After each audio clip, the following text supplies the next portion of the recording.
Dreams traverse the desolate mulberry trees from the depths of the sea, having witnessed the tempests of the galaxy. Across the expanse of Jiuzhou and the four seas, the realms of Xianzong and the demonic gates, transcendent beings and the pure land Sangha exist. Cultivating qi, bestowing talismans, taking elixirs, divining to entering the infinite gates, wandering the boundless wilderness, radiating light alongside the sun and moon, becoming one with heaven and earth. All past lives are but fleeting guests reborn as a human. This time, I solely seek immortality. Chapter 1. The Old Book in the Jar. The Lone Sword in the Box Dong Mi Zhou. Shaogan Mountain, Xianjin Sect. The accounts are settled. However, in addition to the carriages and seals from the Lushan house, Master Qin's nephew still needs to deliver the white Lu sword bestowed by senior sister Yinjun. Oh, and there is one more matter I almost forgot. This moment. Within the cave dwelling of Xianjin Sect, a short, stout man clad in the attire of a steward stroked his sparse beard. He led a charming young girl in a purple dress a few steps forward, smiling as he took a seat on a wooden chair, surveying the surroundings before kindly addressing the owner of the cave. Looking around, the scene could only be described as desolate. Aside from the bed and desk, there were no adornments of gold or jade, let alone the rumored pearls, corals, tortoise shells, 7 treasures, agates, or colorful beads from the outside world. The steward pondered. Even his father-in-law's small courtyard at the foot of Shaogan Mountain, hidden from his wife and daughter, was 10 times more luxurious than this. Had someone come before to plunder? Or was the young Taoist before him not as favored as rumored? The steward dismissed the latter thought with a single glance of suspicion. The young man before him, clad in a simple white robe, stood tall, nearly merging with the light of the heavens. His hair was simply tied with a green wooden hairpin, wide sleeves fluttering, untouched by dust. His strikingly beautiful features always bore a hint of aloofness, as if the lofty mountains and distant mists were forever out of reach. Yet, when a smile graced his lips, he radiated warmth and tranquility, his demeanor as clear and profound as the ink-stained blue mountains. It is no wonder that Yin Jun, in her lifetime, sought every possible means to bring this person into the Xianjin sect. Not to mention women, even men, would find themselves captivated by his charm. Amidst the steward's astonishment, his daughter, the girl in the purple dress, gazed with wide, dark eyes, her face betraying a barely contained excitement and curiosity. At last, it has returned the karma of this body. After a long wait, Chun Hung clenched his fingers, suppressing the unease within, and nonchalantly chuckled. The seals from Lushan House are here, but that young Wu carriage was requested by another steward from Yin Ping the other day. Master Uncle has arrived a bit late. Chun Hung extended the small, azure-white seal that he had held in his palm for quite some time. Before the steward could reach out to take it, the girl beside him dashed forward, her hands meeting his in a flurry. As their hands touched, Chun Hung felt indifferent, while the girl's cheeks flushed crimson like the setting sun. She lowered her head, seemingly eager to say something. However, before the girl could utter a word, the steward sprang up, pulling her back with a stern expression. His heart simmered with rage, tightening his grip on her wrist. As for the Bai Lu sword, Chun Hung remained unfazed by the scene before him. The Bai Lu sword is a flying sword artifact that I have yet to cultivate my embryonic breath and have not yet entered the Taoist path. How could I possibly command it? Then, what does the nephew mean? These two must be father and daughter, Chun Hung thought. The Bai Lu sword is not in your possession. Could it possibly be with other musicians from Lushan House? Who else besides you could receive such favor? The steward turned his head to look at him, his gaze growing increasingly displeased. Chun Hung shook his head. Oh, the steward was slightly taken aback. Senior sister Yin Jun feared I might take my own life in solitude, so she never allowed sharp objects near me. Even hairpins were sent after being dulled by the acolytes. Let alone swords, Chun Hung explained blandly, his voice devoid of emotion. Then, the Bai Lu sword? Is that so? I understand now. The steward nodded, half convinced. Before he could voice the remaining questions, Chun Hung raised his hand to interrupt. If Master Uncle wishes to inquire about the Zhongfu Dan, then let that be spared. One can fabricate charges at will. This Dan is not suitable for me. And moreover, after Master Uncle was attacked, I, along with everyone present, was unfairly punished by Elder Yin and confined in the water prison. For 100 days. Not only were my possessions taken, But even my cherished zither was seized by the brothers from the punishment hall. Chun Heng's gaze darkened. If Yin Ping seeks to punish me, this excuse is rather flimsy. I was already injured by Su Shi and am on the brink of death. Does he think I cannot survive even a moment longer? The steward looked at the pale face of a youth before him, shaking his head. At times, he felt a chill in his teeth, while at others, a rare sense of compassion arose within him. While Yin Jun was alive, although Chun Hung was regarded as a mere plaything, summoned and dismissed at will, he still held a position of honor and prestige. He became the music master of Lushan House at a young age. This position, as well as the entire vast Lushan House, was established solely to please Chun Hung, yet no one dared to voice their discontent. For Yin Jun's father, Yin Fei Chun, was not only the head of the three great elders of the Xinjiang sect, but also a high-ranking master who had established his Tao Foundation and opened the Purple Mansion, controlling clouds and riding winds, soaring above the ground, turning iron to gold, and other such feats were mere trifles to him. If he could further comprehend the mysteries of the cave Xian and refine the golden elixir, he would be regarded as a true immortal within the vast Dongmi Zhou. With such a background, before Yin Jun's untimely demise, Chun Hung could have roamed freely without restraint.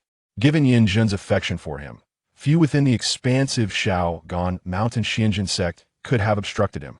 Unfortunately, Yin Jun suddenly passed away, murdered by the wandering sage Su Shi on her way to visit a friend, her soul extinguished by a single sword strike, leaving no chance for reincarnation. Those who accompanied her were also caught in the aftermath of this battle, with nearly half of the 40 attendants perishing.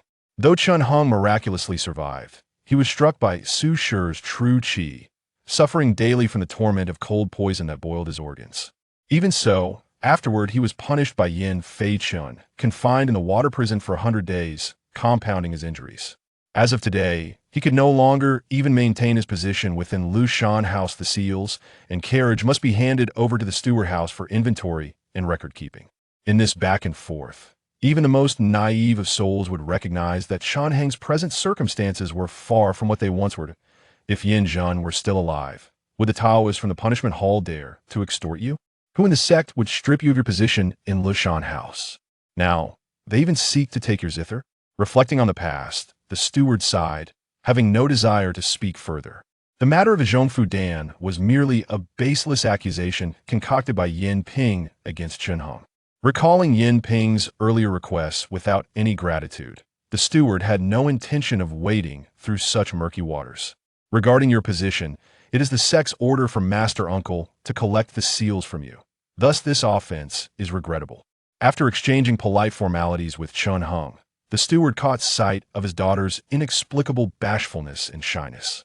A surge of unnameable anger rose within him, and he snatched the azure-white seal from her hands, verifying its spiritual light with true qi. Upon confirming the authenticity, he hastily prepared to leave. Wait, Chun Hung suddenly called out to stop him. My older cousin, recalling the visage from this bogus memories, Chun Hung furrowed his brow and asked, where has his body been placed by the sect? Older cousin? Wait, are you referring to the one who brought you up the mountain alongside senior sister Yin Jin? The steward paused, then suddenly realized he specifically entrusted me to bury his body in the ancestral grounds, as he wished. Your nephew possesses remarkable composure. The Taoist steward, having expressed a moment of admiration, was about to continue on his way when his peripheral vision caught sight of Chun Hung performing a respectful gesture. Beneath the voluminous sleeves of his robe, a red cord ornament tied around his wrist was revealed. What a remarkable item! Is that not a talisman for entering the abyss? This boy possesses audacity beyond measure. The steward's heart raced. Ignoring the girl's curious gaze and her subtle struggles, he forced a dry laugh and seized her as one would a rabbit, saying no more. As they departed the cave dwelling, he enveloped them in true qi, transforming into a golden flame that soared into the sky. In an instant, they vanished from sight among the clouds. At last, they have departed. I trust no flaws were exposed? With the two finally gone, Chun Hung felt a semblance of calm settle within him, his previously taut nerves beginning to relax. Fortunately, the one who came was not well acquainted with his body. Although Chun Hung had absorbed the lingering memories, he He could not help but feel that in some subtle manners, his actions might betray a difference to those close to him. However, when considering those close to him, apart from the deceased maiden Taoist Yin Jun, it seemed there were no others within the Shaogan Mountain Xuanjin sect who could be deemed intimate. Chun Hung dismissed such thoughts and formed a seal with his hand. The cliffs on either side rumbled, swiftly converging at a single point, sealing the entrance as if it were a natural occurrence. The path of immortality, the path of immortality. Chun Hung seated himself on the tatami, surveying the empty stone chamber, lost in contemplation. After struggling for 6 long years on a hospital bed in the modern world, abandoned by his parents, and ultimately meeting a tragic end on the eve of adulthood, he found himself reborn in the body of a boy sharing his name. This world of immortality was so vastly different from the previous one. Here, can I seek longevity? Chun Hung lowered his eyelids, his thoughts surging like a tide. However, before he could delve deeper, an abrupt chill surged from his heart, violently interrupting all his musings. The sudden coldness enveloped him like a shroud, constricting from within to without, each wave bringing excruciating pain that pierced through to his bones. Why has it flared up again? Chun Heng's expression shifted dramatically as he uncontrollably expelled black blood, his fingers digging into the hard ground, veins in his neck bulging. The indescribable agony intensified with each breath, a metallic taste surging from his throat. Clutching his heart, he felt as if his insides were ablaze, yet it was akin to needles piercing through him. In the midst of this cold December, sweat soaked his forehead and back. Su Si, Han Do Zhen Shi. Slowly, Chun Hung pushed himself up from the ground, blood droplets rolling from the torn gaps of his fingers, making a sound as delicate as crumpling paper. In 2 lifetimes, I still cannot escape the clutches of illness. It is truly absurd. He closed his fingers, instinctively grasping an object from the pouch at his waist. The warm, translucent, and delicately smooth sensation brought him a sense of relief, as if all distracting thoughts had been cleared away. Jean Chan, I did not expect you would accompany me into this world and still manifest such wonders. It is indeed a stroke of fortune. Chun Heng opened his palm, gazing at the exquisite cicada-shaped jade carving nestled within. However, given my current predicament, what path should I take? Gently tightening his grip on the jade carving, which he had fortuitously discovered in a stream during his previous life and inexplicably brought with him to this world of immortality, Chun Hung fell into deep thought. Moreover, the entanglement with this body truly presents a myriad of troubles. Chapter 2. Knowing the past, yet heartbroken. Chun Hung, a native of Dong Mijou's Rong Kingdom, is currently a disciple of the Shaogan Mountain Xuanjin sect. The experiences of his previous life are indeed bizarre and absurd. He was a scion of the Chun clan in Rong Kingdom, renowned for his beauty and grace from a young age. Those who beheld him often likened him to a jade figure, and whenever he traveled, women would flock to him, their hands intertwined in admiration, forming a wall of spectators. Perhaps due to this, although Chun Hung was born of a liaison between his parents and raised without care, the Chun clan never treated him harshly. He received the guidance of esteemed mentors, adorned in fine garments, enjoying the privileges afforded to noble lineage. Furthermore, with his father having passed away early, his mother, a young lady of the Chin clan, fell ill after childbirth, rendering her unable to teach him. The clan opted to foster him with a childless uncle, intending for him to be adopted into that branch of the family once he matured. Had life continued along this path, all would have been well. The young man gained renown, familial harmony prevailed, and though his father had died, he still had the presence of his widowed mother to whom he could show filial piety. Regrettably, 3 years prior, while venturing outside the city, he encountered the beautiful Taoist Yin Jun, who happened to descend from the Xuanjin sect for a spring outing. All that had been before turned to naught like flowing water. This enchanting maiden, thrilled by the sight, initially invited Chun Hung to be her consort.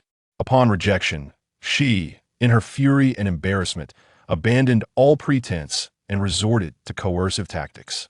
Though the Chun clan was prominent, it was not a family of immortals, lacking any true cultivators, and the entire Rong Kingdom was merely a mundane realm, unable to defy the dictates of a Xuanjin sect. Thus they had no choice but to submit. Unexpectedly, Chun Heng's previous self possessed a stubborn temperament, and, realizing there was no turning back, bid farewell to his widowed mother and nurturing uncle, ultimately taking his own life by jumping into a well that very night. Had it not been for a few perceptive servants who promptly rescued him, he would have perished 3 years prior. Upon hearing this, Yin Jun became exceedingly furious.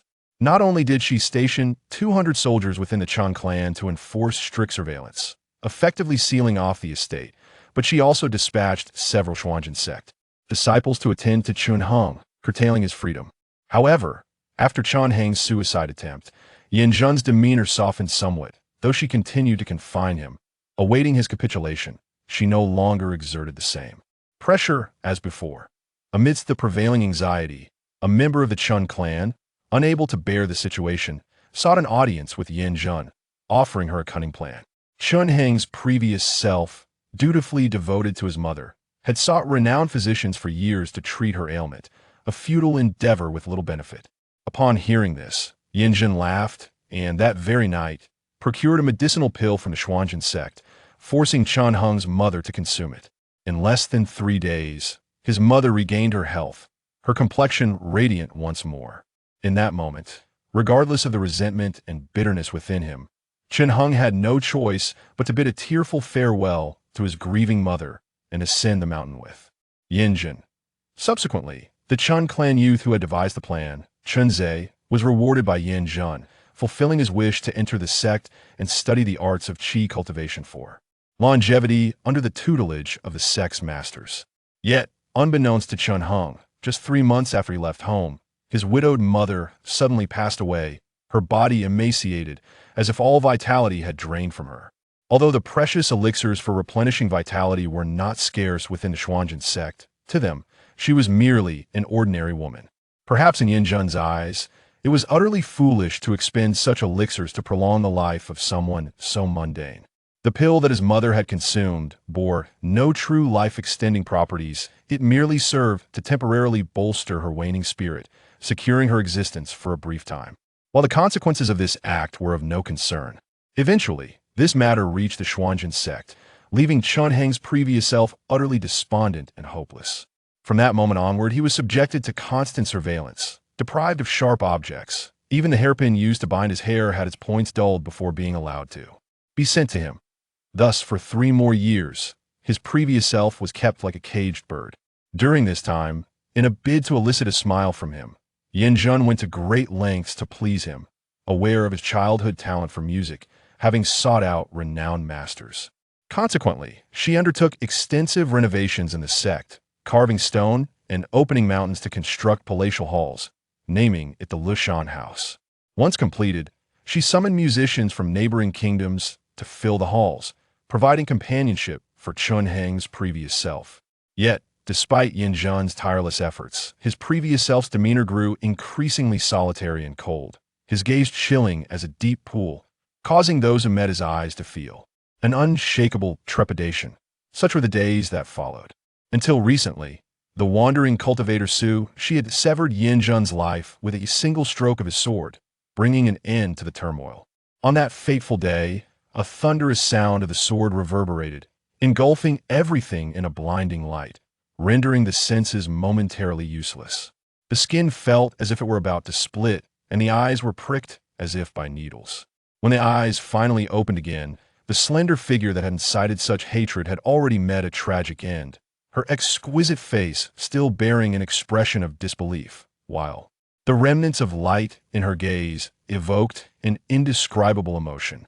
In the aftermath, Yin Feichen wept bitterly, venting his fury upon the Taoist attendants present, imprisoning them in a water cell where they were subjected to torment. Although Chun Heng's previous incarnation narrowly escaped being slain by Su Shi's sword, he was nonetheless grievously afflicted by the chilling essence of the sword light, sustaining severe injuries and ultimately being wrongfully imprisoned in the damp, cold water cell. Merely 2 months later, he succumbed one night, laughing uncontrollably before his breath faded into nothingness. Meanwhile, the modern-day Chun Heng, who had endured 6 years of suffering on a hospital bed, serendipitously found himself reborn into this body of the same name, accompanied by a golden cicada he had discovered in his youth. After sifting through the memories of his previous self, Chun Hung sat in silence for a long while before opening his eyes anew. He positioned himself at the desk and took a blank sheet of paper, dipping his brush into ink. Time slipped away, and the paper became filled with the character for stillness until there was no more space left. Now, there are two urgent matters to attend to. First and foremost, I must expel the chilling essence that Su Shi has infused within me. It is of the utmost urgency. With this essence residing within me, not only is my pursuit of cultivation and immortality jeopardized, but my very life is also at stake. In this world of cultivation, one must first achieve the state of Kaishi Tix to enter the celestial path, refining true essence and establishing a foundation for the Tao, ultimately opening the Purple Mansion. The state of Kaishi is subtle and elusive, requiring diligent practice. The essence of a person is encapsulated in this single breath of true yang. This is a primordial spark of spiritual light, the essence of existence itself. As the Buddha teaches, all beings are equal, and the Tao represents the realm of ultimate goodness, the source of life, and the principle of creation. Achieving Kaishi is the first step in the journey of celestial cultivation. Without this foundation, all subsequent efforts are in vain. Once Kaishi is perfected, the innate roots of one's nature will manifest, and in the subsequent stages of refining essence, one must discover a method of cultivation to refine their true essence. True essence in this world is categorized into 9 levels and 36 grades, with strict hierarchies. Only those with a robust foundation of 7th level or higher true essence can establish a superior foundation for the Tao. To cultivate such essence, a superior method of refining essence is indispensable. I suspect the chilling essence within me ranks among the high-level true essences, and even a mere strand is intensely formidable. To expel or subdue it, mere cultivation or even achieving tension may not suffice. Perhaps only through the refinement of essence can I hope to suppress it. As this thought crossed his mind, Chun Hung felt a twinge of headache. His previous incarnation's aptitude for cultivation was woefully inadequate. He had not even managed to achieve Tishi. Should he remain without grasping the subtle sensation of continuous existence, he would forever remain an ordinary being. This predicament was undoubtedly exacerbated by the emotional numbness stemming from the death of his mother, leaving his spirit withered and desolate. Nevertheless, this second chance at life compelled Chun Hung to seek enlightenment in the sensation of Kaishi for the sake of survival and longevity. However, must only high-level true essence suffice to establish a flawless foundation for the Tao? The vast Xuanzhen sect is unlikely to possess superior methods of refining essence. Chun Hung furrowed his brow. While the Xuanzhen sect was gaining prominence in the surrounding territories, it was merely a small sect within the expansive Domi prefecture, hardly a noteworthy presence. His previous self had overheard Yinjin mention that the realm they inhabited was known as Zudushan, encompassing the vastness of the 9 prefectures and the 4 seas. In this light, the Xuanzhen sect hardly merited even a fraction of prominence. Yinjun also mentioned that the Xuanzhen sect is supposedly one of the hundreds of branches under the Yuchen sect among the great sects of the Xianmen, though I cannot ascertain the truth of this claim. In addition to expelling the chilling essence and preserving my life, the second matter at hand is to find a reason to descend the mountain, thereby avoiding the wrath of Yin Feichen. Following Yin Jun's demise, Chun Heng's previous incarnation had faced Yin Feichen's ire, resulting in 100 days of confinement and ultimately death in the water cell, all due to the sect's regulations. Despite being a senior elder, Yin Feichen was limited to imprisoning him under the pretext of mismanagement rather than executing Chun Hung as a sacrifice for his daughter.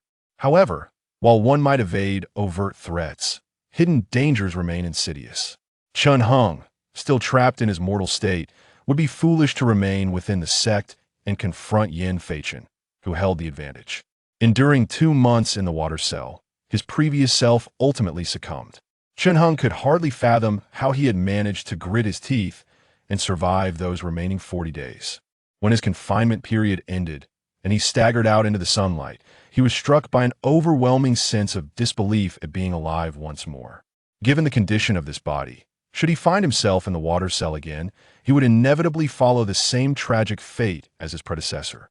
Yet, despite the humiliation suffered at Yin Jun's hands, my predecessor was fortunate enough to retain his true yang due to Yin Jun's cultivation of advanced techniques. Chun Hung mused, feeling a sense of gratitude.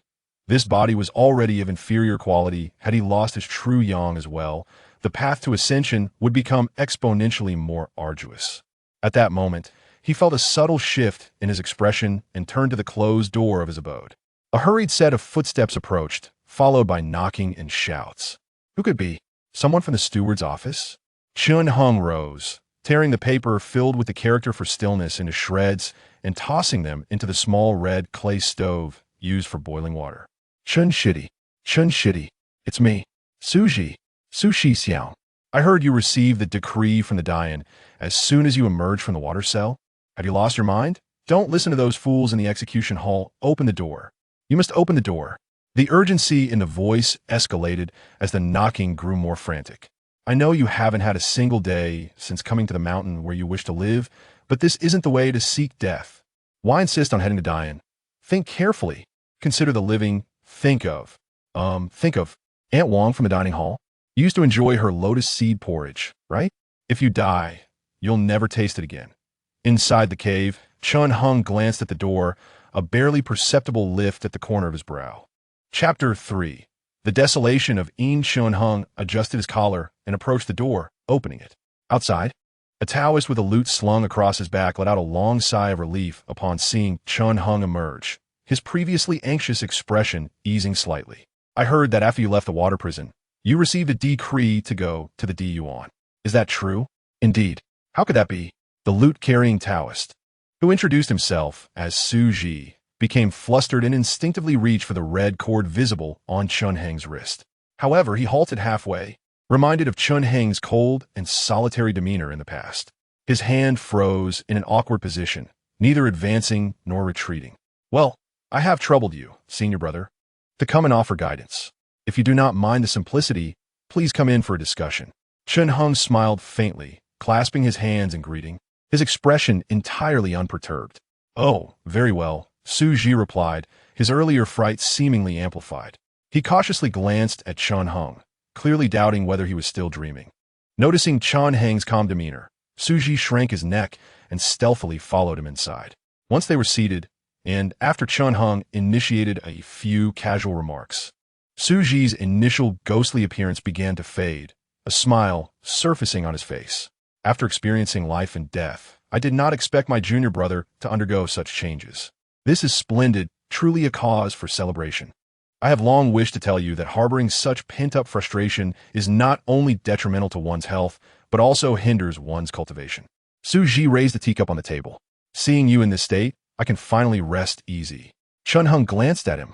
The Taoist, named Su Ji, had dark eyebrows and bright eyes, his demeanor handsome and remarkable, making it difficult for one to harbor ill feelings towards him. Unfortunately, a lingering air of doubt surrounded him, rendering him somewhat timid. Chun Hung pondered for a moment, recalling the connection between Su Ji and his former self. This individual had once stood out among the many disciples of the Xianjin sect, excelling in alchemy and the teachings of Huang Lao. The pharmacopoeia he compiled had once gained considerable fame in the nations below the mountain, and he possessed unparalleled swordsmanship, nearly reaching the pinnacle of mundane martial arts. Consequently, he was accepted as a direct disciple by Gu Jun, one of the 3 grand elders of the sect, to study the classics, promising a bright future ahead. However, misfortune soon befell him. During a demon-slaying expedition, he made a critical mistake, resulting in severe injuries to the meridians in his right hand, rendering him unable to wield a sword. Gu Jun, inexplicably enraged, expelled him from the sect, shattering the alchemical furnace that he had personally gifted him, subjecting him to profound humiliation. At that time, Chun Heng's former self had already been brought to the Xianjin sect by Yin Jun. Some envious Taoists, hoping to curry favor with him, turned Su Ji's misfortune into a source of mockery to amuse him. Chun Hung learned that Su Ji's hesitance during the demon-slaying mission had led to the deaths of several disciples from the Xianjin sect, including Gu Jun's only son, who perished at the hands of a great demon. After this incident, Su Ji's state of mind became unstable.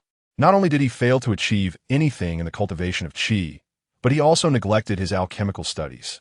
Many Taoists who had previously envied him seized the opportunity to kick him while he was down, as if relishing in the misfortune of a drowning dog. Out of a sense of inexplicable sympathy, after the establishment of the Lishan Hall, Chun Hung allowed Su Ji to join as a musician. This act instilled a sense of caution in those who ridiculed Su Ji, ultimately causing them to scatter like birds and beasts. Chun Hung had not regarded this matter with much importance, and he could hardly remember what Su Ji looked like. Yet, unexpectedly, in these circumstances, he was the first to come to visit him. This senior brother, Su, seems to be a person worth befriending, Chun Hung mused. However, may I be so bold as to inquire about the matter of Di Yuan? Su Ji placed down his teacup, about to persuade him, but was interrupted by Chun Heng's shake of the head. I must go to Di Yuan, senior brother, so please do not say more. You are well versed in the Taoist texts. Do you not know that beneath Di Yuan lies the route to the underworld and the Yellow Springs? It is the deepest and darkest place, where countless demons and evils are suppressed. In ancient times, even the celestial being who descended from beyond fell into Di Yuan, and the Eastermi prefecture endured 5 days of bloody rain as a result. Suzi, Fustet, Vito. The sect has issued a decree for disciples to collect horses and human-face fungi from Di Yuan. While the rewards are indeed generous, it is a matter of life and death. If you were to die in Di Yuan, you would not even have the opportunity for rebirth, condemned to eternal torment. Is this not precisely what Elder Yin and Yin Ping intended? Di Yuan is a passage connecting the underworld and the Yellow Springs beneath the Eastermi prefecture. Not only in Eastermi, but the other 8 prefectures also have their own Di Yuan. Although this place is a graveyard, a site of malevolence, and an ominous realm of desolation, it also harbors a wealth of cultivation resources, such as horses and human-face fungi. The former is a key ingredient for forging the first-grade Longhu furnace in the realm of the Tao, while the latter, when ground into incense, can temporarily dispel the illusions of heavenly demons and maintain clarity of the spirit. This is merely the surface-level external resources of Di Yuan. The treasures hidden in its more obscure depths need not be elaborated upon. While Chun Hung was still imprisoned in the water prison, the Taoist from the punishment hall had mentioned this matter, whether intentionally or not. Although he was aware of the deception, he discreetly noted it, planning to seek the decree upon his release from confinement. He intended to go to Di Yuan not only for the rewards but also to secure his own life. The cold, true chi of Su Ji was exceedingly fierce. If he could not find a yang-based elixir to suppress his physical form, he would surely perish within half a month. Chun Hung regarded Su Ji and remarked, "However, I possess no wealth to procure the elixir. When Yin Zhen was alive, I never took a single thing from her. After her death, as you can see, the Lushan Hall was seized by the sect, and I, as the music master, along with you musicians, have become mere ordinary Taoists. However, in the sect, as long as one receives the decree to go to Di Yuan, everyone is granted 2 bottles of Shao by Yongdan and 800 talismans before departure. Setting the talismans aside, with those 2 bottles of elixirs, I can at least suppress the cold, true chi in my body for half a year. Senior brother Su, this is my only hope for survival." In truth, Chun Hung had a reason he did not disclose. The decree for Di Yuan was an edict from the sect leader of Xianzhen, and the gathering of horses and human-face fungi was of his interest. Before this esteemed master, who was but a step away from attaining the golden elixir, even the arrogant Yin Feichen could only bow in submission. Accepting the decree for Di Yuan meant that, at least on the surface, Yin Feichen could not act against him before his journey to Di Yuan. Otherwise, it would be a slight against the dignity of this grand master, deliberately courting displeasure. Thus, even though he knew that the Taoist from the punishment hall was deliberately saying this to him, Chun Hung found himself, without choice, compelled to act in this manner. Su Ji opened his mouth, as if to say something, but ultimately sat down dejectedly, closing his eyes and exhaling a sigh. After all, Junior brother has done me a favor. How can I just stand by and watch you go to your death? It is of no concern. Once I enter Di Yuan, I will secretly find a secluded spot to refine the Shao by Yongdan, avoiding contention for those external resources, Chun Hung said, lowering his gaze and smiling. I am not like that celestial being from ancient texts, compelled to seek death in the depths of the underworld. Seeing Chun Heng's resolve, Su Ji was momentarily taken aback, then sighed and produced 2 scrolls from his robe. These are a manual of sword techniques and a medical text. Senior brother, I possess little, save for these two items. Su Ji explained, the sword technique is a family heirloom of the Su clan. Although it is a mundane skill, it has its merits. As for the medical text, at this point, embarrassment crept onto Su Ji's face. The medical text contains some of my insights. You may take it to pass the time. Upon receiving the scrolls with a grateful gesture, Su Ji's expression relaxed. After a while, as he prepared to take his leave, Chun Hung suddenly had a thought. Senior brother, please wait. I have one more question to ask. Chun Hung called out to him. Senior brother, how did you attain the fetal breath? Aside from sudden enlightenment and fortuitous inspiration, are there any other methods? I read in the Taoist texts about the fear of life and death and the self-satisfaction of deities. But is there a greater understanding of the fetal breath sensation in the space between life and death? There is indeed such a saying, yet this method is excessively perilous. Su Ji, who had already turned away, paused upon hearing this, pondered for a moment, and then remarked, methods such as those involving fire, stone, thunder, and water can indeed be considered as avenues to attain the fetal breath through life and death. You must understand that the fetal breath is but a fragment of the true yang within a human body. The younger the fetus, the more adept it is at retaining the sensation. Acquiring the fetal breath through the interplay of life and death is merely a matter of instilling fear and awe, forcing oneself into a state akin to an infant in the womb, thus facilitating the attainment of that vital sensation. At this juncture, Su Ji cautioned once more. This is far too dangerous. Junior brother, heed my words and do not put yourself to the test. I understand. Chun Hung nodded in acknowledgement, gently stroking the Jin Shan with his left hand, his heart resolute. Indeed, it appeared his suspicions were not unfounded. Yet, Su Ji seemed to regard the Jin Shan as if it were invisible. Chun Hung had previously verified this with others. Apart from himself, it seemed no one else in this world could perceive or touch this jade carving. Otherwise, during the time when the Taoist in the interrogation room sought bribes, he would have been unable to safeguard the Jin Shan. With lingering doubts, Chun Hung inquired, Senior brother, might I trouble you to clarify a few matters? Without further contemplation, Chun Hung performed a deep bow, respectfully saluting Su Ji. His previous self was not well versed in the doctrines. Although he had studied some Taoist texts during the years he was a captive canary, he had done so without profound understanding and regarding the crucial aspects. He was utterly ignorant. However, Su Ji was different. The hierarchy of immortality in this realm was distinctly categorized. Fetal breath, cultivating qi, establishing a foundation, purple palace, cave mystery, and golden elixir. As for the matters beyond the golden elixir, they need not be mentioned. After the fetal breath, the cultivation of qi comprises 9 levels, also known as the 9 returns of qi cultivation. Following the 9 returns, within the realms of establishing a foundation, the purple palace, and cave mystery, each has 3 distinct levels, culminating at the golden elixir.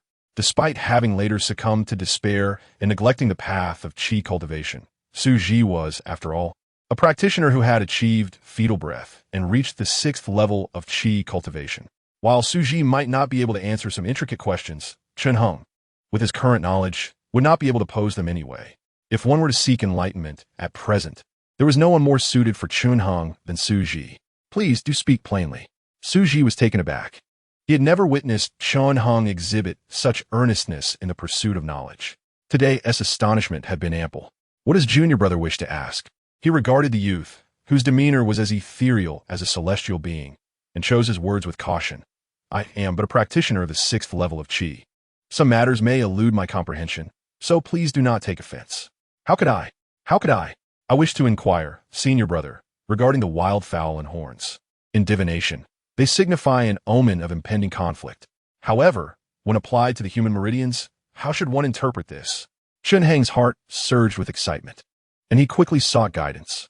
Su Ji furrowed his brow and contemplated for a moment before slowly responding.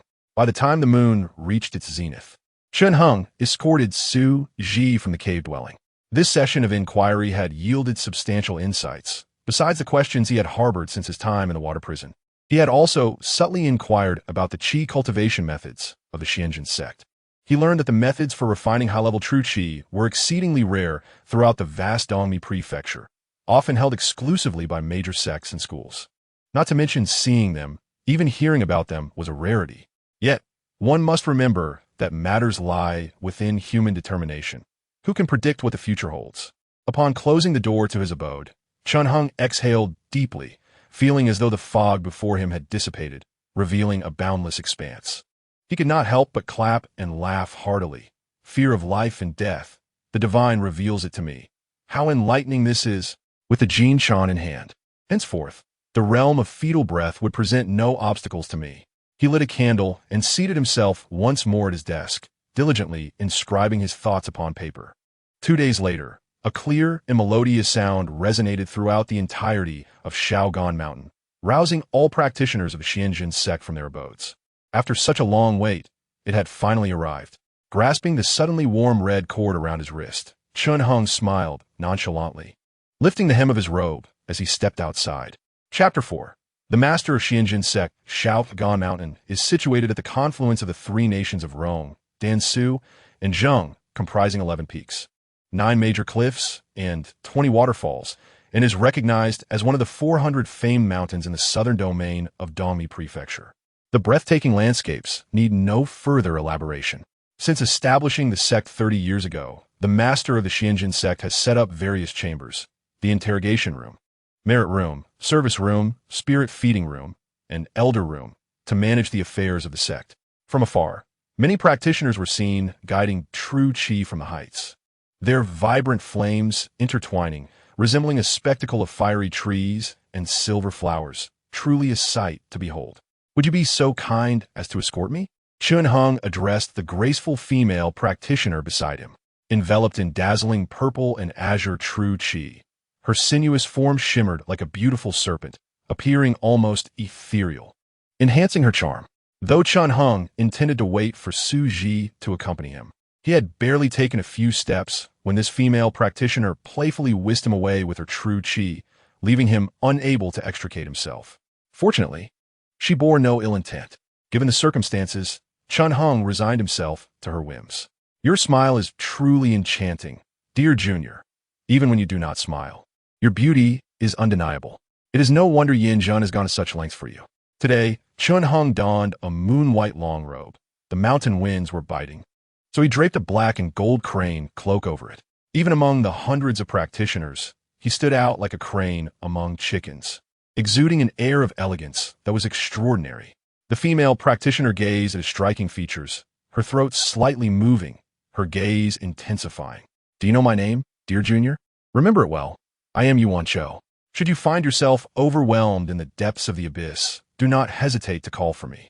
The once boisterous surroundings fell silent upon Chun Heng's appearance.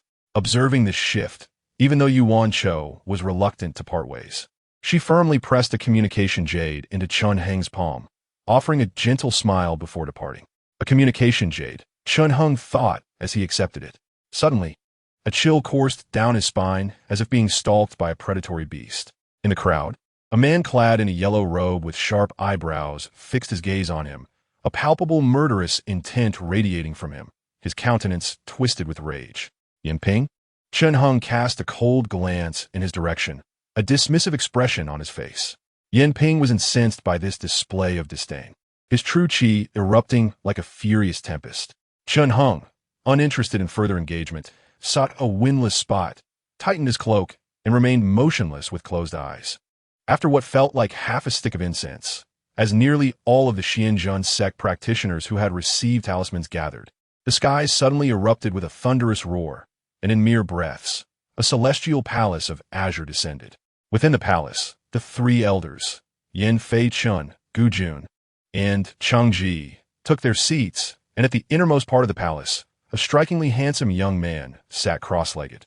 This young man had a nose like a suspended gallbladder, eyebrows that met his temples, and skin as smooth and fair as that of an infant. He appeared to be around 25 or 26 years old, clad in a jade robe with a golden belt, resembling not a practitioner, but rather a noble lord of a secular dynasty. Greetings to the sect master and elders. The assembled practitioners of the Xianjin sect bowed in unison, paying their respects to the Azure Palace. The young man on the cloud couch smiled lightly, and as he moved, it was as if the sun itself descended from the clouds, radiating divine light. His voice resonated clearly in the ears of the gathered crowd. deep and resonant. Today, I shall speak of but one matter. Whoever can procure either the een horse or the human-faced mushroom for me shall be rewarded with 300 merit points, 8,000 talismans, access to 8 middle-grade techniques, and 3 tails of jade marrow. There is no upper limit to these items. The more, the better. As his words concluded, an endless array of dragon and tiger true essences surged from the young man's crown, enveloping him in a continuous flow, instantly recognizable to those who beheld it. Go! The young man gestured, and the true essences above his head split into thin strands, descending upon the red cords on the wrists of the hundreds of practitioners present. Chun Hung felt a tremor in the red cord around his wrist, as a pure and warm aura surged forth, warming his body that had grown slightly stiff from the mountain breeze. Along with this, the cold essence of Jinshi within him momentarily dulled his movements. Marvelous. Truly marvelous. The sect leader, hailing from the esteemed AI clan, undoubtedly possesses profound knowledge. This technique of manipulating qi is something I, an old Taoist, cannot help but feel inadequate in comparison. In the heavenly palace, the venerable Cheng Ji, with his long beard touching the ground, clapped in admiration, a hint of flattering joy evident on his round, plump face. Even the proud Yin Feichen appeared momentarily taken aback, his gaze betraying a complexity of emotions. Although he had also achieved the pinnacle of the first realm of Dongxian, the Longhu furnace, he found himself unable to simultaneously manifest such a multitude of Yuanzhen. In light of this, it seems this young man has not merely absorbed the 5 essences. He has likely already condensed the innate golden mercury, bringing him closer to the attainment of the golden elixir. Yin Feichen discreetly clenched his trembling palms. Given this, the originally agreed-upon plan must be amended. I have bestowed upon you a fragment of the Long Hu Yuan Zhen that I have nurtured, encapsulated within the red cord. With it in hand, even the common spirits and demons in the depths of the earth will tremble in fear. The young man waved his sleeve once more, and beams of light, enveloping elixirs and talismans, descended from the eaves of the heavenly palace, resembling countless stars falling from the sky. When Chun Hung caught the beam of light that flew towards him and beheld 2 porcelain vials containing pills, he felt a sense of relief. Another thunderous sound echoed. Upon returning to his cave dwelling and bidding farewell to the specially sent Su Ji, Chun Hung closed the door and settled down on the mat, pouring a small Bayan Dan. This pill was no larger than a broad bean, yet it emanated a slight burning sensation when held in his palm, exuding an indescribable medicinal fragrance. After observing it for a moment, he no longer hesitated and swallowed it down with a cup of clear water. Chapter 5. All Buddhas are equal. The one true Dharma realm. As soon as the Dan liquid entered his abdomen, a surge of vitality erupted from within, enveloping him in a warm glow, as if his very skin were steaming, akin to boiling water. All the acupoints in Chun Hung's body seemed to awaken. If he were to introspect at that moment, he would witness countless strands of red and white Dan silk weaving through his blood and bones, ensnaring the frigid essence of Jinshi that raged within him like a wild dragon. Yet, that Jinshi seemed to possess a will of its own, suddenly bursting free from its bindings and fleeing to another location. The Dan silk, relentless, pursued and entangled it tightly. Amidst this struggle, Chun Hung's complexion fluctuated between red and white, and with a sudden jolt in his chest, he expelled several mouthfuls of black blood. Truly, the efficacy of this yang attribute elixir is remarkable. Witnessing this, Chun Hung felt a surge of joy rather than alarm. He retrieved another small Baiyang Dan from the porcelain vial, swallowed it, and resumed his seated meditation on the mat. Thus, 3 days passed. In the cave, as Chun Hung sat in quiet contemplation, he suddenly opened his eyes. After stretching his limbs, he felt as though the lingering ailments had vanished, and the previously stagnant blood and qi within him had become vibrant. With each breath, he sensed a profound tranquility. The cold Jinshi within him had also been subdued by the Dan silk, resembling a cocoon, momentarily settling down and ceasing to stir. In this world, the 9 levels and 36 grades of Jinshi are distinctly categorized. Only Jinshi of the 7th level and above can establish a solid foundation, paving a clear path toward the golden elixir and even the Yuan Shan. However, the methods to refine high-grade Jinshi are exceedingly rare. Not to mention that the Xianjin sect does not possess such secrets. They are likely scarce even within the vast southern region of Dongmizhou. Such precious and extraordinary methods are only recorded within the great sects of immortals and demonic entities, passed down without secrecy. Yet someone of Chunhung's ordinary, or perhaps mediocre, aptitude would find it difficult to catch the attention of those lofty sections. Even if he aspired to cultivate high-level Jinqi, should he ultimately find it unattainable. For the sake of survival, Chunhung would have no choice but to seek a method of refining Jinqi to step into the stage of Qi cultivation. Even if it means settling for low-grade Jinqi, he cannot afford to be too discerning. Nonetheless, while high-grade Jinqi is important, the absence of it does not preclude one from achieving success on the path of cultivation. The scriptures recount that the real person Yin Shi, despite having low-grade Jinqi, a weak foundation and inferior manifestations of the Purple Mansion, still attained the golden elixir in Yuan Shun, ultimately stepping into the realm of void return, where he established the Shun Lai by Yun Yuan's solid cave heaven in the East Sea, garnering friendships even among the elders of the 8 major sections. Chunhung swallowed another small by Yang Dan, pondering, dwelling on those stories brings no benefit. What matters now is to first attain the sensation of prenatal qi and step onto the path of immortality, thus securing a measure of self-preservation. Achieving prenatal qi would allow him to transcend his mortal form. With a mere flick of his arm, he would possess the strength of 3 horses. Cleansing bones and marrow would render his body akin to gold and iron, with a lifespan exceeding that of ordinary mortals, living well into the age of 150 before his qi and blood begin to wane.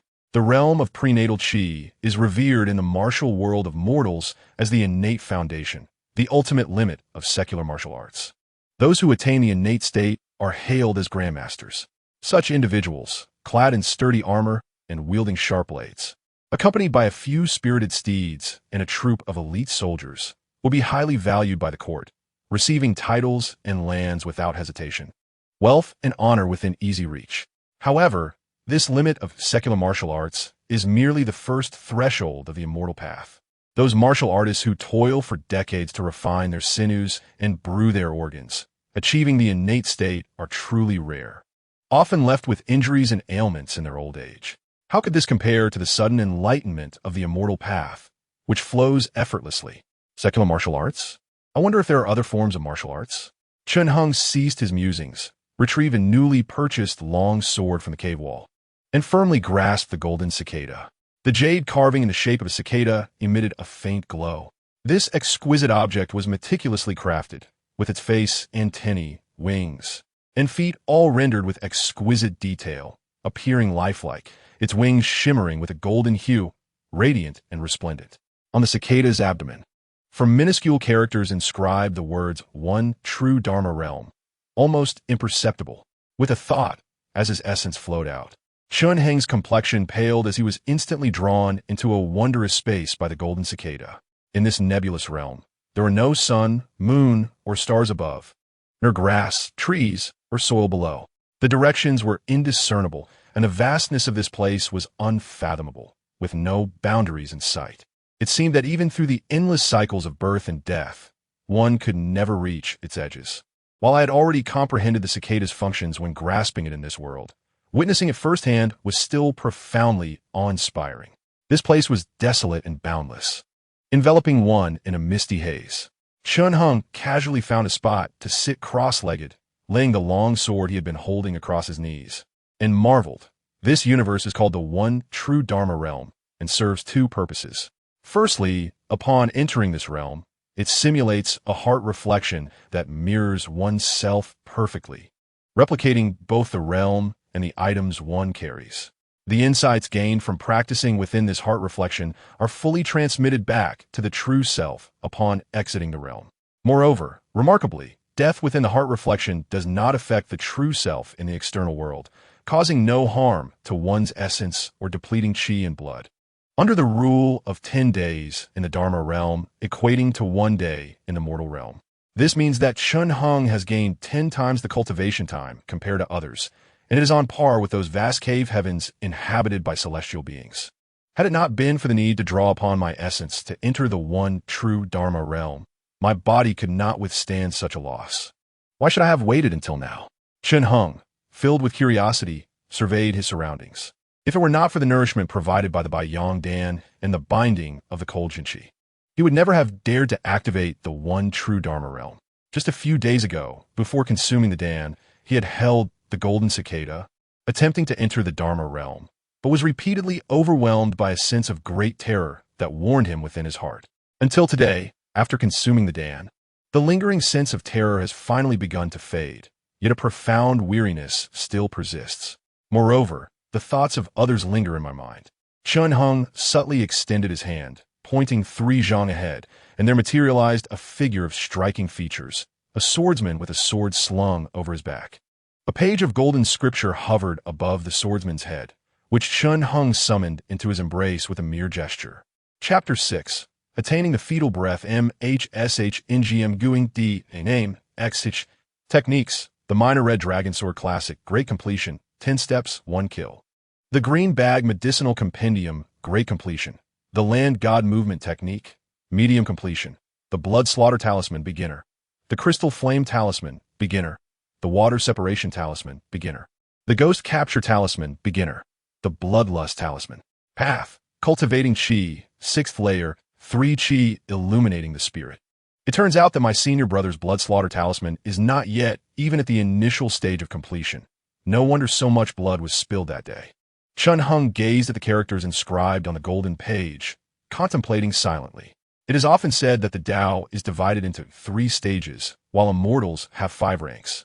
These 3 stages represent the distinctions between minor, medium, and great completion. However, for the sake of meticulous classification, Chen Hung insisted on adding an entry-level realm before minor completion. Although it feels somewhat incongruous, since he is the only one able to perceive it, he chose to let it be. This representation of others' thoughts is surprisingly indistinguishable from that of a genuine person. Just what level of treasure or Tao instrument is the golden cicada? Has it ascended to the rank of the rumored immortal weapon? However, the nomenclature here clearly pertains to Buddhist matters. The Su Du Tian, the 9 provinces, and the 4 seas represent the Tao's flourishing, while Chan is but a whisper. Although it is said that the western Su province still harbors the remnants of the monks' teachings, they are merely a few straggling cats, perpetually oppressed by the dominant Thunder Court, suffering humiliation and unable to hold their heads high, let alone compare with the 8 sects of Su Du Tian or the 6 schools of the demonic path. Should he wish to delve into the profound mysteries of the golden cicada and the true realm of the Tao, it seems he must wait until his divine powers reach full maturity and venture into the vastness beyond the heavens to seek the traces of the great teachings of the monks. Chen Hung cast the item in his hand skyward, and the page of golden scripture returned to hover above Xitch's head. He found it somewhat amusing and, with a flicker of thought, made the golden page vanish once more. This is the second function of the true realm. In addition to simulating one's own thoughts, it can also replicate the thoughts of others from the outside world. By utilizing the MHSH Gu Ing Di Ing within the true realm, it can vividly reflect the techniques, heart sutras, and true forms practiced by others. If one's thoughts are successfully simulated, even the deepest secrets and concealed intentions of that person have nowhere to hide before Chen Hung. The ability to simulate others' thoughts signifies that Chen Hung is not merely engaged in arduous cultivation. He can also engage in duels of thought, honing his skills. Regardless of how tragically one's thoughts may perish, it does not affect the true self. And with the principle of 1 day in the present world equating to 10 days in the true realm, it is akin to having someone endlessly provide him with opportunities for practice, especially since this simulated thought does not tire, complain, or perish. However, upon vanquishing another's thought, one may randomly acquire scattered primordial spirits, which contain records of the various techniques and heart sutras learned by others. Unfortunately, my senior brother's thought is of no use in this regard. The primordial spirit that falls is rendered useless. The Minor Red Dragon Sword Classic and the Green Bag Medicinal Compendium, one a family heirloom of XH, the other his own insights. Chen Hung has already obtained the original scriptures. As for the path section detailing the 3 Qi illuminating the spirit, it is the fundamental technique of the Xuanzhen sect. Although the 3 Qi illuminating the spirit can be cultivated from Qi refining to the purple mansion, the true Qi derived from it is merely of the mid-tier quality among the third rank. Despite its leading position among the third-tier true cheese, it remains inferior. Moreover, this technique is not particularly difficult. Any disciple of the Xuanjin sect who has achieved a sense of fetal breath can request guidance from the elders without hindrance. As for those beginner talismans, they are simply pedestrian goods. Chun Hung felt a twinge of regret. If only he could simulate the thoughts of a disciple from a great immortal sect, he would no longer be troubled by the cultivation of qi techniques. However, he has never even heard of such figures, let alone seen them in person. Nevertheless, while the true realm's simulation of thoughts is indeed wondrous, it is not omnipotent. At most, it can transcend one realm, successfully imprinting others within the true realm. Simulating his senior brother's thoughts was possible because he bore no suspicion towards him and had bled profusely while teaching him the blood slaughter talisman. Without either of these conditions, such fortune could not have been achieved. At this moment, Chun Hung shook his head in recollection. A few days ago, XZH had eagerly come to instruct him on how to draw the blood slaughter talisman due to the multitude of demons and ghosts in the abyss. The blood of a human is the essence of vitality. Some newborn demons and ghosts must first seek to taint this vital essence before they can indulge. The blood slaughter talisman, made from blood, is even more potent. Once struck, weaker demons and ghosts are instantly reduced to ashes, their souls scattered. However, XZH was not adept in talisman crafting and had not yet even grasped the basics of the blood slaughter talisman, resulting in him losing quite a bit of blood. Ultimately, Chun Hung could not bear to watch and hastily intervened. "Senior brother, I trust you are well," Chun Hung remarked, addressing the expressionless swordsman with a respectful bow. "I hope your injuries have healed." Understanding that this thought form bore no emotions, he took it lightly, offering a slight smile and waving his sleeve. "Please, senior brother, proceed. Once I attain the fetal breath, I shall see you again." With this gesture, XH gradually faded into the void, like a water stain under sunlight, slowly dissipating. With this object in hand, one could say that I have already attained half of the 4 essential components for the path: laws, companions, land, and wealth. The opportunity to attain the Tao shall soon reveal itself. Within the true realm, such extraordinary treasures are not even daring to be recorded in ancient texts. Life and death inspire fear. The divine is self-sufficient. With a single gesture, heaven and earth unite, and all things pulse in harmony. Thus, forgetting both the traces and the reasons for those traces, one becomes attuned to the essence of change, entering the realm of true observation. Softly chanting the essential techniques of life and death, fetal breath, Chun Hung raised the newly purchased sword before his neck. Although it was mere iron, it was remarkably sharp. After a moment of contemplation, he decisively struck. With a soft sound, a crimson line began to expand at his throat, blood gushing forth like a fountain. Meanwhile, atop the towering clouds, the azure celestial palace resounded with the gentle strains of a zither, its delicate notes pleasing to the ear, like pearls falling onto a jade plate. Water striking a pond, intertwined with the sounds of flutes and harps, creating a rich tapestry of lingering echoes. "Aunt, it has indeed been quite some time, hasn't it? 30 years? The young man, resembling the master of the Xuanjin sect, reclined lazily on a cloud couch, flanked by 2 beautifully attired maidens bearing large silver trays, who periodically presented him with spiritual delicacies and fruits. "Xiao Jian, how can you be so distant? To speak to your aunt in such a cold manner." The responding beautiful matron chuckled lightly, her voluptuous figure playfully scolding him, causing her exquisite attire to shimmer like rippling golden waves. "Have you forgotten? In your childhood, I was the one who doted on you the most." The matron licked her lips, her dainty fingers lightly tracing the jade table before her. "Had it not been for the old ancestor's prohibition, I might have nearly engaged in dual cultivation with you." Chapter 7. The shadowed sun of heaven, golden silks and silver tents, the ancient furnace exuding fragrant incense. Behind the beautiful matron stood 3 to 5 attendants, some holding fans, others carrying incense or cradling mirrors. They were all strikingly handsome young men, adorned in brocade and silk, their demeanor exuding an extraordinary grace, even hinting at a hint of Tao energy enveloping them. Within the azure celestial palace, the music was originally splendid and harmonious, embodying a scene of sectarian unity. Yet the matroness words evoked a hint of awkwardness. The ensemble of musicians, playing the zither and flute, trembled in trepidation, wishing they could cover their ears, pretending they had never heard such words. The three elder companions also displayed varied reactions. Yen Feichen smiled, Gu Jun's face clouded with gloom, seemingly displeased, while Yuan Ji felt increasingly uneasy, furtively surveying the expressions of those around him, his round, plump face betraying a mixture of joy and concern, his eyes darting about. Wretched woman, you deserve to die. You plotted to seize my primordial yang, disrupt my Tao heart back then, and now you dare to bring up old grievances. Do you truly believe I cannot eliminate you? The master of Xianzhen Sect furrowed his brows, struggling to suppress the fury that brewed within. Cousin, spare me the idle chatter. What brings you to my place of law when you could be at Shangyu? What do you truly wish to accomplish? A mocking smile graced his lips as he continued. I have heard that although the elder of the Mo Dao's Hui Zhao sect favors you, she demands that you conquer the three-headed evil demon of Yinshang before accepting you into her fold. Over the years, you have stirred up trouble in the mortal realm, accumulating countless sins, and have even been pursued by Jun Yao of the Yuqin sect for 3,000 miles. Were it not for the protection of our elders, you would have already met your demise at his hands.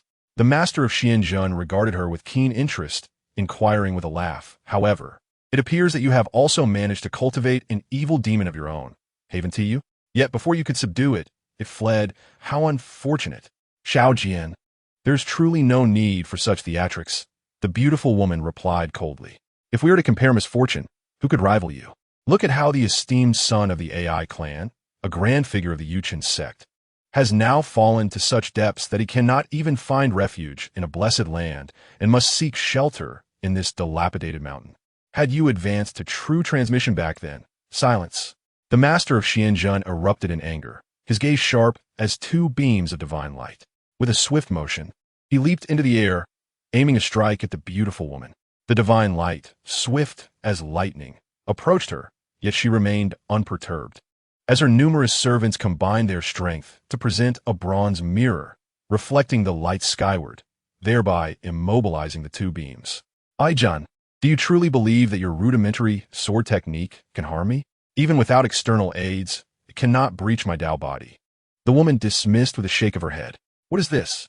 On the Xianhe cloud couch, Ai Jian, who had been enraged, now appeared calm.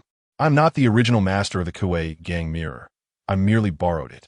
Oh, Xiao Jian, my purpose for coming here is not to engage in a war of words with you. If we continue to air our grievances, we shall only tarnish our relationship, the woman said with a playful clap of her hands. Ai Jian snorted coldly, the murderous intent in his eyes dissipating. In these years at Shaogan Mountain, you must have heard a rumor from our clan, have you not? A rumor? Shangyu? Ai Jian pondered briefly and replied nonchalantly, is it about that girl, born under a red light phenomenon, who was bathed by a bluebird? Exactly. Xiao Jian, do not underestimate her, the woman cautioned. Not only was she born extraordinary, but she is now also favored by the Qiming sect among the 8 sects of the Xianmen. The reclusive Zui Jing, who has been in seclusion for a century, is personally descending the mountain to accept her as a disciple. Enough. I have a general idea of your intentions. Ai Jian interrupted brusquely, waving his hand dismissively. What do you expect from me? You are at least a practitioner of the second realm of Dongxian, and you are her elder. Is it truly worth your effort to run around for a mere child? If you wish to debase yourself, that is your own choice. I shall not accompany you. He pointed toward the clouds outside, indicating his desire for her to leave. You made a part, but what of you, Xiao Jian? I remember that after causing trouble, you have longed to return to the Yuqin sect and sought the clan leader's intercession on your behalf. Ai Jian remained silent. You only know that our niece is extraordinary at birth, but you do not realize the extent of her abilities. Seeing Ai Jian silent, the woman stood elegantly and spoke. She has practiced the qi cultivation methods of our clan and has achieved the lofty status of the 9th tier with her Ziqing true qi. After becoming a disciple of the reclusive Zhuijing, she has been granted the classics. Within 10 years, she established her Tao foundation, opened her purple mansion, entered Dongxian, and is now close to absorbing the 5 essences, stepping into the second realm of Dongxian. How old is she? Ai Jian suddenly asked. 24. The revelation sent waves of astonishment through the assembly. A 24-year-old Dongxian alchemist? This is an extraordinary find. How regrettable it would be to miss such an opportunity. The heart of Yuan Ji was ablaze with excitement as he rubbed his hands together. Across from him, Yin Fei Chun regarded his enthusiasm with disdain. While the expressions of several elders varied, and the musicians were left dumbfounded, unable to speak. On the Xin He J platform, AI Jin remained in trance, seemingly detached from the unfolding events. After a long while, he finally spoke. The recluse has his own ingenious plans. Xiao Jian, rest assured, I have never deceived you. The beautiful woman batted her eyelashes flirtatiously. Very well. AI Jian's expression fluctuated before he sighed deeply. What is it that our niece desires from me? To find someone. Whom are we seeking? I Jian inquired. Naturally, the Yin Tianzi, within the realm of the true law. Chun Heng's severed head and mangled corpse soon vanished along with the pool of blood, only to reappear in a new body in the blink of an eye. Coughing repeatedly after his rebirth, a sickly flush crept across his face. Almost comprehending the final fragment, he pondered, where has the last piece gone awry? Chapter 8. How Fortune and Misfortune Intertwine. Severed limbs, stabs to the abdomen, decapitation, severed fingers, blinded eyes, what is termed borrowing life and death to attain the fetal breath. According to Su Ji's understanding, it is a technique of spiritual shock, forcing oneself into a state akin to an infant in the womb, extracting the fetal breath. Although it may seem like a shortcut and somewhat unorthodox, it is nonetheless a legitimate path to enlightenment. However, others do not possess the true law as Chun Heng does and cannot act with such audacity when employing this legitimate path.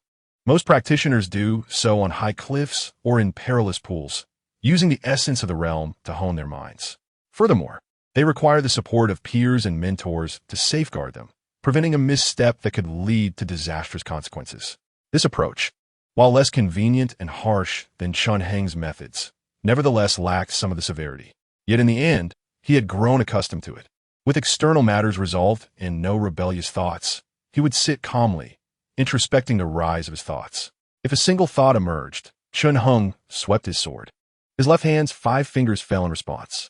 Not bad, this is the fixed observation. Cold sweat dripped as the veins on his forehead throbbed. His once pale and cool visage now twisted grotesquely. This step should be correct. With a sudden thrust, Chun Heng slashed his own throat with the sword, collapsing to the ground. In an instant, his corpse dissipated and a new body emerged in its place. This fixed observation, this step is indeed right. Chun Heng shook his head, dispelling the haze in his mind, and frowned. So where is the mistake? Which aspect remains unfulfilled? Could it be my interpretation of the body spirit in a phrase like a shadow in a painting is flawed? But that does not seem likely. He coldly gripped the sword and made a swift incision across his abdomen, blood pouring forth. After lingering in the intense pain for a moment, Chun Heng chose to end his life. 5 viscera spirit light, transforming into the spirit of the body.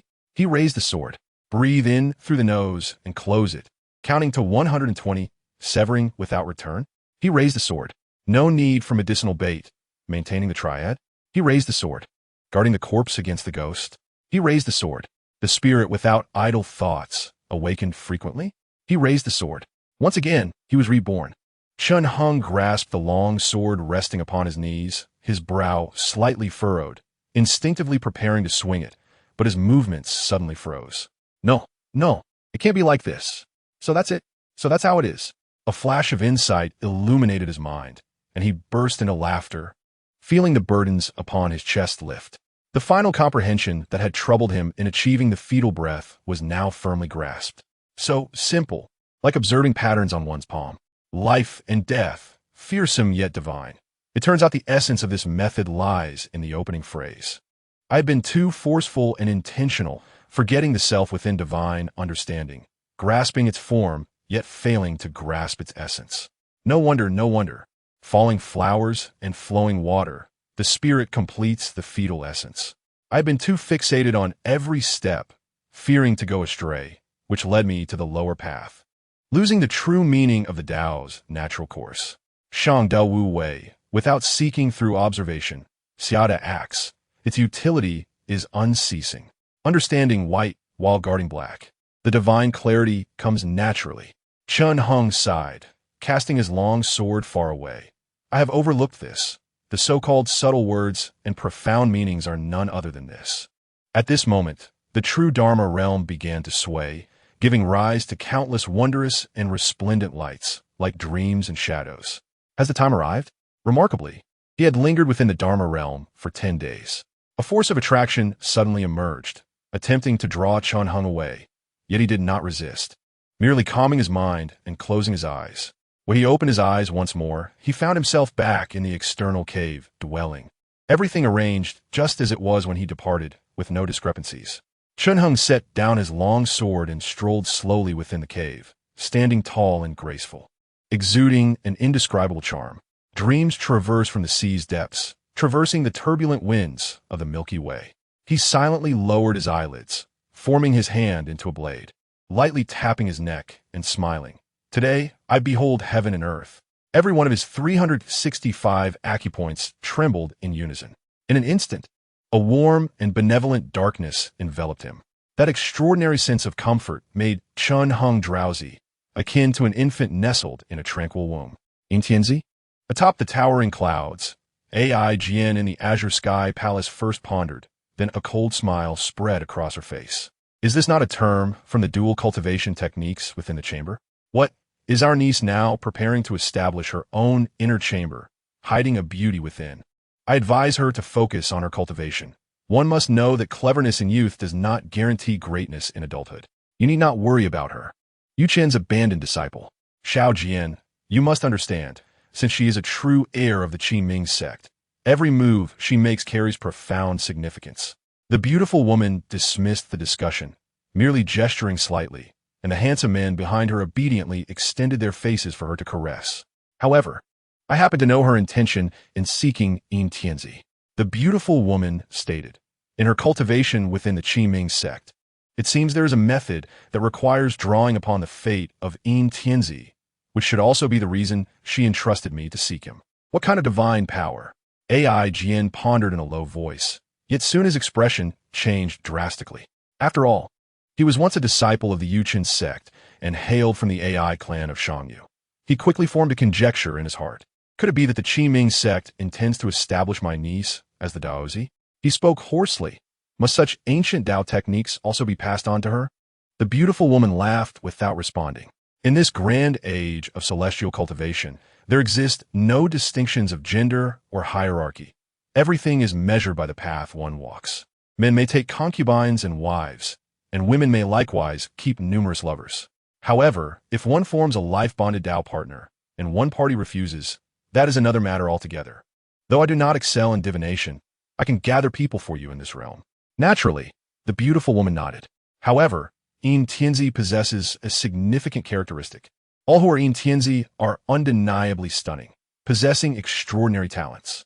If we search based on this, we shall surely expedite our quest. Before Ai Jian could speak, Yuan Ji, who had been quietly seated for a long time, suddenly brightened. Since the banquet began, he had been scheming to connect with the Ai clan behind the beautiful woman. Yet, this woman was utterly indifferent, having not spared a glance at the 3 esteemed elders of the Xianjin sect since they took their seats. Yin Feichen and Gu Jun were at a loss. Yuan Ji, however, was burning with anxiety, like an ant on a hot pan, repeatedly wanting to join the conversation, but fearing to offend. After several hesitations, he finally found his voice. Master Alchemist, if we speak of beauty, our sect already has one. Far away, yet close at hand. Upon hearing this, Yin Feichen's eyes darkened as if he realized something, glaring angrily at Yuan Ji. His name is Chun Hung, residing at the Luo Xia Peak of our Xianjin sect, previously serving as the head of the Lushan chamber. Ignoring Yin Feichen's murderous glare, Yuan Ji, seizing the opportunity, bowed profusely and smiled at the beautiful woman. This young man is indeed like a celestial being, if he is not Yin Tianzi. I dare say no one else could be worthy of that title. Oh, the beautiful woman exclaimed softly. Lushan? Lushi? She glanced at the quiet Lusher below, her face showing disdain. Such mundane musicians? The group of musicians from the Lushan chamber, having heard many secrets today, were already terrified, and upon this remark they trembled, believing their demise was imminent, and began to weep loudly. Not at all, not at all. Yuan Ji, drenched in sweat, exclaimed, Chun Hung is different. He is young. exceedingly beautiful, exceptionally. Xiao Jian, the beautiful woman, had grown weary of him, turning her attention to AI Jian atop the Xian Crane J platform. Indeed, the elder did not speak in vain. Chun Hung is truly a celestial being, a rarity in the southern domain for 500 years, a true prodigy of heaven. AI Jian nodded slightly, a mysterious smile gracing his face. If anyone could rival his beauty in my lifetime, it would only be Jun Yao, who almost perished at your hands, and that you Shu Zhenran from the Doshu sect. These three, upon first sight, can make one forget the mundane world. The beautiful woman let out a cold snort. Before she could scold, AI Jian pointed with his hand and used true energy to depict Chun Hang's likeness. The beautiful woman was momentarily taken aback. After a long while, her throat moved slightly, and she was left in a daze. How is it, Master Alchemist? Is he still satisfactory? Yuan Ji smiled broadly, raising his wine goblet. Good, good, good. The beautiful woman ignored him, her eyes fixed eagerly on AI Jian, saying quickly, Now, take me to find him. Good fortune. Truly, heaven is aiding me, and he is rather anxious. Without minding Yuan Ji's awkwardness, AI Jian smiled and urged the talisman. And the Azure Sky Palace descended toward a mountain peak below the clouds, weeping and wailing, utterly lacking decorum. Some musicians below were still sobbing, and AI Jian frowned, waving his hand to erase their memories of the day, casting this day's group of musicians to the mountaintop. And AI Jian pointed to a cave dwelling, just about to speak when he abruptly halted. A mysterious, intangible, and unclear aura was slowly rising. Although faint, it did not escape the keen senses of the several Xian Dao alchemists present. How curious! Was it not said that Chun Hung was not adept in the Dao, nor possessed a heart for it? Who would have thought he had actually attained the fetal breath today? Chapter 9. Chun Ing within the cave dwelling. Chun Hung slowly opened his eyes. Two beams of uncontainable brilliance shot forth from his gaze, radiating over 3 feet, dazzlingly bright, dimming even the flickering oil lamps along the cave wall. After several breaths, having achieved fetal breath, his innate essence began to manifest. Next, he should devise a method for refining qi, to engage in the transformation of essence into qi. Under the guidance of his thoughts, the vital energy within him surged like a furnace, shaking the surroundings and scattering all dust and debris within 3 zhang, as if a great beast of the mountains was stirring, preparing to pounce. Chun Hung had never felt so invigorated. His vitality and spirit were both robust and fervent, akin to stars igniting in the night. With every movement, whether a fist or a finger, he carried an overwhelming force capable of shattering wood and stone, bending metal and iron with ease. This was the divine strength that could easily topple 3 horses. Regrettably, within this cave dwelling, there were no heavy objects like bronze cauldrons to allow Chun Hung to accurately measure his strength. If he wished to do so, he must travel to the large pool beneath the Yangqi Peak, where hundreds of 5,000-pound stone balls lay, personally carved by Gujun, specifically for the use of various qi-refining practitioners. As for the profound mysteries of the first stage of qi refinement, they were vastly different from the fetal breath realm. While the innate sensation that lingers within the fetal breath state can indeed enhance one's health and greatly increase strength, it will gradually decline with the passage of time, ultimately leading to complete dissipating. This serves as the reason why those martial arts grandmasters who have attained the fetal breath, despite enjoying a lifespan of 150 years, gradually succumb to age and illness, ultimately returning to a mound of yellow earth. However, practitioners of the celestial path are distinct. They possess the ability to forge a bridge between the microcosm of their own bodies and the vast macrocosm of the world through the cultivation of vital energy, thereby reaching a state of vital energy refinement. Upon achieving this state, they can refine the inexhaustible spiritual energy from the external world to supplement their limited fetal breath. With the infusion of this external spiritual energy, the innate breath within them not only ceases to diminish, but instead flourishes as their mastery of vital energy deepens. Eventually, they may leap like fish or dragons, transforming their innate fetal breath into true vital energy. It is precisely because of the boundless external spiritual energy that practitioners of vital energy cultivation appear extraordinarily mystical. Even lifting a massive stone weighing 5,000 pounds from the depths of the YNGQF is not a formidable challenge for those well-versed in the realm of vital energy. Chun Hung raised his hand, summoning the long sword with which he had spent many days in the YZH and FG. If fetal breath can be considered a form of self-sufficiency, then is vital energy merely a borrowing from the heavens and the earth? Borrowing from natural spiritual energy, from elixirs, from external herbs, and from everything that can enhance the innate fetal breath, thereby reinforcing the physical form and ultimately deriving different true vital energies according to the levels of cultivation. This is what one might call establishing a foundation for the path. He gazed at the long sword for a moment and struck again, but this time no blood flowed. Only a faint white mark remained on his palm. In just 2 breaths, even that mark vanished without a trace. The achievement of fetal breath indeed allowed him to transcend the mortal body. His physique as strong as metal or iron, truly remarkable. Chun Hung curiously swung the sword several more times, each strike more forceful than the last, until he enveloped the fetal breath within the sword's body, at which point a deep wound appeared in his palm. With this strike, he could vaguely sense a slight diminishment of the fetal breath within him, as if it had vanished entirely. No wonder that, although those in the fetal breath realm may live for 150 years, very few martial arts grandmasters survive beyond 60 years without mastering vital energy. They cannot nourish their fetal breath, for with every use, it diminishes. Chun Hung casually bandaged his wound and pushed open the great door, stepping out of the cave dwelling. At this moment, the mountain wind surged like a tide. The damp, cold mist coiled around half of Zyganshan like a colossal serpent. The air tinged with a faint white hue, and the sunlight transformed unpredictably within the mist, casting a resplendent golden glow that flowed like a waterfall.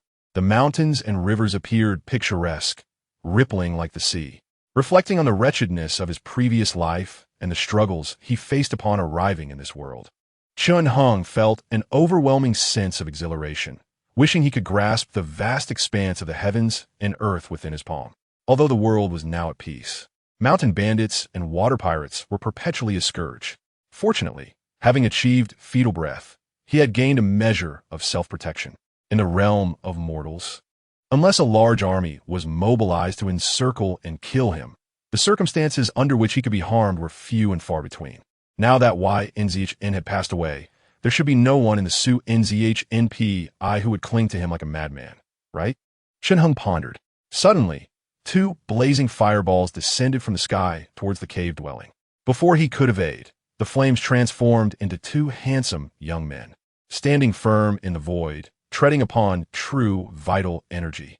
Uncertain of which 2 senior brothers they were, Chun Hung approached and greeted them. Among the 2 young men, one donned a robe of purple clouds, adorned with a lotus crown crafted from precious jade, resembling a young noble with a haughty demeanor. Senior brother? Who is your senior brother, coming from such a humble background? Upon hearing Chun Hung's question, he instinctively scoffed, but then abruptly changed the subject. You, Chun Hung? You do possess a certain allure. Come, I shall take you to meet the master. Clarify? Why so much nonsense? Do you think that being good-looking allows you to act arrogantly? The young man in splendid attire, growing impatient, unleashed his true vital energy, transforming it into a binding rope aimed at Chun Hung, intending to ensnare him. However, before the rope could reach him, the other youth beside him swiftly struck his palm, dispersing the splendid young man's vital energy. The master is a noble lady of the A clan from SH Ingi. This time she has come to the southern region, and upon hearing the tales of your elegance while visiting the clan leader, she has sent us to invite you for a conversation. The other young man slightly cupped his hands and smiled at Chun Hung, his voice warm and rich. Fortunately, he acted rudely and impulsively. I apologize on his behalf. You do excel at playing the Good Samaritan. Seeing his true vital energy easily dispersed, the young man named you NX Ang's face flushed with anger. May I know your esteemed name, senior? A peculiar sensation suddenly welled up within Chun Hung. His heart surged inexplicably, as if he felt an innate affinity towards the youth who had just come to his aid. I am unworthy of such a title.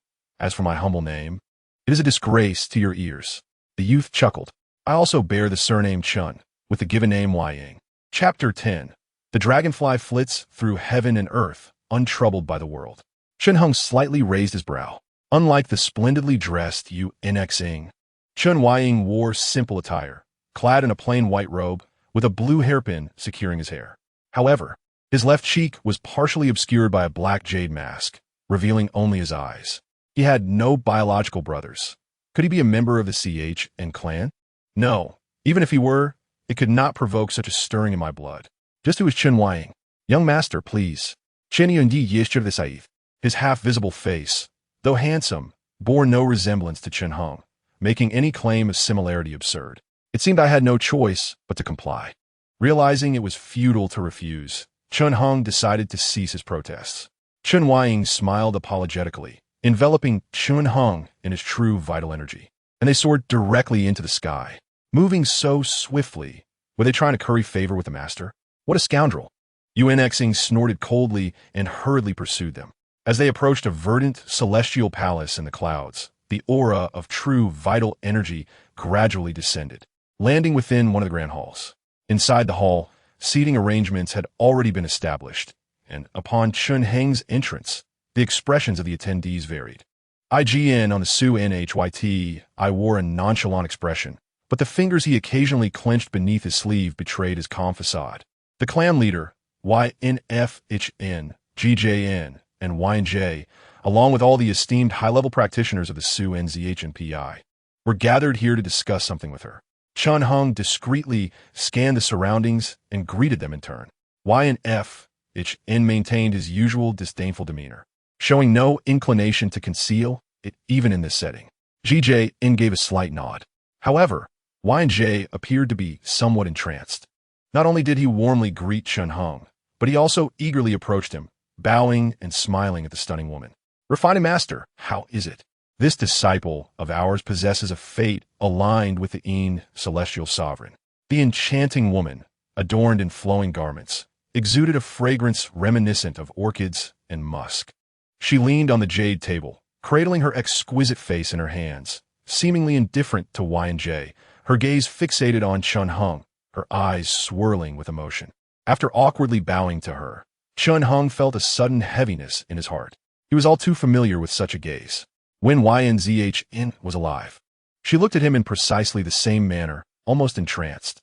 Chen Heng clenched his fists silently. I have struggled with all my might to attain fetal breath. Yet before these great practitioners, I remain but a mere object of admiration, easily critiqued and coveted. If this appearance does not aid my cultivation, it may only invite further troubles. Perhaps it would be better to obliterate it entirely. At this moment, Xing and Chen Huaying had already quietly retreated behind a beautiful woman. It appears that Chen Heng's resolute determination has been perceived. Chen Heng raised his head with keen interest, his gaze flickering slightly.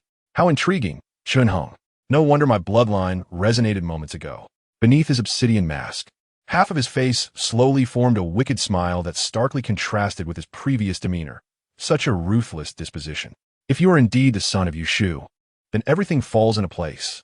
After all, our family is renowned for its lineage throughout the 9 provinces and 4 seas.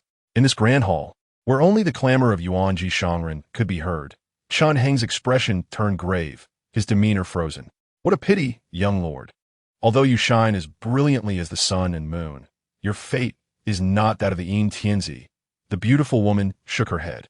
It seemed both joyful and regretful, but ultimately, this joy would require much more. What? It was not Yuanji Shangren who first posed the question, but rather the seemingly indifferent AIGN. What kind of joke is this? Did you not say yourself? The Een Tianzi is of exquisite beauty. All are gifted individuals. AIGN, losing composure, stood from a Xian Hiyu Tai, violently knocking over a maid's silver tray, causing wine and delicacies to spill everywhere.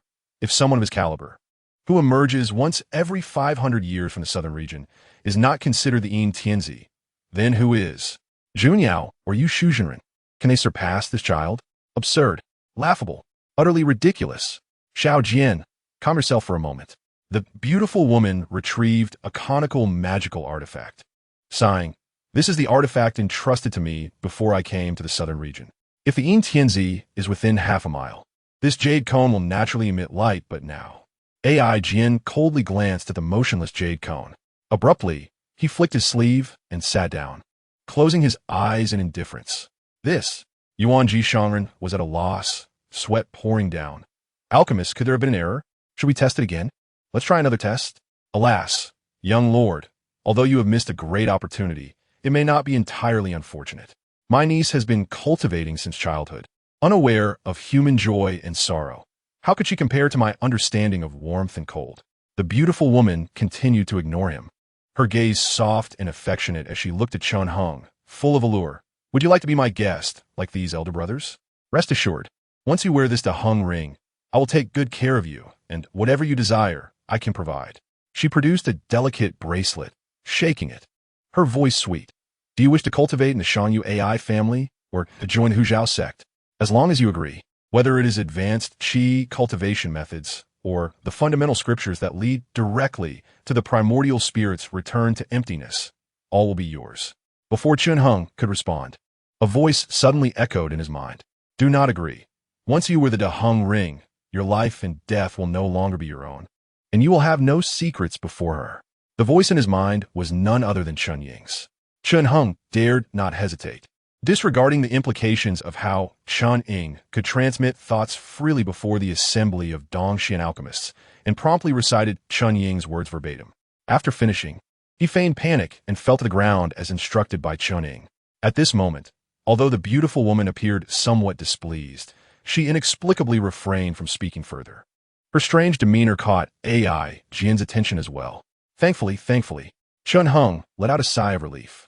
He noticed Yin Fei Chun beside him, seemingly relieved, and suddenly a thought emerged in his mind. Sect leader, I have a request.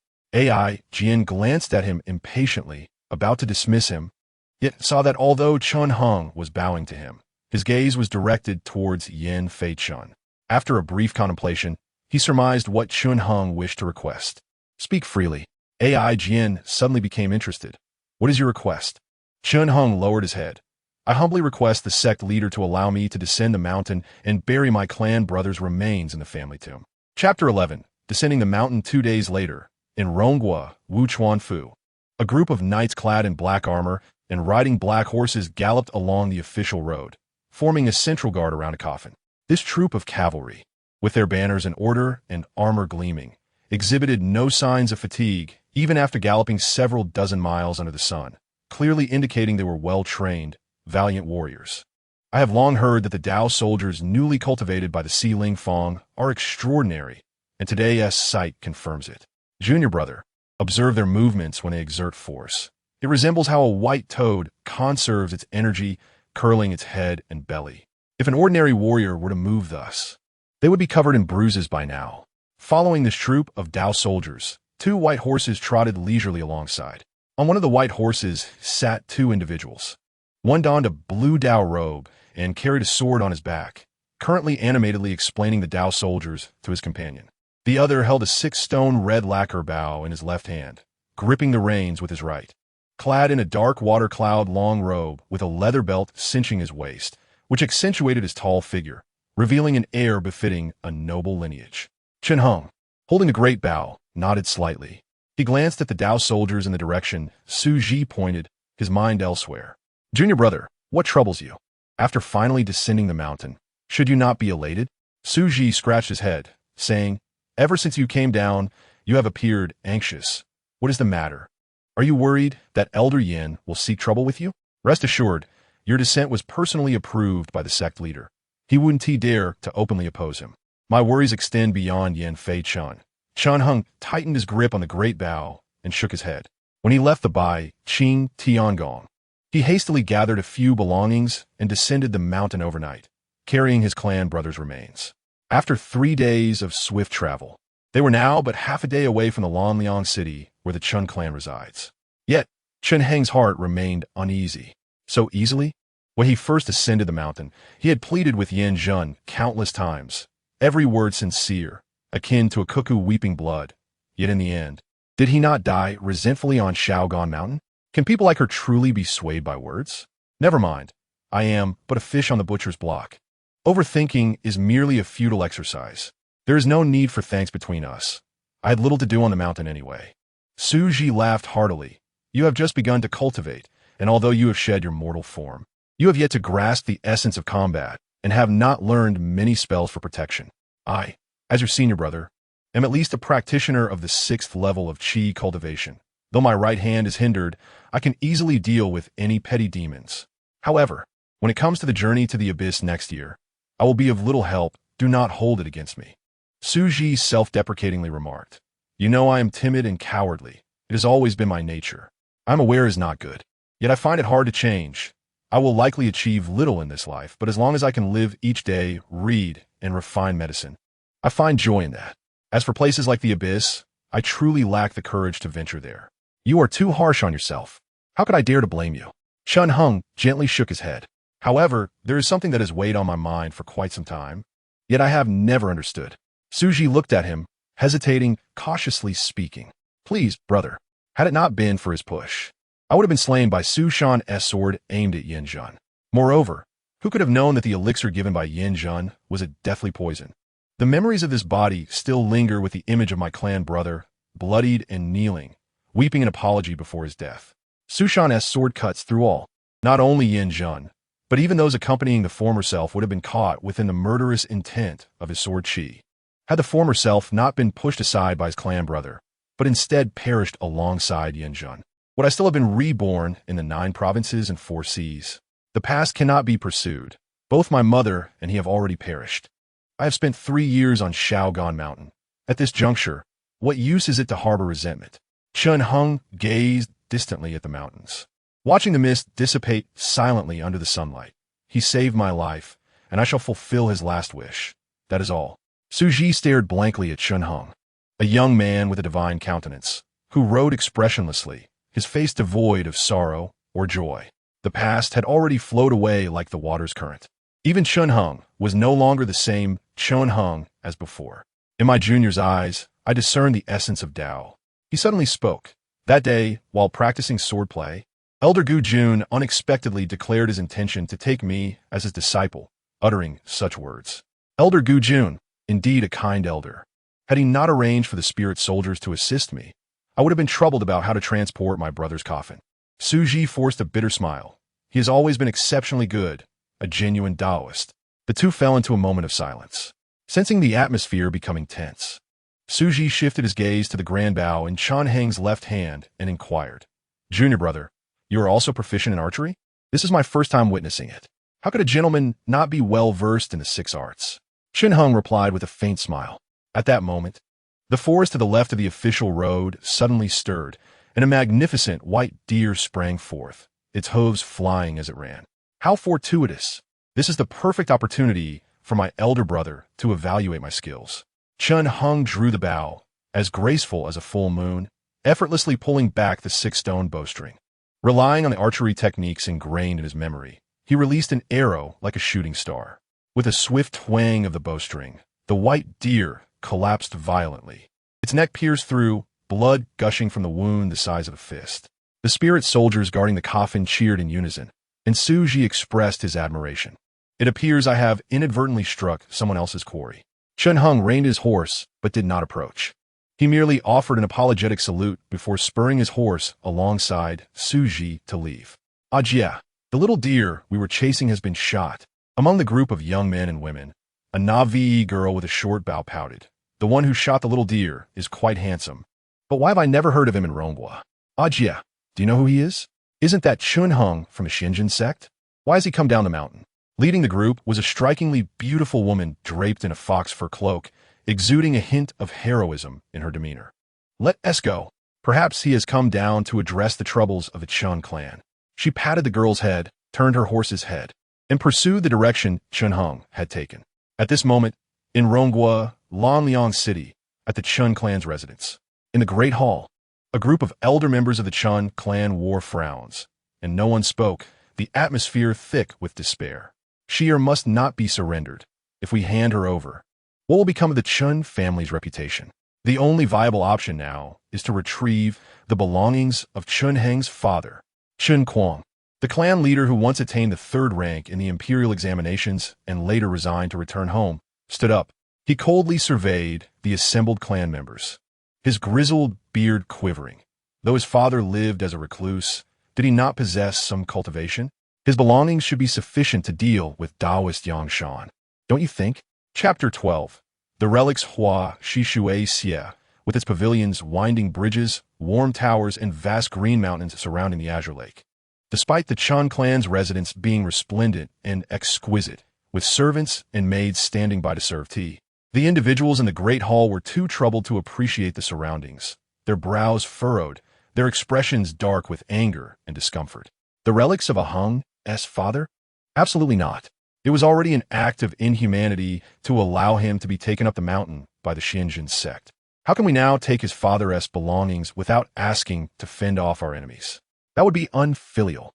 Chen Zhan was the first to voice opposition, and several elder clan members who had always been friendly with him echoed his sentiments, each expressing their opinions, causing the previously somber hall to erupt into noise.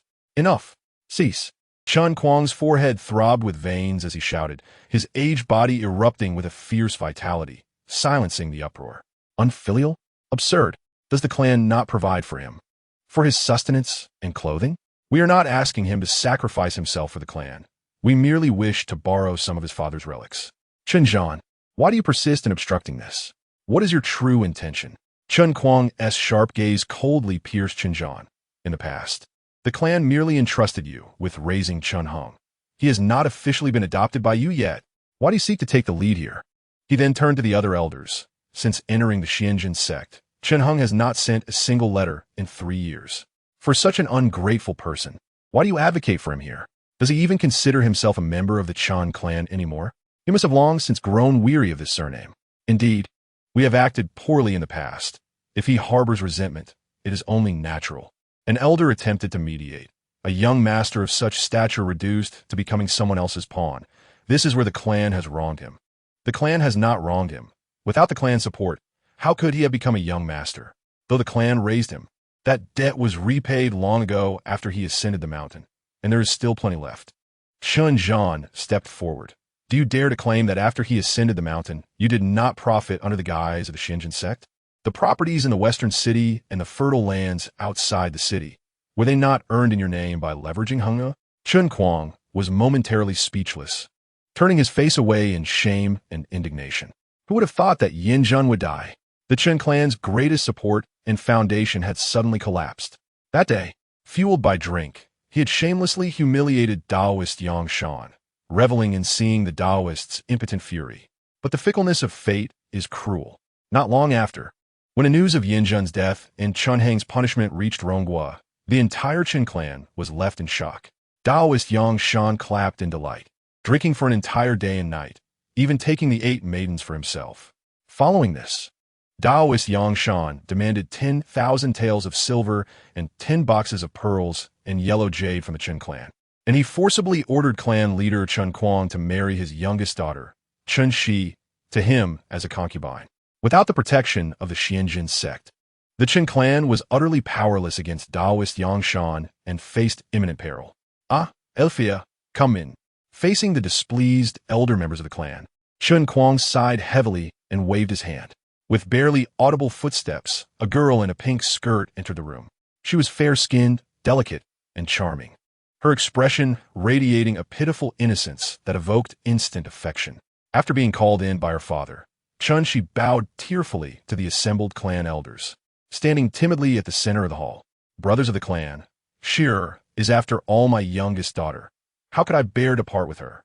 13th brother, I know you harbor resentment towards me because of my foolish son who, on his own accord, concocted a plan that ensnared Hung'er in Yin Zhen's clutches, which has led you to despise me.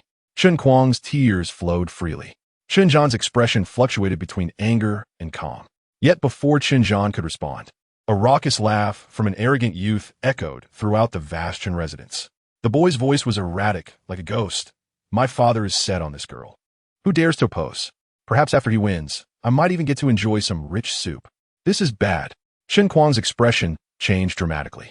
The laugh was so loud, yet the house's sons and guards showed no reaction, evidently silenced without a sound, unable to raise an alarm in time. 13th brother, hurry. 3rd brother implores you. He shouted at Chen Zhan, leaping from the hall and attempting to carry his daughter on his back to escape. However, before he could dash out, A group of individuals in yellow garments blocked the exit, led by a burly man with a coiled beard who struck Chen Kuang with a single palm, sending him flying and causing him to spit blood. "Damn it, Xiao Ding, go fetch the wooden box from my secret chamber." Seeing this situation, Chen Zhan no longer hesitated and shouted loudly. Behind him, a beardless man in his 30s nodded, and with a mere flick of his toes, he dashed out of the hall. Even the burly man could not stop him. Good, good. Upon witnessing the extraordinary martial prowess of Chen Zhan's guardian, Chen Kuang, who was spitting blood, erupted into maniacal laughter. He carefully placed his daughter Chen Shi aside, summoning renewed vigor to engage in combat with the burly man with a twisted beard. The elder members of the Chen clan also roared in fury, charging into battle against the group clad in yellow garments. Although their spirits remained somewhat high for the moment, their advanced age and waning vitality ultimately led to their subjugation by the reckless yellow-clad assailants. Just as Chen Kuang delivered a devastating blow that caused one yellow-clad individual's brain to splatter, he suddenly felt his strength wane, disbelief clouding his eyes. Is this poison? Such a potent poison. Indeed, were it not for this poison, we would have found it quite easy to enter here. The arrogant youth's voice echoed once more. Despicable. Shameless. Old man, are you merely stalling for time until that little thing named Xiao Ding arrives to save you? The youth laughed again. A sense of foreboding suddenly gripped Chen Kuang as he unwittingly lifted his gaze. Not far from the hall, he spotted a gruesome sight. A flayed corpse lay sprawled, its features unrecognizable, but it clutched a wooden box in its arms. Inside the box were an ancient book and several peculiar talismans. Xiao Ding. Chen Zhan's eyes widened in horror. Chen Kuang felt a wave of dizziness wash over him, his movements faltering for a moment, allowing the burly man to deliver a savage kick that shattered his arm, sending him sprawling, unable to rise again. "Hey cousin, this little girl is quite tender," the burly man remarked, extending his hand to grasp Chen Shi. "After you and your uncle have had your fill, may I have my turn with her? You brutish oaf can only consume flesh. Who would dare give her to you?" "Absolutely not."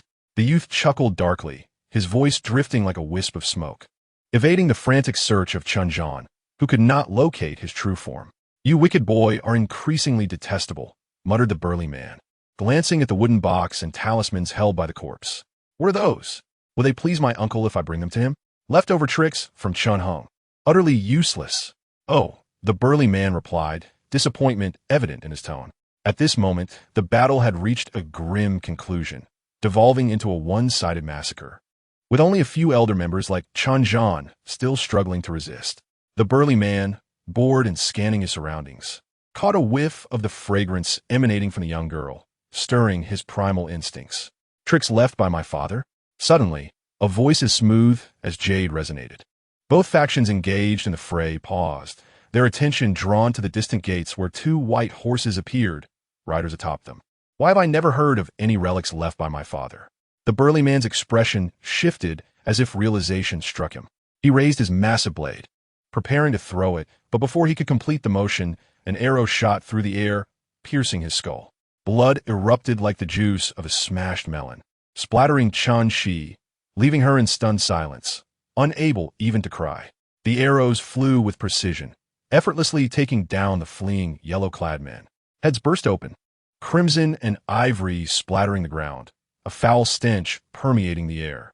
This surreal yet gruesome scene left Chen Zhan dumbfounded as he gazed toward the gates, his hands trembling uncontrollably. "Chen Hong, have you lost your mind? How dare you slay my cousin?" The arrogant youth's voice rang out again, now tinged with a hint of anxiety. At the gates, Chen Hong cast a fleeting glance over his shoulder. The woman in the fox fur cloak who had accompanied him promptly understood, retrieving an arrow and respectfully offering it to him. "Your concealment is lacking." His long, delicate fingers, accustomed to the guqin, effortlessly drew the 6-stone bow into a perfect arc, his hands steady as a timeless pond. A celestial archer, the arrow flew like lightning. The bowstring twanged, and from atop a pavilion, a figure tumbled down with a pained cry. With a single fluid motion, he dispatched 3 foes with a terrifying display of strength. Each adept archer among the innate practitioners was akin to a siege crossbow, their arrows ensuring death, often reducing the target to mere remnants. The yellow-clad man felled by Chen Hong stood as testament to this lethal skill. Yet, at the lower level of the pavilion, The wounded youth who clutched his abdomen appeared pale, but not in immediate danger. That's a defensive talisman. Congratulations, junior brother. On another white horse, Su Ji squinted, her gaze fixed on the resplendent five-colored pendant adorning the youth's waist. If you acquire that item, your journey into the abyss will be considerably more secure.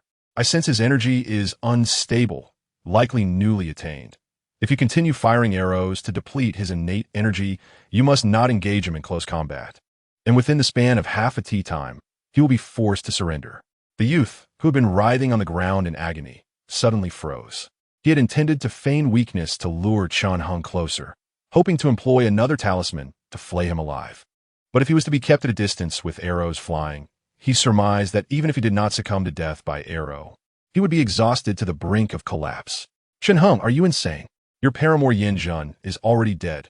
What audacity do you have to provoke me? The youth scrambled to his feet. Do you know who my father is? He has 6 sworn brothers, all my esteemed uncles. I move freely in the imperial court of the Rongwa. If you dare touch a hair on my head, before he could finish, another arrow felled him. When he rose again, his complexion was ashen, and the brilliance of the five-colored pendant had dimmed in Chun Heng's penetrating gaze. How much innate energy do you have left to activate your talismans? Chun Heng's eyes darkened as he drew the 6-stone bow back once more, unleashing a barrage of arrows with the swiftness of lightning, the sound of the bowstring echoing like thunder.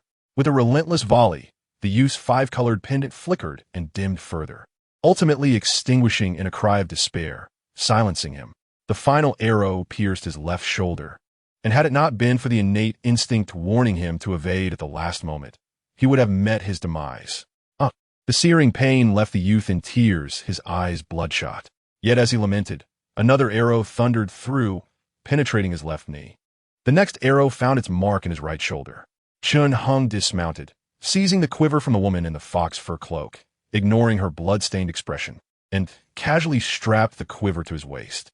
Wait, I have. The youth's cries were abruptly silenced as an arrow sent him hurtling backward, impaled against the crimson pillar of the pavilion. You must listen to me. Another arrow flew, accompanied by a mournful cry as his right knee shattered, sending bloodied bone fragments flying into the water, creating ripples of crimson. Brother Hung, it's me, Wang Duanbao. Please spare my life for the sake of our childhood friendship. I am in excruciating pain. I shall never dare again. 50 paces away, Chun Heng's eyes grew cold as he methodically nocked an arrow, drawing the bowstring with a grace that belied the cruelty of the moment. The scene unfolded with a beauty akin to flowing water, yet it bore a sense of brutal elegance. Wang Duanbao, blinded by tears and gasping for breath, failed to witness the heart-wrenching spectacle before him. My father shows me no affection whatsoever. Last year, he even seized my legitimate bride. Brother Hing, spare my life, and I shall assist you in dealing with that old scoundrel. He sobbed, saying, I know that scoundrel possesses numerous tricks. Just then he opened his eyes. What met his gaze was merely an arrow, swift as lightning. Vengue du enbe ostud instant silence. He watched helplessly as the arrow, propelled by a chilling wind, pierced through layers of air and headed straight for his forehead. Death. Ivildi. There is no way to stop this arrow. It is certain doom. A wave of unprecedented terror engulfed W. Du Nbo's heart, and he lamented his foolishness in descending the mountain, heedless of danger, and provoking this killer. He had not expected that even now, this man's archery skills remained as formidable as ever, perhaps even more piercing. In a fleeting moment years ago, he had mistaken this person for a woman dressed in male attire, and had sent a love letter through a scholar in the city. Back then, this man had pursued him relentlessly through the wilderness, drawing his bow and loosing 3 arrows, each aimed directly at his head, ultimately causing him to tumble down the cliff. By the time W. Du Nbo clawed his way back to safety, Ch.N.H. Ing had already been taken to Shi O.G.N.H.N. by Y.N.Z.H.N., and from that moment on, his already muddled mind had grown even more befuddled. I should not have confronted his arrow with the W. Guing P.I. Indeed, I should have utilized the Li Y.N.T.N. Gu F.N. In the instant the arrow approached, a thought flickered in W. Du Nbo's mind. Yes, Xiao Y had taught me before marriage that defense is inferior to offense. I had forgotten, but it was too late for regret. He watched as the arrow drew closer, the tension between life and death stretching infinitely. His last thought flashed through his mind. If I perish here, will Xiao and my father remember me while they lie together? Crash! The arrow struck true, piercing his hairpin and shaking the entire pavilion, causing dust to fall. Wing Du Nbo trembled, belatedly realizing the danger, and felt a warmth spread in his trousers. At the manor's gate, XH dismounted, perplexed. Why did you spare him, junior brother? Do you truly intend to use him as an inside informant and eliminate his father as well? Ying SHN is indeed a treasure trove, rich in spiritual energy. It would be a pity to waste it on that old Taoist. Moreover, the enmity is already established. There is no rationale to guard against a thief for 1,000 days after being a thief for just one. CH calmly lowered his bow. Wing Du Nbo, so many years have passed. What is your father's current cultivation level? You have already slain his father and brother. To expect the remaining son to serve you is likely a tall order. XH shook his head. But his father's cultivation level should not be particularly high, right? This immortal master, the man you previously shot down, was his nephew, not his son. Wing Du Nbo, barely clinging to life, trembled. I am the son. I am his son. He has always wanted to consume Xiao. The relationship between sons and nephews is fraught with tension. I ask about your father's cultivation level. Where does Xiao come into play? Speak the truth. XZH glared. 6th level of Qi cultivation. 6th level of Qi cultivation. CHNH Ing and XH exchanged glances. After a moment's hesitation, the latter gritted his teeth and nodded slightly. Thank you, senior brother. CHNH Ing performed a deep bow. There's no need for thanks. But let us make this clear. XH grimaced. If it truly comes to combat, I will take you along to escape. You must not confront him head-on. Rest assured, senior brother, I have diligently practiced the LDSH in X-ing technique for many years. Not to mention a 6th level practitioner. Even one at the 7th or 8th level cannot catch me. As they conversed, the young heirs and guards of the CHN family, previously incapacitated by Wing Du Nbo's poison, groaned and stood up, hastily arming themselves with blades and swords. Inside the hall, blood pooled upon the floor, and the remaining clan elders staggered to CHNH Ing's side, their expressions complex and inscrutable. Inger uncle. CHNH Ing smiled slightly. It has been a long time since I last saw you, clan leader and esteemed elders. Inger just now. Do you know if my father left behind any relics? The clan leader, CHN Ing, whose arms were shattered, was about to offer some comforting words when CHNH Ing interrupted him coolly. Upon meeting CHNH Ing's dark and unfathomable gaze, CHN Ing's heart raced, and the hair on his body stood on end, nearly causing him to stagger backward. Hand it over. CHNH Ing extended his hand, utterly unfazed. Days later, in a quiet chamber, CHNH Ing furrowed his brow as he closed a yellowed page, his eyes flickering. It was an ancient tome, its worm-eaten cover adorned with several prominent characters, titled SHNWSH who DOJN's commentary on the T issue NZH. Chapter 14. A true man should not sweat the small stuff. In this world, the myriad true Qi exceeds the count of millions. Once a Taoist comprehends the embryonic breathing and perfects their innate essence, they must seek a method of Qi cultivation to strengthen their innate embryonic Qi, subsequently transforming it into true Qi to establish a foundation for their path. Only then can they be regarded as following the grand path, the orthodox teachings of the celestial realm. This SHNWSH who DOJN's commentary on the T issue NZH is a method of Qi cultivation. Moreover, it is a profoundly advanced technique, likely a superior method. However, it is far removed from the sacred path and the celestial way. To practice the 3 Huang, to burn bait at the 8 doors, is to engage in futile side paths. The method of closing breath, entering meditation, and transcending the spirit cannot escape the fate of aging and death. Adding life energy, replenishing blood, inevitably brings about the suffering of relocation. As for the 3 peaks engaging in battle, defining observation and form, it is truly an aberration of my path, unworthy of consideration. Various methods of Qi cultivation aside, I shall not elaborate, for only the T issue N is truly profound and subtle, possessing a harmonious quality, formless and nameless, and cannot be elucidated without the scriptures. The Tao lies within the scriptures, deep and exalted, and cannot be comprehended without a teacher. The entire text is narrated in the voice of a person called SHNWSH who DOJN, instructing individuals on how to extract essence from the void and ultimately operate the method to refine their embryonic chi into T-issue NZH and upon reaching the 9th level of chi cultivation. CHN shook his head. The intent of this chi cultivation method is astonishingly lofty. It is unclear for whom it was devised, who could possibly cultivate it, and how it ranks among the 9 levels and 36 grades of true chi.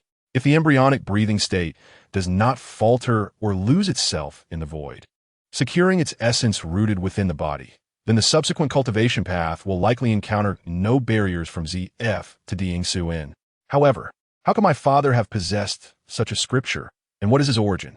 CHN stood and carefully stored the ancient tome. His father had passed away too early. Before he could even form memories, he had succumbed to an old illness after a sudden vision, struggling on his bed for several days before departing, leaving behind only his son and a mother in their solitude. It is understandable that these clansmen, being of ordinary flesh and blood, devoid of understanding of the principles of the Tao, might view the perilous and convoluted aspects of the scripture with fear and regard it as a deceptive side path. However, this method of chi cultivation is evidently of superior intent, and the ultimate transformation into T-NZH possesses boundless utility, harmonizing the primordial energy for universal application, shaping it according to the Tao, and is rightfully called the teaching of divinity, the true doctrine, the great void of nature. How could someone capable of transmitting such profound teachings have died from a mere vision? What could he have envisioned? Moreover, the few talismans left behind remain an enigma to me. I cannot discern their purpose, truly a mystery.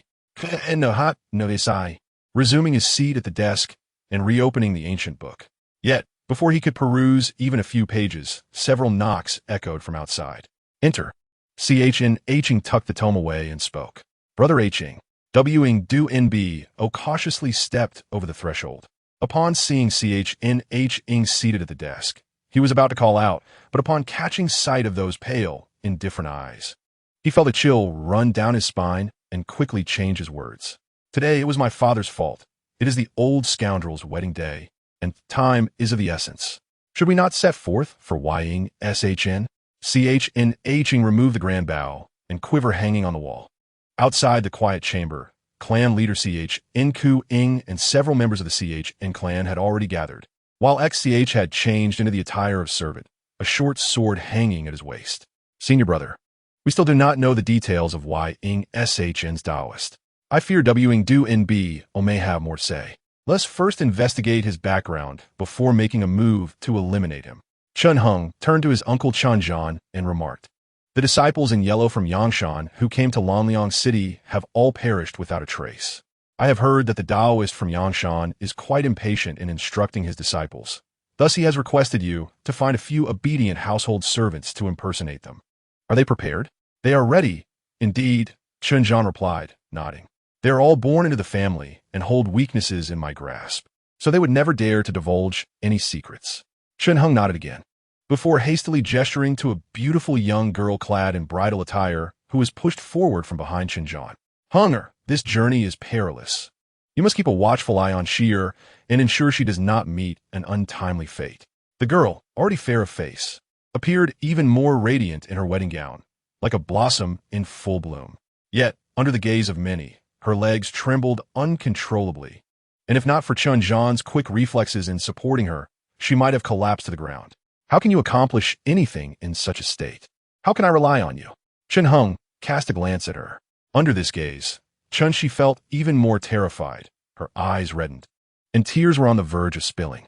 Without secrecy, one loses their followers. Without discretion, one loses their life.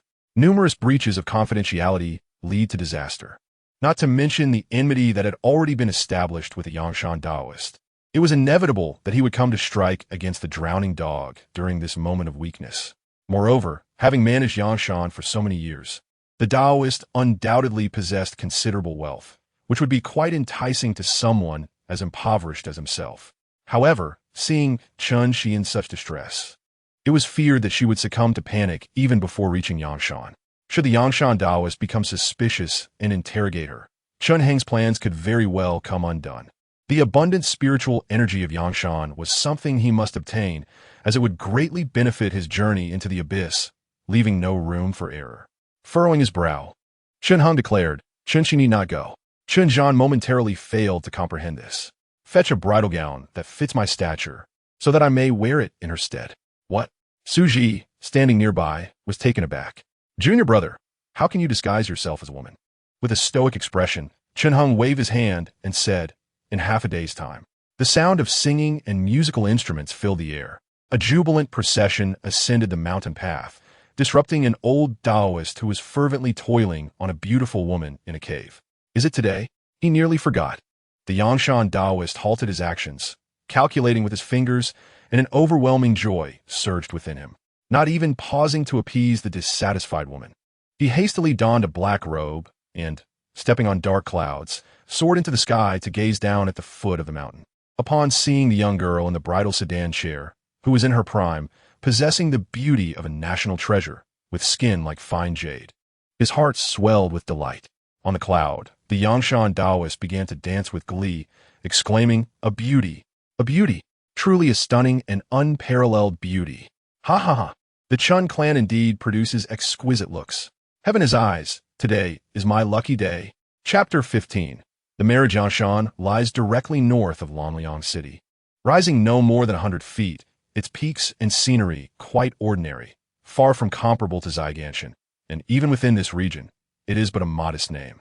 Originally, this mountain was not owned by the Yangshan Taoist, but was inhabited by a group of white foxes, who cultivated their spiritual paths by borrowing the energy of the tens of thousands of blessings from Longliang City. However, the Yangshan Taoist, relying on a few formidable talismans, injured the leader of the white foxes and burned down their temple, thus seizing the foundation of Yangshan and renaming himself after the mountain. The Yangshan Taoist publicly possessed 3 talismans: the 5 light pendant, the 6 heavenly ghost banner, and the most crucial, the thunderfire pearl. It was said that the original leader of the fox demon, who practiced the spiritual path, was on the verge of achieving a physical form, almost capable of manifesting in front of others. Yet, with the Yangshan Taoist's invocation of the thunderfire pearl, he shattered the divine body, leading to a retreat and relinquishing his foundation. In the grand crimson bridal sedan, Chun Heng's eyes sparkled with insight as he mused, the thunderfire pearl possesses tremendous power, far surpassing the 5 light pendant and the 6 heavenly ghost banner. Most likely, it is a mid-grade talisman with 18 prohibitions, refined twice. To deal with this old Taoist, I must first coax this pearl into my possession, making my plans much more feasible. Excellent, excellent. If the pearl is indeed a mid-grade talisman, it would be worth more than the entire Yangshan Foundation. Although the Xianjin sect of Zyganshan is a dominant force nearby, even sects like Lianyan Mountain, Huanhua Sword Sect, and Baihe Temple, which have alchemists residing, must bow to it. However, among the disciples of Xianjun, it is rare to find even a single mid-grade talisman. Most still use inferior talismans. Even someone as destitute as Su Ji, despite his exceptional swordsmanship, could not afford even a low-grade talisman and could only wield an iron sword slightly sharper than a common one. The abyss is filled with dark spirits and demons, a place of utmost darkness and coldness, entombing countless ancient remains. The thunderfire pearl, by its very name, signifies its fiery essence, and possessing such a talisman would provide Chun Heng with greater assurance upon entering the abyss. As he pondered, a sudden gust of wind swept through, parting the curtains and unveiling the red veil he used to shield his face, allowing an unrestrained gaze to settle upon him. Had they arrived? Chun Heng, who had long concealed his throat with folk methods, silently scoffed and remained still, feigning a timid demeanor, allowing the gaze to linger. At that moment, a cloud of black, pregnant with energy, descended from the high sky, landing before the lengthy procession.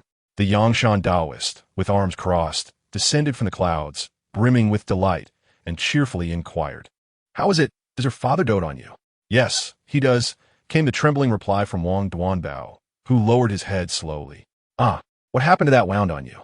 I distinctly remember that I have not struck you for half a month. And where has your cousin gone?" Does he not know today is a day of great joy for your father? How dare he cause mischief? Cousin said he wanted to eat Xiaoyu, so I fought with him and made him spit blood. Wang Duanbao recounted word for word Chun Heng's previous instructions. He has broken his leg, so he cannot walk.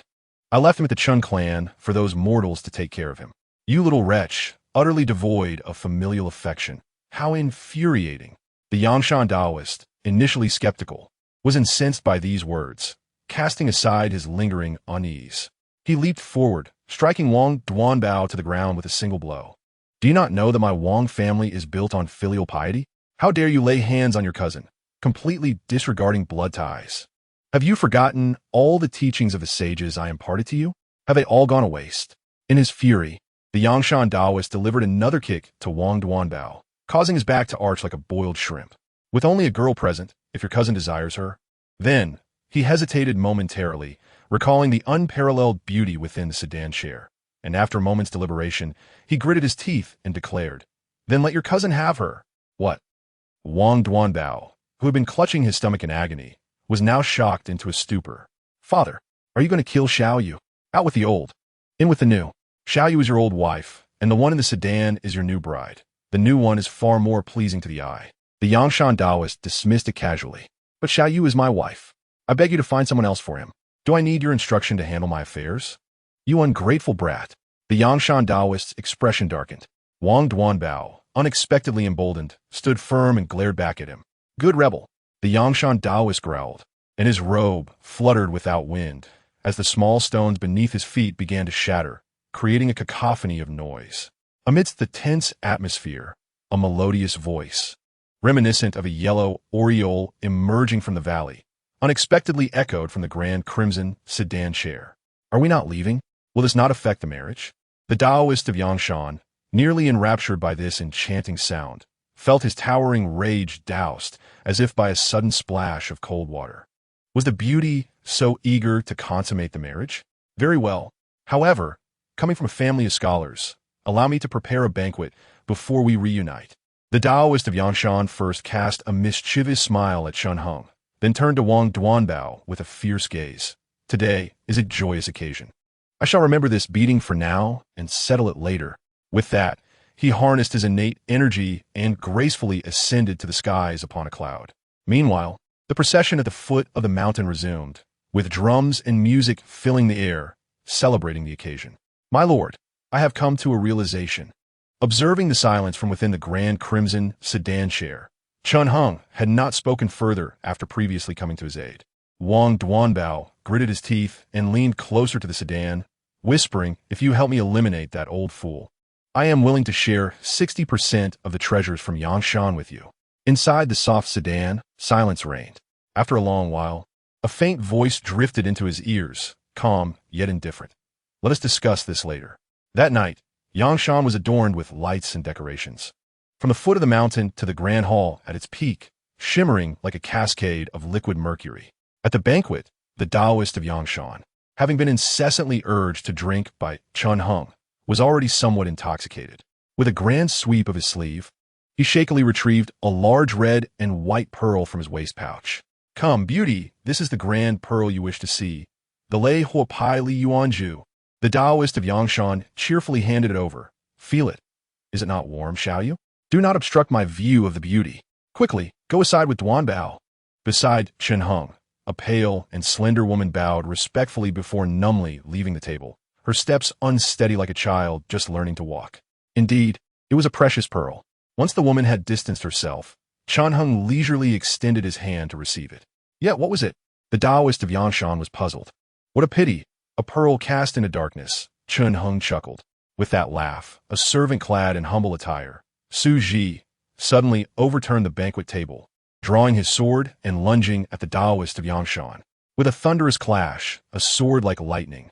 As the Taoist of Yangshan remained entranced by the radiant beauty of Chun Heng's visage, his mind clouded. Su Ji's sword was already within 3 paces of him. An assassin? Where did this martial arts master come from? The Taoist of Yangshan was struck with dread. What a swift sword. It must be an assassin from the Chun clan. The Shaoqi long sword technique's third form, Huifeng Inhua, pierced into the Taoist's chest at an unbelievable speed, and in his horrified gaze, it thrust forward. The sensation that followed was not one of flesh tearing, but rather akin to striking a block of iron. Even if iron were to be cleaved by this sword imbued with innate energy, the Taoist's chest only bled a few drops, the blade entering but 2 inches before being firmly restrained by an immense force. Was this not the technique of external body refinement? I have mastered the Taoist arts of the Golden Book. I am destined to become an immortal and enjoy everlasting life. You think you can kill me? The Taoist of Yangshan, filled with fear and fury, tore off the shredded Taoist robe, bearing his upper body, and pounced upon the struggling Su Ji like a ferocious beast. Bang! The supporting pillar they embraced shattered with a single punch, as dust cascaded down amidst the cries of astonishment. The Taoist of Yangshan grew increasingly ferocious, each step cracking the ground beneath him like a spider's web. Damn it!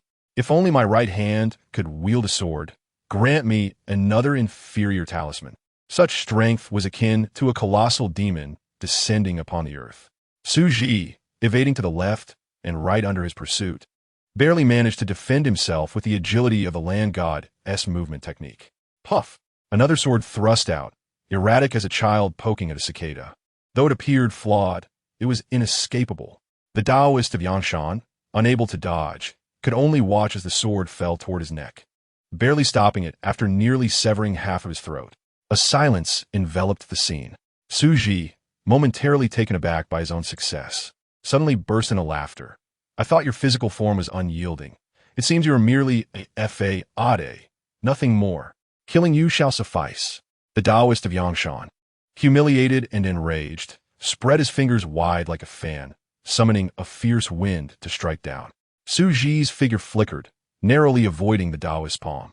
I understand now. Indeed, you are a rogue cultivator, lacking formal training. Though your external body refinement technique is extraordinary, it is still merely flesh. I see that regardless of your evasion techniques or other talismans, you are utterly ignorant. Steadying himself, he summoned a talisman that flew toward the Taoist's crown. The Taoist of Yangshan, unskilled in evasion, had no means to avoid the talisman that shot forth like lightning. A fierce and malevolent energy surged forth, quickly befuddling the Taoist's mind, rendering him oblivious to everything around him. This truly was the shell of a demon. Su Ji swung his sword, severing the Taoist's left arm, only to be met with a shower of sparks, the clanging of metal resounding. As he ceased his playful antics, preparing to behead him with one final strike, an ominous realization struck him. The Taoist, under the influence of the talisman, slowly opened his eyes, staring blankly before letting out a pained scream and launching a punch that sent Su Ji flying, nearly causing him to spit blood. Talisman! Bring me my talisman! The Taoist roared. Brother, stop watching and help me. Su Ji coughed while propping himself up with the broken sword. Had it not been for his quick reflexes, blocking the punch with his sword, he might have suffered far worse than mere coughing. What? Upon hearing Su Ji's call, the Taoist suddenly felt an unsettling sensation. It appeared that although his brother was skilled with the sword, he was indeed inexperienced in combat, becoming overly complacent. Under the Taoist's dazed gaze, the figure that haunted his dreams slowly rose, speaking in a deep, resonant male voice. What? The Taoist clutched at the bleeding wound on his neck, nearly collapsing to the ground. Beauty, you are a man? Chun Hung tore off the pearls and jewels adorning his head, casually tossing them to the ground and stepping on them, saying, Today's encounter resembles a clash among mortal masters. Su Ji rolled his eyes with his formidable physical technique. Should I showcase my lethal prowess before you? I fear I wouldn't even manage to pierce his skin. Damn it, where are my talismans? Why can I sense none of them? The Taoist of Yangshan clenched his fists anxiously. I know your talismans are powerful. After acquiring them, I had a capable guard take them all away. Now, he has likely mounted his horse and fled the mountain with the talismans. Chun Hung replied coolly. I did not anticipate that you would so easily hand me the Lei Huapai Li Yuan Zhu. This is quite unexpected. You are mistaken. Besides the pearl, I also possess the Wu Guangpei and Lu Yin Tian Gue fan. At the brink of life and death, the Taoist's mind was clearer than ever. He then saw his son silently bowing his head, handing a vermilion lacquered longbow to Chun Hung. Damn it! The Taoist of Yangshan no longer hesitated, condensing his innate energy into a black cloud to hastily ascend and flee. Attempting to escape? With a light exclamation, Chun Hung drew back the bow, unleashing 6 arrows that locked onto his forehead, heart, and limbs. In an instant, the air shattered with a fierce energy, a killing intent surging forth. In midair, the Taoist of Yanshan, riding the clouds, became a living target, struck by 6 arrows, plummeting to the ground in disarray. Before he could gather his wits and rise, he was met with the harsh reality of his predicament. Chun Hung clutched a forged iron arrowhead, seized his Taoist crown, and pierced his neck mercilessly with the arrowhead. Blood gushed forth like a fountain, quickly splattering Chun Heng's head and face. Yet, the handsome visage, which seemed divine and now appeared even more bewitching, remained remarkably serene, devoid of expression. Damn it, I did not succumb to another but to myself. The YNGSH in Taoist struggled to utter his final words filled with resentment and confusion. Heavenly thief, how can there exist such a beautiful man as you? With an impassive countenance, Chun Heng thrust the arrowhead again. The YNGSH in Taoist's eyes widened in shock, his body slackening, never to move again. The grand hall fell into silence. A group of disciples clad in yellow from YNGSH and huddled together in fear.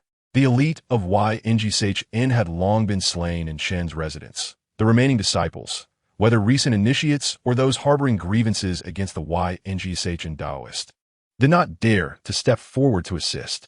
Dead is he? Ha ha ha. After a long while, a loud laugh broke the silence. Wang Duanbao, who had curled into a ball, now trembled and lifted his head, seeing the corpse of the YNGSH and Taoist on the ground. He first stood in shock, then broke into tears, rushing forward to embrace the pale, frail woman, spinning her around. Xiao Yu, Wang Duanbao choked out. He is dead. Now we can have a good life. He cried and laughed, holding the woman tightly. After a long time, the woman's face began to show vitality, a strange flush creeping in. Duanbao, Xiao Yu spoke softly. Bring your face closer.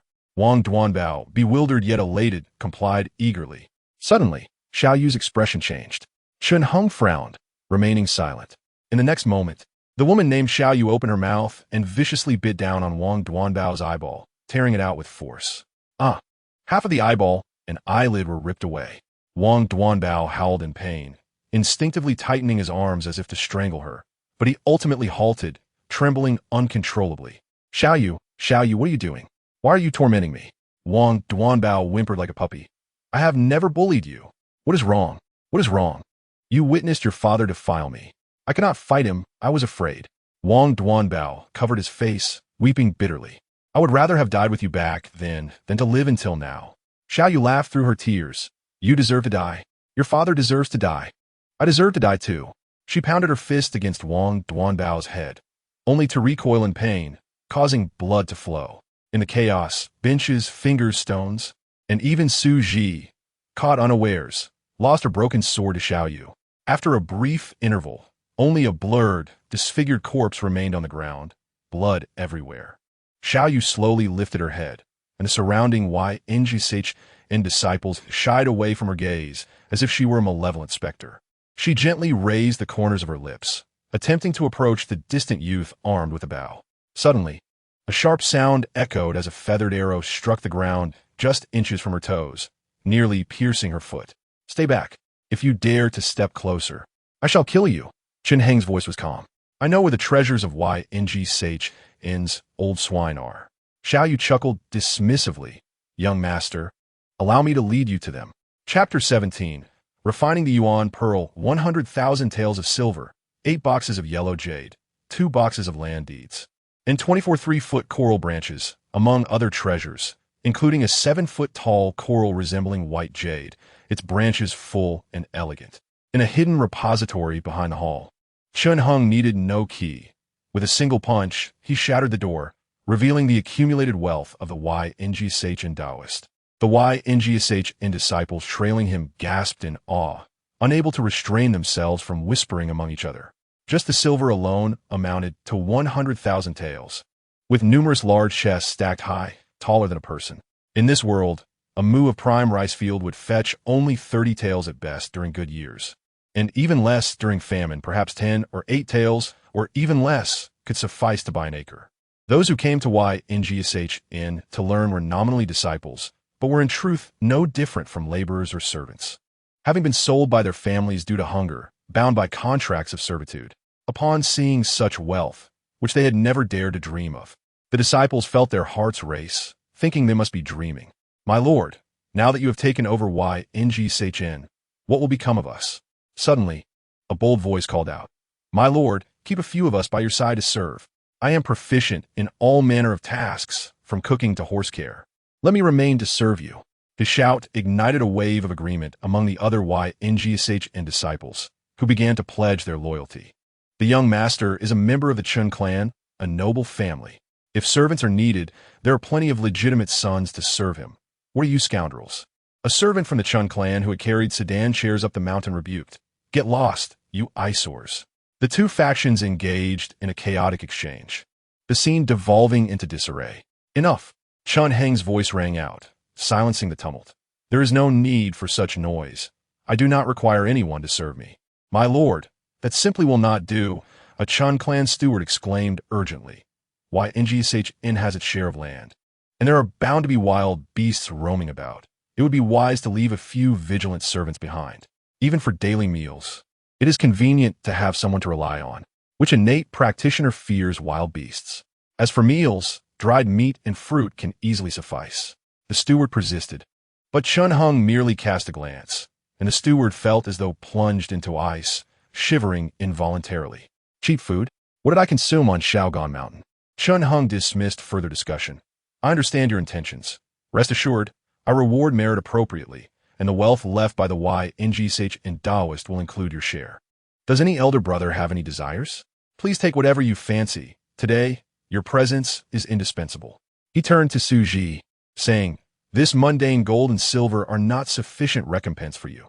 Consider it a token for amusement." Su Ji shook her head with a smile. "What use do I have for mundane gold and silver? Such things are of no value in Shaogan Mountain. However, I see that the YNGSHN disciples do not appear to be malicious. They come from impoverished backgrounds. Could you perhaps share some silver with them? Is that so?" Chun Heng turned to Xiao Yu.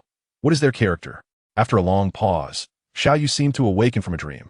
A wild madness flickered across her pale, frail face as she softly replied, "However, in this cursed den of YNGSHN, good people who linger too long will become ghosts. It is better to kill them all." Her laughter erupted, sharp as an owl's cry in a lonely forest on a cold night. The crowd trembled at her laughter, fear gripping their hearts. Even Su Ji quietly tightened her grip on her broken sword for courage. "I understand now. They have not committed evil." Chun Heng remained unperturbed, instructing the Chun clan steward, "There are still many women taken by YNGSHN for debauchery. You shall allocate some gold and silver to them. And do not conceal or hoard any. Understood?" The steward hurriedly agreed, breaking into a cold sweat. As Su Ji had noted, mundane gold and silver were of little use to practitioners if they wished to indulge in earthly pleasures. Even the simplest of 5 ghost transportation techniques could yield an abundance of wealth, enough to last a lifetime. Having obtained 3 magical artifacts and the legacy of YNGSHN, this journey was indeed worthwhile. He weighed the Qianquan bag taken from the corpse of the YNGSHN Taoist, his expression subtly shifting. This Qianquan bag was the centerpiece of this expedition. It possessed the remarkable ability to contain vast spaces, serving as a repository for various items. Strictly speaking, it could also be classified as a magical artifact. It was likely filled with ample resources suitable for cultivators. Yet amidst the throngs of people, CHNH found it inappropriate to probe directly. After CHNH turned away, Xiao's expression transformed from one of madness and resentment to a state of numbness and bewilderment. "Why didn't you come sooner?" she murmured inwardly. In the depths of her gaze, a fleeting glimmer of madness and murderous intent vanished. 5 days later, within the tranquil chambers of the YNGSHN Taoist's secluded retreat, CHNH sat cross-legged, exhaling wisps of white vapor that endlessly washed over the suspended red and white essence orb in his chest. He performed a hand seal, bit his tongue, and sprayed his vital blood towards the orb. As the blood surged forth, his complexion turned pale, and his form wavered. The orb, invigorated by the essence, suddenly radiated a brilliant light, casting hues of red and white throughout the chamber, a sight most enchanting, which lingered for several breaths before gradually dissipating. At last, he had refined the thunder fire essence orb. The Ying Shn Taoist, indeed a master of the sixth layer of qi cultivation, left behind a blood mark that proved quite formidable. With a slight gesture, the orb, akin to a dove's egg in size, flew into his palm, moving with remarkable agility as he directed it with his thoughts. Finally, he had acquired a protective artifact, a smile gracing his face. Chapter 18. The Endpoint of Common Swordsmanship. 10 Steps to Kill apart from the Chinkun Bag. The Ying Shn Taoist possessed 3 magical artifacts: the Wguing Pi, the Li Yin Ting Ifn, and the Thunder Fire Essence Orb. While the Wguing Pi and Li Yin Ting Ifn were classified as low-grade artifacts, the Thunder Fire Essence Orb belonged to the mid-grade category. Upon unsealing the Chinkun Bag, Ing discovered 200 talismans, 2 vials of detoxification pills, a low-grade qi cultivation technique, and a vial of Baowang Dan used for nourishing the body. Ing sought only the Thunder Fire Essence Orb for protection, deciding that all other items would belong to XCH. Nonetheless, he still reaped significant benefits. After all, mid-grade artifacts were rare in the market, and while 3 low-grade artifacts might equate to the value of 1 mid-grade artifact, the calculations rarely reflected such parity, often leading to a considerable markup. However, XZH was resolute, insisting on taking only the Li Yin Ting Ifn before bidding farewell. After much discussion and a series of polite refusals, Ing ultimately claimed the Essence Orb and the Chinkun Bag, along with a vial of Baowang Dan, while XH accepted the Li Yin Ting Ifn, Wguing Pi, talismans, and other assorted items. The original disciples of the mountain and countless women abducted by the Ying Shn Taoist were soon dispersed, each carrying their share of gold and silver in different directions. In the blink of an eye, this once prestigious qi cultivation sect within the realm of Elmliing City had disbanded, leaving only Ing to diligently pursue his cultivation in solitude. Regrettably, he could not locate the Ying Shn Taoist body refinement techniques, for they were neither in the Chinkun Bag nor anywhere to be found throughout the mountain. This thought stirred a sense of regret within Ing. The Ying Shn Taoist body refinement techniques were indeed extraordinary. Not only were they incredibly sturdy, but even XH's sword could not make the slightest dent. Ultimately, it was the Taoist's lack of mastery that led to his downfall. He failed to refine his neck as he did his chest, resulting in XCH's superior swordsmanship striking him down, shattering half his life. Moreover, this technique not only fortified the body to an indestructible state, but also granted immense strength, where every palm and finger wielded the power of thunder, a truly fearsome capability. Ordinary qi cultivators could scarcely match such might. His strength was nearly comparable to an ancient behemoth, perhaps even surpassing it. The Ying Shn Taoist, as a rogue without proper teachings, relied solely on his physical prowess and strength to contend with XH for so long. Had he not possessed this technique, he would likely have been decapitated by a single strike from XCH. The Shi Ochl Ing GNJ Ing comprises 13 sword techniques, which Ing senior brother not only mastered completely, but also innovated upon, culminating in the ultimate swordsmanship known as 10 Steps to Kill. Before departing, his senior brother specifically advised him to reflect deeply on the Shi Ochl Ing GNJ. Should he comprehend the essence of 10 Steps to Kill, he would wield flying swords with unparalleled precision, dispatching ordinary cultivators with the ease of slaughtering dogs. 10 Steps to Kill represents the pinnacle of martial swordsmanship, guaranteeing a bloodletting within 10 steps, regardless of whether the opponent wears armor, wields weapons, or how many there are. Yet, unbeknownst to XH, this 10 Steps to Kill is akin to the legendary sword energies and thunderous sounds of the immortal path, a distinction of varying levels within swordsmanship. Within Ing HNZHU, among the 8 great sects of the Shinmen, the ZH has a clear rule. Those who do not comprehend 10 Steps to Kill by the age of 16 may not enter their ranks. With the body refinement technique still eluding him, it would be better for him to train in the Shi Ochl Ing GNJ within the YZHNFG. Ing retrieved a small Bei Ing Dan, dissolved it in water, swallowed it, and entered a meditative state until a warm sensation enveloped his body. He grasped a long sword, connecting his mind with the J-N-C-H-N, and instantly entered the withered. In this realm devoid of sun, moon, and stars, and without flora or soil, CHNH pointed a finger at himself, and soon a golden light shone upon him, forming a page of golden script filled with inscriptions in the void. Mo He Sheng Mi Guang Ding. Name: CHNH Technique: Xiao CHLing Qing Inning YOJ Ing. CHN Clan Archery, Mastery, Treasure, Thunder Fire Essence Orb, Mid-Grade Artifact. Qingquan Bag, Low-Grade Artifact, Tao Progress, Fetal Breathing. Mo He Sheng Mi Guang Ding proved useful. In the future, should he encounter unidentified artifacts in the outside world, he could bring them into the YZHNFG and let Mo He Sheng Mi Guang Ding verify them. It is said that a black market exists in the hidden corners of the immortal past bazaars, filled with myriad strange beings. With Mo He Sheng Mi Guang Ding for appraisal, perhaps he might stumble upon a treasure in the future. CHNH Ing smiled faintly, dissipating the golden script. He picked up the long sword and, guided by the illustrations and text of the Shi O-Sich Hel Ing G Nj Ing, began to meticulously practice each of the 13 sword techniques. Qing F Ing Yn Hu S N Y Ing CHD C N H Ing SHUY El Huaying Su. In this realm devoid of sunlight and moonlight, CHNH Ing tirelessly practiced day and night. Initially, he would occasionally pause to drink and rest.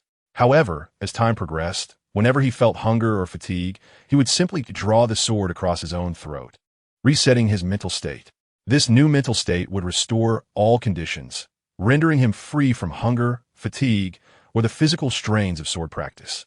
Such self-inflicted hardship might seem tedious and unbearable to others, but CHNH Eng's resolve was as firm as iron, and he found joy in this relentless endeavor, even discovering a unique charm in it.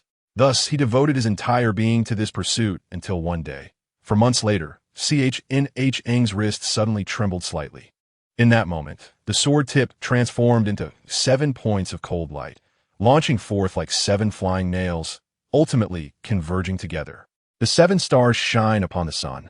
The final sword technique of the Shi O-Ch-L Ing G Nj Ing had been mastered. After a long while, CHNH Ing slowly sheathed his sword and let out a sigh, having refined his swordsmanship to such an extraordinary level. If one wishes to maintain the same upward momentum as before, mere arduous practice is insufficient. One must engage in combat. This is precisely why, in the realm of mortals, swordsmen often seek to test their blades against the world. The insights gained from life and death battles can rival a decade of solitary contemplation. Yet, the ferocity of swordplay is such that a moment's carelessness can lead to destruction. Hence, although there are many swordsmen in the Jianghu, those who can truly master the art of killing with every 10 steps are as rare as a needle in a haystack. Senior brother, please impart your wisdom. Chen Heng called forth Su Ji's heart and slightly cupped his hands in respect. Su Ji's heart remained silent, with his left hand gripping the sword. He executed a piercing thrust, his movements appearing utterly natural, devoid of any stiffness, reminiscent of the graceful leap of an antelope. Well done. Chen Heng laughed heartily and raised his sword to meet the attack. Excellent. In but a moment, Chen Heng was reborn in that very spot. His spirits lifted, and he charged at Su Ji once more. This time, he managed to last 47 exchanges, yet ultimately fell victim to Su Ji's sword, severed cleanly in two. Su Ji's swordplay had transcended the human realm, with each 10 steps a kill. In that moment, he seemed less a man wielding a sword, and more as if the sword possessed its own spirit, wielding him, transforming offense into defense. He narrowly deflected Su Ji's strike aimed at his lower body. No longer stubbornly holding his ground, Chen Heng retreated several dozen steps. Senior brother, let's change our strategy. With a flick of his sleeve, a pearl shimmering in red and white hues floated in the air, gently spiraling. Build my lei wopi li yuansu. He smiled faintly. In the air, the sounds of thunder and fire erupted. Chapter 19. Tai Su is me talismans are demanding to manipulate. For each usage depletes one's innate vitality. While low-grade talismans may be manageable, the consumption of mid-grade and high-grade talismans is substantial, particularly for those who cultivate innate vitality. They have yet to forge a bridge between the inner and outer worlds and cannot draw spiritual energy from the void or external herbs to strengthen their innate vitality. Consequently, each depleting action results in a permanent loss, which cannot be replenished. A glaring example lies with the great martial masters who, after years of relentless battles, often find themselves unable to conserve their strength. Within just 3 to 5 years of warfare, their innate vitality can be entirely exhausted. Ultimately, what should have been a lifespan of 150 years sees many barely surviving beyond 60. This is due to their failure to cultivate true energy and their premature depletion of innate vitality. What they truly rely on remains the martial prowess of mortals. However, the physical form and perception of those who cultivate innate vitality differ vastly from that of ordinary humans. Even mortal martial arts, when wielded by them, appear transformed.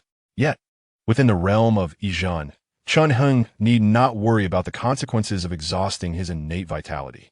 It is merely a manifestation of the heart, and since it does not affect his true self in the external world, he is free to act without concern. Go! Chun Heng pointed, and the Lei Huapai Li Yuanzhu morphed into a streak of light, hurtling towards Su Ji's head.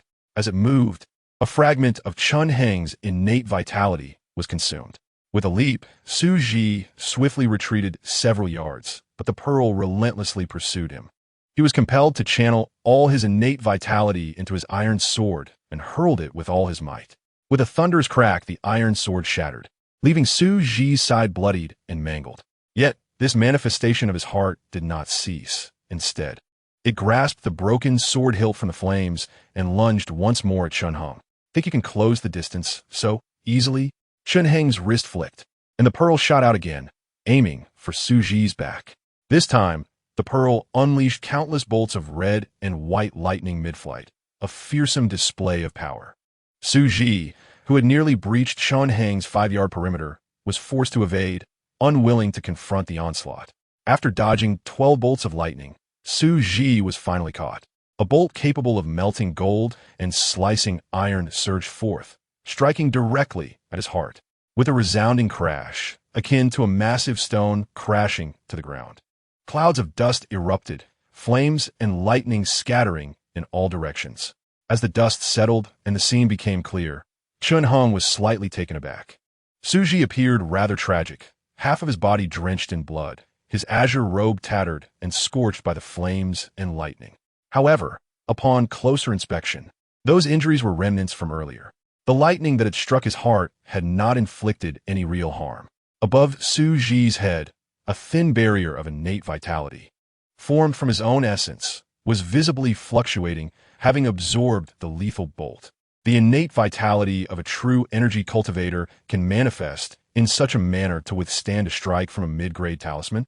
Despite knowing that his own innate vitality was limited and unable to fully unleash the power of the Lei Huapai Li Yuanzhu, Chun Heng remained astounded. What a pity, senior brother, that you have neglected your cultivation. Had you possessed a talisman and some additional techniques, how could I possibly triumph over you? Chun Heng shook his head in regret and pointed once more at the Lei Huapai Li Yuanzhu. Come now, let us see how many bolts of lightning your 6-layer innate vitality can withstand. As his words fell, dozens of red and white bolts erupted from the pearl, crashing against Su Ji's protective barrier, causing his innate vitality to churn violently. After enduring over 10 strikes, with a sound reminiscent of shattering glass, the barrier finally collapsed. With great effort, Chun Heng, enduring the discomfort of his depleted innate vitality, summoned his last reserves of strength to unleash another bolt of lightning at Su Ji. The red and white lightning struck Su Ji, reducing him to ashes, leaving no trace behind. After completing this feat, Chun Heng could no longer maintain his stance and collapsed onto the ground, utterly drained. The Lei Huapai Li Yuanzhu, having lost its master's control, dimmed and rolled to the ground, its spirit concealed. My innate vitality. It took half a tea's worth of time for Chun Heng to gradually regain his composure. Dizziness clouded his mind as he stood, feeling utterly weak, as if he were standing on a soft bed of cotton. Is this the sensation of exhausting one's innate vitality? Quite fascinating. The cold, true energy within him began to surge uncontrollably now that the constraint of innate vitality was lifted. After taking only a few steps, he fell to the ground, resigning himself to sit cross-legged. The consumption of mid-grade talismans is immense. Though he had managed to overcome Su Ji, it had drained his entire reserve of innate vitality, leaving him distressed and on the verge of spitting blood. Although his physical form remained as robust as iron, and his strength undiminished, at that moment, he felt as if he were lying naked in the void, surrounded by emptiness, devoid of anything to rely upon. A profound stillness enveloped him. Chun Hung furrowed his brow, contemplating this transformation, unaware of how much time had passed. Suddenly, a spark ignited in his eyes, and a tremor coursed through him. Turning inward, he perceived his heart, devoid of consciousness, and observed his form, which seemed to dissolve into nothingness. He transcended his physical existence, and in forgetting his form, he found his essence. In a sudden rush, he attempted to rise, but his knees, frozen by the cold, true energy, betrayed him, and he fell flat to the ground. It dawned on him that this was the void described in the Shun Wu Shu Hua Dao Jun's Tai Shi Yuan Jin Jing. This void is not the same as the other void. Indeed, Chun Hung, unfazed, burst into laughter on the ground. Tai Su is me. First, I empty my form.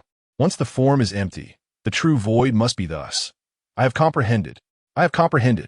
What began as an ordinary duel had unexpectedly led Chun Hung to grasp the true meaning of the void within the cultivation techniques after exhausting his innate vitality, such as the marvelous nature of opportunities in this world.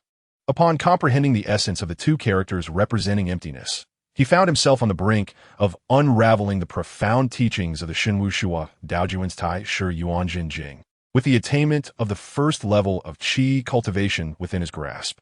This epiphany filled Chun Hung with overwhelming joy.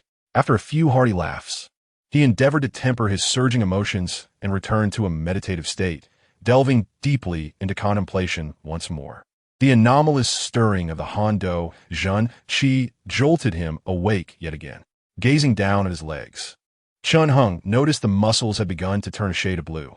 Upon touching them, he felt an alarming lack of corporeal warmth, as if he were caressing a piece of parched wood saturated with cold water.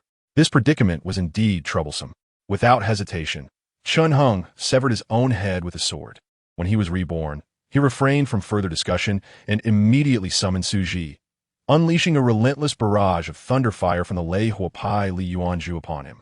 Once his inner vitality was entirely expended, he closed his eyes again to engage in introspection, only to be stirred once more by the disturbance of the Han Dojin Qi, prompting him to raise his sword anew. The cycle of combat, contemplation, and self-destruction persisted, and he lost track of time. During this period, aside from the necessity to momentarily withdraw his spirit from the Yizhen Fa Jia to satiate his physical hunger with some water and dried meat, he devoted all his energy to this endeavor.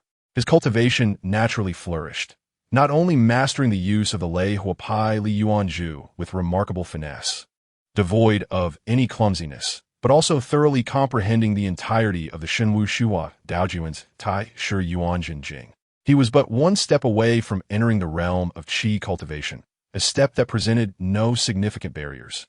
With a little patience and diligent practice over a few months, he would surely achieve a consummate mastery of his craft. One day, while Chun Hung was still engrossed in his studies within the Yizhen Fa Jia, he felt a sharp pain in his brow, an intuitive warning resonating within his heart. With a flicker of thought, he connected with Jin Chan and exited the Yizhen Fa Jia.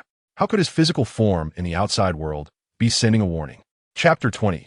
The Fox. Once again, he found himself in the stone chamber nestled within the mountain's depths. As Chun Hung withdrew from the Yizhen Fa Jia, his true body slowly opened its eyes, two radiant beams of light shining forth, bright as candles. A chorus of soft cries echoed from outside the cave, suggesting the presence of small beasts, seemingly numerous rather than solitary. The cacophony resumed shortly thereafter, accompanied by the sounds of impact. A rhythmic thumping interspersed with what could only be described as pained squeals, creating quite a ruckus. Fools, Chun Hung thought with a cold smile, his heart steadying slightly. Initially, he suspected that Yin Ping had disregarded the rules and traveled from afar to seek vengeance in Lanliang City. Thus, beneath his flowing robes, His left hand had already grasped the lei huapai li yuan zhu, prepared to unleash it at the slightest hint of danger, even at the cost of depleting his inner vitality. However, judging by the commotion, it was evidently a group of small beasts, imbued with a semblance of sentience, causing a ruckus. The thumping sounds outside indicated that they were throwing stones, and the accompanying cries of pain suggested that some were foolish enough to attempt to break down the door with their heads, hoping to create a substantial opening. From the sound of their wails, it seemed that their efforts had resulted not in success, but in a few painful bumps on their heads. The massive stone sealing the entrance weighed nearly 10,000 pounds and was typically moved via mechanisms, allowing entry and exit. If one attempted to break through with their head, they would likely find themselves thwarted for an eternity. With a faint smile, Chen Heng paid no further heed to the cries. Instead, he retrieved a small Bai Yang Dan and tossed it into a water vessel. As the pill dissolved, he consumed it in one swift gulp. Soon, a comforting warmth spread throughout his body, enveloping him in a sensation akin to basking in the sun, making him involuntarily exhale in contentment. Though the sounds within the cave were subtle, they did not go unnoticed. The small beasts fell silent for a moment before erupting into excited cries once more, akin to a frenzied dance. Believing that Chen Heng was intimidated by them, their confidence surged and the cacophony escalated. Amidst this chaos, several continued to batter the door with their heads, relentless in their efforts. Chen Heng feigned ignorance to their antics. Once he had fully absorbed the medicinal properties of a Bai Yang Dan, he rose leisurely, sheathing his sword at his waist, and retrieving the vermilion lacquered longbow from the cave wall. This sound bore a resemblance to that of a fox. Chen Heng mused, his thoughts crystallizing into a hypothesis. Yang Mountain was not originally the domain of the Yang Mountain Taoist. The rightful inhabitants were a congregation of white foxes practicing the divine arts. It was the Yang Mountain Taoist, wielding powerful talismans, who had shattered their temple and displaced them from their ancestral home. The whereabouts of these white foxes afterward remained a mystery. However, Chen Heng was taken aback to discover that, after the demise of the Yang Mountain Taoist, this group of foxes had returned to their former territory, brazenly confronting him, their rightful master. How intriguing it is, he pondered. If the Yang Mountain Taoist could vanquish you, must I also refrain from doing so? With measured deliberation, he secured his quiver upon his back, a glimmer of murderous intent igniting in his eyes. The golden body had been shattered, and the temple reduced to ashes. Even if you were practitioners of the divine arts, your foundations would not be easily restored. Now that you have come to my doorstep, do you presume my sword to be feeble? With a deft motion, he pivoted the heavy stone door, the mechanism creaking as it shifted. Chen Heng stepped outside. The moment was one of tranquil stillness, the moon and stars sparse in the night sky, casting a silvery glow upon the ground, which appeared as if coated in a layer of frost, eerily serene and cold. Is there a fellow cultivator here indulging in mischief? Might we converse? Chen Heng called out, tightening his grip on the lei huapai li yuan zhu. Suddenly, the rustling of leaves erupted from the surrounding thickets, and it seemed as though countless emerald eyes flickered in the shadows, akin to will-o'-the-wisps. After repeating his inquiry thrice without response, a melodic female laughter rang out from a distance, reminiscent of silver bells, crisp and delightful, seemingly nearby. Chen Heng recognized that the foxes were deliberately attempting to lure him. Yet he felt no trepidation. With a swift motion of his sleeve, he followed the sound, traversing a few small hills and walking for short while. He soon heard the sound of cascading waterfalls. This was a small mountain waterfall of Yang Mountain, once a source of water for the disciples residing there. The long night is unrelenting, and it weighs heavily upon the heart. Today, it is fortuitous to encounter you, my lord. Might you share a meal and a bed with me this evening? She raised her head, her dulcet voice enticingly sweet. However, her words were abruptly cut short as the moonlight broke through the clouds, illuminating Chen Heng, casting his figure in a silvery sheen. The youth, clad in a fine gray robe, stood serenely in the moonlight, his skin radiant as snow, his demeanor ethereal and transcendent, akin to a piece of jade freshly washed in purest water, breathtakingly beautiful and overwhelming to behold. His features appeared to be the product of divine craftsmanship, exuding an air of noble elegance that was simultaneously softened by the aloofness of his tranquil gaze, which endowed his visage with an exquisite detachment, making him seem otherworldly. Your beauty rivals that of jade upon stone, your grace unmatched in this world. Should I wait a moment? I could change my face, she jested, cautiously proposing. Would you mind if I donned feminine attire? Just like that? Chun Hung retorted with a cold laugh, drawing his bow to fire. In an instant, as the arrow flew through the air, a thunderous crack reverberated, and a white-furred fox let out a pained scream, colliding with the stone wall of the pond behind it, disappearing from sight. With this flight, a chorus of panicked cries erupted around him, as dozens of white foxes of varying sizes hastily leaped into the stone wall. Among them was one particularly foolish fox, its head bandaged, spinning in confusion as it failed to locate the special stone wall, desperately crying out in distress. How amusing, Chun Hung thought. Is this some kind of formation? Chun Hung kicked away the solitary foolish fox with a swift motion and, with a slight shift of his body, entered the stone wall. Instantly, darkness enveloped him. However, after a few breaths, he found himself in a surprisingly vast space filled with pavilions and residences. A young lad clad in a yellow robe stood several paces away, holding a magical sword and gazing at Chun Hung with a mixture of shock and fear. After a prolonged silence, he mustered his courage and shouted, "Who dares to be so audacious? This is the Jiao Huang Changyang Jin Ke Dong Tian of the Qi Ming Sect." Before he could finish, Chun Hung swiftly loosed 3 arrows, causing the boy to fall back in disarray. When the yellow-robed youth finally regained his composure, he noticed a large red and white pearl suspended above his head, erupting with thunderous lightning. "Fellow Taoist, I was merely jesting. Please do not harm me," the boy pleaded, trembling as he knelt. Chapter 21. The Covenant of Law. The situation shifted in an instant. The youth, identifying himself as Tushan Gu, dared not raise his head, as the red and white pearl above him unleashed a barrage of thunder and lightning, threatening to obliterate him. For most creatures of the supernatural, the fear of thunder and lightning was paramount. In this realm, the foxes rushed out from the pavilion, surrounding Chun Hung and crying out in a frantic attempt to rescue Tushan Gu. Yet they were paralyzed by the overwhelming aura of the pearl. What is this place? Chun Hung surveyed his surroundings. The space, while not particularly expansive, merely 10 acres, was adorned with well-structured buildings, showcasing considerable effort in its design. What intrigued Chun Hung most was the glimmering circle of golden light at the far end, seemingly marking the boundary of this realm. As the golden light fluctuated, the 10-acre expanse subtly seemed to stretch, though the change was so minute that it would be easy to overlook. Seeing Chun Hung inquire, Tushan Ji's eyes darted, and he suddenly concocted a scheme.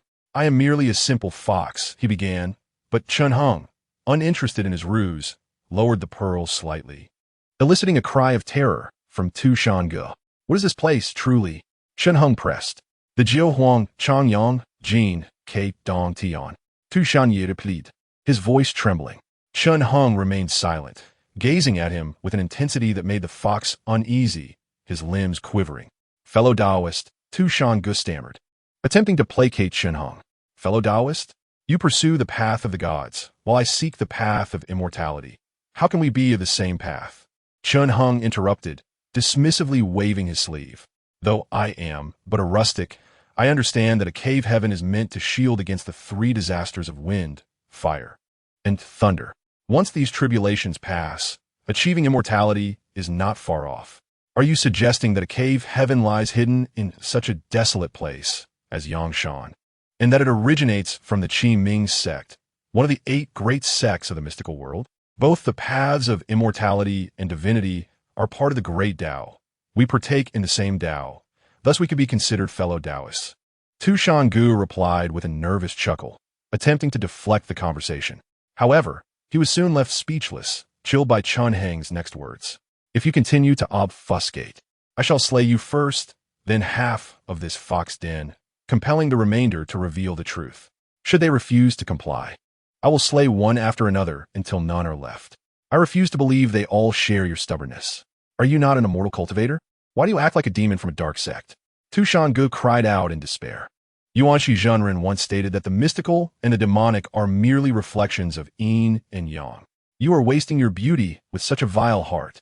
The thunderous pearl descended ominously, and feeling the searing heat, Tushan Gu realized his divine form was on the verge of melting. Overcome with fear, he divulged everything in a rush.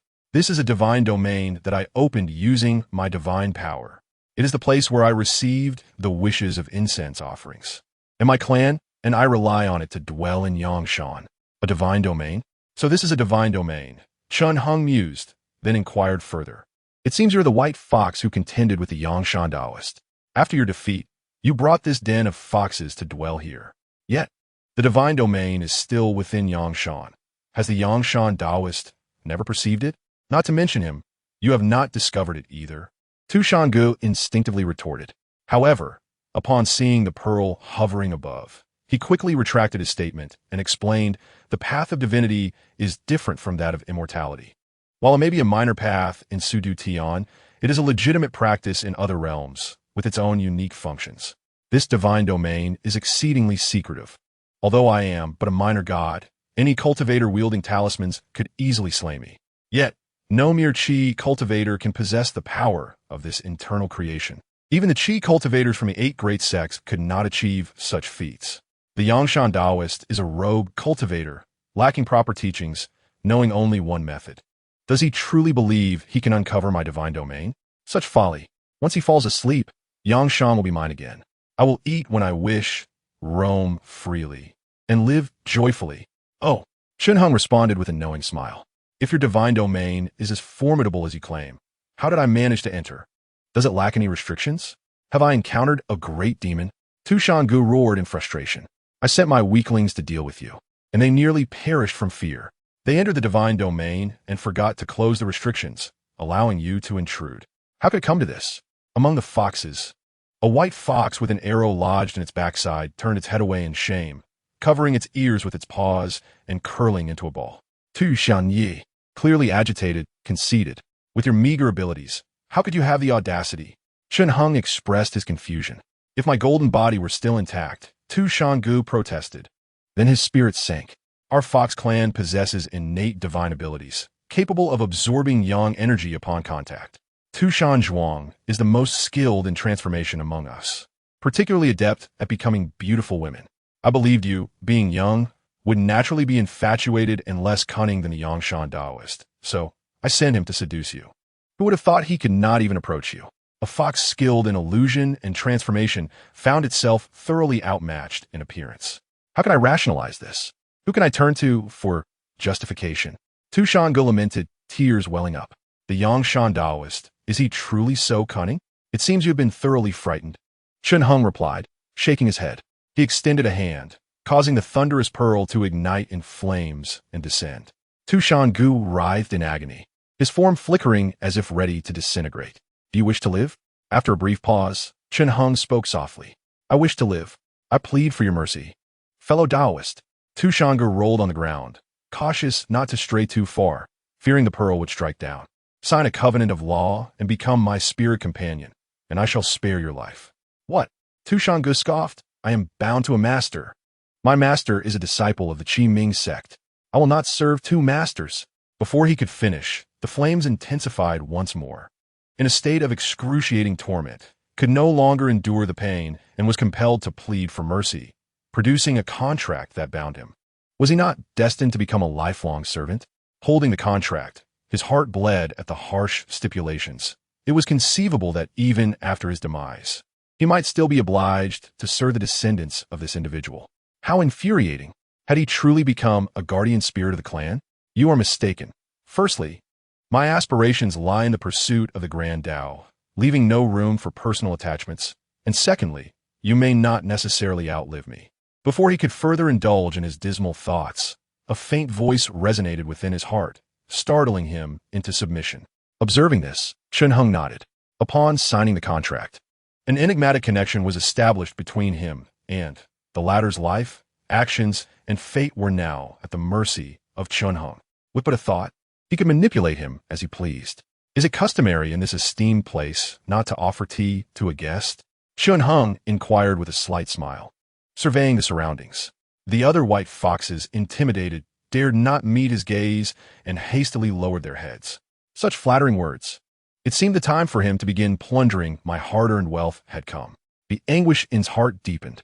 Bowing his head, he sullenly guided Chun Hung toward the main building. Chapter 22. surrounded by several verdant of jade bamboo and dotted with exquisite flowers. It was evident that these had been meticulously maintained. Chun Hung, seated at the main table with a cup of clear tea, gazed around. The three-story building was impeccably clean, devoid of dust.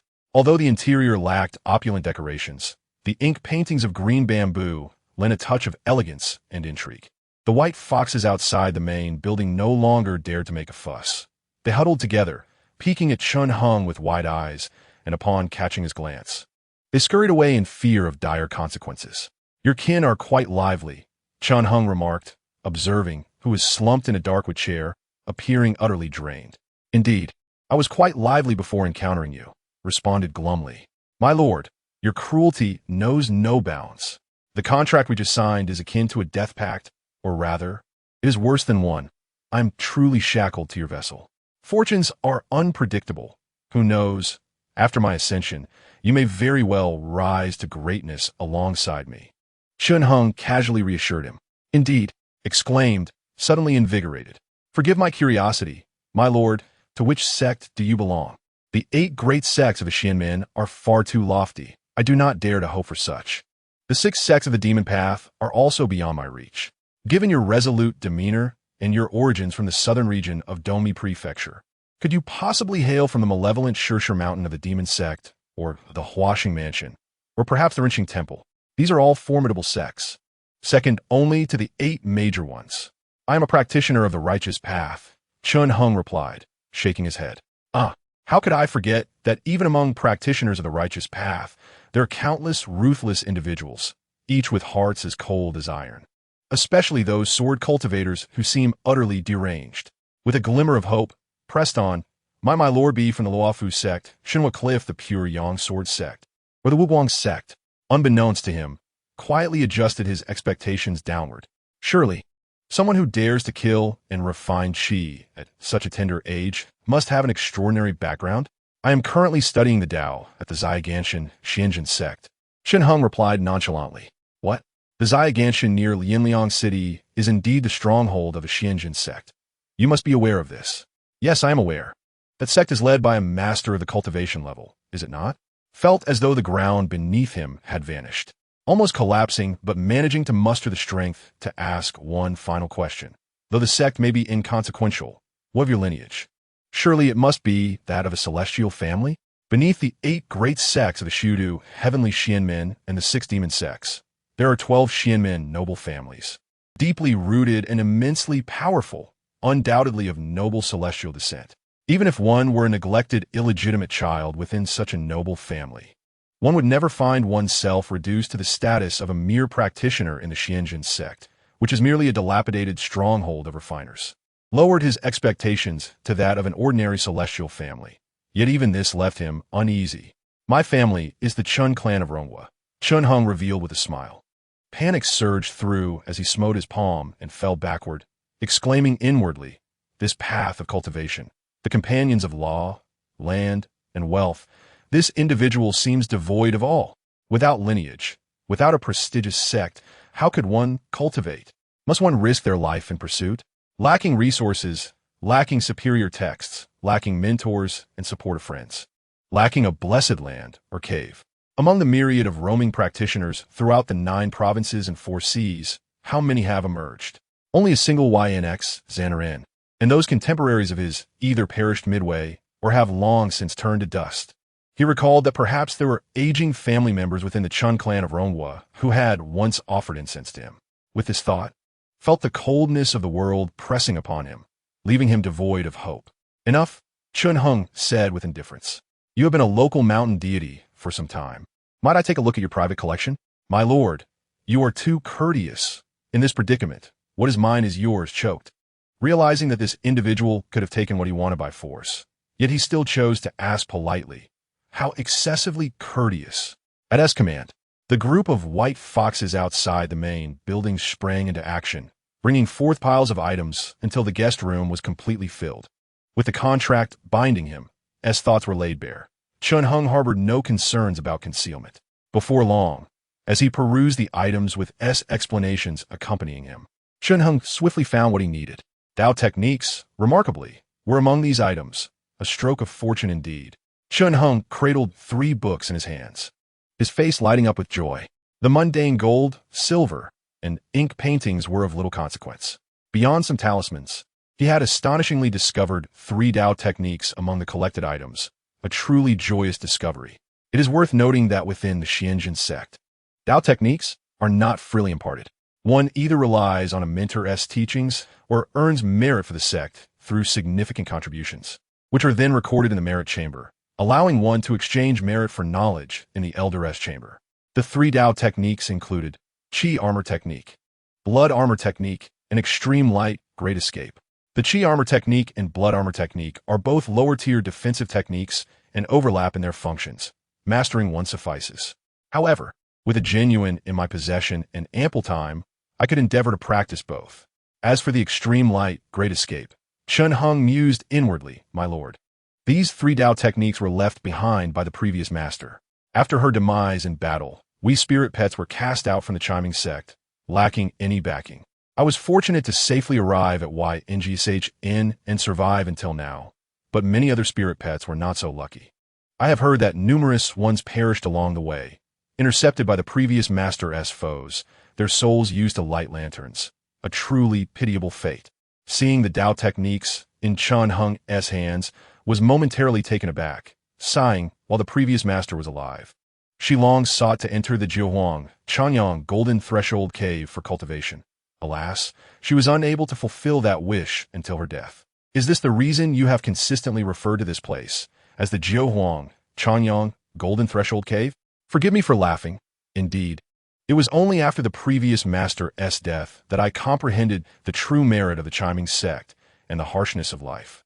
Struggling to provide for this clan of elders and children, it is truly arduous. Sighed, here, I nearly fell victim to the YNGSH and Taoist's wrath. Yet when I was sheltered under the previous master's protection, even the servants who fed us were stronger than him. Such is the state of the world. At this juncture, seemed to recall something, jolting awake. My lord, there is something I nearly forgot. While the other 2 Tao techniques are inconsequential, the Extreme Light Great Escape harbors a hidden secret. What secret? Chun Hung inquired with a furrowed brow. The Aurora Escape was obtained by the former owner after slaying a disciple of the Huzhao sect. It is not only difficult to cultivate, but should not be easily displayed in public. Is it due to the fear that the Huzhao sect might learn of it, leading to calamity? Chun Hung inquired. Precisely, the Huzhao sect is one of the 6 sects of demonic paths. At this point, Tu Shan Gomeng shuddered. As if recalling something horrifying, his body momentarily stiffened. In any case, the master must exercise utmost caution.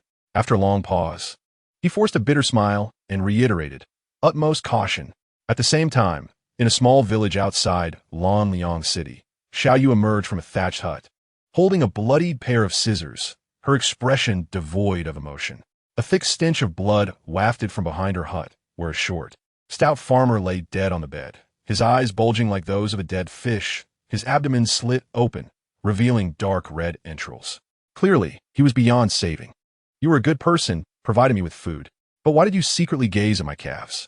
You're just like that old pig dog from Yangshan, so close. Truly, so close, I nearly spared you. Yesterday, while wandering aimlessly, she encountered a farmer. Hence, this farmer met his demise. In the midst of a deep slumber, he was suddenly awakened by Xiao Yu, who slit open his belly with scissors, causing him to die in excruciating pain. I was once a lotus girl, unable to express my heartfelt emotions, tears falling like rain. Xiao Yu hummed a disjointed tune, swaying as if intoxicated. Today seemed somewhat different. The doors around her were tightly shut. No one came to witness her performance, and a thick white mist had enveloped the area, dense as rice paste. It was eerily quiet, as if she were the only being left in the world. How unpleasant, like a dog barking, someone suddenly mocked.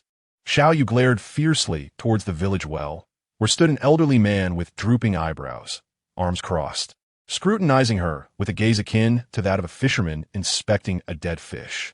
Old man, who are you? Xiao Yu spat. I shall scrape your flesh piece by piece and fry it in hot oil. I am Yin Gong Hao, now an elder of the Huzhao sect. The old man retorted coldly, You wicked beast, your heart is truly malicious, devoid of humanity. Today, I have specifically come to exterminate demons and uphold righteousness. Chapter 23. the walking corpse. As his words fell, a sharp shriek suddenly erupted from a nearby, thatched hut. Xiao Yu quickly turned around, and what met her gaze were two grotesque figures, barely retaining human form, staggering towards her. Their skin was a ghastly shade of purple, their pupils clouded. An indescribable stench emanated from them, reminiscent of several dead rats rotting in a pigsty for months, a foul aroma fermenting in the warmth. Upon closer inspection, one could even glimpse fat, white maggots wriggling beneath their darkened skin, akin to tadpoles swimming in a ditch. Is this a walking corpse? Xiao Yu's eyes widened as she discerned the faces of the two decaying figures, recognizing them as a couple of ordinary farmers she had seen upon entering the village. How could their bodies rot to such an extent in less than a day? What kind of sorcery is this? Exterminate demons and uphold righteousness? Xiao Yu suddenly let out a cold laugh. Is this how living beings are transformed into walking corpses? My heart is the heart of heaven. My will is the will of heaven. The laws I practice are the true laws. The path I tread is the righteous path. Yin Gonghao replied ominously. Outside of me, all are heretical paths. All are demonic arts. Do you not understand even this? Boom! Dust flew up. The two walking corpses lunged forward, pinning Xiao Yu beneath them. The rancid odor assaulted her senses, making her head spin, nearly prompting her to vomit. But in the next moment, a sound pierced the air. One rotting head flew off, rolling several meters on the ground, yellow-green juices spilling everywhere. Not long after, another head soared through the air, the body collapsing in a limp heap. Old man, do you not know my family has a history of guarding caravans? Xiao Yu, covered in foul pus, some even splattered in her eye, merely tightened her grip on the scissors, a smile breaking across her face. Even if you have learned some left-handed arts, what of it? Do you wish for me to beg for mercy? Even in death, I shall peel your skin away.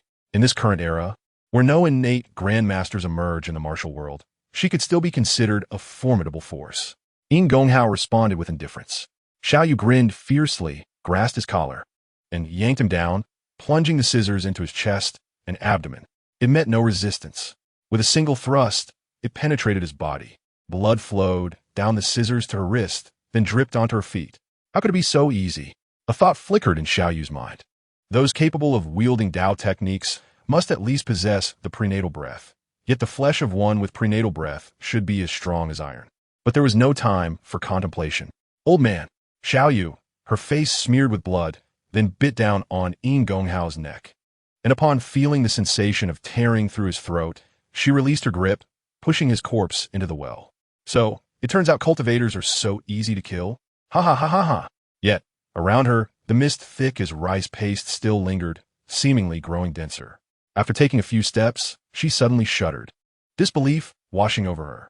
Ahead, on a red rattan armchair, the supposedly deceased Yin Gonghao sat leisurely, hardly bothering to lift his eyes at her approach. Still biting? Indeed, just like a dog. Xiao Yu chose not to waste words, lunging forward to topple both the rattan chair and Yin Gonghao to the ground. When she rose again, bloodied, a mangled corpse lay sprawled on the ground.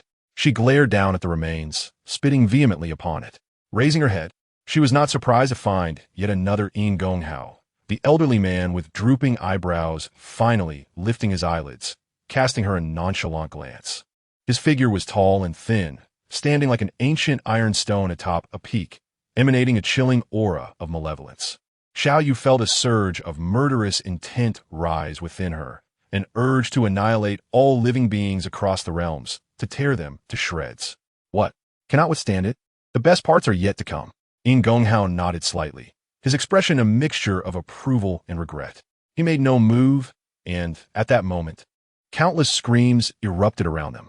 Doors flew open, a horde of walking corpses surged forth, maggots leaping chaotically, the stench of decay rising to the heavens, detectable even from miles away. So, you have turned the entire village into walking corpses. No wonder this place is as silent as a grave, devoid of human sound. It is because everyone here has perished. Whether young or old, man or woman, all have unknowingly been transformed into walking corpses. Gulme, let me see just how mad you are. Yin Gonghao chuckled. This venture has not gone well.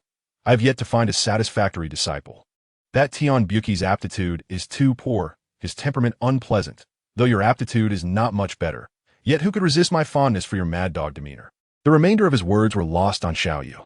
The throngs of walking corpses engulfed him like a tidal wave. Though Xiao Yu fought fiercely, severing several heads, she was ultimately overpowered, and in an unfortunate moment, she was knocked to the ground. The walking corpse that pinned her down wore the visage of a simple, honest farmer, its abdomen long, split open, exposing numerous dark organs within. Is it you? Xiao Yu recognized the man who had once shared his millet rice with her. The very same she had killed with her own hands. Roar! It merely opened its mouth, biting down with yellowing teeth. Flesh and blood flew. Yin Gonghao observed the unfolding events with a detached demeanor. Even when he witnessed Xiao Yu being bitten on the neck by a walking corpse, he showed no inclination to intervene. Suddenly, a flicker of interest crossed his face as he gazed towards the southwestern sky. There, a sharp, unparalleled dark green streak of light cleaved through the void, transforming into a breathtaking rainbow that surged directly towards him. Could this be the Yu Huang, Jiuhua great escape of the Xiantian demon sect? A disdainful smile curled on Yin Gonghao's lips as he too transformed into a radiant stream of starlight, soaring into the sky. In an instant, he effortlessly intercepted the dark green streak, rendering it unable to escape. Without further ado, he extended a colossal hand imbued with magical power and grasped forcefully. Chapter 24. Scheming countless brilliant lights danced and shimmered, as if pulling the entire firmament into an endless abyss, rendering direction indistinguishable. The dark green streak twisted and turned desperately, yet remained ensnared.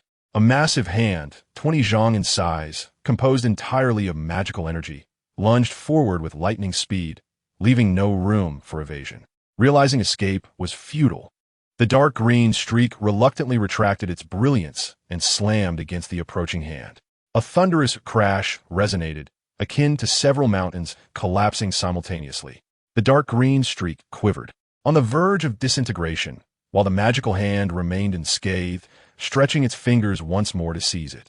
Boom, boom, boom. Debris flew in all directions, and the ground was heavily dented, engulfed in clouds of dust. At this moment, the dark green streak, no longer daring to resist as before, began to dart and leap, narrowly evading the grasp of the magical hand at the last possible moment. Oomph. I wonder how you will escape this time. Yin Gonghao's amusement dissipated. He slightly amplified his magical power, causing the hand to swell to several hundred zhang in size, dark and imposing, resembling a colossal deity descending from the clouds. Thunder rumbled, and a cacophony of furious sounds erupted. The dark green streak was like a tiny boat amidst a titanic wave, on the brink of capsizing when suddenly a flicker of golden light leapt from it, meeting the magical hand. This tiny golden light, suspended in midair, exuded an awe-inspiring aura, majestic and towering. What is this? A frown crossed Yin Gonghao's brow as he contemplated, yet the colossal hand descended relentlessly, its speed increasing. With a silent collision, both the golden light and the magical hand vanished without a trace. I initially thought someone possessed such audacity to spy on me. It turns out you have quite the backing. No wonder. Seeing his attack thwarted, Yin Gonghao lost interest in further confrontation. He withdrew his sleeves, dissipating the dazzling brilliance, and ceased to hinder the dark green streak's retreat. Speak, son of Yushu, what brings you to seek me? Below him, a tall figure emerged from the dark green streak, clad in a simple white robe with hair tied back by a green hairpin, and adorned with a black jade mask over his left cheek. He exuded an air of refined elegance. This person was none other than Chuning, who had previously met Chunheng at Shaogan Mountain. The elder's murderous intent was excessive. I merely wished to observe the commotion, and you nearly struck me down. How ruthless! Chun Ying sighed softly. But how could the elder know I am Yushu's son? He chuckled, saying, could I not be a disciple of a grand sect? Yigrikuchen sect, Shi Ming sect, or even Haozhou sect. Do not engage in banter with me. To master the Yu Huang Jiuhua great escape of the Xiantian demon sect and possess Yushu's protective talisman, if you are not his son, could you possibly be Yushu himself? Chuning chuckled in silence. Let's get to the point. For the past few days, I have felt an unseen presence tailing me. I attempted to divine its identity, but was obscured by the celestial veil, making it difficult to ascertain. Yin Gonghao retorted coldly. It seems the one trailing me is you. It appears Yushu truly cherishes you.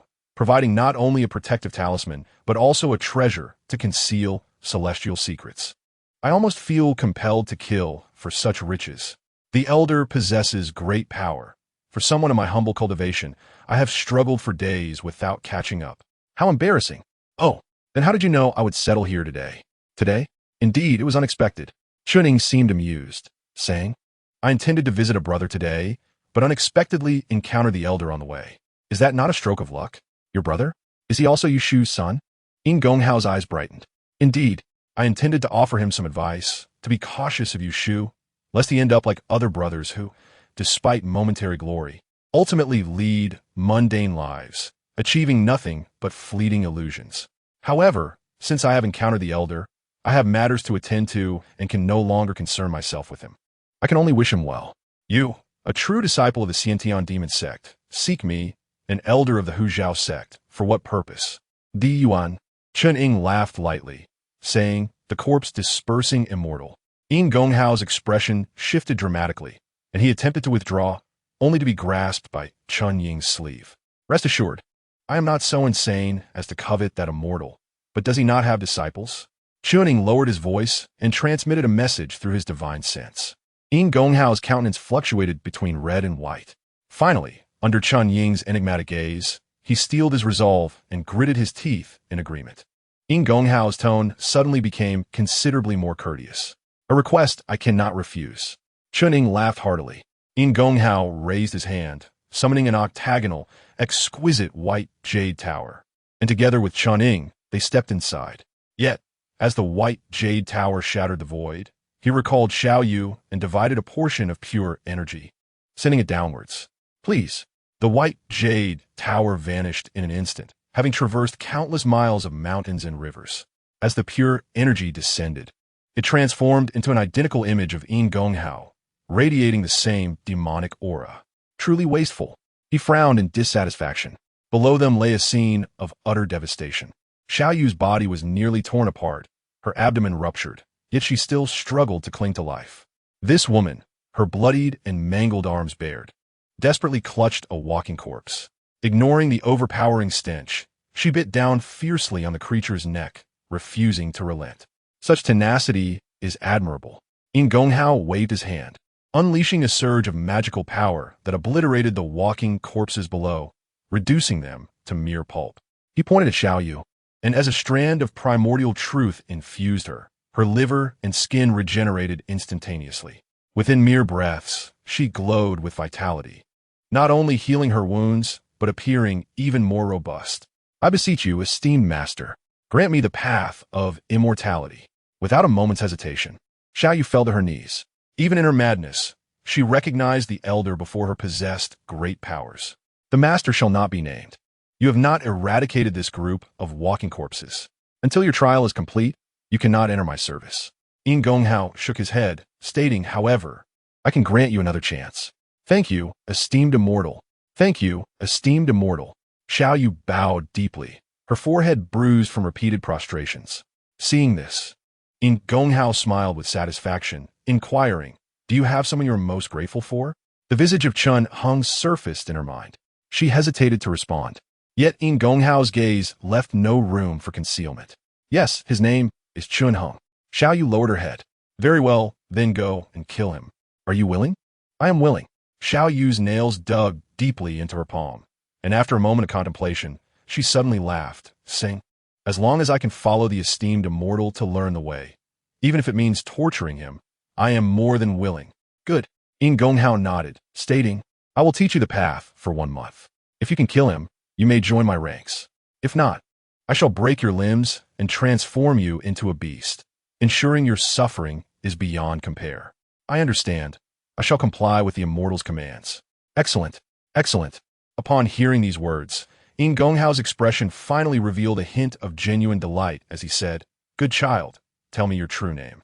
Zhou Chuyu, responded the obedient Xiao Yu, kneeling before In Gonghao and flattering him with an upturned face.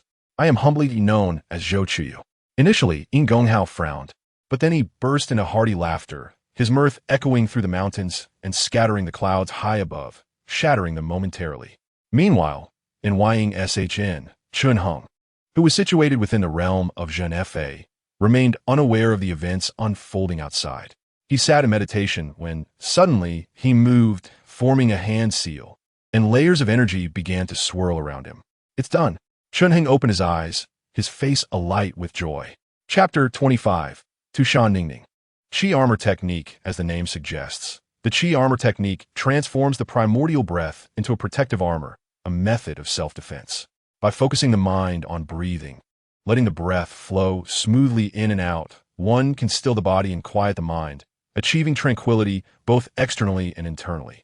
One must concentrate on the lower dantian, initiating the absorption of energy into the energy cavity, thus achieving the state of spirit returning to the void and transforming spirit into qi. This technique is not particularly difficult. After all, it is merely a foundational practice. With dedication and perseverance, even the most dull-witted individual can gain some insight. Kumos. Chunheng altered his technique once more, and the gentle currents surrounding him grew increasingly vibrant, resonating in the void like the clash of metal, sparking tiny stars of fire. Let me see your true essence. Chunheng retrieved the Lei Huapai Li Yuan Zhu from his sleeve, casting it into the air. With a shift in intention, a fierce flame surged forth. This fire was extraordinary. As soon as it emerged, it twisted and distorted the air around it, exuding an intimidating presence. However, just as it was about to engulf Chunheng, the invisible currents produced by the Qi Armor Technique surged forth, effortlessly containing the flames without allowing even a wisp to escape. Remarkably, Chunheng felt no heat from the flames, which was quite miraculous. Subsequently, Chunheng unleashed a bolt of red and white lightning from the Yuanzhu. This time, the Qi armor trembled even more violently, yet it still held firm.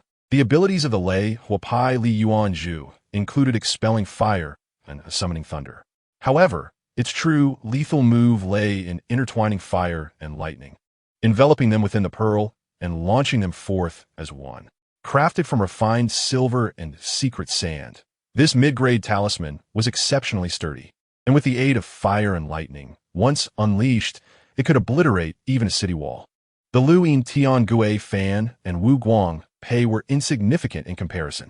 One could only wonder what extraordinary fortune had befallen the Ying Shin Daoist to possess such a treasure. His wealth was incomparable, not only surpassing ordinary practitioners of Qi, but also few disciples in the Shao Ganshan Xianjin sect could rival him. It was truly a pity about his practice of physical cultivation. With a sigh, Chunheng settled back into meditation for a moment. Once he felt rejuvenated, he transformed the floating Yuanzhu into a beam of light, directing it toward the crown of his head. With a resounding crash, fire and lightning erupted, illuminating the surroundings. This time, however, there were no surprises. The Qi Armor Technique only managed to hold for less than half a breath before shattering with a crack. The impact caused Chunheng's torso to cave in, and his upper body was obliterated by the lightning and fire, blood and flesh scattering. Moments later, a new body materialized in the same spot. It was no surprise that a mid-grade talisman could penetrate the minor accomplishments of the Qi Armor Technique. The efficacy of the Qi Armor Technique at the minor level was limited. What of its intermediate and advanced stages? Few practitioners ever took such lower-tier techniques to the level of mastery. Firstly, they are of low grade and inherently limited. Secondly, they require extensive time investment, and neglecting one's cultivation for such pursuits will be counterproductive, a source of mockery. Yet Chunheng had no such worries. With no other techniques available to him, and the temporal constraints of 1 day in the present equating to 10 days in the realm, time was never a concern for him. Chunheng closed his eyes once more, delving into deep concentration. Thus, time flowed day by day. After 20 days had passed in the realm, only 2 days had elapsed outside. At this juncture, Chunheng exhaled a long breath, dispersing the countless currents surrounding him. It's done, he exclaimed joyfully, rising and pointing, allowing the Mo He Sheng Mi Guang Ding to shine upon him. Mo He Sheng Mi Guang Ding, name. Chunheng Techniques, Chun Clan Archery, Mastery, Qi Armor Technique, Intermediate, Shao Qi Longsword Classic, Intermediate, Qing Nong Medicine Classic, Minor. Blood Armor Technique, Beginner, Ji Guang De Dun, Treasures, Lei Huapai Li Yuan Zhu, Mid-Grade Talisman, Qian Kuan Bag, Low-Grade Talisman, Cultivation Level, Primordial Breath, regrettably. The Ji Guang De Dun requires the rare Gan In Star or as a catalyst for cultivation. Such materials are unheard of to me. How could I possibly find them? Should I manage to master this evasion technique before venturing into the abyss, my chances of survival would significantly increase. This journey to Lanliang City has proven fortuitous. Having acquired the Shun Wu Shu Hua Dao Jun Shua Tai Shi Yuan Jin Jing, a technique for cultivating qi. Yet the subsequent challenges of opening the Purple Mansion and condensing the golden elixir weigh heavily upon Chunheng. Primordial breath, cultivating qi, establishing the foundation, Purple Mansion, Dongxian. Golden elixir. Although the Xianjin Sect San Qi Zhao Shan Shu can be practiced up to the Purple Mansion, the text is unremarkable, merely common. Chunheng could not gamble on whether he possessed the same fortuitous luck as Yan Shizhenran, whose path led to a lower-grade true qi foundation. A low-grade Purple Mansion manifestation, an inferior innate golden mercury, ultimately resulting in a miraculous return to the void of the primordial spirit. If such a path were feasible, he intended to solidify his foundation step by step, allowing everything to fall into place naturally. However, how to join a major sect, to seek their scriptures, and the complexities surrounding his father's identity were indeed burdensome. Chunheng no longer lingered. Upon consuming a small Baiyang Dan, he suppressed the cold, true qi within and slowly rose. He manipulated the mechanism to move the massive stone blocking the cave. Just a short distance away, a dark wooden platter lay on the ground, beside which a foolish fox with a bandage head was engrossed in playing with its tail. Upon hearing footsteps, the little fox sprang up with a start, bounding around Chunheng's feet and whining, seemingly displeased that he had taken so long to emerge, making it wait for so long. Tushan Ningning, are you here to bring me food again? Chunheng remarked, glancing at the bandage atop her head. Recognizing her as the same fox that had knocked on his door and fled without finding her way home. It seems your injury is rather severe. The bruise on your head has yet to fade. The little fox, upon hearing this, was incensed. She arched her back, ready to bite him, but hesitated, instead scratching the ground in frustration. Whimpering, the little fox initially pretended to be indifferent, turning her head away and flicking her tail. However, once the massive stone was replaced, she eagerly opened her mouth, swallowing a grape whole. 2 days later, within the Ying Sh and Divine Realm, in a vast clearing, Tushan Gu was wielding a sword, struggling against the peach branch in Chunheng's hand, drenched in sweat and pale-faced, exclaiming, I've lost! I've lost! Chapter 26. The 8 Sects of the Xianmen. The 6 schools of the demon path. The sun shone brightly, casting rings of light beneath the trees, where countless specks of dust danced in the air, swaying with the breeze. Although the snowfall had ceased outside, the cold rain continued to fall, chilling to the bone. Yet within this not-so-large divine realm, a warm breeze wafted, reminiscent of the spring sun in March, as if the passage of time had no bearing on it. Chunheng had once curiously inquired why this divine realm, devoid of sun, moon, or stars, was so brilliantly illuminated. However, Tushangu stumbled over his words for a long while, failing to provide a satisfactory explanation, ultimately falling silent in frustration. The path of cultivation he practices, a divine methodology, was acquired after the previous master vanquished a malevolent mountain deity. It cannot be considered a great scripture of the divine path, as its terminology and principles are incomplete and unclear. Furthermore, shortly after obtaining this method, the previous master passed away, leading to his own expulsion from the chiming sect. The nuances of the practice were left unlearned and unverified. Did you not insist on comparing swords with me? You mentioned encountering several formidable sword cultivators during your time in the chiming sect, claiming to have grasped a few techniques, proclaiming your swordsmanship as the finest among the 3,000 spirit pets. Chunheng calmly withdrew the peach branch and replied, Has it only been a few exchanges? Why cease now? As the boastful pretense was unveiled, Tushan Gu chuckled without a trace of embarrassment. Though this sword technique is of the mundane realm, it possesses its own extraordinary qualities, embodying a certain profundity. Tushan Gu sheathed the sword and remarked, At your current level, you must be beyond mere minor accomplishments. So it is true. You truly possess the bearing of a celestial being. Tushan Gu sighed. In recent days, he had come to understand Chunheng's innate talent. This man is indeed a born cultivator, unbound by any specific methods or techniques. He learns swiftly, mastering skills with remarkable finesse. In merely a few days, He has elevated his recently acquired Qi armor technique to the intermediate level, a level of enlightenment rarely seen even among the disciples of the Chiming Sect, perhaps only comparable to those true inheritors destined to carry on the lineage. However, what is mere intermediate accomplishment when compared to my senior brother? He has already comprehended the 10 steps to kill, while my own cultivation is but trivial. Hearing Tushan Ji's flattery, Chun Hung shook his head. As they sheathed their swords, Tushan Gu observed Chun Heng's expression and surmised that he had a matter to inquire about. Without waiting for Chun Hung to speak, he guided him to the main hall to sit, serving him tea. "Was it you wish to ask?" Tushan Gu chuckled. "I have spent over a decade in the Chiming Sect, and even casual conversations regarding the 8 major sects can be considered significant secrets in the outside world." At this point, Tushan Gu couldn't help but feel a sense of pride. "You are astute. I haven't even stated my intent. Yet you have already guessed I have a question." Chun Hung smiled, gently blowing on his tea.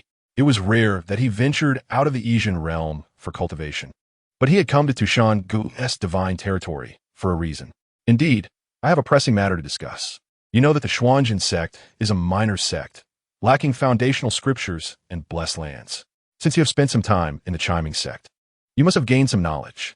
Chun Hung slowly set down his teacup, gazing intently at Tushan Gu, and asked, "What must some of my background do to join a major sect?"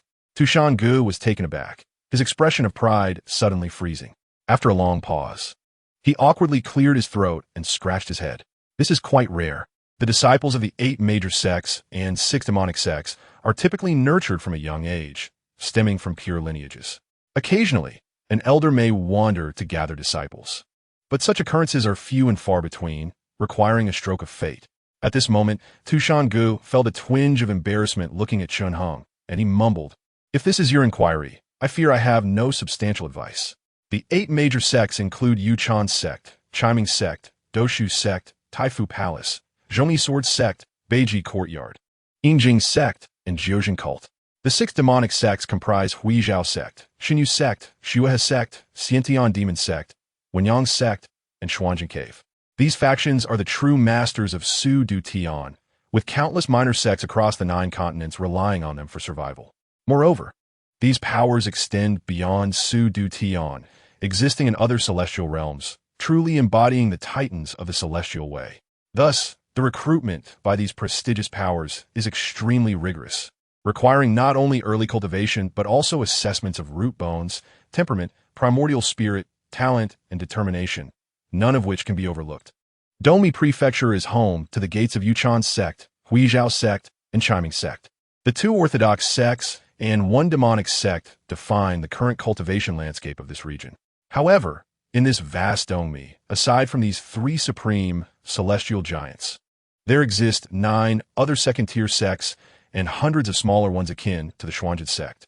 Though Tushan Gu had little guidance to offer, he eventually shared a secret with Chun Hung. "Are you referring to the Huaxing Mansion, which periodically holds a gathering to recruit scattered cultivators?" "Precisely. Although attending the gathering requires considerable resources and only the last 3 survivors can join Huaxing Mansion, it is indeed a legitimate second-tier sect, presided over by a true primordial spirit." Tushan Gu added, "However, participation requires a substantial offering, and the amount is significant." "How substantial?" Chun Hung inquired. "That I cannot say. However, I have heard from the previous master that scattered cultivators have sold their wives and daughters just to attend, so it must be considerable. Not only must one offer a tribute, but only the last 3 survivors can become disciples. It sounds quite challenging." Chun Hung sighed. In a situation where there seemed no other options, the Huaxing Mansion could serve as a backup. However, considering the required offerings, it appeared he would have to exert himself during the journey to the abyss, perhaps gathering several Yinma herbs. Chun Hung pondered to himself. In truth, if possible, he still wished to join the Yuchan Sect or Chiming Sect, the true orthodox sections. Yet how to proceed would require further contemplation. "Thank you, Brother Tushan, for enlightening me. But I have one more question." After a moment's hesitation, recalling that he had established a pact with this fox, whose life and death were now entwined with his own, he decided to speak freely. "Have you ever heard of the title Shenwu? Shuwa Daojun? Or perhaps Taishu Yuanjin?" Chapter 27. The Subordinate Ruler of the 3 Realms. The Master of the Yuan Cave. The path of cultivation is ultimately distilled into the 16 characters, refining essence into chi, refining chi into spirit, nurturing spirit into void, and merging void with the Tao. Within Su Du Tian, this is further divided into stages: fetal breath, chi refinement, foundation establishment, purple mansion, cave mystery, golden elixir, primordial spirit, returning to the void, pure yang, and merging with the Tao, culminating in perfect achievement and ascension to immortality. In the vast world, innumerable realms, akin to grains of sand, are beyond reckoning. Although various cultivation methods exist in other celestial realms, all paths shine in unity, yet they generally adhere to the principles of the 16 characters. In Su Du Tian, Qi refinement practitioners are called feathered immortals. Purple Mansion practitioners are esteemed masters. Cave mystery practitioners are alchemists. Golden elixir and primordial spirit practitioners are true beings. Returning to void and pure yang practitioners are true lords. As for merging with the Tao, this grand realm, a mere step away from ascension, has been revered by ancient truths as Daojun. The Daojun embodies the truth of the Tao, harmonizing form and essence. They are the authentic representatives of the celestial tribulation, ranking just beneath the myriad immortals, serving as the subordinate rulers of the three realms and the masters of the Yuan cave. If the Daojun of the orthodox sects embodies virtue, they can weave the 3 whites and 7 treasures in the void, even creating worlds and manifesting the 3 primordial energies of heaven, earth, and humanity, nurturing all beings. Conversely, if the Daojun of the demonic sects embodies malevolence, they can unleash wicked punishments, causing chaos and destruction, worshipped by the malevolent spirits of the heavens as the great demon lord of the central sky. The title of Daojun signifies one who possesses an immortal body and fate. However, their skills may still be lacking, preventing them from attaining immortality and ascending. As the ruling powers of Su Du Tian, the 8 sects and 6 sects naturally harbor Daojuns among them, with at least 1, and sometimes as many as 2 or 4. As the esteemed Daojun of Shenwu Shuhua contemplated, he was reminded of the illustrious Taisha Yuanjin Daojun. Upon hearing Chun Heng's inquiry, Tu Shange furrowed his brow in astonishment. After a moment, he suddenly clapped his hands, his expression transforming into one of enlightenment. It dawned on him. He recalled that she was the Daojun of the Doshu sect, and the previous master had once accompanied an elder from the Chiming sect to pay tribute to this female Daojun. Tu Shange grew increasingly animated as he recounted. At that time, the Daojun of Shenwu Shuhua had breached a Zen gate in the heavens, vanquished the presiding elder, and captured 200,000 peacock monks, bringing them to Su Du Tian as prisoners to present before the gates of the Doshu sect. The Pure Land? The presiding elder? Tu Shange set aside his now cooling tea, his eyes sparkling with vitality, and continued. That celestial realm is known as Wu Liuli Tian. Distinct from Su Du Tian, it is governed by the formidable powers of Buddhism, abundant with Zen and Pure Land. The Doshu sect, due to its efforts in transmitting the Tao, had engaged in disputes with several temples of Wu Liuli Tian, clashing for centuries in the heavens, with both sides experiencing victories and defeats, resulting in countless Tao soldiers and monk casualties. Eventually, after a few true disciples of the Doshu sect were brutally slain, it incited a great uproar that even compelled the Daojun of Shenwu Shuhua to intervene. He paused before elaborating. Wu Liuli Tian was thus enraged, even rousing a formidable being who had attained bodhisattva status, compelling it to break free and seek vengeance. However, it was ultimately a few Daojuns from Su Du Tian who managed to drive that bodhisattva away. Tu Shange smacked his lips, still savoring the thrill of the tale. Upon hearing this news, he had been unable to sleep for several days, envisioning the scene of 100,000 soldiers, bloodshed, and the celestial dragon's chants amidst the celebratory clouds of the stars. Even in his dreams, he imagined himself transformed into a great celestial demon, partaking in that battle, wielding the strength of a Vajra warrior. The conflict between the 2 celestial realms of Wu Liuli Tian, Chen Heng, too, felt a surge of excitement, gradually lifting his tea cup to sip, allowing himself to regain composure and focus his thoughts. Could it be that the 8 sects and 6 schools had attained such renown? Not only revered in Su Du Tian, but also celebrated across other celestial realms? At that moment, Chun Heng's yearning to join a grand sect intensified. Superior scriptures exalted caves, and formidable powers awaited. If he could cultivate within the 8 sects and 6 schools, it would be akin to having a glimpse of the gateway to immortality. Yet, the Doshu sect was not located in Dongmizhou, but like the Jiuzhen sect, had its mountain gate situated in Donghuanzhou. Were it not for the previous master having witnessed the tribute of captives to the Doshu sect, I would remain ignorant of the esteemed title held by a celestial figure like the Daojun of Shenwushuhua. At this juncture, Tu Shangu curiously inquired, "My lord, where did you hear this? And what of Taishu Yuanjin?" Xun Heng evaded the question and posed another. "Have you ever heard of the true Qi known as Taishu Yuanjin? And how does it rank among the 36 grades of 9th tier true Qi? Taishu Yuanjin?" This time, even Tu Shangu strained his mind but could not decipher a single clue, not even the faintest trace. I once encountered information regarding a technique for cultivating Qi, titled The Classic of Taishu Yuanjin as explained by Daojun Shenwushuhua. Xun Heng smiled and remarked, "I felt puzzled and came to seek your insight." "Oh, that makes sense. Although I have not heard of this Taishu Yuanjin, deducing its quality should not pose a challenge," Tu Shangu confidently asserted, "since it is a technique for cultivating Qi, and personally elucidated by Daojun Shenwushuhua, it must undoubtedly rank among the upper echelons of the 9th tier, or perhaps even the highest tier. Much like the Huang Suyu Zhan of the Chiming sect, it is a gem among the true Qis of the world. The method to cultivate the Huang Suyu Zhan is called the divine virtue of the Chongshu Daojuan's elucidation of the divine Qi, passed down directly from the Chongshu Daojuan of the Chiming sect." As Tu Shangu elaborated on this, a hint of regret tinged his voice. "My lord, to be frank, the previous master sought this method without success, ultimately having to convert her innate breath into an 8th tier upper grade, Dongling Yuansha.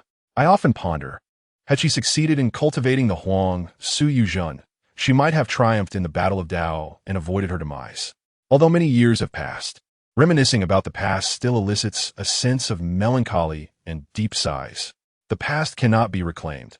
Further contemplation serves no purpose." Xun Heng offered a word of comfort, retrieving a yellowed ancient tome from his sleeve and presenting it to Tu Shangu. "Please take a look."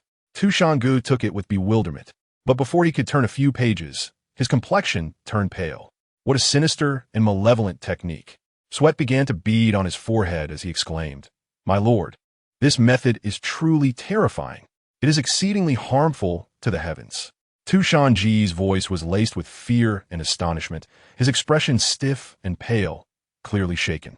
Xun Heng, suppressing his own surprise, calmly inquired, "What have you seen?" Once Tu Shangu recited the text aloud, Xun Heng's expression shifted as well. "The blood river chariot wheel requires 365 women of mortal fate to conceive simultaneously during the Yin year, Yin month, and Yin hour.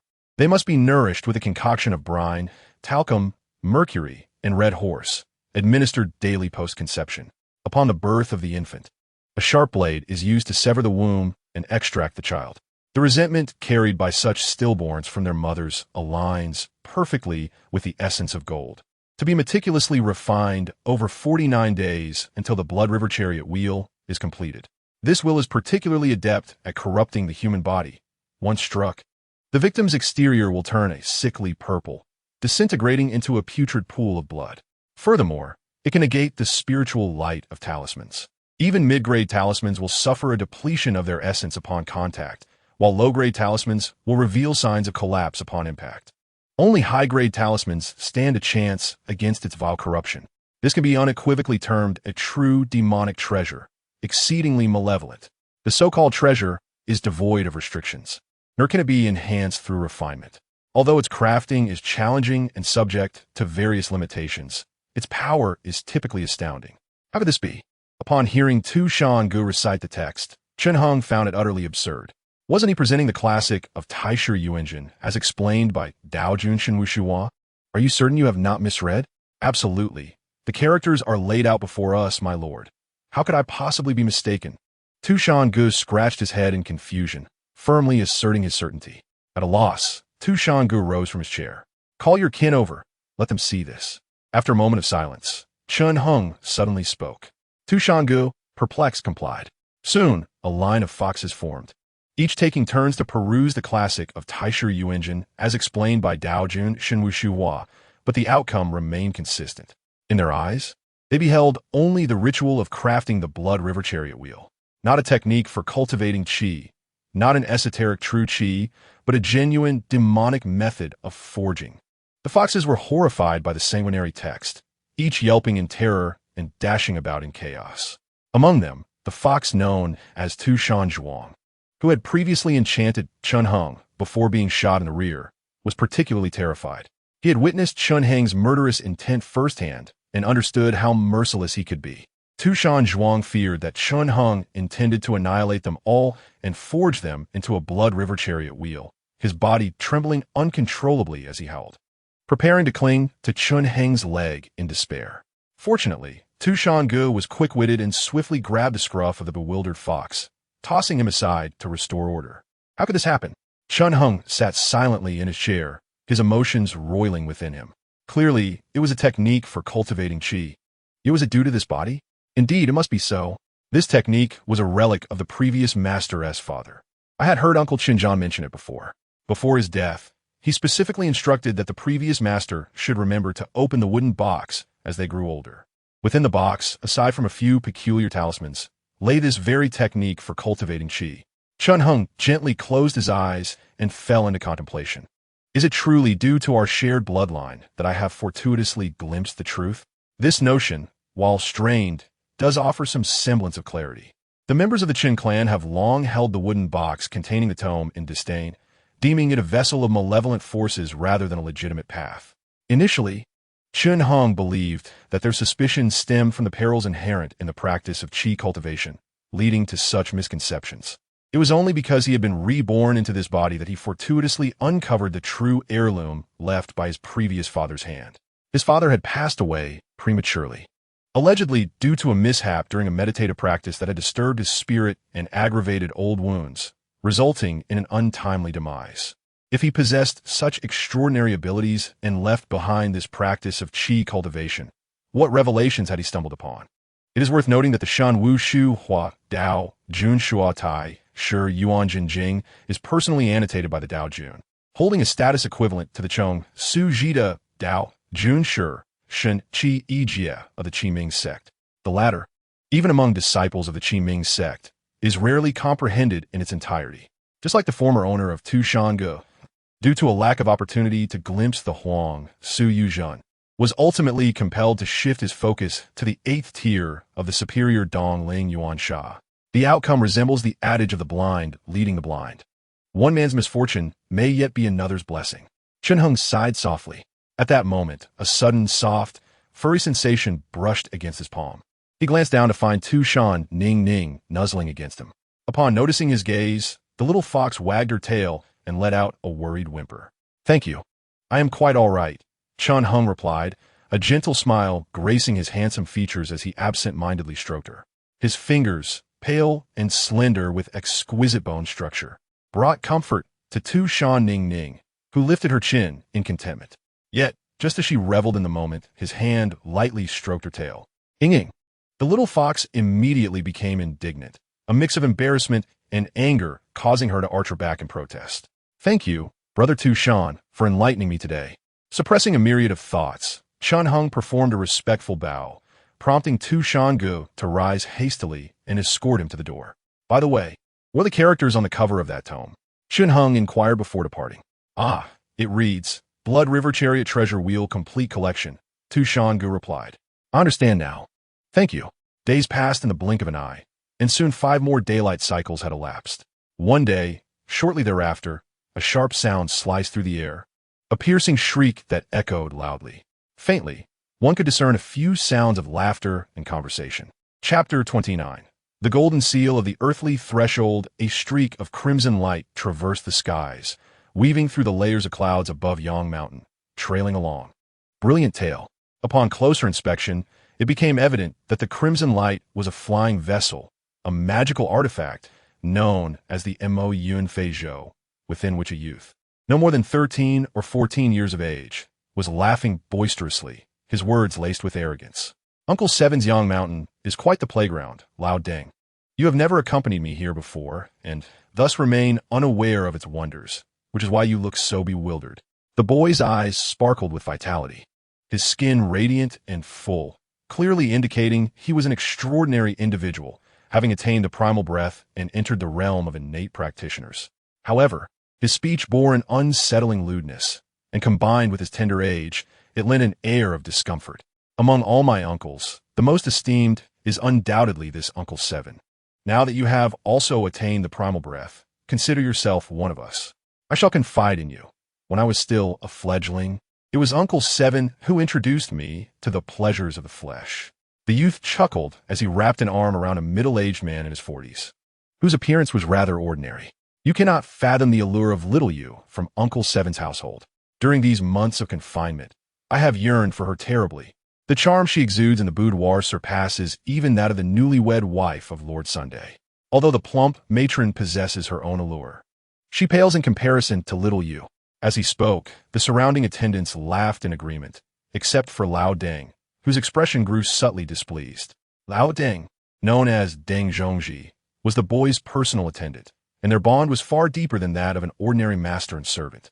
Erlang, while I rejoice in your attainment of the primal breath, you must refrain from belittling Uncle 7. The Taoist of Yang Mountain, after all, has a bond of brotherhood with your father, and his cultivation at the 6th layer is only surpassed by your father. Deng Zhongji's displeasure sharpened as he cast a stern glance at the laughing attendants, his gaze like a cold flash of lightning, rendering their laughter instantly silent. He then turned to the boy, lowering his voice and speaking gently. Your father is currently on the verge of usurping the throne. Upon success, the realm will belong to the Tong family, ushering in centuries of wealth and prosperity for your descendants. It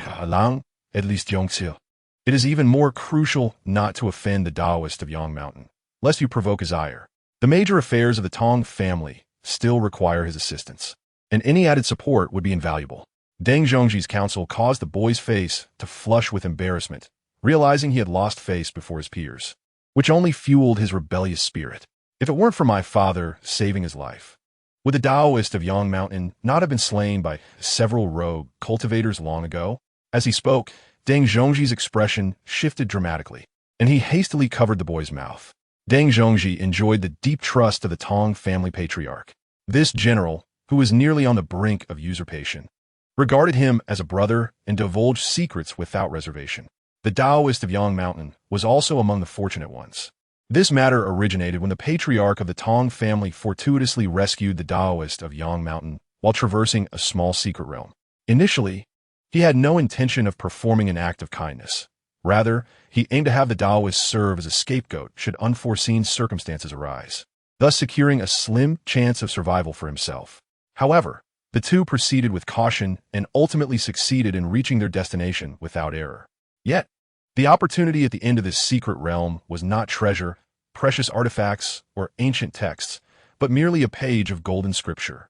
The scripture contained a remarkable path of cultivation, intended for external refinement of the physical body.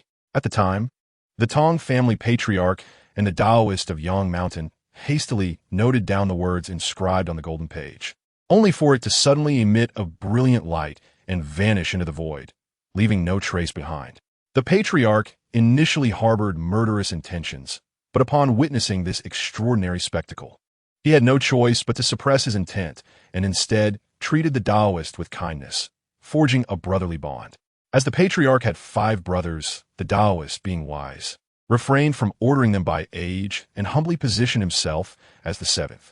Since then, the patriarch's murderous intent gradually dissipated, and he occasionally offered guidance, such as aiding in the assault on the Yang Mountain's divine fox.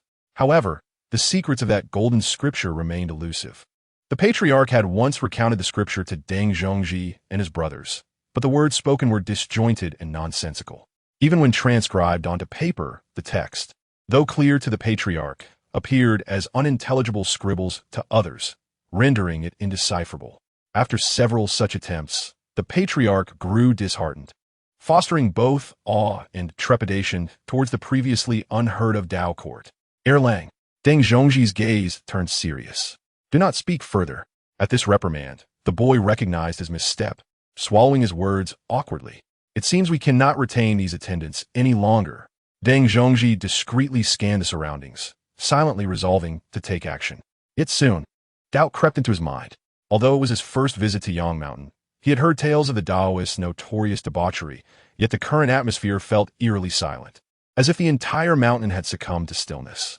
Within the cave dwelling, as Chun Hung tightened his grip on the Lei Huapai Li Yuanju, preparing to exit, he suddenly received an urgent transmission from Tu Shange.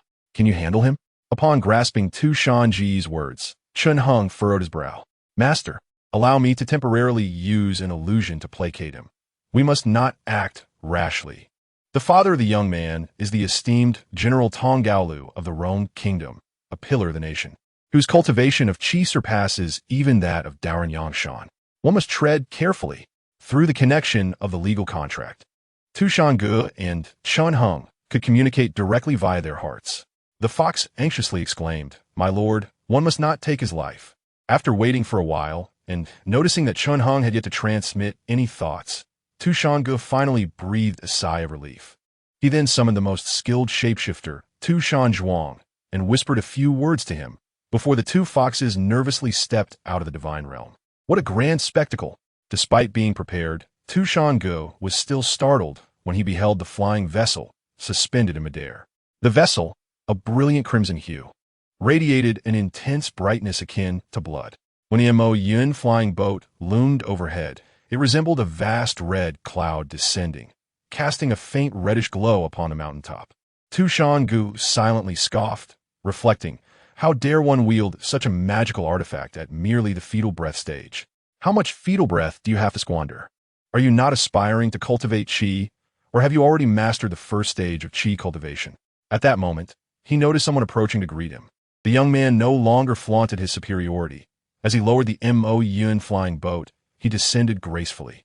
Beside him stood not only Deng Zhongji, but also 20 armored and formidable soldiers serving as attendants, a significant display indeed. "Ha! Uncle, it has been a long time." The young man, previously disdainful, beamed with joy upon seeing Tu Shange, who had transformed into the guise of Daoran Yangshan. "I have missed you dearly during my confinement these past few months. Look, as soon as my father allowed me to venture out, I rushed to find you in Duanbao. Am I not a filial nephew?" Hearing this, even in such a scenario, Tu Shange could hardly suppress a smile. This young man, named Tong Yi, is the second son of General Tong Gaolu, the most promising offspring of the Tong family. Not only was he proficient in archery and horseback riding from a young age, but he had also achieved the coveted fetal breath perception at an early age, becoming a martial arts grandmaster that many in the Jianghu dream of emulating. Consequently, the Tong family indulged him greatly, and it was rumored that Tong Gaolu intended to have him join the Wu Guang sect for cultivation, sparing no expense. However, it was precisely this indulgence that had instilled in Tong a reckless disposition, unafraid of the heavens or earth. Despite his tender age, he was notorious for his debauchery, shamelessly indulging in both men and women alike, and he particularly reveled in the company of young maidens. Tong had a particular penchant for married women, delighting in the humiliation of their husbands as he engaged in intimate acts before their very eyes. A few years prior, when Tong accompanied his father to Yangshan, he instantly became infatuated with Zhou Qiyu, his eyes gleaming with desire. Daoran Yangshan, understanding the unspoken wish, promptly sent the adorned maiden to Tong Yi's chamber that very night. Since then, Tong Yi had developed an insatiable affection for Yangshan, wishing to linger there day after day. "Old dog of Yangshan, though you have seized my inheritance, you live in such a pitiful state. What exactly have you gained?" Tu Shange could not help but chuckle, maintaining a facade of nonchalance as he inquired. "What has befallen my esteemed nephew? Has my elder brother been harsh enough to confine you?" "Oh, it is nothing much. The court's inspector's son has recently wed a lady, and I visited his home for some fun. Alas, the inspector could not handle the excitement and ended up spitting blood in the midst of my activities, leading to his unfortunate demise. What a pity," Tong lamented, shaking his head. "It is regrettable that such a learned man lacks the capacity to endure. A wife can always be replaced, yet he has caused me to be confined, which is utterly unjust." Tu Shange, however, concealed his true thoughts, revealing no change in expression. Beside him, Tu Shan Zhuang, disguised as Wang Duanbao, was left astonished, his mouth agape in disbelief. Subsequently, Tong led Deng Zhongji to pay respects to Tu Shange, who soon guided them towards the main hall for a meeting.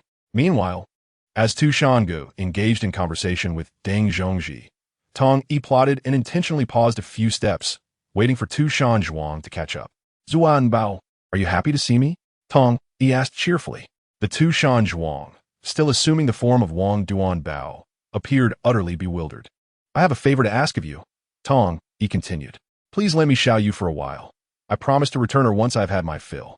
To be honest, during my confinement, I have not been able to forget her, and the ladies of the capital cannot compare. I beg of you, dear brother. Tong Yi implored with a grin. Tu Shan Zhuang felt as though his face were freezing. His silence was interpreted as a refusal, provoking Tong Yi's anger as he forcefully pushed him. What use is your reluctance? I shall speak to my uncle and make you envious. As they approached the main hall and settled into their seats, Tu Shangu had yet to serve tea when Tong Yi bombarded him with inquiries, causing him to break into a cold sweat. Uncle, where are your concubines? Why is not a single one present?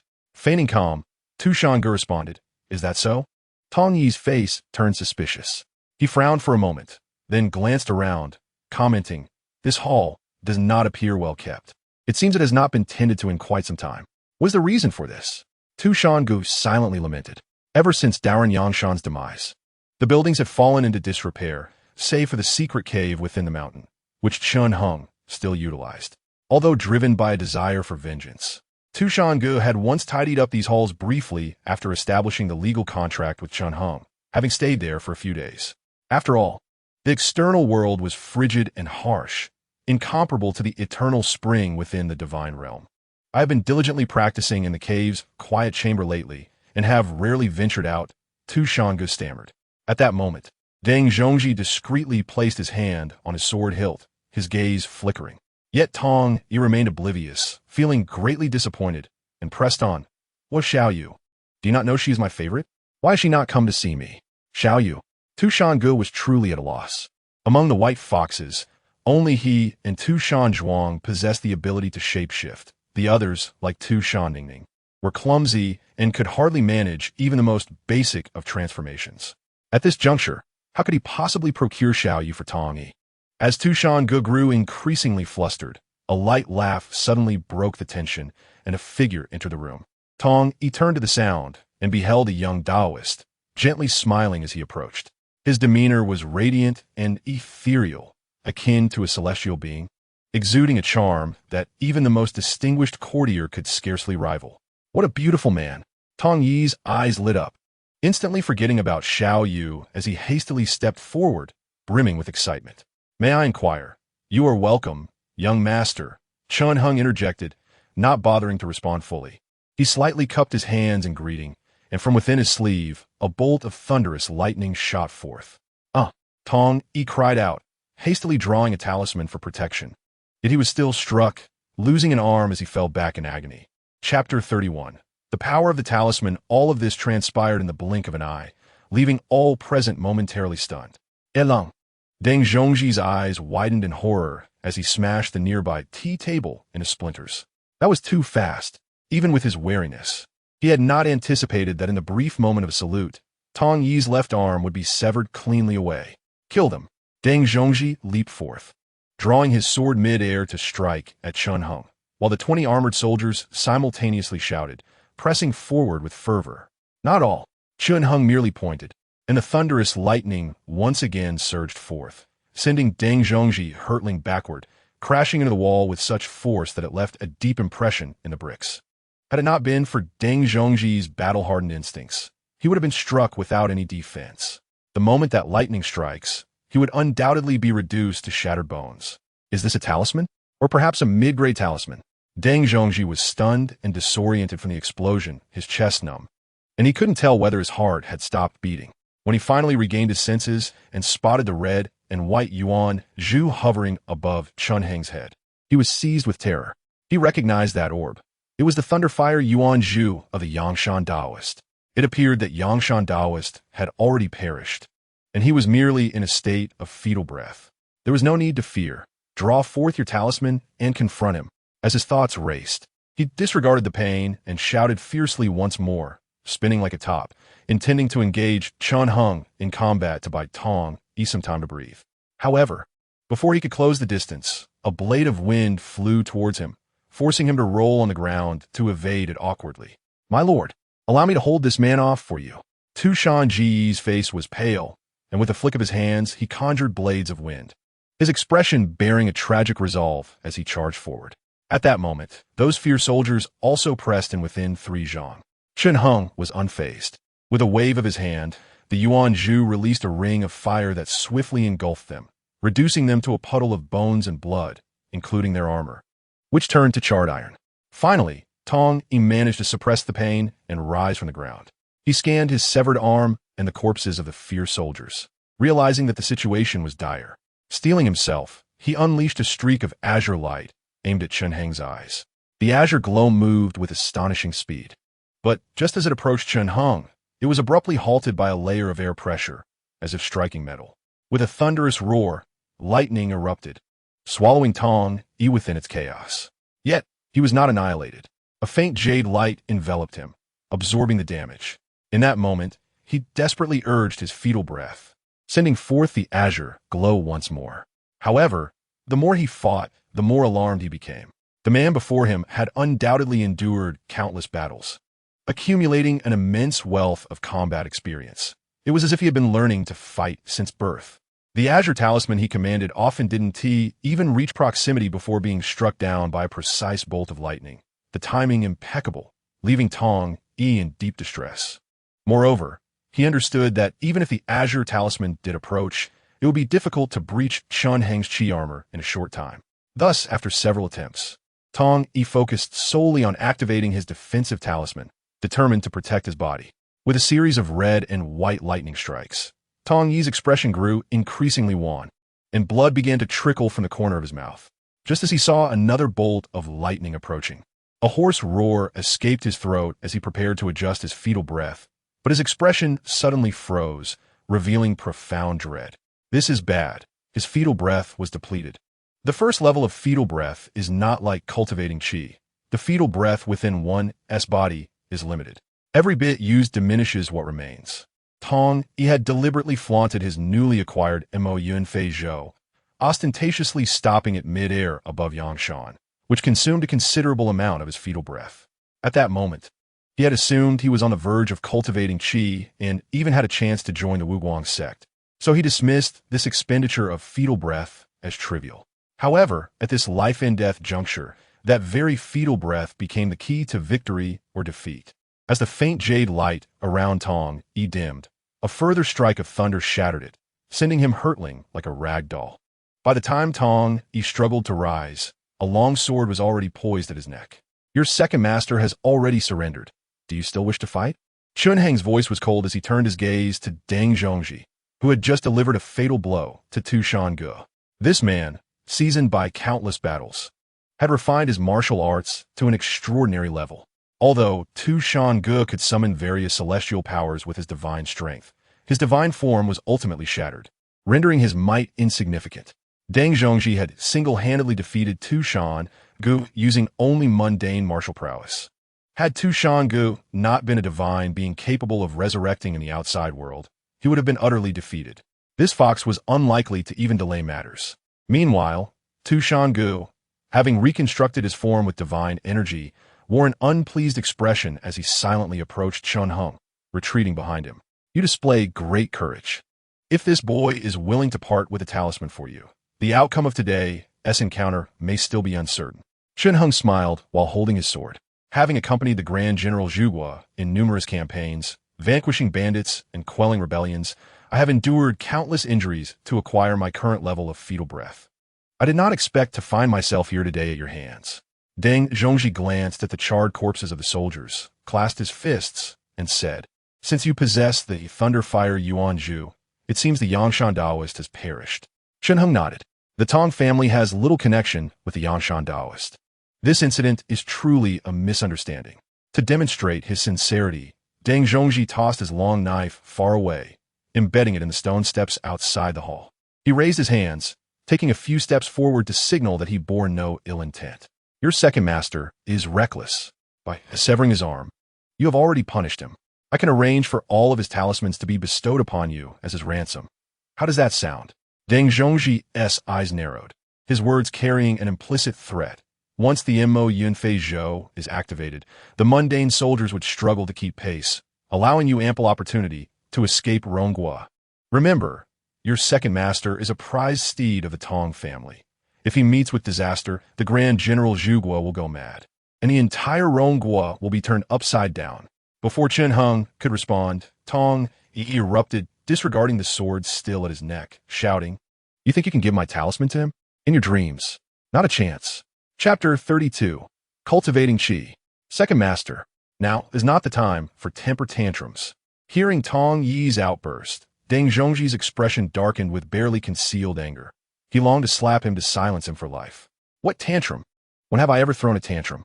Tong Yi managed to turn his head slightly, looking at Chen Heng. "If you release me, I want to hold you accountable for severing my arm. The Yangshan Taoist is dead. So be it. He was merely a lackey of the Tong family. Why should I sacrifice my life for him? I see you have also attained fetal breath. Like me, a seed of cultivation. If you let me go, once I enter the Wuguang Sect, I will inform my elders to allow you to join the path of cultivation. How about that?" Suppressing the murderous intent within, Tong Yi began to coax him. The Wuguang Sect has a true essence master residing there. Within, you may soar to great heights, cultivating to the Purple Mansion and Dongxian, ultimately becoming a renowned alchemist. Wouldn't that be splendid? Oomph. Tu Shanggu, standing behind Chen Heng, chuckled coldly. "So you are aware that the Wuguang Sect has a true essence master? The southern region is a well-known impoverished land of Domi Prefecture. How dare you, a mere citizen of a small impoverished nation, boast that you will surely join the Wuguang Sect? Do you truly believe your talents are extraordinary enough to compare with Jun Yao of the Yuchan Sect?" Tong Yi was incensed. Chen Heng had merely observed with folded arms until Tong Yi was left speechless before he smiled slightly. "The Wuguang Sect may be admirable, but I am focused on immediate benefits. The talisman is far more useful to me." "Damn it!" Provoked by Chen Heng's ambiguous smile, Tong Yi felt a surge of blood rush to his head. Having been raised with adoration from countless admirers, he had never experienced such disdain, instantly losing his composure. "You damn pretty boy. Do you think your looks give you the right to belittle me like this? If you dare lay a finger on me, I will have my father sell you to a brothel, forcing you to serve clients every day." Tong Yi's eyes turned red with rage as he hurled insults. "With your appearance, I'm sure the noble ladies of the capital would find you immensely appealing. Your offspring would surely be a sight to behold. I'll ensure that your entire family serves as male concubines for generations." Before he could finish his sentence, the long sword drew a deep crimson line across his neck, and with a little more pressure, it would embed itself within. Ty felt a sudden shiver run through me, as if a bucket of cold water had extinguished my fiery rage. Tshng shrank his neck, sensing that this man was truly finished. Alas, I had no desire to become an adversary of the great general of Zhgu. After all, I am merely a commoner. How could I possibly contend against the might of an entire nation? Observing Zhng, who appeared to be facing a formidable foe, Ch let out a deep sigh and said, "Yet I cannot bear to part with the talisman. What do you propose we do? If you are willing, I am adept in martial arts. Let us engage in a contest. The victor shall claim a talisman. What say you?" Upon hearing this, Tshng recognized the cunning in his words, but to maintain the pretense for Chng, he feigned disbelief. Ngzdash hesitated. Yet before he could ponder further, Chng yanked the sword, causing Ty to wail in agony. "Let us merely compare our martial prowess. A gentleman's agreement. I hope you will uphold your promise." Seeing Ty's pitiable state softened Ngzh's heart, extinguishing his desire to flee and leading him to comply. "Rest assured, I am known for my integrity and am a gentleman of my word," Chng replied calmly. Tshng quickly caught the long sword that Chng had extended, continuing to restrain Ty. While Ngzh readied himself, his back arched like a great beast approaching Chng. As they drew within 3 paces of each other, Chng wasted no time, sweeping his sleeve to unleash a thunderous strike upon Ngzh. "You despicable villain." At this distance, evasion was futile.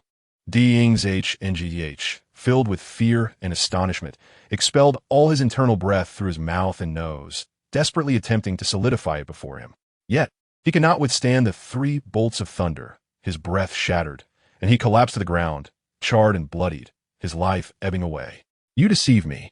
Such is not the way of a gentleman. D. English NGZH gasped, forcing out his words. To be honest, my breath is nearly exhausted. If you truly wish to flee, it would be challenging for me to keep you here. Thus, I have resorted to this desperate measure. Please forgive me. CHNH Ing leaned against a great pillar in the hall, slightly bowing. Having expended so much internal breath, even he felt a bit dizzy. However, if you are willing to divulge information regarding the great General T. Ing Gol of ZH-Gu, perhaps I might spare your life. Spare my life? D. Ing ZH let out a bitter laugh, glancing down to see his abdomen torn open by lightning, revealing writhing organs within. With such grievous injuries, only a deity could save him. I am on the brink of death, and you still wish to deceive me? He struggled to retort. CHNH Ing merely smiled in silence. D. Ing ZH summoned the last vestiges of his strength, directing his gaze toward T. Ing Y. Seeing him in a dazed state, he sighed internally.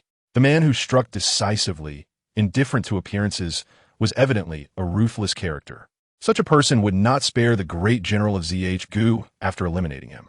And T. Ing Y, lacking mental fortitude, might divulge secrets under duress. In light of this, D. Ing ZH bellowed fiercely, gathering a handful of gravel and summoning his last ounce of strength, hurling it towards T. Ing Y's head. However, he was already on the verge of death. CHNH Ing swiftly intercepted the stones. Old D. Ing, do you wish to kill me? T. Ing Y muttered to himself. D. Ing ZH offered no reply, merely casting one last deep glance at CHNH Ing before tilting his head and falling silent. You scoundrel! T. Ing Y's curse had yet to escape his lips when CHNH Ing struck him unconscious with a single palm. Wait, my lord. Upon hearing this, TSHNG grew anxious. We have killed the great general of ZH-Gu's men. Should we not flee now? What are we still doing in Ying SHN? Let us deliberate on whether to fight or retreat in a few days, CHNH Ing said, hands clasped behind his back, remaining silent for a moment.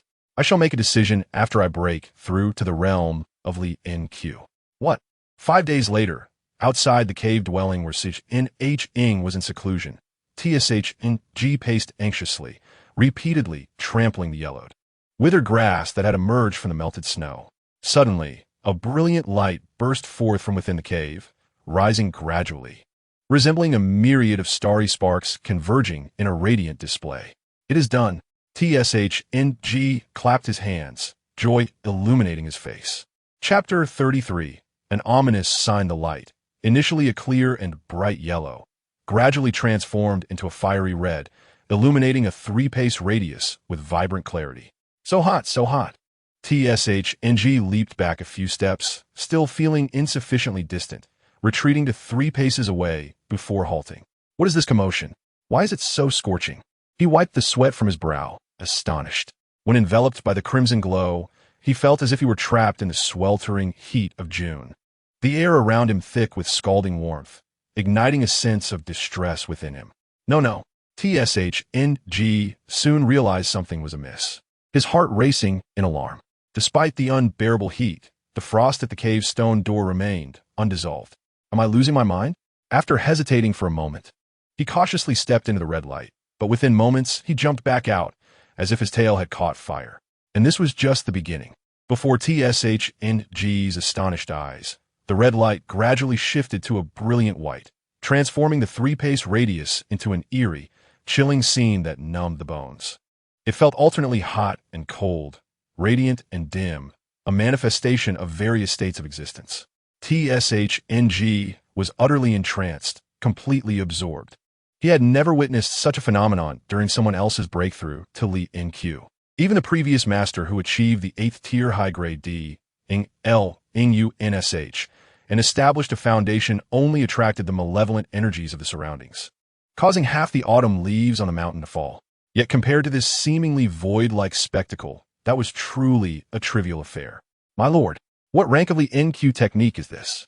So magnificent, so astonishing, he thought, a sense of urgency rising within him. My lord is unwilling to divulge the truth. Perhaps because he does not yet regard me as his own. It seems I must strive harder to impress him and demonstrate my worth. As he pondered, the myriad colors coalesced into a singular, empty white. This white, though monochromatic, encompassed countless hues, imparting a sense of encompassing control over myriad transformations. Before TSHNG could fully comprehend this sudden change, a resounding boom echoed through the space. Countless ethereal energies erupted into tumult. Within the cave dwelling, CHNH-ing, with keen perception, rested his hand on his jaw, mind divided, channeling his breath into his eyes. With his left, eye envisioning the sun's golden essence, and his right, eye envisioning the moon's silvery essence. He meticulously merged these two forms, storing them within the non-existent ZS palace. This was the two truths merging into the palace as recorded in the SH and WSH who DOJ and SHU T I SHU NZH NJ-ing. A revered text.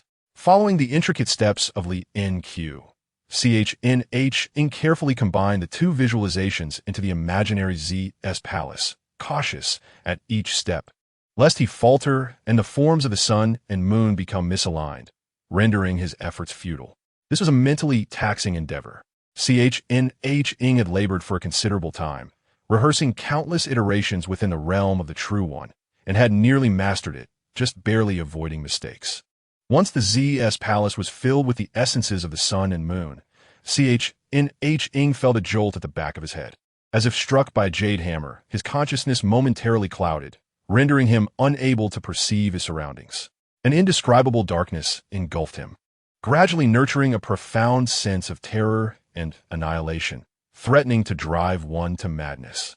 Yet, CHNH-ing silently maintained his focus, holding steadfast in his resolve unperturbed.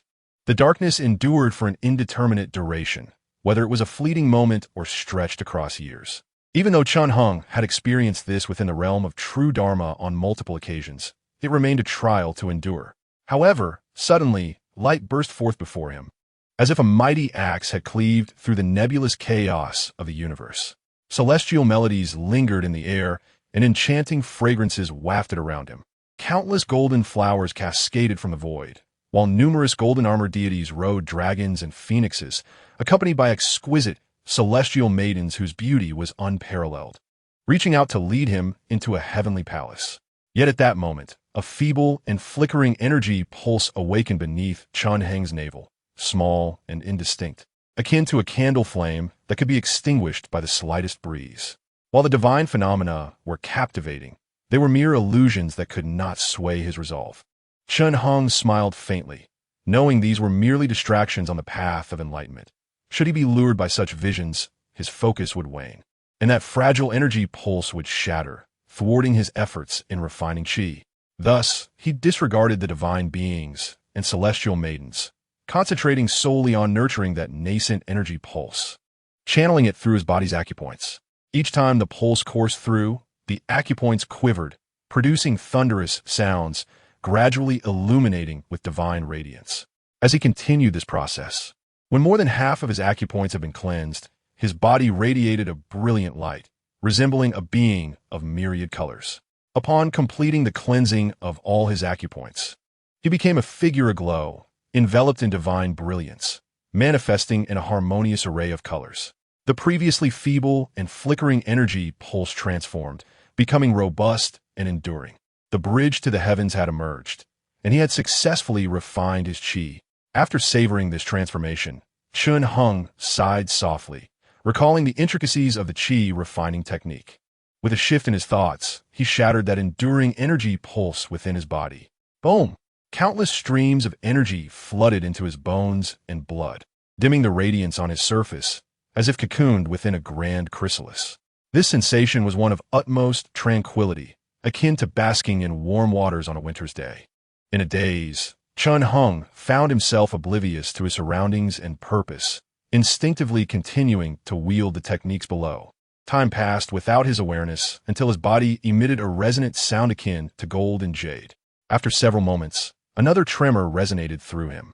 Following 9 such sounds, the myriad hues surrounding Chun Heng coalesced into a circle of pure white light, merely surfacing gently without blinding brilliance. In an instant, he felt as though an immense shackle had fallen away, leaving him utterly unburdened, both inside and out. This lightness jolted Chun-Hung awake. He had successfully refined his qi. Gradually, Chun-Hung opened his eyes. The vital essence he had expended in his battle with Tong, he was now replenished, and even augmented, flowing robustly with his blood, exuding the vigor of a roaring river within this secluded chamber in the mountain. He gently beckoned, and an abundance of spiritual energy surged forth from the void. Chapter 34. 129,600 types of spiritual energy. Heaven and earth are formed from primordial energy, and all things arise from heaven and earth. It is said that the Tao scripture states, primordial energy dwells in the obscure, outside of the ethereal, birth from the void. Within the void, it emerges from the great nothingness. The great nothingness transforms into the three energies, illuminating the path. The three energies, in their chaotic state, are birthed from the great emptiness and establish the void. From the void arises existence, and from existence emerges the void. The transformation of emptiness breeds the natural. It is also called spiritual energy, known as Jin Mu, the root of beginnings, the great vessel that responds to the myriad transformations and the purest essence of Xiantian. While in the fetal breath realm, Chun-Hung had not perceived much, but upon achieving the refinement of qi, the entire vista of heaven and earth transformed dramatically. With a glance, he beheld numerous energy clusters of varying shapes and sizes around him, sometimes converging and sometimes dispersing, in a state of constant flux. What kind of essence is the true qi of Tai Shi? The techniques merely mentioned the clarity of the dragon and sky, glossing over the true essence, as if the discourse had reached its limit, and further elaboration would be superfluous. On the meditation cushion, Chun-Hung drew a strand of golden red spiritual energy into his palm, playfully twirling it around his fingertips, contemplating its nature. It is crucial to understand that the distribution of spiritual energy is uneven. Some areas are abundant while others are scarce, making equality an elusive concept. Just as the 8 sects of the Xianmin and the 6 sects of the demonic path each occupy a spirit cave. The richness of spiritual resources within these caves is astonishing and beyond imagination. Spirit caves are the pinnacle of gathering and absorbing spiritual energy in the world, continuously inhaling and exhaling vast amounts of energy. Even ordinary mortals living nearby are subtly nourished, free from ailments, living until their natural end. If cultivators can practice in such locations, possessing immeasurable spiritual energy as sustenance, their realms will advance rapidly, distancing themselves from ordinary practitioners in the outside world. Yang's mountain certainly cannot be compared to such sanctuaries. It is unworthy even when placed in the spiritually barren southern regions. Yet in the realm of Ronghua, within the mundane world, Yang's mountain can still serve as a modest abode for qi refiners. While in the fetal breath realm, Chun-Hung perceived this place as akin to Shaogan Mountain, where dwelling within offered a lightness of body and a serene disposition. However, only upon refining qi and establishing the bridge between inner and outer worlds could he truly harness the spiritual energy here for his use. The various attributes of spiritual energy in the world differ significantly, encompassing clear, turbid, yang, gentle, fierce, yin, pure, transformed, cold, simple, curved, firm, responsive, and more. Together, they comprise a total of 129,600 properties. In the practice of qi refinement, the first step is to gather energy. This step is of utmost importance and must not be neglected. The essence of qi refinement ultimately lies in transforming one's fetal breath into true qi, thereby establishing a foundation for the Tao. True qi also possesses different properties. Some are radiant and yang, while others are turbid and yin. Some are spiritually clear, and others thick and murky. For instance, the Jinjin qi of the Xianjin sect requires the gathering of gold and sharp attributes of spiritual energy to commence refinement and strengthen the fetal breath. If one were to absorb energy with opposing attributes, such as cold, obscure, heavy, or turbid, it would not only hinder the refinement process, but also be detrimental to one's cultivation. Thus, the method of gathering energy is an intricate skill. Practitioners of qi refinement must exercise utmost caution when selecting the necessary spiritual energy from the 129,600 types, ensuring they begin their actions correctly. Consequently, the realm of qi refinement is divided into 9 levels. Although there are no specific barriers, One must expand the fetal breath to its limit to transform it into true qi and forge the foundation of the Tao.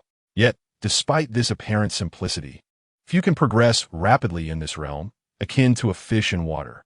The initial challenge lies in discovering a place abundant in spiritual energy. Even disciples of prominent sects, practicing in spirit caves without concerns, must invest effort in carefully discerning and gathering the appropriate energy from the vast array of attributes. Thus, it is likely that a significant portion of their daily cultivation is consumed in the process of gathering energy. However, within the Shun Wu Shu Hua, Tai Shi Yuan Jin Jing, the nature of the Tai Shi Yuan Jun remains unaddressed, merely mentioning the clarity of the dragon and sky, and concluding with a vague reference to the gathering of true essence, leaving no detailed methods for energy collection. Chun Hung could only tentatively absorb the strand of golden fire spiritual energy into his body, employing the qi refinement technique to allow the fetal breath to grind and crush it. There was no obstruction, as the golden fire spiritual energy was absorbed. Chun Hung felt his fetal breath strengthen. It was of the gold fire attribute. No, let me try again. Chun Hung then drew forth a strand of dark and dense spiritual energy, refining it within, and once more his fetal breath expanded. Xian Chang, Hua Ding Yang Jiming. After further experimentation, Chun Hung was left without doubt, bursting into hearty laughter, his face alight with joy. What is the essence of Tai Shi Yuan Jun? In summary, it embodies the clarity of the dragon and sky, encompassing all true essences. All types of spiritual energy can be refined, unrestricted by attributes, unconstrained by nature. This implies that Chun Hung does not need to toil as other qi practitioners do to gather qi. As long as he possesses sufficient spiritual energy, he can elevate his cultivation to the 9th level of qi practice at any moment and establish a solid foundation. Is this the superior technique of qi cultivation? Today, I have come to understand the preciousness of this method.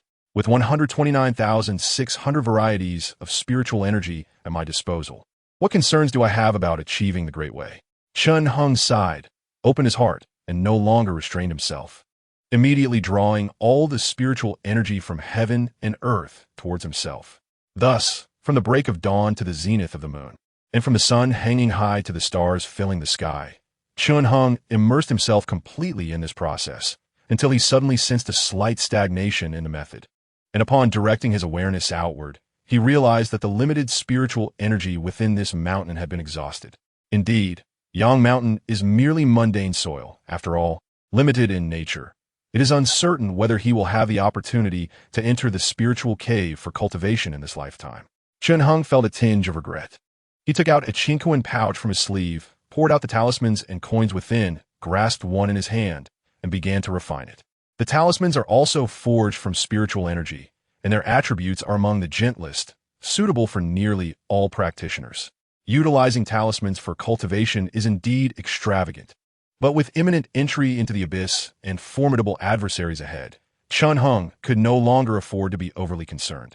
Although the qi cultivation technique allowed him to dominate 129,600 kinds of spiritual energy, rendering him nearly unmatched among peers, it did not possess such prowess against high-ranking masters. The internal and external realms opened by the Zifu realm can purify spiritual energy, and as for the golden elixir, it is a harmonious amalgamation of various energies, a divine gift of the Tao. In the path of immortality, every swift step accelerates progression. With a solid foundation, as long as one can enhance their cultivation, the minor depletion of wealth is merely an external matter. Meanwhile, as Chun Hung continued to bolster his primordial breath, at the same moment, in Nanshan Prefecture, within the Xiantian demon sect, a handsome Taoist clad in purple with a golden crown suddenly felt a stirring in his heart. He gazed towards the eastern Mijo direction, silently calculating with his fingers, and a mysterious smile appeared on his face. Ha! Tai Shi Yuan Jin. Chapter 35. Drawing the earth as a prison, countless waves surged, the sea and sky blending into one hue. Gazing into the distance, one could see the vast azure ocean resembling a flowing river, sprawling across the world, grand and magnificent, with an extraordinary ambience. In this boundless watery realm, only a golden palace hung alone amidst the towering clouds, akin to a dazzling star. The handsome Taoist in purple, with a golden crown, stepped out of the golden palace. Standing in the void, and without any visible effort, the surrounding heavens subtly trembled, followed by a resounding thunder that echoed, accompanied by numerous fiery crimson hues. In an instant, the originally tranquil watery world turned tumultuous as the purple-clad Taoist stepped out of the golden palace, causing a cataclysmic upheaval. The sky began to crack inch by inch, akin to an egg on the verge of being crushed, with lightning and flames violently surging through the fissures as if eager to reduce this watery world to dust, returning it to primordial chaos. Amidst this chaos, monstrous tsunamis erupted, and dark whirlpools appeared on the ocean's surface, seemingly ready to devour all, bringing forth catastrophic calamity. Amidst the overwhelming celestial might, a voice from the depths of the sea could no longer contain itself, exclaiming in exasperation, "Yushu, have you gone mad? Do you wish to invoke the pure yang thunder calamity here and obliterate the entire cave? Bored and restless, can I not even step out for a breath of fresh air?" The purple-clad Taoist, quietly observing the scene of destruction in the void, suddenly broke into a smile. He looked down at the indigo sea beneath him, where a shadow of immense length was undulating, stirring the chaotic undercurrents. "But you, why are you not sleeping at the bottom of the sea today, instead choosing to chat with me?" Yushu's voice was clear and deep. "Brother Yueyu, this is indeed a rare occurrence." As the words fell, a thunderous roar erupted. The vast sea surface was split by a shadow of immense darkness. This unparalleled force expanded, causing nearby whirlpools triggered by the celestial phenomena to shatter instantaneously. "Roar. Be careful. Temper your temperament," Yushu warned with concern. "Right now, the cave is being struck by thunder and fire. If you unleash your anger and create a breach, once the pure yang thunder calamity descends, I will be finished." "Umph." The Bashi let out a disdainful snort. The Bashi, a serpent that devours elephants, is named for its sinuous form, stretching over 1,000 fathoms. With colors of blue, yellow, red, and black, this colossal creature, thrashing in the watery realm, is indeed akin to a towering pillar. Its scales are dark gray, reflecting countless cold lights that instill fear. Even a single scale could be refined into a superb magical artifact.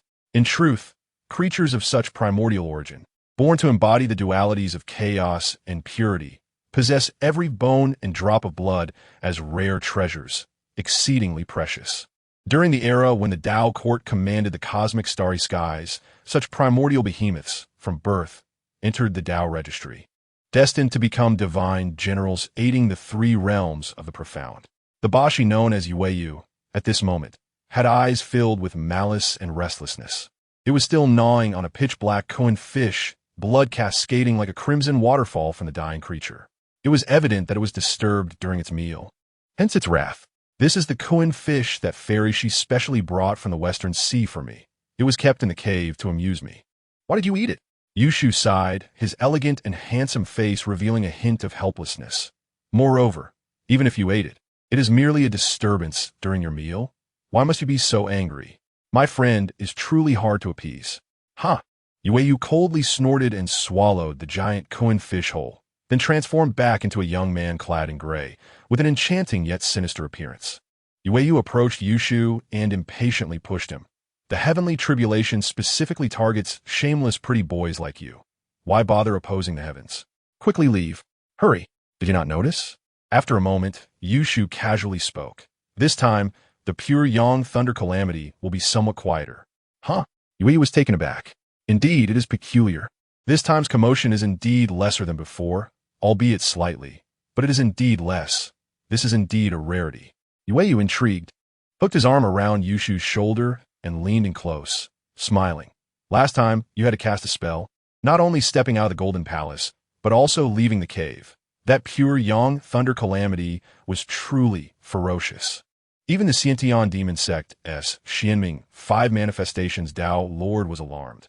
Had he not intervened, you would have undoubtedly lost half your life. The Tao Lord indeed aided me greatly." Yushu waved his sleeve, releasing a stream of azure energy that soared into the heavens, extinguishing the lightning and flames outside the cave's barriers. However, this tranquility was short-lived, as more celestial phenomena emerged, rising and falling, as if attempting to overturn the entire cave. Yu, watching the spectacle, could not help but laugh and applaud. Indeed, the might of the heavens is formidable. If you linger any longer, this watery realm of the cave will inevitably be shattered. And those true lords in the Sciention demon sect who have long been displeased with you will find it comfortable to strike at your vulnerabilities. How could they not take action? Yu chuckled, and with emotion, he descended alongside Yushu into the Golden Palace. The intricately carved railings and jade structures, adorned with cloud-like bells, created an atmosphere of grandeur. While it was referred to as a Golden Palace, it was in truth vast and sprawling, resembling an entire architectural complex. Surrounding it were golden tiles and bricks, with pavilions and towers visible in every direction, each exquisite and resplendent. Within the palace, there was a pond, its waters shimmering with a golden hue, exuding an indomitable and pure majesty at a mere glance. To shatter the troubles of all beings, to remove the obstacles of delusion and karma, to awaken the inherent nature of all beings, this is indeed the most supreme among treasures. How grand must one's ancestors have been to cultivate such audacity in the present? You merely cast a fleeting glance at the pool of water, and his eyes turned crimson. This pool is composed of the blood of a Buddha, the essence left behind by a supreme enlightened being, one who has traversed the solemn 8 calamities, transcended the sea of life and death, and possesses the 4 bodies and 5 wisdoms. In the midst of this resplendent pool of Buddha's blood, a delicate pavilion rises, exquisitely crafted. Yushu has long since seated himself cross-legged within the pavilion, where a set of starry porcelain tea utensils rests upon a low table, the fragrance of tea wafting gently, invigorating the spirit upon inhalation. Noticing that Yu was fixated on the pool of Buddha's blood, he sighed helplessly and gestured dismissively. Why do you stare so intently at it, brother Yu? Are you not coming to enjoy tea? Do you wish to drink this blood instead? I certainly do. Yu boldly settled opposite Yushu, legs splayed in a carefree manner, declaring, however, this Buddha's blood was procured by the Xianming 5 manifestations Tao Lord, meant to conceal the energy emanating from you. If I were to partake, I fear I would be struck dead by him in the next moment. Speaking of which, the Xianming 5 manifestations Tao Lord has indeed been quite kind to you. Were it not for the fact that he is a male, I might suspect he is enamored by you, much like those female cultivators. The bitterness in Yu's words was unmistakable. When you betrayed the Do Shu sect, several true lords of the Xianmin came to slay you, only to be intercepted and vanquished by the Xianming 5 manifestations Tao Lord. Then, due to the matter of your life exchange and the 3 calamities, he bestowed upon you this pool of water, the Rong Chung Duming Cave, to help you evade disaster. Yet, despite this, your calamities have only grown heavier, and even this cave can no longer conceal them. The Tao Lord broke through and personally constructed this golden palace for you, harmonizing it with this pool of Buddha's blood, completely sealing off the heavenly senses. I cannot fathom why he treats you with such favor. Is it affection? Brother Yu, you speak nonsense. How could a being of such stature be swayed by mere appearances? Besides, he is a male cultivator. Even a golden core practitioner can reshape their form. What does my appearance amount to? It is hardly noteworthy. Upon hearing Yu's envious remarks, Yushu put down his teacup in silence and said, What do you occupy your mind with daily? The Tao Lord believes I can inherit the legacy of the innate demonic sect, hence his assistance. You should refrain from indulging in tales of earthly love. Your wisdom is already lacking, and now you have become even more foolish. Surely his concern cannot be paternal? My biological father currently reigns in the Su Huang Tian, as you well know. That man would relish in my dismemberment. How could he assist me now? At that moment, a faint glimmer of murderous intent appeared in Yushu's eyes. The last I heard of Su Huang Tian, he has eradicated 55 divinations, unifying land and sea, and all gods have bowed to him as their lord. It seems he is revered as the God King of Qi Jing Taorong, and once I attain my celestial career, I shall inevitably confront him. Yu recoiled, realizing he had inadvertently touched a sensitive nerve and dared not respond. However, it has come to fruition, like Chun Zhua and Chun Ying, among my many bloodline descendants. Someone has indeed comprehended the Shun Wu Shu Hua Dao Jun's Taishu Yuan Jinjing. Ah ha ha ha. Congratulations. Though Yushu remained relatively composed, Yu sprang up, beaming with joy. They had established a legal bond, flourishing or suffering together. While Yushu was trapped by the pure yang thunder calamity within the cave of the Golden Palace, Yu, somewhat better off, was not in a position to escape the impending calamity. He recalled when he was still unrestrained in the Quan Chu Tian, where heaven could not govern him, and earth could not confine him. When thirsty or hungry, he would consume fresh blood. When idle, he would seek out a lesser realm to duel a weak boundary cultivator, rekindling the glory of ancient great demons, which was undeniably exhilarating. Of course, Yu only dared to challenge lesser realms, those without significant backing. He did not dare venture onto the land, let alone the heavens. To provoke trouble there would mean certain death, with his skin flayed and his corpse left unclaimed.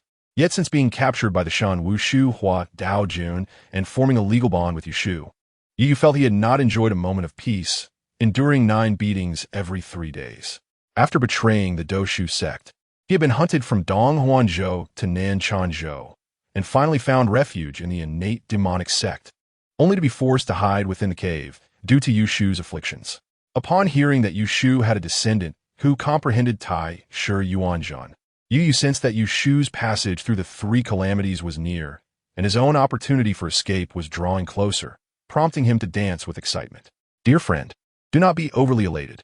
Although I am constrained by the heavenly authority and cannot discern the full visage of that descendant, I have divined that his aptitude is not remarkable. He pales in comparison even to Chunzhua, let alone to the lower tier Chenjin, Chunchan, Chundao Zheng, or Chenyuan. Upon hearing this, Yu's expression stiffened, darkening abruptly.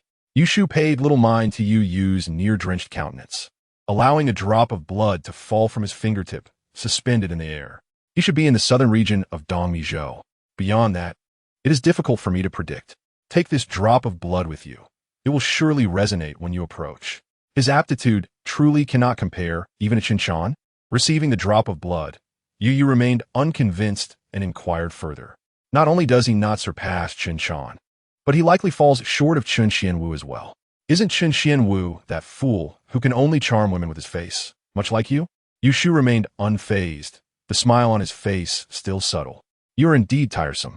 What do you think your avatars, wandering the 9 provinces and 4 seas, achieved? With so many descendants, few have proven capable. Yu grumbled, shedding a scale from his body and casting it skyward, transforming it into a spiritual entity. That spiritual form took the blood in hand and, without a word, ascended in a beam of gray light, departing the cave and heading straight for the southern region of Dongmizhou. This is not from a lack of diligence on my part, given your descendant's lowly aptitude. He likely cannot enter any significant sect. Sending a spiritual entity is more than sufficient. Yu hastily explained, and Yushu merely nodded slightly. The two had not sat long when suddenly, the cave's entrance slowly opened once more, an array of celestial sounds resounding, accompanied by an alluring fragrance. Curse it, another woman has come to seek you, has she not? The Doshu sect is like this, and so is the innate demonic sect. This is more unbearable than death. Yu rolled his eyes, weary of the situation.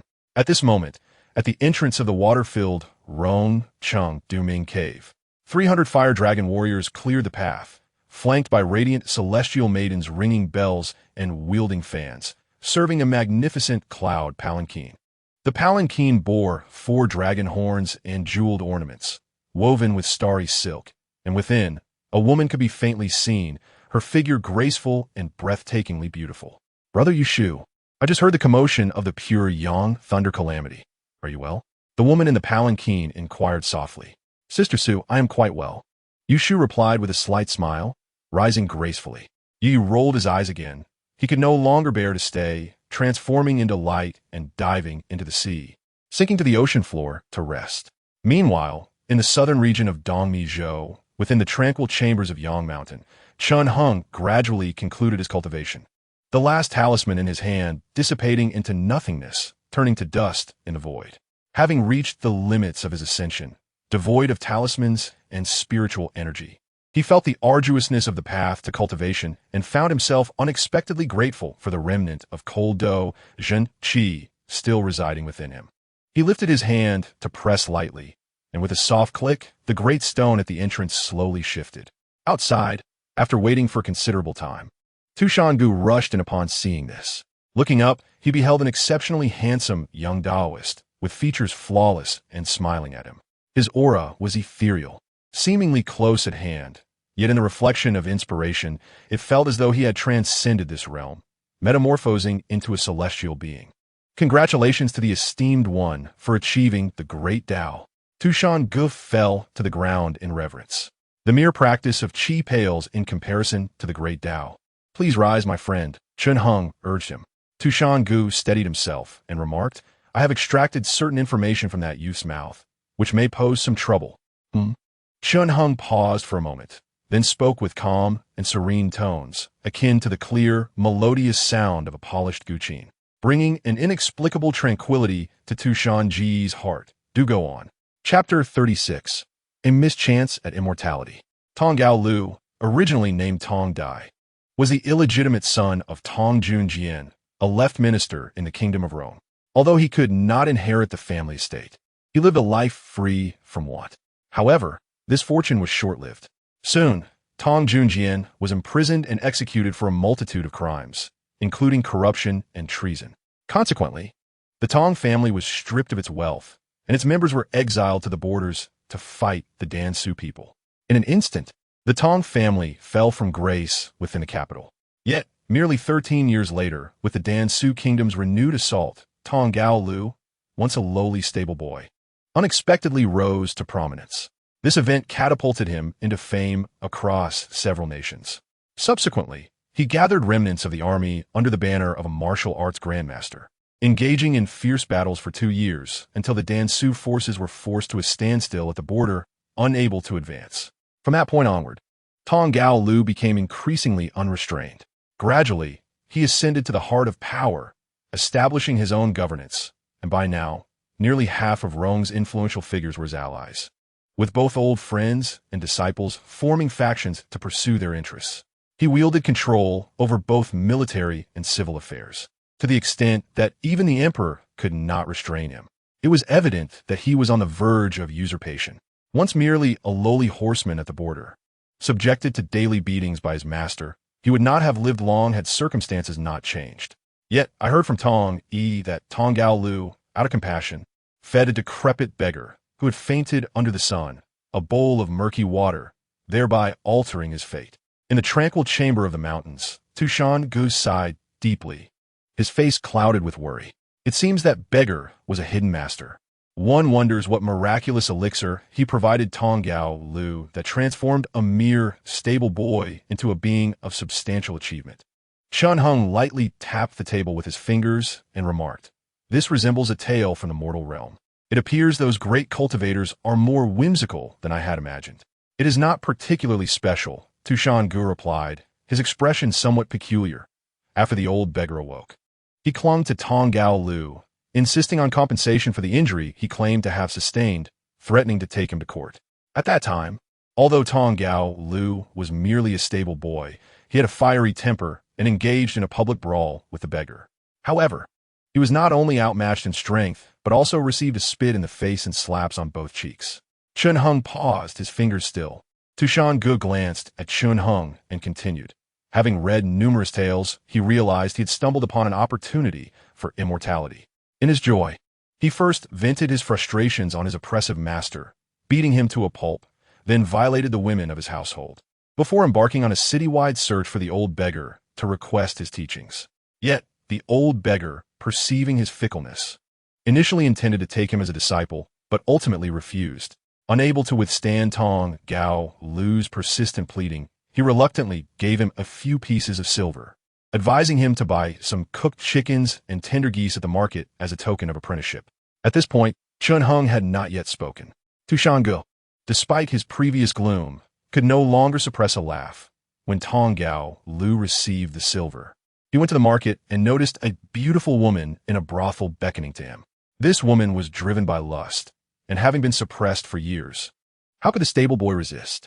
He immediately handed the silver to the brothel keeper and, holding the beautiful woman, was about to indulge when she transformed into the old beggar, disregarding Tong Gao Lu's pleas and tossing him a bag of holding before ascending into the clouds.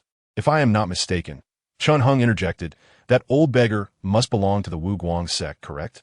Before I could say anything, how did you know, my lord? The audacious youth boasted of having the Wuguang sect as his backing and piecing it together. The old beggar must indeed be a senior from the Wuguang sect who ventured into the mortal realm. Chun Hung shook his head. The Wuguang sect is a sect with true immortals residing within. It is astonishing that Tong Gao Lu, in his ignorance, squandered his opportunity at the great Tao due to a fleeting lust. I had not anticipated such a character. He should not be difficult to handle. There is no backing. Tong Gao Lu's actions have completely severed the old beggar's support. And why would the Wuguang sect concern themselves with a mere mortal? Tushan Gu sighed and shook his head. After pressing the youth repeatedly, I learned that while the Wuguang sect has not intervened with the Tong family, the bag left by the old beggar contains tens of thousands of talismans and 3 mid-grade talismans, which is the most concerning aspect. The talismans are of little note. However, mid-grade talismans are formidable weapons. For instance, Chun Heng's Lei Hua Pai Li Yuanju, although both he and Deng Zhongji are in the fetal breath stage. Once the Lei Hua Pai Li Yuanju is unleashed, Deng Zhongji will have no choice but to await his demise. Though practicing qi is not on par with fetal breath, in battles of this level, beyond talismans, much relies on qi cultivation and Dao techniques. Yet, possessing several high-grade talismans, while not guaranteeing dominance, still offers substantial benefits. Was Tong Gao Lu's cultivation level? 7 layers of qi practice. 7 layers? Chun Hung pondered for a moment, then suddenly smiled. Does he not have 5 brothers? Please continue. Achieving fetal breath is no simple feat. Even though this man is heralded as a grandmaster of martial arts, he cannot elevate his brothers to the same status. Among the 5, only the one most versed in military strategy, Tong Jizhun, has reached the 3rd layer of qi practice, and Tong Feng has achieved fetal breath, while the other 3 remain ordinary and have yet to step into cultivation. Upon hearing this news, Chun Hung nodded, feeling increasingly assured. My lord, Tong Gao Lu possesses 3 mid-grade talismans. What shall we do? Inflicting harm on 10 fingers is not as effective as targeting one. Let us first eliminate the 3rd layer practitioner, Tong Jizhun. It would serve as a mark of allegiance. Chun Hung stated calmly. A mark of allegiance? Do you think the kingdom of Rome stands because of anything else? Though the royal family has waned, why has it not yet been usurped? Chun Hung smiled. Those who attain the Tao gain assistance. Those who lose it find little support. This endeavor, though perilous, bears great reward. Tushan Gu initially furrowed his brow, but then had an epiphany, bursting into laughter. Shortly thereafter, a flying vessel emerged from Yang Mountain, transforming into a crimson light that soared towards the capital of the Kingdom of Rome. Chapter 37. The Disparity Among Qi Practitioners. At this moment, the sun was just rising, the clouds dissipating, leaving only a faint white mist shimmering under the warm sunlight, revealing layers of vibrant colors. The flying vessel itself was a lower-grade talisman, measuring 3 to 4 zhang in length, with 2 levels of cabins accommodating a dozen or so occupants. Had one still been in the fetal breath stage, commanding such a flying talisman would have been exceedingly challenging. However, upon reaching the 1st layer of qi practice, one's fetal breath would have expanded significantly, supplemented by talismans and the ethereal energies of the void, rendering it manageable. Upon boarding the flying vessel, Tushan Gu and Tushan Zhuang took the one-armed Tong Yi to the lower deck. Chun Hung leaned against the railing and gazed down, observing countless gusts of wind rustling like the sound of a hammer striking metal. Yet all were halted by the crimson light emitted by the flying vessel, akin to a cow sinking into the sea. Although it was not yet the break of dawn, the sky was not particularly bright, only vaguely revealing the once towering mountains and hills, now diminished to a state of lowly flatness. In the distance, a few farmers traversed the ridges of the fields, mere specks against the vast landscape. Were it not for the remarkable vision bestowed upon him by the practice of Q, nurtured by the essence of life, the original CHNH would scarcely perceive them. This cabin, though modest, maintained a semblance of cleanliness. With a mere gesture, CHNH summoned forth his surrounding Q, dispersing the scant dust within the room, and settled into a clean corner. Having mastered the art of Q, he had ascended to an entirely different realm. Gently clasping the golden cicada hidden within his sleeve, he connected with his inner self, his consciousness instantly transported into the realm of Vision. It remained the same vast, empty expanse. With a flick of his hand, he summoned his personal talisman. My SHNGM Guing D-ing. Name: CHN-H-ing. Techniques: CHN Family Archery, Great Achievement. Q Armor Technique, Intermediate. Lesser Red Dragon Sword Classic, Intermediate. Green Bag Medicine Classic, Minor Achievement. Blood Armor Technique, Beginner. Aurora Great Escape. Treasures: Thunderfire Lightning Pearl, Medium Grade Talisman. Green Bamboo Spike, Lower Grade Talisman. 1Q Essence Jade, Lower Grade Talisman. Cloud Sailing Boat, Lower Grade Talisman. Chin Kuin Bag, Lower Grade Talisman. DL Secret Treasure. Dao Progress. 3 layers of Q, as per the teachings of SHUDOJN from the T issue NZH and Classic. At last, he was no longer the person he once was. He had transformed. Gazing at the words revealed by my SHNGM, Guing Ding, CHNHing could not help but smile, brushing away the page filled with inscriptions. In his recent duel with Ting Y, he had acquired 4 new talismans: the Green Bamboo Spike, 1Q Essence Jade, the Cloud Sailing Boat, and Ting Y's Chien Kuan Bag. The Green Bamboo Spike, the very essence wielded by Ting Y, was elusive and difficult to capture, resembling a flying needle. Though a lower-grade talisman, it paled in comparison to CHNHing's Thunderfire Lightning Pearl. Yet now, as CHNHing had attained the 3rd layer of Q, his inner essence had grown exponentially, allowing him to wield multiple talismans simultaneously, provided he did not engage in prolonged combat. The 1Q Essence Jade served as Ting-Y's protective talisman, having successfully blocked numerous bolts of Thunderfire, complementing CHNHing's Q Armor Technique perfectly. The Cloud Sailing Boat required no elaboration, being a means of rapid escape. As for Ting-Y's Chien Kuan Bag, it contained little more than talisman coins and some women's undergarments. After retrieving the talisman coins, CHNHing decided to gift the Chien Kuan Bag to TSHNG, as this fox was utterly destitute, scarcely better off than XH. Remarkably, from a single confrontation, he had acquired so many talismans. He mused that his current wealth would not render him impoverished among ordinary Q practitioners. CHNHing shook his head, reflecting that the T-issue NZHN technique demanded a considerable amount of essence. The ranks of Q techniques varied greatly, leading to differing qualities of true Q. True Q was derived from the transformation of essence. The true Q required by T-issue NZHN was akin to a vast ocean. He had depleted all the spiritual energy surrounding Ying SHN and exhausted all his acquired talisman coins, merely managing to elevate his cultivation to the 3rd layer of Q. Had he practiced the JNJ and true Q of the Su NZH and Sect, after expending such resources, his Q cultivation would likely have already reached the 5th or even 6th layer. Due to the varying requirements of essence for the transformation of true Q, unless practitioners studied the same Q technique, their combat abilities could be worlds apart. Practitioners of high-tier, true Q possessed essence several times, or even 10 times, greater than those of lower-tier practitioners. If both were to engage in combat at the same Q level, this disparity explained why CHNHing, with only the 3rd layer of Q, dared challenge T-Ing-Gol, who was at the 7th layer. This high-level Q technique, capable of achieving T-issue NZHN, was his greatest reliance. Moreover, there were the talismans left by his father, known as Diol, which my SHNGM Guing D-ing only revealed their origins, but failed to instruct him on how to activate them. CHNHing focused his mind. Dismissing further thoughts, he unleashed a tremor of essence throughout his body, slowly coiling around the icy, true Q within him. Although his 3rd layer of Q was not significantly inferior to T-Ing-Gol's 7th layer, it was prudent to be prepared. In this moment, the cold true Q that had tormented him for so long could turn into a lethal weapon. As his essence gradually infused, the previously dormant cold true Q surged forth chaotically, threatening to freeze his meridians and shatter his internal organs. Even though he had shielded his insides with essence, CHNHing's complexion grew pale, and a chilling mist enveloped his skin as the temperature around him plummeted.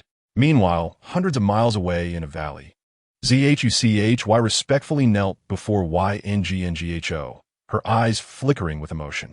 Master, am I considered strong among Q practitioners now? That depends on whom you compare yourself with. YNGNGHO glanced at her with a faint smile and replied, the Q technique I imparted to you can lead to the mastery of the 9th tier of lower grade extraordinary essence. Not to mention ordinary disciples of great sects. Only the true heirs of these sects can attain such profound techniques. Yet do not become complacent. You may have acquired Q techniques, but lacking in foundation. Even an ordinary sect disciple could easily defeat you. Zhir dared not compare herself to great sects, merely asking, what about here in the mortal realm? You believe yourself invincible. Wonderful. Zhuchy lifted her small face, beaming with innocent joy. Then I shall capture Chnh and flay him alive. Chapter 38. Cold True Q, are you truly willing? At this moment, the sky was ablaze with light. The clouds above shimmering in vibrant colors, heralding the sun's ascent. That man saved you from peril. Without him, you would still be at the mercy of humiliation on that small hill. Can you truly bear to kill him with your own hands? Will you resent me for this? Master, how do you know these things? The disparity between practitioners is more profound than that between man and dog. I need not probe your thoughts. A single glance reveals all. How could you hide anything from me? YNGNGHO. Though he rescued me from suffering, he came too late. Now that he has arrived, what do my past days matter? ZHUCHY averted her gaze from YNGNGHO, unconsciously grasping a handful of wet, muddy earth, her fingers digging deeply into her palm. She murmured, the more he saved me, the more I seem to detest him. He is as pure as the clouds above, while I am filthy and sullied, like the decaying refuse of the earth. I look at him and cannot help but want to drag him down from the heavens, to hold him close and taint him with my essence, so that no matter how he washes, he cannot rid himself of it. In the end, we would die together, our bodies rotting as one. YNGNGHO erupted with laughter. Though it was an expression of ingratitude, it was sincere, each word heartfelt. Thus, I never dare to resent my master. He has bestowed upon me a golden path. Only by standing upon this celestial road can I reach out and pull Chnh down into the mire. YNGNGHO narrowed his eyes slightly. Not daring to resent does not equate to being incapable of resentment, does it? A single word reveals that the depths of this girl's thoughts are all too clear. Yet YNGNGHO remained unfazed. He had encountered many who fancied themselves extraordinary, but how many could truly refine the golden core and ascend to the Yuan spirit? Even if this girl were to possess such fortitude and sought to kill him after achieving enlightenment, YNGNGHO would only applaud her success. For it would be a testament to his teaching. If you truly can kill him, not only will you join my sect, but if you can cultivate the golden core within 50 years, I shall guide you to a great fortune. YNGNGHO raised an eyebrow. Countless true heirs from the 8 sects and 6 schools await your success. Should you gain from it, you will face no obstacles in your cultivation before the 3 calamities. ZHUCHY raised her head, a charming smile illuminating her face, her eyes gleaming with a hint of allure. In this vast mortal realm, what if I cannot find Chnh? Or perhaps he is met with misfortune, having been killed beforehand? Zhou Qiyu inquired, how do we determine this? I suppose you must concede defeat. Yin Gonghao replied with a faint smile, his hands clasped behind his back. Be content. My test for you is rather simple. In the past, my esteemed mentor, to assess whether I was worthy of entering his sect, deliberately disguised himself as me and slaughtered half of the cultivation sects in a realm of emptiness, subsequently casting me into that realm, instructing me to survive for a month to prove my worth. By the time the month elapsed, I had already been stripped to the bone, flayed alive, and even my soul had been ignited in a furnace of dark flames. Fortunately, those fools sought to torment me and did not extinguish my primordial spirit, allowing me to circumvent the ordeal. Zhou Qiyu took a deep breath and silently rose from the ground. You have only acquired a single manual on qi cultivation from me. In haste, even if I were to impart you with Dao techniques, you would not be able to cultivate anything substantial. It would be better not to learn at all. Yin Gonghao pondered briefly, and then a circle of pitch-black radiance emerged above his head. A massive, skeletal hand reached forth from the circle, grasping a few practitioners clad in apricot yellow robes, both male and female, their fluctuating auras indicating they were all above the 7th layer of qi cultivation. Senior, one of the leaders among the apricot yellow robes, stammered, suppressing the fear in his heart. They had been diligently cultivating in their cave, dwelling when, without warning, a skeletal hand emerged from nowhere, effortlessly shattering their protective array. Several elders attempted to intervene, but were instantly crushed into a gory pulp before they could approach. We are disciples of Lianyan Mountain, and my father once had dealings with Zhangzhenren of the Luofu Sect. The words had yet to leave his lips when Yin Gonghao, growing impatient, clenched his skeletal fingers, crushing them all to death, blood spraying everywhere. What nonsense is this Lianyan Mountain? I have never even heard of it. How could the trifling Luofu Sect dare to contend with me? My corpse banner is still lacking a few spirit banners, and I shall certainly invite them all to reside within. Yin Gonghao scoffed dismissively. He then pointed at the fresh pool of blood and instructed Zhou Chuyu, "Go, select a few talismans that you favor. With your third layer of qi cultivation, it is sufficient for you to wield talismans." Once Zhou Chuyu meticulously collected her chosen items from the blood, Yin Gonghao said no more and gestured for her to leave. Zhou Chuyu respectfully prostrated herself and earnestly bowed 3 times before turning to exit the valley. I have obtained a method. Finally, I have obtained a method. A streak of gray-blue light shot into the heavens, soaring to a height of over 100 zhong before finally halting. Zhou Chuyu, enveloped in her primal breath, held her face in joy and tears. "Mother, can you see me from below? Today, I have also encountered my celestial fate. In the realm of true law." Chunheng's breath fluctuated erratically. Suddenly, a sharp pain pierced his throat as a chill shattered it, causing his internal organs to stiffen, and the blood that flowed out turned a ghostly blue. I should have been more cautious earlier. In his final moments, this thought flashed through Chunheng's mind. As the breath left this incarnation, a silhouette materialized in the same spot, forming a new Chunheng. Refining the cold fighting true qi was indeed no easy task. Even while still, it tormented the former Chunheng to the brink of despair. Although his internal primal breath had grown immensely, shielding his internal organs from such frigid agony, the process of refining it remained fraught with challenges. The path of qi cultivation involves continually enhancing the innate primal breath within, layer upon layer. Ultimately, to meet the demands of refining true qi, throughout this journey, due to the variations in cultivation methods, the primal breath within would undergo various transformations. For instance, those practicing the refining of golden true qi would find their primal breath gradually revealing the nature of golden true qi, taking on attributes of gold and sharpness. Chunheng, relying on the luminescence of the Tai, Shi Yuan Zhen's dragon heaven, was emboldened to refine the cold fighting true qi due to the influence of his own primal breath. Yet, the nature of true qi is inherently superior to that of the primal breath, making complete refinement a daunting task. Once more, Chunheng steadied his mind and sat down again.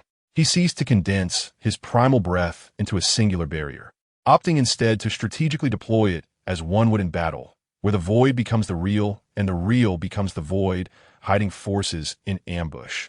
However, in the final moments, his primal breath could not fully restrain the cold fighting true qi's movement, leading to a misstep that shattered his heart chamber, resulting in immediate demise. With a furrowed brow, Chunheng once again orchestrated a new incarnation, reflecting deeply before collecting himself to start anew. This time, due to an awkward maneuver with his primal breath, his incarnation once again spat blood and collapsed. Eventually, he grew numb to the repeated deaths, losing track of how many times he had perished within this realm of true law. Yet he tirelessly surrounded the true qi with his primal breath, noting each oversight and attempting again, dying and starting anew.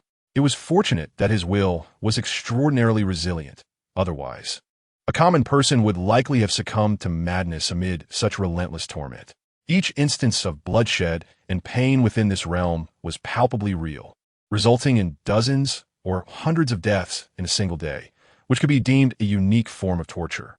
Yet amidst this, his mastery of the primal breath's movement progressed rapidly, adapting entirely to the surging primal breath. His mastery over the transition between strength and gentleness, large and small, became second nature, rendering him nearly unrecognizable from his former self. Chunheng grew confident that among his peers in qi cultivation, few could rival him in the manipulation and differentiation of primal breath. While he would not claim to be an unparalleled genius, he believed that only the disciples of the 8 sects and 6 schools could possibly surpass him. However, the refinement of cold-fighting true qi yielded no significant progress. In recent attempts, he found himself perpetually on the brink of success, yet ultimately failing. Chun Hung began to doubt whether the aura of Taishu Yuan he had acquired at the third layer of qi cultivation could adequately contend with this true qi. Nevertheless, he persevered, repeatedly attempting to refine it, viewing each death as a means of honing his primal breath. One day, a sudden spark of inspiration illuminated his mind. His expression brightened as he seized upon this sudden insight, focusing his mind and channeling his primal breath. After an indeterminate period, when Chun Hung emerged from his meditative state, he opened his eyes to find a cold, ethereal blue true qi swirling in his palm, fluctuating restlessly. Cold fighting true qi, is this your true form? Chun Hung sighed softly, contemplating the changes within before severing his own neck to start afresh. Thus, he proceeded to attempt this numerous times until he felt no further errors remained, at which point he communicated with the golden cicada and exited the realm of true law. In the present world, still within the ship's cabin, countless flowing clouds surged high. Yet, this ordinary sight appeared transformed to Chun Heng's eyes. During his days of cultivation in the realm of true law, he not only refined his surging primal breath to a harmonious balance of strength and gentleness, but also extracted the cold fighting true qi from within, turning it into a lethal strike. Reflecting on his initial days in this world, when the cold fighting true qi had tormented him to the brink of despair, he felt as though he were emerging from a dream.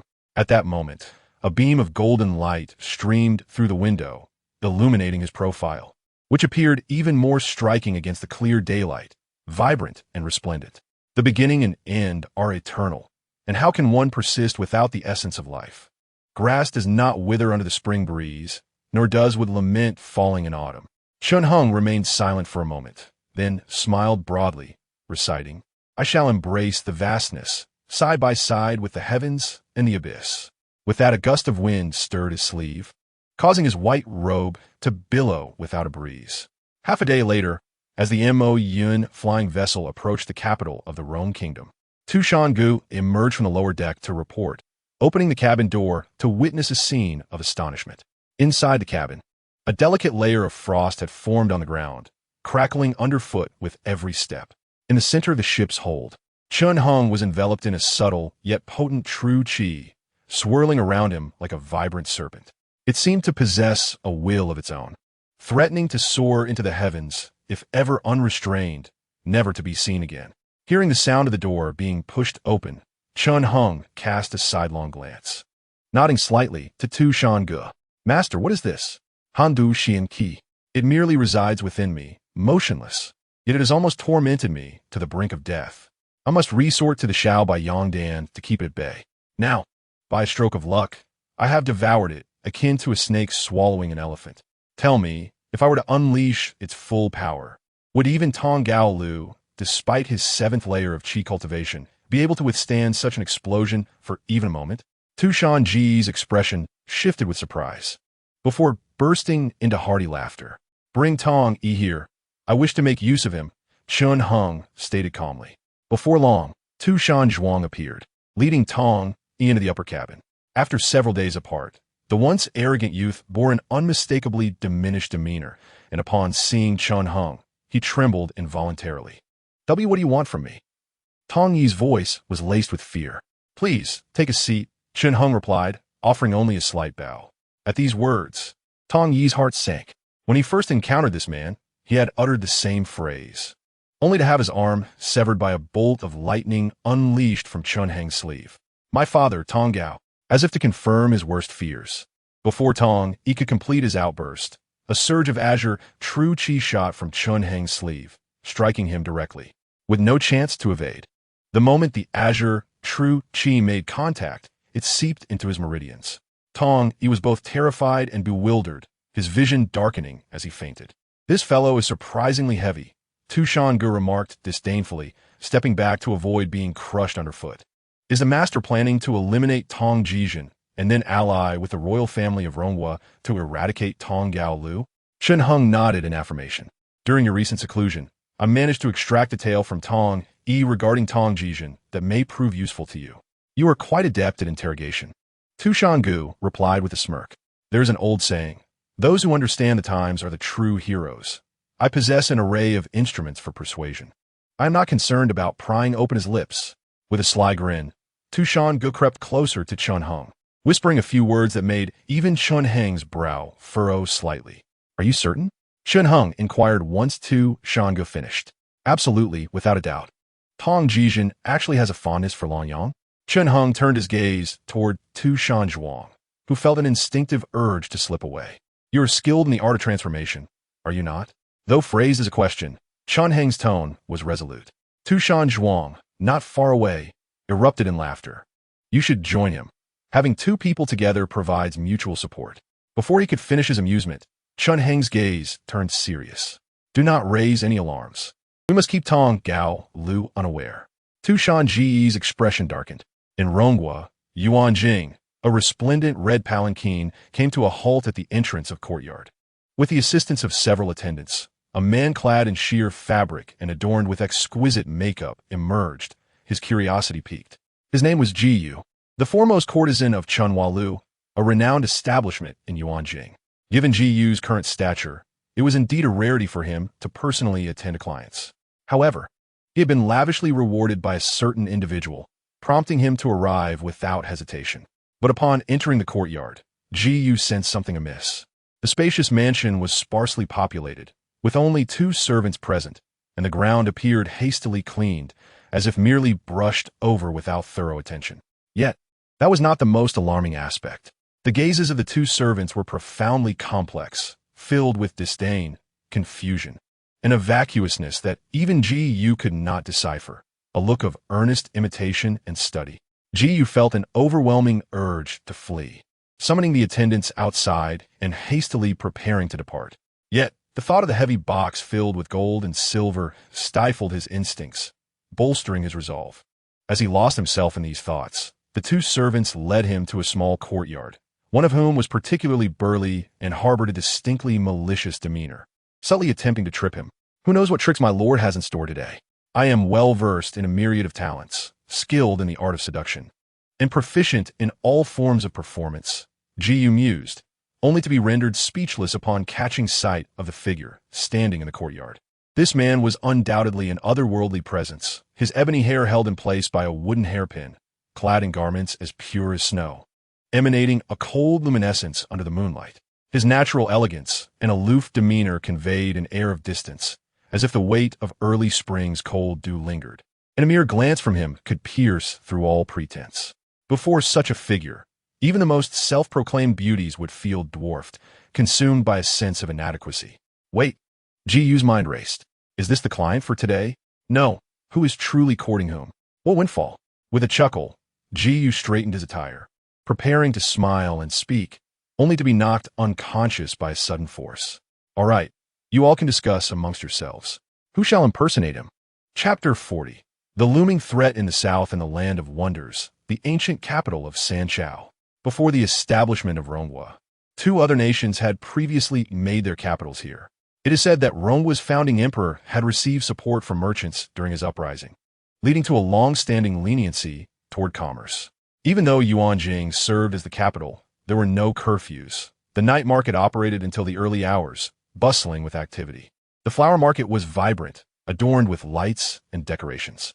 Amidst this throng, Tong Jijin was flanked by a cadre of military officers, surrounded by a protective ring of soldiers, creating a space of relative tranquility even in the midst of the bustling market. To Tong Jijin's left, a young armorer, blade at his waist, jested, prompting laughter from those around him. Are you all using me for amusement again? I could easily pummel you all into the ground. Tong Jijin, tall and rugged, appeared to be in his 30s, his eyes glinting with menace. Though faced with the playful jests of his companions, he merely chuckled in response. Yet, Ji Yu's behavior struck him as peculiar. Typically, the young man sought out his financial support, but recently, he had been overly eager. Pondering this, Tong Jijin's suspicions grew, but his desires quickly overshadowed any doubts as he waved his hand dismissively. At this moment, Tong Jijin turned serious. We are on the brink of a significant endeavor. We cannot afford to be careless, both inside and out. Keep a close watch on those under your command, and do not let the Emperor's side incite any discord. The Grand General of the Pillar Country was a figure of divine prowess, a master of chi cultivation. What use was there to possess a multitude of mundane soldiers? Could they even shoot arrows into the heavens? Some dismissed his concerns. You worry too much. With the Grand General present, the situation in Rongwa is firmly in our grasp. Although this argument held some merit, a closer inspection revealed a hint of folly in their words. Tong Jijin delivered a light kick to the speaker, retorting, "Begone. Remember what I said, and ensure my movements are reported to the Grand General of the Pillar Country." Understood? The officers responded in unison, dispersing as Tong Jijin, accompanied by 2 loyal guards, made his way to Chunhua Lu. Upon entering, he was greeted by a dazzling array of colorful lanterns, casting a brilliant glow throughout the establishment. Dozens of handsome young men were attentively urging drinks in the hall. Upon seeing T-Ing-J-Z-H enter, the matron of CH New Tower hastily approached to welcome him. However, T-Ing-J-Z-H was already well acquainted with the surroundings and paid her no heed, proceeding with 2 personal guards through several corridors until he arrived at a neatly arranged small building. This loft, constructed with a beam framework, was divided into 2 levels. The first floor served as a reception area adorned with vibrant flowers on either side, while the second floor contained sleeping quarters. Its doors and window frames painted a bright vermilion, with a bright yellow lantern hanging in front, unlit. Upon raising his gaze, T-Ing-J-Z-H-N spotted J.Y. waving at him from the second floor. His eyes sparkled with excitement, and he hurriedly dashed up the stairs, embracing his friend with fervor. "You 2 go and play, do not mind me," as they passed behind a screen adorned with golden landscapes. T-Ing-J-Z-H-N was taken aback. To his astonishment, there was another person in the bedroom. This individual stood leisurely a few steps away, playing with a strand of azure light, his expression as tranquil as a still pond, surveying T-Ing-J-N as if he were inspecting a corpse. A sense of dread gripped T-Ing-J-N's heart as he instinctively prepared to shout, but the azure light shot forth with the speed of lightning. He barely had time to raise an inkstone in defense, yet before it could shield his face, the light pierced through his left eye, unobstructed, emerging from the back of his head, splattering crimson and white. The attack was executed in the blink of an eye. T-Ing-J-Z-N's inkstone had just begun to rise when it lost its master's breath of life, its brilliance dissipating as it fell to the ground. Though both were at the 3rd level of chi training, CH-N-H-Ng's breath was at least 10-fold stronger, and with a full exertion of his talisman, killing him was as easy as slaughtering a dog. CH-N-H-Ng gently shook the azure bamboo spear, cleansing it of impurities, and gazed at the lifeless body on the ground, contemplating that the disparity between practitioners was even greater than he had anticipated. How could a technique such as Tai Shu Nzh fall into the hands of his predecessor? There must be some foul play involved. He reached down to take T-Ing-J-Z-H's Chinkuan bag without further examination, directly putting it away. At that moment, a violent retching sound erupted nearby. "What troubles you?" CH-N-H-Ing asked, observing the figure of T-S-H-N-Juing, who had transformed to resemble J.Y. "Is this your first encounter with murder?" "It's the first time a man has touched my backside," T-S-H-N-Juing retched again. "That scoundrel had filthy hands, groping my rear while carrying me on his shoulder." "Ugh." CH-N-H-Ing offered him a cup of tea, and T-S-H-N-Juing, in a state of disarray, accepted it to rinse his mouth. After a considerable time, he finally regained his composure. T-S-H-N-Juing, still shaken, touched his backside. "Wouldn't it be better to directly attack the T-Ing family and eliminate these people? Why must we be so cautious? If T-Ing-Gol were merely an ordinary practitioner at the 7th level, perhaps I would have done so, but he also possesses the art of external body refinement, and his realm far exceeds that of Ying-Sh-N-D or N. I must tread carefully." CH-N-H-Ing, unusually forthcoming, elaborated, moreover. "From the interrogation of T-Ing-Y, I learned that T-Ing-Gol's body is impervious to thunder and fire, and no blade can harm him. Such a formidable foe cannot be approached recklessly. We at least need to find a few allies."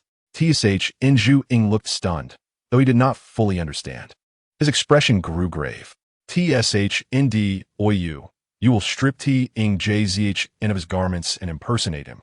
For the next few days, assist me in concealing my whereabouts." With this command, T-S-H-N-G hurriedly emerged from side door.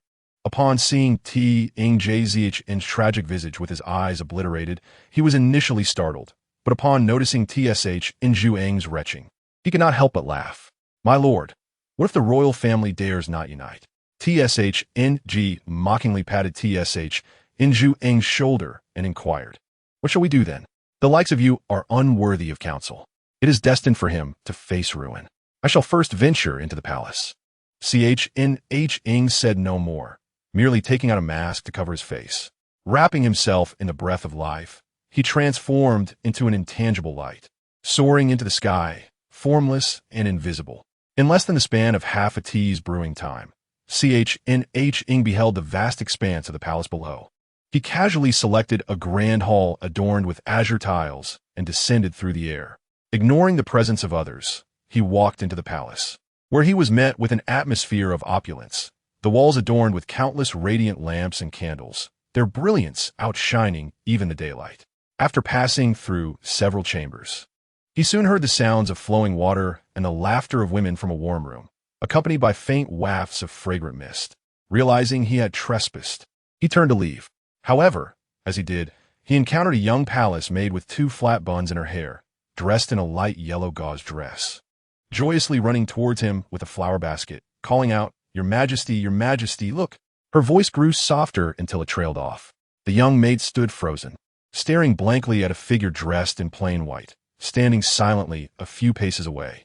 The man's face was obscured by a plain bamboo mask, from which a pair of dark, cold eyes peered out as if soaked in melted snow.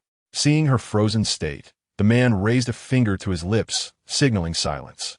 The young maid's face flushed inexplicably, and she instinctively nodded. No, wait. She suddenly shook her head vigorously, about to shout, when a sharp pain struck her neck, and she crumpled to the ground. Was that AR? A melodious voice floated from the warm room. I need to change and bathe. Someone go check what that girl is up to now. Several palace maids emerged from the warm room, startled to see Ch in Hing. He could only wave his sleeve, using the breath of life to render them unconscious on the floor. At that moment, even the dullest could sense the abnormality. The Empress hesitated, draping a brocade robe over herself before slowly stepping out of the warm room. Her gaze fell upon a man in white, standing with his back to her, tall and graceful. I apologize for the intrusion, he spoke in a calm, unassuming tone. There is an outsider present. Your Majesty should refrain from hastily changing. Chapter 41. You are a disciple of a great sect. The floor was strewn with unconscious palace maids. The Empress scrutinized Ch in Hing closely, refraining from crying out. She extended her hand to check the pulses of the maids, and upon confirming they were alive, she breathed a sigh of relief. Who are you, and why have you come to disrupt the palace at this late hour? Ch in Hing felt awkward explaining that he had merely stumbled in, but with the bamboo mask obscuring his features, he appeared indifferent. At that moment, the Empress suddenly raised her delicate face, her voice heavy with sorrow. Our Ingu has not yet perished, and he intends to take me, the Empress, to his residence? Such debauchery is unworthy of a ruler. Who told you I answered to T. Ing Gol? Ch in Hing frowned. The Empress was taken aback. I have come here solely to ally with you to rid ourselves of this treacherous general. Why? Because I have harbored loyalty to my country since childhood, and the thought has never left me. Ch in Hing did not wish to engage in further dialogue, shaking his head. Summon your Qi practitioners. Let them come to meet me. The Empress hesitated for a moment, then clasped her shoulders, bowed respectfully, and retreated into the warm room. Before long, she emerged dressed splendidly, her hair elegantly styled, truly a vision of beauty. Ch in Hing was invited into a chamber to sit, as the Empress personally poured wine for him. She was eager to glimpse the visage hidden beneath his mask, yet Ch in Hing did not raise the wine goblet, not yielding to her desire. Your Majesty seems to have questions. Please speak. Are you from Ringu? She ventured cautiously, scrutinizing Ch in Hing's eyes. Is it true that T. Ing Gol is a practitioner of the 7th level of Qi training? He has recruited several scattered practitioners as his retainers. Do you have confidence in defeating him? None whatsoever. The Empress's expression turned anxious. But will you not also lend your strength? With the royal family's Qi practitioners assisting, the outcome could swing in our favor. Ch in Hing smiled faintly. Ringu is not my domain. Do you expect me to fight to the death? The Empress was left speechless. Before she could utter a word, a sudden tempest arose outside the hall. Chun Hung glanced over and beheld two radiant streams of energy transform into a dazzling rainbow as they descended from the heavens, crashing into the hall with fervor. As the energy dissipated, two elderly figures within the chamber gradually retracted their vital breath, drawing their essence inward. Among them was one towering at least 12 feet tall, with a flowing white beard and sinewy arms that nearly reached his knees. He exuded an aura of immense strength, resembling an aged hunter capable of effortlessly tearing apart tigers or bears with sheer physical prowess. At that moment, he scrutinized Chun Hung with an expression of utter disdain, clearly regarding him as a mere swindler attempting to exploit the winds of fortune. The other figure, however, bore a visage that was both youthful and refined, with a long beard that cascaded to his abdomen, exuding an air of worldly affluence. He cast a single glance at Chun Hung, revealing a flicker of astonishment. Having encountered these two esteemed individuals, Chun Hung bowed respectfully. "Why do you not remove your mask?" The imposing elder scoffed, about to ridicule him, but was abruptly halted by his companion's grasp, compelling him to silence. "I am Rong Tuo, and this is my younger brother Rong Xiantao, who was destined to become a martial general, but, by fortune, entered the path of cultivation, though he remains rather uncouth. Please forgive us." The elder known as Rong Tuo offered an apologetic smile, bowing again to Chun Hung, earnestly inquiring, "May I ask which esteemed sect you hail from? What compels you to descend from the mountains to toy with us mere mortals?" Upon hearing this, the atmosphere in the hall grew heavy, and the onlookers were astonished. Upon reaching the 9th layer of Qi training, one could cultivate true Qi and achieve the first stage of foundation establishment. While the methods of Qi training varied among individuals, the requisite essence differed vastly. Generally speaking, the enhancement of Qi cultivation and the accumulation of vital breath were processes intertwined with the resonance of heaven and earth. As a practitioner at the 8th layer of Qi, Rong Tuo was mere steps away from genuine Qi, making his perception exceptionally acute. With just a glance at Chun Hung, he sensed something extraordinary. Chun Hung's aura was light as mist, yet heavy as a mountain. Even standing still, he seemed to ripple with the surrounding cosmos, poised to dissolve into the void, merging with the world. Such sensations had only visited Rong Tuo 15 years prior when he, along with a group of scattered cultivators, witnessed a disciple of the Chiming Sect during a tumultuous encounter with a great demon. At that time, a formidable beast had emerged, wreaking havoc in the southern territories, and a true cultivator from the Chiming Sect had come with disciples to subdue it. Rong Tuo had not been qualified to approach the true cultivator. He merely stood at the base of the mountain, gazing up with hope, and caught sight of a young girl playing with a white ferret atop the 6gung-9 cloud carriage. The energy emanating from her was vast and profound, akin to an unfathomable abyss. Though distinct from Chun Hung's, it too was equally inscrutable. 15 years later, he never expected to encounter again that same irresistible aura within the realm of Qi training, leaving him astounded. As Rong Tuo's words fell, the atmosphere thickened, and the hall's occupants were taken aback. Chun Hung himself was bewildered, unsure how he had suddenly been labeled a disciple of a grand sect. However, upon reflection, he realized that the elder must have sensed his vital breath. This old man was indeed perceptive. In the future, he thought, he should endeavor to learn a technique for controlling his aura. Despite the tumult of thoughts, Chun Hung maintained an expression of disinterest and aloofness, choosing not to respond. After all, he had never encountered the demeanor of grand sect disciples. Speaking too much could lead to errors, and saying little might minimize them. Initially, he had donned the bamboo mask to avoid alarming the royal family of the Rong Kingdom, hoping to conceal his true identity and minimize troubles. Yet, since Rong Tuo had mistakenly identified him as a disciple of a grand sect, Chun Hung decided to play along, realizing the mask could not be removed. Before he was deceived by Yin Zhen into entering Shaogan Mountain, his reputation had already spread throughout the realm, with countless noble women vying for his portrait, worth a fortune. If he were to remove this bamboo mask, his true identity would undoubtedly be revealed. As for being a disciple of a grand sect, that was indeed a grand exaggeration. However, Chun Hung's display of indifference only served to bolster Rong Tuo's belief in him.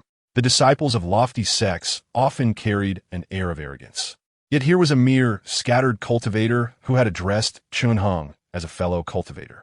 This thought brought a flicker of delight to Rong Tuo's heart, prompting him to adopt an even more respectful demeanor. Is there anything I, an old man, can assist you with during your travels? Rong Tuo inquired, slightly bowing and hastily tugging at Rong Xiantao to prevent any further impudence. I have come to rid the kingdom of a traitor, Chun Hung declared, casting the Qian Kuan bag into the air, revealing several talismans that shimmered with an iridescent glow. Are those the Thunderfire Pearl of Ying Sh and Taoist, and the Qingzhu Thorn, along with the Acquiescence Jade? Are those the artifacts of that little rascal Tong Yi? Rong Xiantao gasped in astonishment. Indeed, these talismans should suffice to assure you of my sincerity. If you doubt me, Tong Yi is currently incapacitated with one arm severed, and is being held captive in a residence in Yuanjing. Chun Hung responded with a light chuckle, retracting the floating talismans. Rong Tuo hesitated for a long moment before stammering, If you truly wish to assist me, do you harbor a grudge against the traitor Tong Gaolu, or do you seek to gain from this endeavor? Naturally, both reasons are valid, Chun Hung replied. Rong Tuo's uncertainty lingered, and after a prolonged silence, Chun Hung, observing his expression, inwardly scoffed and turned to leave. As Chun Hung approached the hall's exit, it was no surprise that Rong Tuo hastily called out to him, Please do not take offense. Such a life-and-death matter requires my careful consideration. Rong Tuo repeatedly apologized, blocking Chun Heng's path. It seems you truly require my assistance, then? Indeed. With your involvement, Tong Gaolu is but a mere insignificant foe, hardly worth mentioning. However, my assistance comes at a price, Chun Hung stated calmly, his gaze unwavering beneath the bamboo mask. Feeling the weight of that gaze, Rong Tuo's heart sank. What do you mean? He inquired, suppressing the unsettling sensation prickling at his scalp. Let's speak plainly. I have 3 conditions. First, should Tong Gaolu meet his demise, I shall not claim any worldly wealth, but his Qian Kuan bag and any remaining resources for cultivation shall rightfully belong to me, Chun Hung stated, raising a finger. However, if it pertains to texts of Taoist techniques, I will permit you to make a copy. What does that sound? Rong Tuo exchanged glances with Rong Xiantao, hesitating momentarily before subtly nodding in agreement. For the second condition, I require 2,000 talisman coins to replenish the vital breath I shall expend. Given that the Rong family has reigned for over 300 years, such a modest sum should not be beyond your means, I hope. Upon hearing this, both Rong Tuo and Rong Xiantao swiftly shook their heads, repeatedly gesturing dismissively. Talisman coins were crafted from the essence of ethereal energies and were among the most refined forms of currency, capable of restoring vital breath and true qi, and were also used in everyday transactions. As for the golden core and nascent soul true practitioners, they utilized a form of currency known as law coins, which were a tier above talisman coins.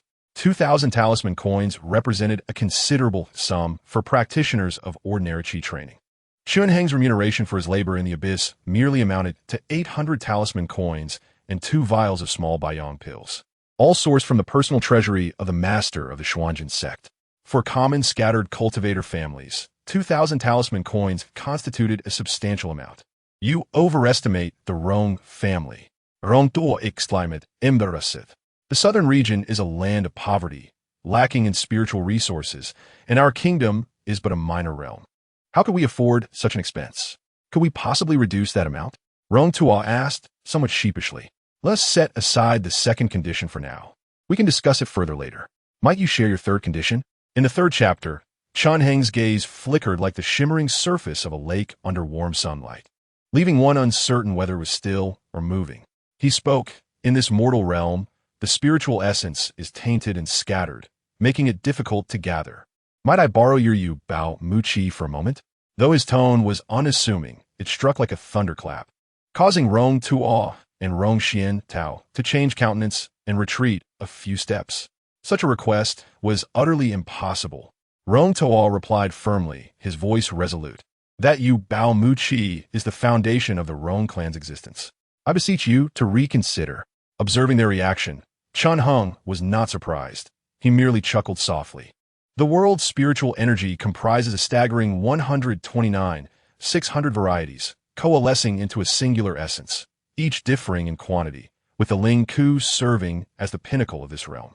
It devours the void and encompasses myriad colors, acting as the supreme vessel for gathering spiritual essence, a sanctuary for the celestial practitioners to cultivate their ethereal power.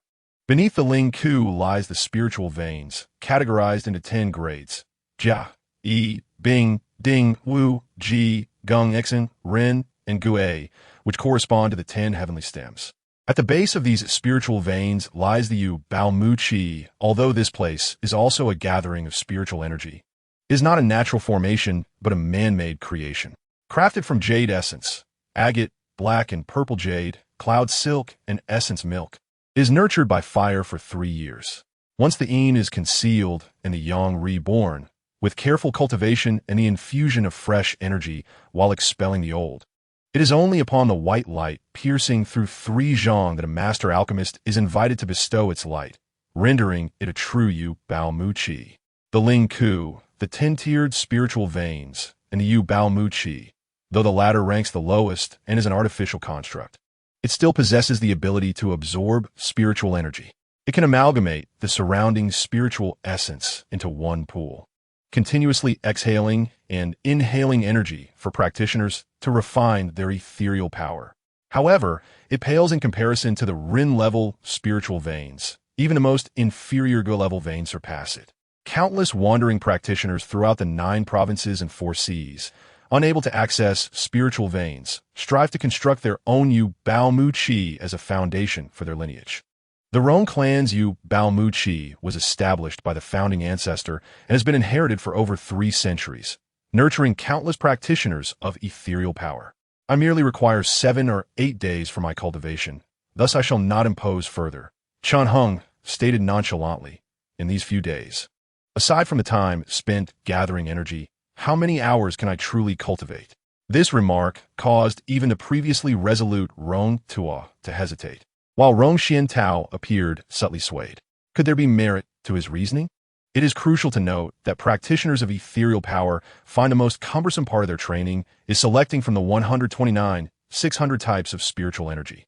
Gathering energy in a single day often consumes 70 or 80% of their effort, and for the less adept, it might reach 90%.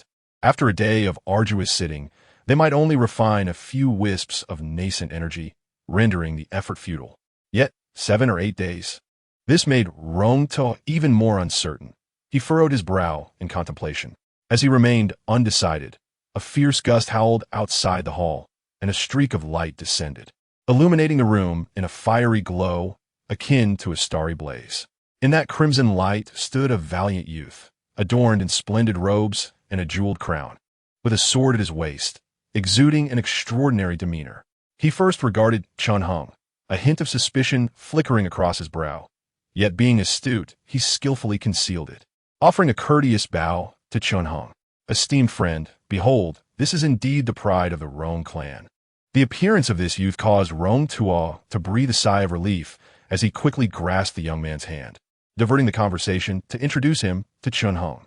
Through their dialogue, Chen Heng learned that the youth was named Rong Jin, the current crown prince of the Rong nation, possessing a cultivation level of 5 layers of ethereal power, excelling in both literary and martial disciplines. Rong Jin remained taciturn, only smiling and inviting everyone to take their seats after Rong Tua completed his lengthy introduction. Not long after, he suddenly raised a wine goblet and offered a toast to Chen Heng. I have heard my elder brother is a disciple of a great sect. Meeting you today, your extraordinary demeanor is indeed remarkable. Please, allow me to offer you a cup of fine wine. Rong Tua chuckled awkwardly, not echoing the sentiment, while Rong Xiantao lowered his head in silence. Observing the flying goblet approaching, Chen Heng understood the underlying test. In a contest of skills, there are both elegant and martial forms of combat. This goblet belonged to the former category, concealing a wisp of nascent energy from Rong Jin within its base. Should he fail to subdue this essence while grasping the goblet, it would shatter, resulting in an embarrassing display before all present. Yet, Chen Heng was unfazed. He calmly extended his hand from his flowing sleeves to clasp the goblet. Typically, the next step would involve using one's own energy to subdue and disperse the nascent essence, which not only tested the practitioner's skill, but also required careful manipulation of the energy's flow. Too much force would cause the liquid to spill, while too little would bring the goblet too close to one's chest, both being unseemly outcomes. However, just as Chun Hung was about to release his nascent energy, an unexpected surge of inexplicable power arose within him. Under this influence, Rong Jin's nascent essence vanished, as if it had sunk into the sea, leaving no trace. Wait, could it be that the Tai-Shur Yuan truly harbors such potential? Chun Hung was taken aback, yet upon realizing the essence was quietly residing within him, akin to the spiritual energy he had previously gathered, ready for refinement at any moment, a flicker of joy sparked in his eyes. It appeared he had discovered another avenue for amplifying his nascent energy. As his thoughts swirled, Chun Hung maintained his composure. He caught the goblet with a slight smile, rose gracefully, his robes billowing, exuding an air of unparalleled elegance. Though this wine is delightful, it lacks depth. In the spirit of reciprocity, I too shall raise a cup to my esteemed friends. Chun Hung chuckled lightly, waving his sleeve, causing the attendees to suddenly change hue. In the 43rd chapter, sweeping the dragon and serpent in drunken ink, Rong Jin's expression shifted dramatically, the table before him trembling. He felt as though the nascent essence he had infused into the goblet had vanished without a trace, leaving him bewildered. Could it be that he truly was a disciple of a great sect? Yet, what level of ethereal power technique was this? There was no time for further contemplation. In the blink of an eye, Rong Jin saw the goblet hurtling toward him, hastily channeling his nascent energy to grasp it. However, with just a touch, the goblet shattered before his astonished eyes. This is bad. Rong Jin quickly raised his sleeve to shield his face, hoping to prevent the wine from splashing onto him. Yet, the liquid swirled in mid-air, resembling a playful silver serpent, dancing around and filling the hall with its intoxicating aroma. With an ambitious spirit soaring, transcending the mundane world. Chun Hung laughed heartily, kicking over the table in front of him, causing dishes and cups to clatter. The flowing silver liquid split into 3 streams, coalescing into slender blades of water, shimmering with a deadly light, and shot toward the 3 men.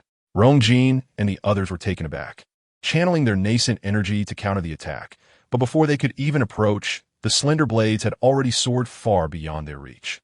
As Chun Hung lightly gestured with his hand, the blades became even lighter, yet their sharpness intensified, resembling lethal swords brimming with murderous intent. With a flourish, he stepped forward thrice, each step quickening the blade's flight, culminating in a dazzling display of interwoven movements before the nascent energy erupted, swiftly descending. Scatter.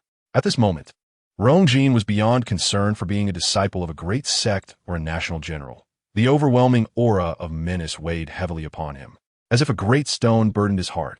His hands moved with the speed of wheels, and with a swift motion, he exhaled a powerful gust of wind. Yet, in an instant, he heard a series of tearing sounds, sharp and chilling, as the fierce wind was cleaved apart. 3 glimmers of sorrowful water light pierced his vision. Rong Jin's spirit faltered, his heart and guts felt as if they were about to rupture. He had never before experienced the harrowing life-and-death struggle among practitioners within the same realm. For a moment, his very soul seemed adrift, as if lost in the depths of a clouded mist.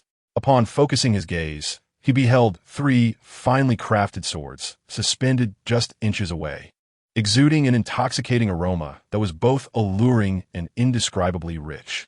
Behind those slender blades, Chun Hung sat with his eyes gently closed, appearing almost entranced, utterly still. In his stillness, Rong Jin remained equally motionless, and they lingered in silence for quite some time until Rong Jin's face flushed with indignation, believing that Chun Hung sought to humiliate him. Just as he was about to disregard everything and extinguish the wine, a soft sigh broke the stillness. Chun Hung lifted his head and gestured with his hand.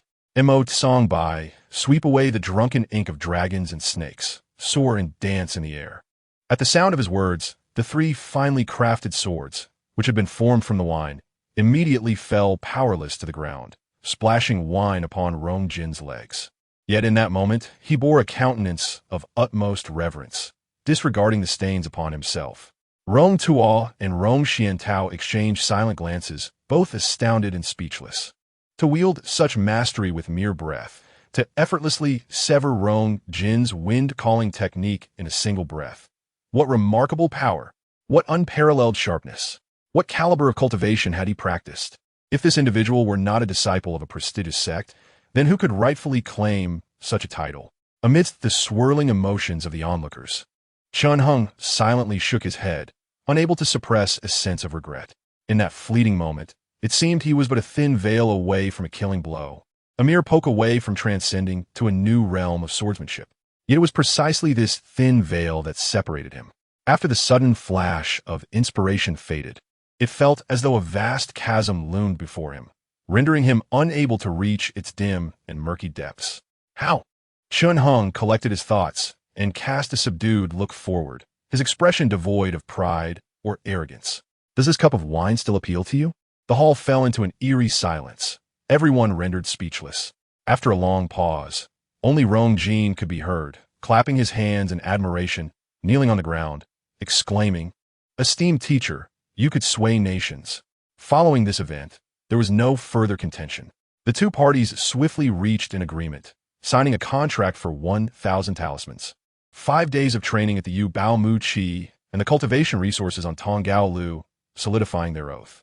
Once the matter was concluded, clarity would emerge. But alas, the spirit of merriment had dissipated. What then should be done? After placing the resplendent contract into his chinquan bag, Chun Hung embraced Rong Tuo and said with a smile, "I wonder what geographical wonders lie hidden within your library. Might I have the pleasure of a glance?" Rong Tuo's face tightened. Was this a desire to examine the Taoist arts of the Rong family? He glared intensely at the bamboo and wooden mask, yearning to question him. Aren't there clearly 3 conditions? Yet, under the influence of Chun Hang's earlier display of power, he found himself unable to voice his thoughts, stammering instead. "You are indeed a person of great virtue, far too kind to me. I am unworthy." Chun Hung sighed. "You know, my skin is thin, so I remain silent out of fear of dampening my aspirations. It matters not. I have understood your intention to bestow upon me the Taoist arts. So please do not concern yourself with me, and feel free to proceed." Rong Tuo let out a cold chuckle, but before he could finish, Chun Hung had seized him, transforming into a beam of light that soared into the sky, heading straight for the clouds. After several inquiries, Rong Tuo, left with no choice, pointed towards a direction. Chun Hung smiled faintly, channeling his breath, and their speed increased further. In the span of a tea's brewing time, they arrived at a grand, dark-hued pavilion. Just as Chun Hung was about to land, Rong Tuo grasped his sleeve tightly. "Only half an hour." His voice was stern as he held on to Chun Hung. "Under no circumstances may you observe for more than half an hour." Chun Hung, with a tranquil demeanor, acquiesced. "Thank you." As he entered the pavilion without a flicker of change in his expression, Rong Tuo found himself bewildered, standing motionless. Half an hour? What could one possibly glean in half an hour? Meanwhile, on Chun Hang's side, upon parting the doors, he was greeted by rows of neatly arranged bookshelves, filled with jade slips and bamboo texts, illuminated by a flickering candle. A weathered-looking youth stood guard by the candlelight. Chun Hung nodded slightly at the youth, but paid him no further mind, casually picking up a bamboo book to peruse. "Is this Chong Chong de Fong Bu Dao Kaijian Fa?" Chun Hung glanced at it and frowned internally at the chaos within. He connected his mind to Jin Chan, entering a true realm of law, memorizing each word before retreating and moving on to the next volume. To the youth's eyes, Chun Hung merely appeared lost in thought over the bamboo text for a few breaths before setting it down and reaching for another scroll. Thus, he continued until half an hour had passed. Just as Rong Tuo, anxious and unable to contain himself, was about to burst through the door, Chun Hung emerged from the pavilion, his expression calm and composed. "My friend, how many have you noted?" Rong Tuo scrutinized him, inquiring, "Though there aren't many Taoist arts among them, there are numerous martial techniques, military texts, and pharmacopoeias. Do be cautious not to be dazzled and choose incorrectly. I have committed them all to memory, thoroughly ingrained in my heart." Rong Tuo could no longer contain his mirth, bursting into boisterous laughter, unconvinced, believing Chun Hung to be jesting. Subsequently, he led Chun Hung to a pristine 3-story building, briefly instructing the palace maids, then joyfully took to the skies, bidding farewell. "I truly do not speak in jest. I have memorized everything," Chun Hung remarked, shaking his head at Rong Tuo's delighted demeanor. He required no maidservant's assistance. Ascending to the top floor, locking the door behind him, settling into a grand ebony chair, and immersing himself in the true realm of law. Thus, one day, in that vast, empty, and boundless space, Chun Hung suddenly felt a tremor within his body as streams of energy swirled and rotated, producing resonant sounds akin to chimes and dragon roars, cascading downward like a waterfall. "It is done," Chun Hung exclaimed with a smile, reaching out to gather the flowing energy. Inwardly rejoicing, "Publish this. Sequence Player 2, players. This is the mystery of life, the journey of all things. You will grow stronger, becoming superheroes, even touching the authority of the divine. But should you fail, it means death, for you have embarked on the highest sequence of the evolution game." "Isn't this just a challenge to Darwin?" Li Changhum murmured, watching the players approach through the air and inadvertently challenging Newton as well. "A friend wrote this. A rare gem of a book. Everyone should take a look." Chapter 44, New Taoist Arts. Mo, He Sheng Mi Guang Ding. Name, Chun Hung. Technique, Qi Jia Shu, Great Achievement. Chun Clan Archery, Great Achievement. Xiao Qi Long Jian Jing, Medium Achievement. Jin Ren Dai Xing, Medium Achievement. Shui Jia Shu, Minor Achievement. Qing Nong Yao Jing, Minor Achievement. Xiao Hu Feng Huan Wu Shu, Minor Achievement. Ji Guang De Dun, Minor Achievement. Treasure, Lei Hua Pai Li Yuan Zhu, Medium Grade Talisman. Qing Zhu Si Ai, Lower Grade Talisman. Yi Qi Jing Yu, Lower Grade Talisman. Mo Yun Fei Zhou, Lower Grade Talisman. Qingquan Bag, Lower Grade Talisman. Gu Chan Yin, Lower Grade Talisman. Do Lu, Secret Treasure. Dao Progress, Qi Cultivation Level 3. Shen Wu Shu Hua Dao, Jun's Tai, Shi Yuan Jinjing. This time, the Mo He Jin Shu added several new entries. Jin Run Dai Xing and Xiao Hu Feng Huan Wu Shu are Taoist techniques acquired from the Rong clan's library, categorized as lower tier. Among them, Jin Ren Dai Xing is a technique for disaster relocation. By obtaining a piece of red gold, one can sculpt it into their likeness, then drip their essence blood upon the top, nurturing it with breath for 3 days, and afterwards refine it through specific methods to create a small golden figure for disaster relocation. In times of peril, one could exchange the golden figure for their own life, deflecting calamity. However, this is ultimately a lower tier technique. It can only transfer disasters but cannot replace death. If an adversary's abilities surpass one's own, and they unleash a strike that exceeds the limits of the golden figure's protection, one would still meet their demise.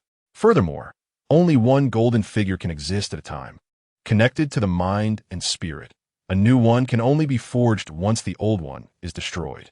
Otherwise, Chun Hung indeed harbored the intention of summoning a multitude of golden figures to accompany him. If he could genuinely accomplish such a feat, he would likely be able to withstand even a strike from the esteemed Zifu.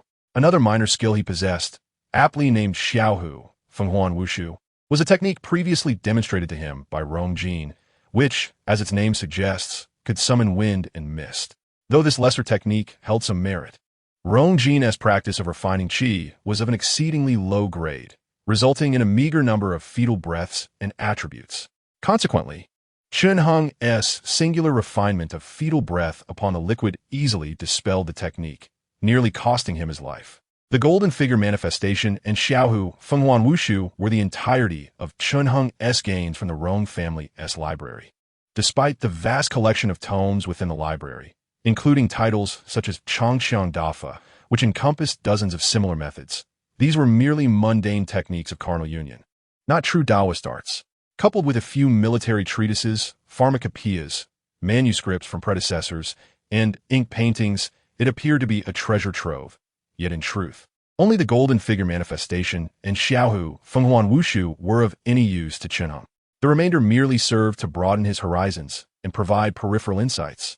The talismanic artifact, though solid and weighty, was merely a protective charm belonging to Tong Jijin, offering little more than a semblance of security. Furthermore, aside from 100 or so talisman coins and some mail garments, there was nothing else in Tong Jijin's Qingquan bag, rendering this haul rather meager. Rong Tua permitted my access to the library solely because it contained merely 2 Taoist techniques. No matter how he searched, he could not uncover more. Yet, how could he fathom the profound utility of the Asian realm? His concealment was laid bare here. Chun Hung dispersed the airflow in his hand, suppressing a chuckle. Moreover, due to the continuous bloodletting required for the crafting of golden figures, he had also progressed the blood armor technique from beginner to minor completion. As for the newly acquired golden figure manifestation and Xiaohu, Fenghuan Wushu, they had merely reached moderate and minor completion, respectively, with no further contemplation. As Chunheng's thoughts shifted, a semblance began to manifest in the void, materializing the visage of Rong Xiandao. Among the three Qi practitioners of the Rong family, his appearance was the most rugged and bold, yet within he was a rare example of earnestness, a misjudgment on my part. Observing the heart manifestation of Rong Xiandao, Chunheng smiled faintly. Although Rong Tao and the Prince Rongjin had indeed cultivated a few Taoist techniques not catalogued within the library, without exception, they were all dual cultivation combat techniques requiring the cooperation of a female practitioner to harmonize yin and yang, thus paving the path to mastery. In this world, only he could perceive the visage of the golden cicada, and only he could enter the Asian realm. Not to mention Chunheng's lack of interest in this technique. Even if he wished to cultivate it, he could not do so alone. Conversely, the elder Rong Xiandao, despite his imposing martial demeanor, surprisingly practiced a technique known as Yulong Lixian, an illusionary Dao that could disorient the mind and specifically target spiritual awareness. This was indeed remarkable. Once the heart manifestation solidified, he did not hesitate, directly seizing an iron ruler, his feet radiating light. As Rong Xiandao charged forth, Chunheng simply hurled the Lei Huapailai Yuan Zhu into the sky, producing a thunderous roar. After several breaths, as Chunheng gradually dispersed the Qi armor technique, Rong Xiandao's damaged form began to fade on the scorched and cracked ground, leaving only a luminous Yuanling. Chunheng extended his hand to draw the Yuanling from afar, and upon sensing it, a look of helplessness crossed his face. The Lu Yuan Long 8 fierce spear technique. Is this merely a mundane martial art? The fall of the Yuan Ling posed the greatest challenge here. It was entirely disordered and chaotic, impossible to designate. Nor could be specified. It would randomly draw upon any one technique from the entirety of the heart manifestation's knowledge, regardless of whether it was a Taoist art or a mundane skill.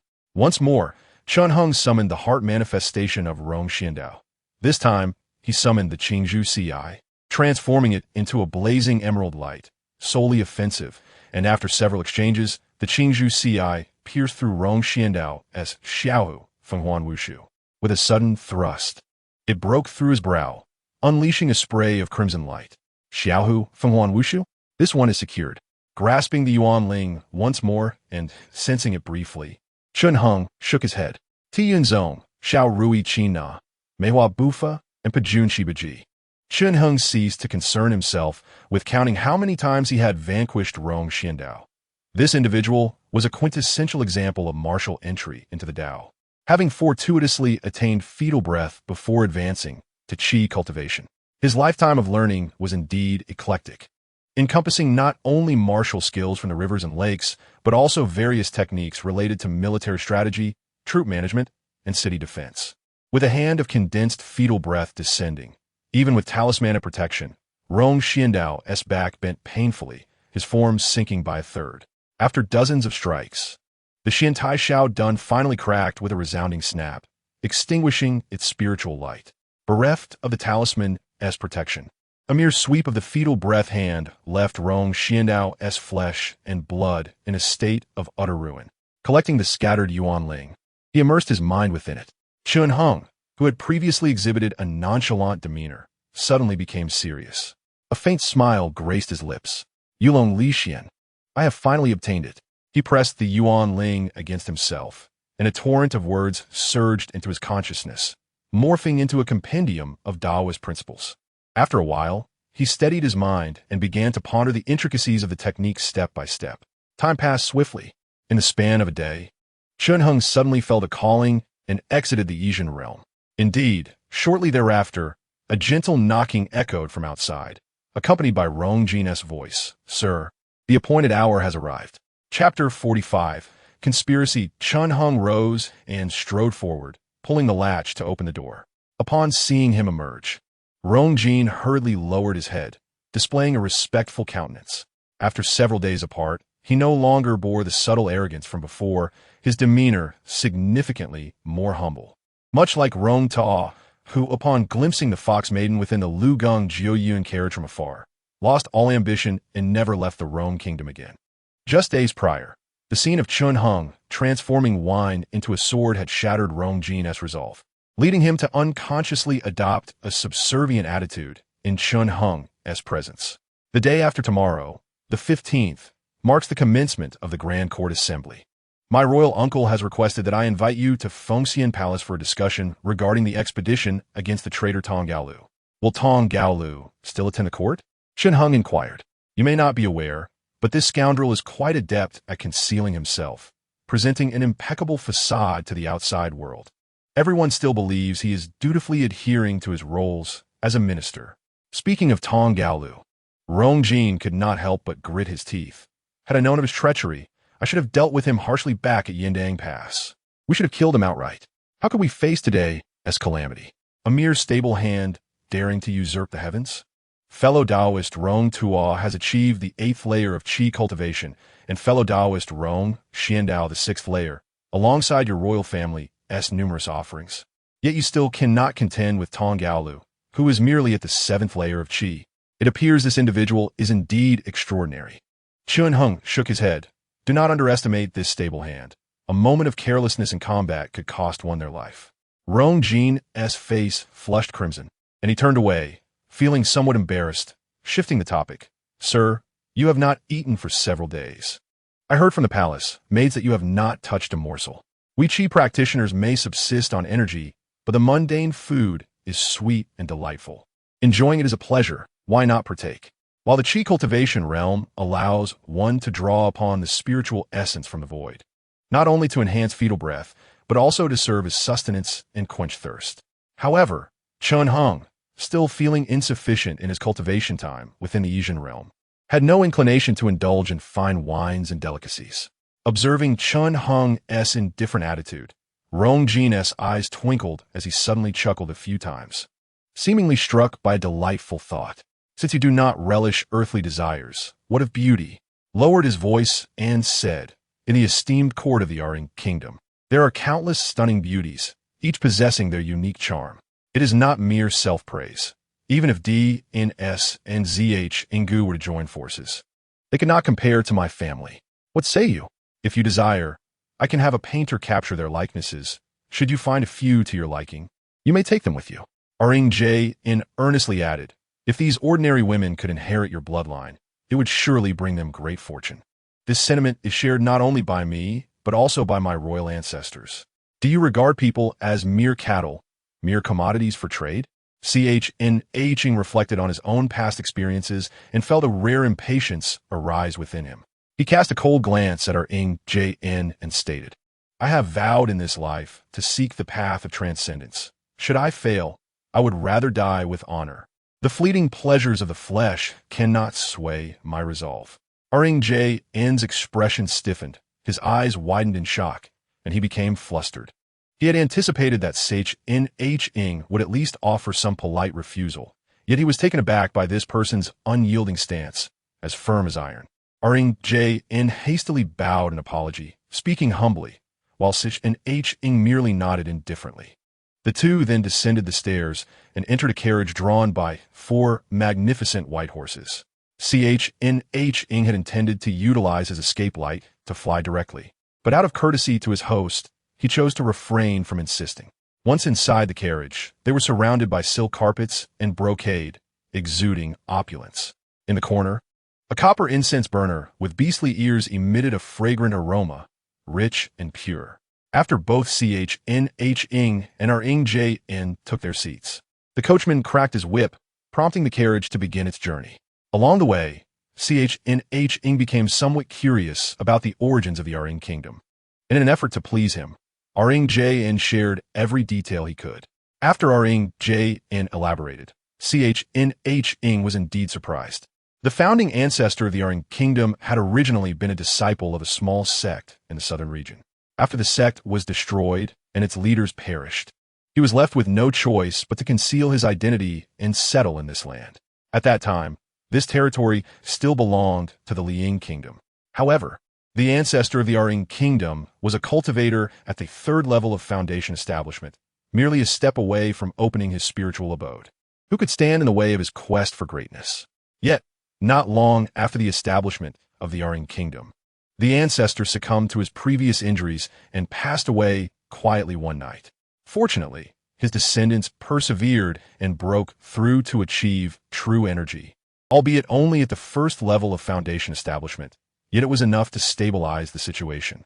Thus, the Aring kingdom thrived for over 300 years, until the recent death of its foundation elder led T'Ing-Gol to develop treasonous ambitions, causing his arrogance to grow. Did T'Ing-Gol not fear engaging with foundation cultivators? The disparity between the embryonic breath and true energy was indeed vast. Upon hearing this, Ch-Ing fell into deep contemplation. Just then, the carriage arrived at an imposing palace. Ring-J-In quickly assisted Ch-Ing down from the carriage and led him into the palace. Upon entering the main hall, they found several guests already seated, including Ring-2 and others, along with two unfamiliar faces. As Ch-Ing stepped inside, Ring-2 and Ring-Su-Nto rose and hurried forward to greet him. "My friend, have you been comfortable these past few days? I hope my hospitality has not fallen short." Ring-2 chuckled, stroking his long beard. "How could that be?" Ch-Ing clasped his hands in greeting. "Cool, allow me to introduce someone. This is Ing-Zi-Chen, a venerable member of the Ring clan, with cultivation at the 4th level of true energy." After inviting Ch-Ing to sit at the upper left seat, Ring-2 gestured toward a handsome young man with a jade-like complexion, introducing him to Ch-Ing. Upon being pointed out, Ing-Zi-Chen quickly rose and bowed respectfully. "This is Smy. Though he is but a mortal, he is fiercely loyal and currently serves as a general in the Imperial Army." Ring-2 then indicated a middle-aged man clad in armor. Although he still bore a smile, the warmth in his tone had noticeably diminished. The man named Smy also offered a salute to Ch-Ing, his expression filled with excitement and a flushed visage. Seemingly overwhelmed by the honor of being present at a gathering of true energy cultivators. With all present, Ring-2 began to address the assembly. "Let us discuss how to deal with T'Ing-Gol, the usurper, during the Grand Assembly in a few days." A glint of seriousness flashed in Ring-2's eyes as he spoke with fervor. The atmosphere in the hall grew solemn, with Smy appearing particularly earnest, distinctly different from his usual demeanor. After listening for a while, however, Ch-Ing found the discourse rather tedious. Such tactics among low-level cultivators were not akin to armies clashing in battle. Where was the need for such elaborate scheming? Ultimately, they resolved to lie in ambush along the path T'Ing-Gol would take to the palace, planning a coordinated attack. Upon hearing this, Ch-Ing felt his visit had been in vain, filled with meaningless chatter. Yet, as Ring-2 made another remark, Ch-Ing furrowed his brow. "Wait, my friend. Do you wish to have Smy lead the archers to ambush him? That seems rather far-fetched. I am well aware, but this is a last resort," Ring-2 sighed. "If we can expend even a fraction of T'Ing-Gol's embryonic breath, it is worth it. It is certainly better than doing nothing. And the lives of those soldiers?" Ch-Ing countered. "They are fed by the Emperor's grace and should naturally be loyal to the Emperor's cause." Ring-2 dismissed this notion. "If they die, so be it. They are merely a few hundred mortals. Such lowly lives do not merit your concern. Smy, this task shall be entrusted to you. You must ensure its success." As soon as Ring-2 finished speaking, Smy eagerly accepted the command, his expression brimming with excitement. Seeing that this man was blissfully unaware of the potential consequences, Ch-Ing chose not to dissuade him, merely chuckling and letting the matter pass. However, Ring-2 suddenly adopted a serious demeanor. "There is one more matter you must be aware of. This is the crux of today's discussion and cannot be overlooked." "Please speak," Ch-Ing replied calmly. "T'Ing-Gol possesses a formidable technique." Ring-2 inhaled deeply, a method for externally refining the physical body. At this, Ch-Ing's expression shifted to one of gravity, his gaze darkening slightly. "In a few days, at the hour of the rabbit before dawn breaks, a multitude of dignitaries in crimson and purple will gather outside a magnificent and imposing residence, creating a scene of bustling carriages and horses. Brother, do you hear the commotion outside? Our T'Ing family has truly risen to prominence. Even the self-righteous Minister of Personnel is awaiting at the door." Haha. I wonder if he ever anticipated this day when he once made things difficult for me. Inside the residence, two individuals walked side by side. One suddenly laughed and spoke to his companion. "What's the matter?" The other inquired, furrowing his brow and pausing. "Brother, are you unwell? I felt an ominous sensation just now." It was peculiar. His companion shook his head in confusion. Tong Gao Lu spoke out, his brow furrowed deeply. Just moments ago, a sudden pain twisted in his heart, as if some calamity were imminent. His countenance bore an insidious and cruel aura, though it was obscured by the transcendent air that surrounded him, rendering his appearance even more handsome. This furrowed brow, however, could not conceal the otherworldly presence he exuded, revealing his true nature. "Brother, what nonsense are you spouting?" Tong Xiangyan regarded Tong Gao Lu's caution with indifference, merely sneering in disdain. Such crude words, Tong Gao Lu could not help but chuckle. Yet after a moment of contemplation, he shook his head. "Though you speak with some reason, this physical vessel rarely offers warnings. Caution must still be exercised." As he turned, Tong Xiangyan grew anxious, grasping his brother's sleeve tightly. Brother, so many high officials are waiting outside. If you refuse to attend the Grand Assembly, won't it appear that you fear that old scoundrel Rong Tua?" Tong Xiangyan urged. "Our family is currently in the spotlight. Your retreat will surely provoke speculation among outsiders. Besides, you are merely at the qi refinement stage. What profound connection could there possibly be?" "Nonsense. I believe you simply overindulged last night and harmed your essence." The Tong family now stood at the center of the court's turmoil. Every action they took drew countless gazes and stirred many hearts. Tong Gao Lu's withdrawal would undoubtedly be perceived as a sign of cowardice, inviting rampant speculation. "You fool! How could a deficiency in essence cause heart pain?" Tong Gao Lu jested, yet after a moment of deep reflection, he found himself still unable to decide. The sharp pain he had felt earlier was now but a fleeting memory, almost as if it had been a mere illusion. Even with his remarkable cultivation of physical prowess, could he truly achieve such a feat? Enough, let us depart." After much contemplation, Tong Gao Lu finally resolved to act, but before stepping out, he inquired, "Where is Ji Zhun? I have not seen him for several days." "Fourth brother is at Chun Hua Lu entertaining men. He has no time for the Grand Assembly." Tong Xiangyan replied, understanding the situation. "I even went to that disreputable place the other day and saw fourth brother embracing a man. He dismissed me with just a few words, claiming I was interrupting his enjoyment. What a useless fellow." Tong Gao Lu reprimanded lightly, feeling somewhat relieved. If Tong Jizhun was unharmed, then perhaps the Rong family was not plotting against them after all. Would they not uproot their enemies when they had the chance? The departure of a skilled strategist like Tong Jizhun would indeed pose a significant dilemma for the Rong family. Let Qian Qi accompany him. Does he not wish to follow me? Then let him accomplish something worthwhile. Tong Gao Lu issued one final reminder before striding toward the courtyard, with Tong Xiangyan hastily agreeing and following closely behind. Outside the manor, a flurry of activity ensued, with carriages and people bustling about, creating a lively scene. Upon seeing Tong Gao Lu emerge, the assembled crowd bowed in reverence, repeatedly calling out "General." Tong Gao Lu merely smiled and returned their gestures before entering a carriage, which immediately set into motion. With that, the multitude of carriages outside the gate began to move in unison, filling the roads with a grand spectacle. As the carriage traversed through a magnificent red lacquered gate, after a few moments, Tong Gao Lu suddenly awoke from his feigned slumber and lifted the curtain to gaze outside. Before him lay an exceedingly long corridor, and as the doors closed, countless archers appeared on either side, drawing their bows with deadly intent. "Brother, is the Rong family plotting to kill us?"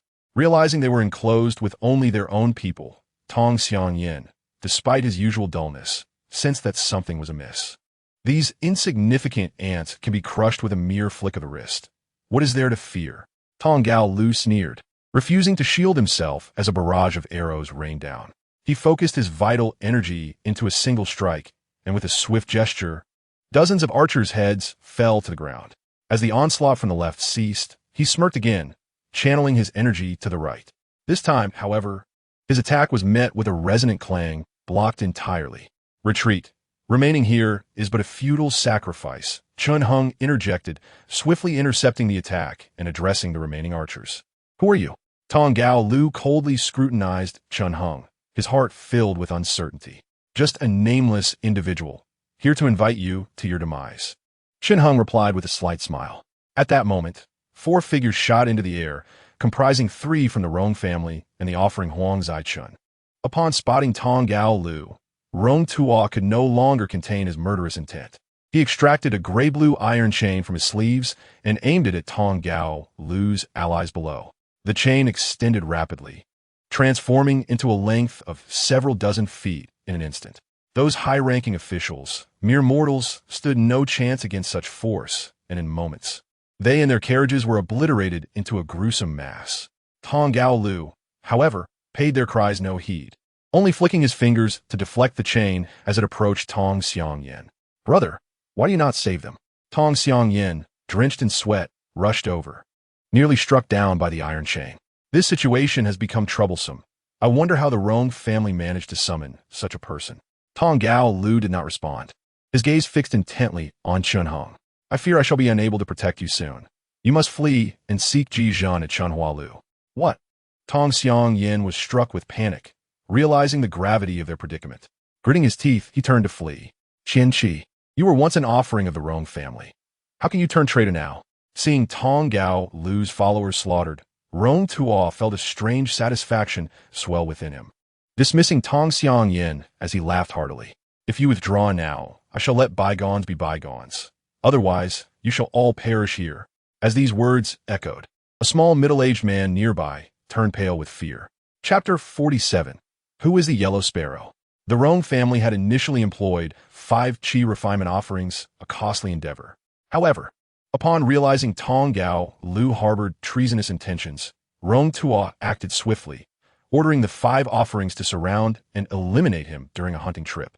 In Rong Tuo's mind, this was a simple task, almost too easy. 5 qi refinement practitioners against Tong Gao Lu alone. Victory was assured. Even if Tong Gao Lu was formidable, he could not escape this deadly trap. His death was inevitable.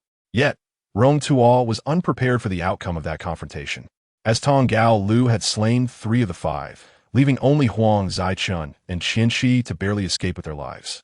Qian Qi, having witnessed Tong Gao Lu's overwhelming might, was so shaken that he chose to serve him instead. "Qian Qi."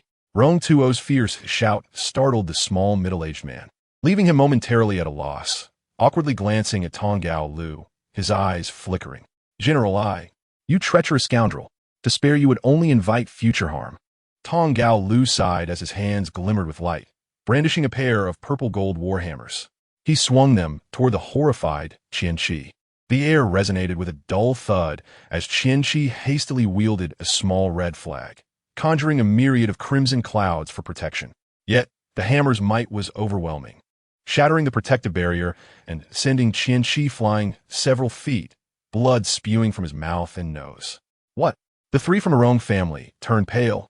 Qian Qi, at least a qi refinement level 4, could not withstand even a single strike. Unable to contain himself, Rong Jin swiftly formed a hand seal and unleashed a tempest from his throat.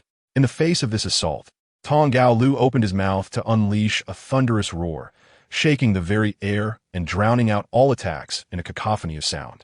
Among them, the weakest, Huang Zaichun, was so affected by the outburst that his internal energy became chaotic, and he nearly plummeted from the sky. Disregarding everything, approached the dying Qian Qi and swung his hammer, reducing him to a puddle of flesh.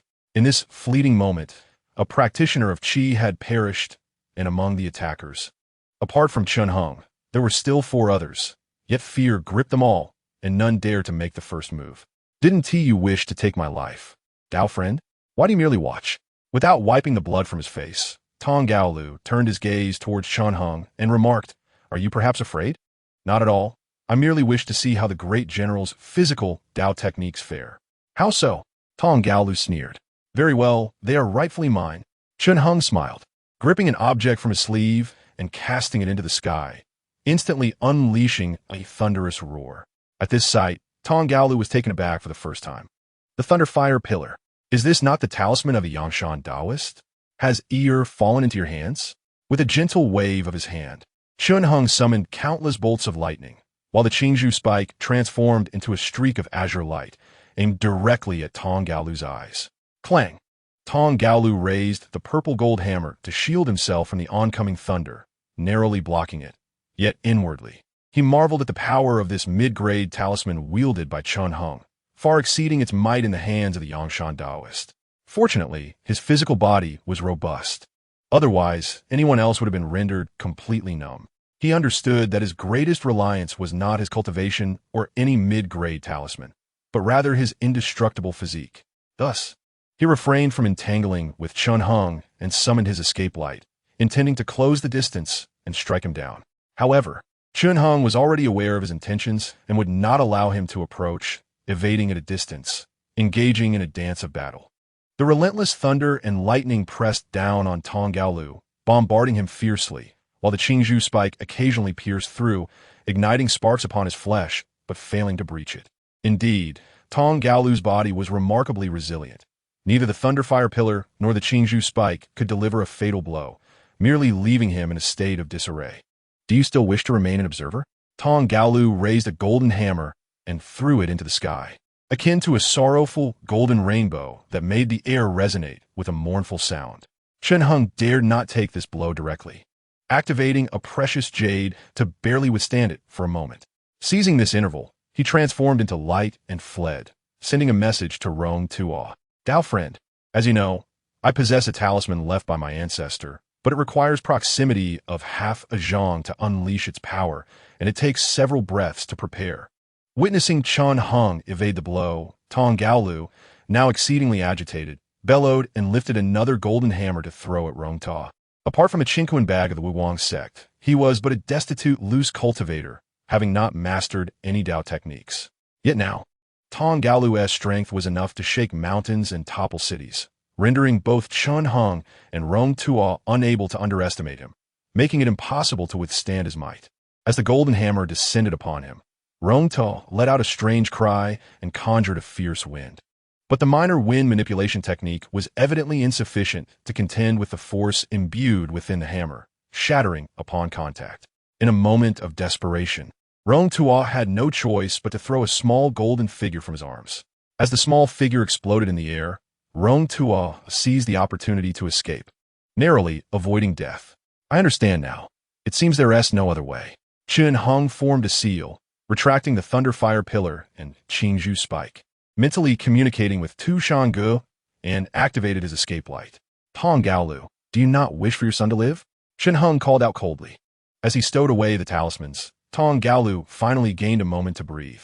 Just as he clumsily rose from the ground, he spotted a young man in a yellow robe escorting the injured Tong towards him. What is this? Rong Tuo's eyes brightened. He realized that Chun Hung had activated the escape light yesterday and brought several individuals to his side, only now recognizing that it was Tong he had brought. At that moment, he received a message from Chun Hung, and his heart instantly filled with alarm.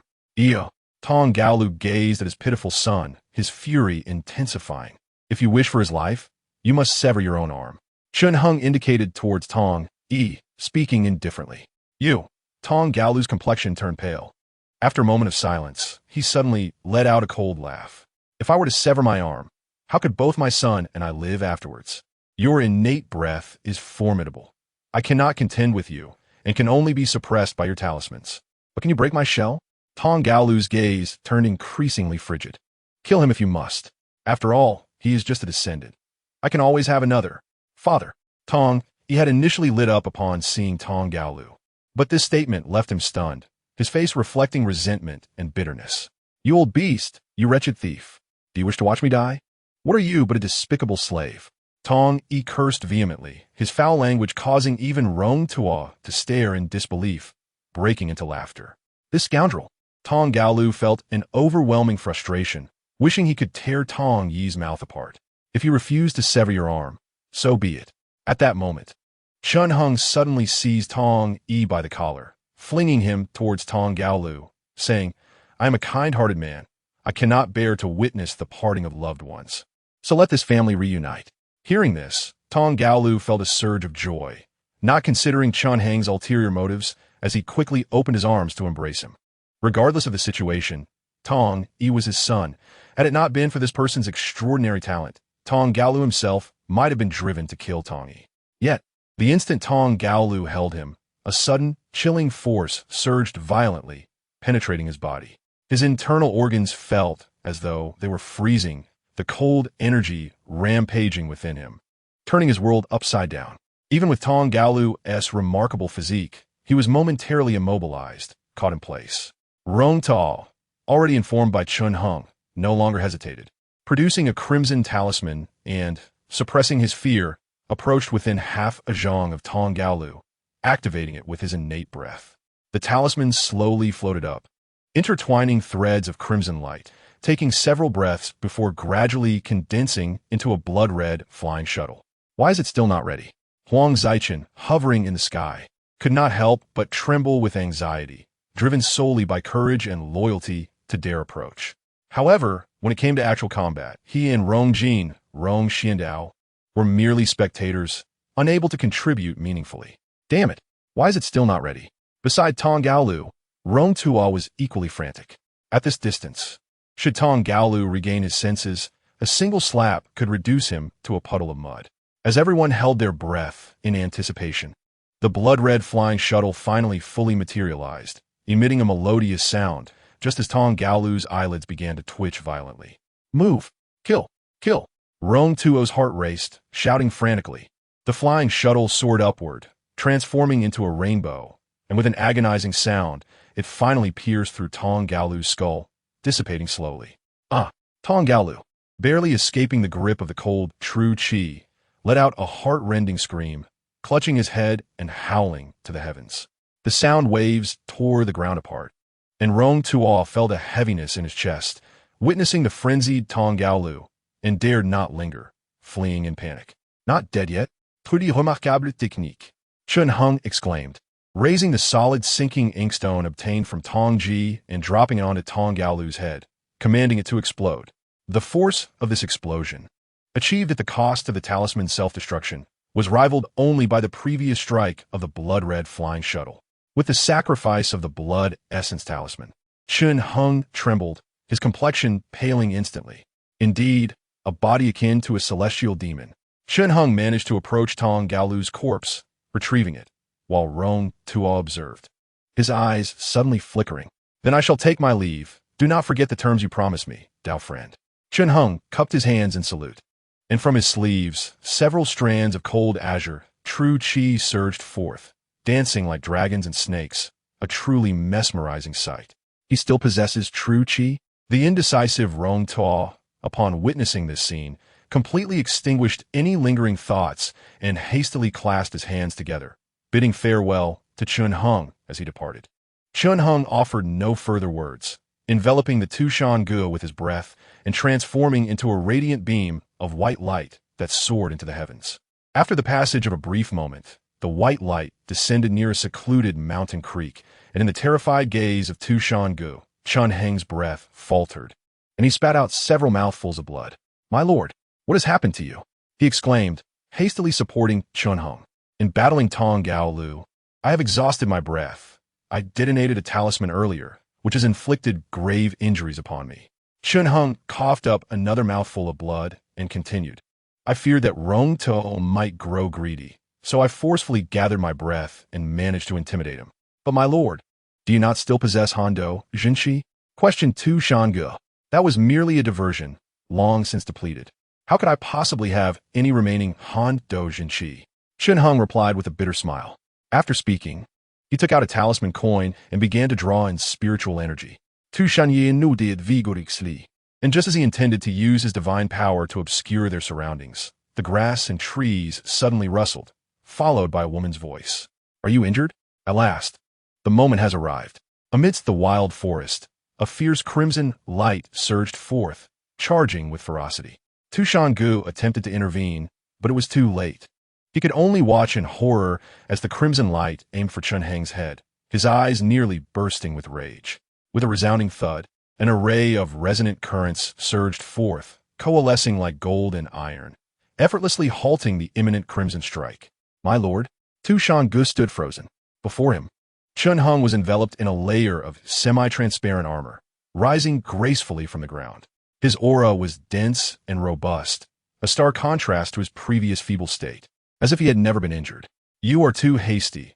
I expected you would wait a moment longer before making your move, Chun Hung remarked calmly. You are unhurt? You feigned your weakness to deceive me.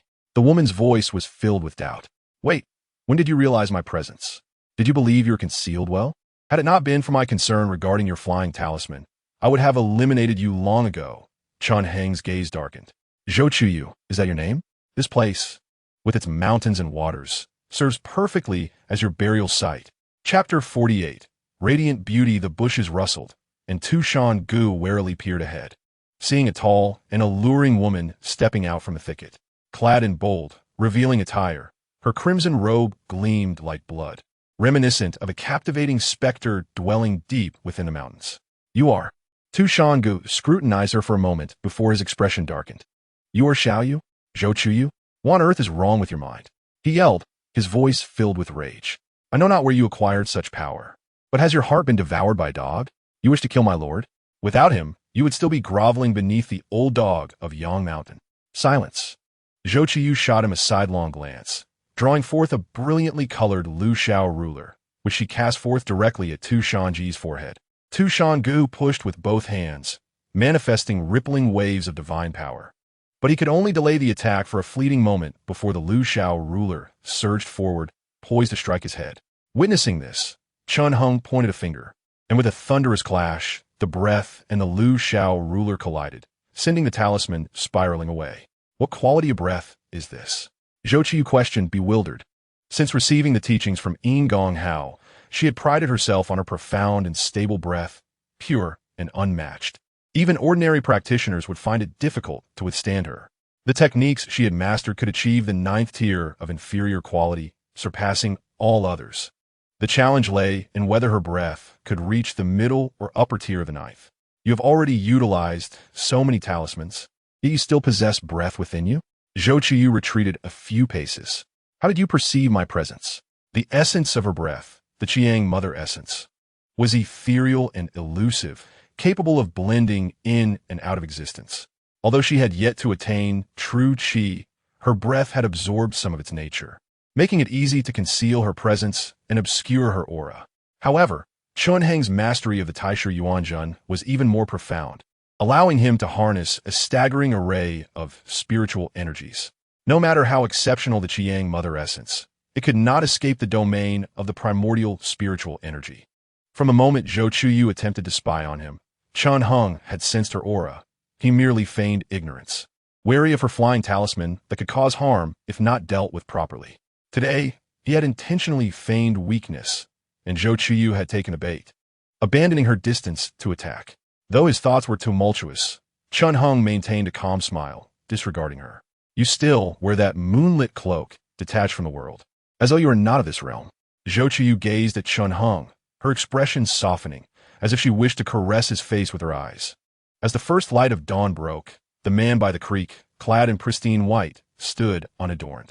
The interplay of light and shadow danced upon his elegant profile, casting luminous halos, resembling an exquisite and animated ink painting of mountains and waters, where the figure appeared resplendent and ethereal.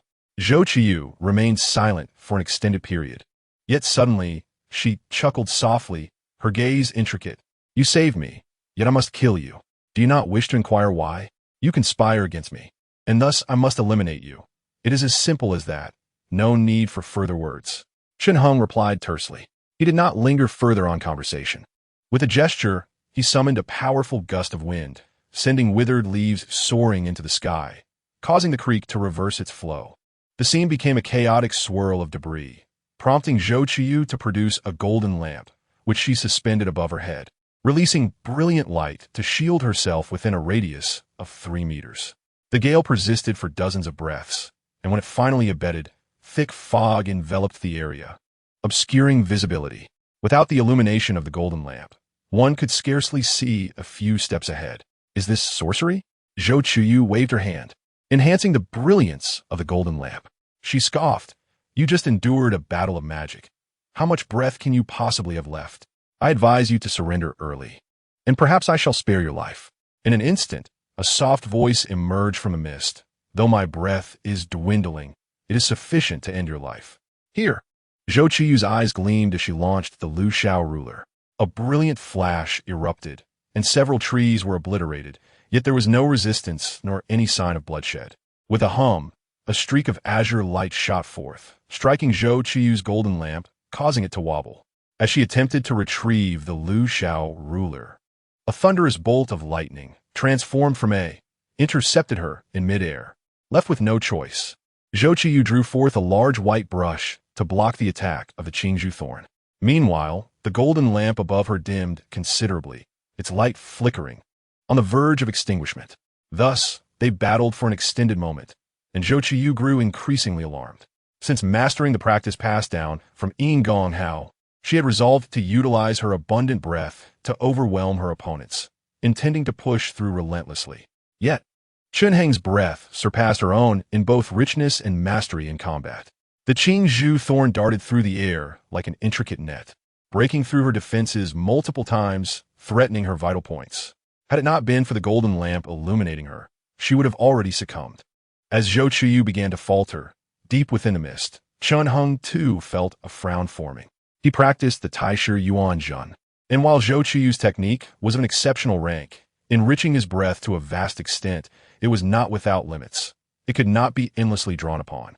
Ultimately, he remained just a practitioner at the third layer of qi cultivation. Having battled with Tong Gao Lu and detonated a talisman imbued with vital blood, he now faced Zhou Qiyu, a formidable opponent with equally impressive breath.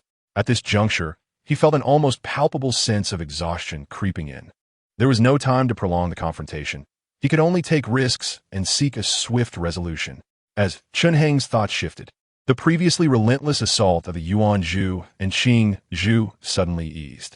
Noticing this change, Zhou Qiyu, whose forehead was glistening with sweat, felt a surge of joy.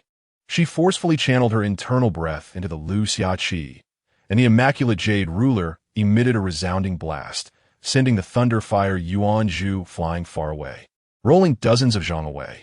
Subsequently, the Lu Xia Qi unleashed a vigorous halo of radiant light, dispersing much of the dense white fog. With another sweep, the scene before her gradually became clearer.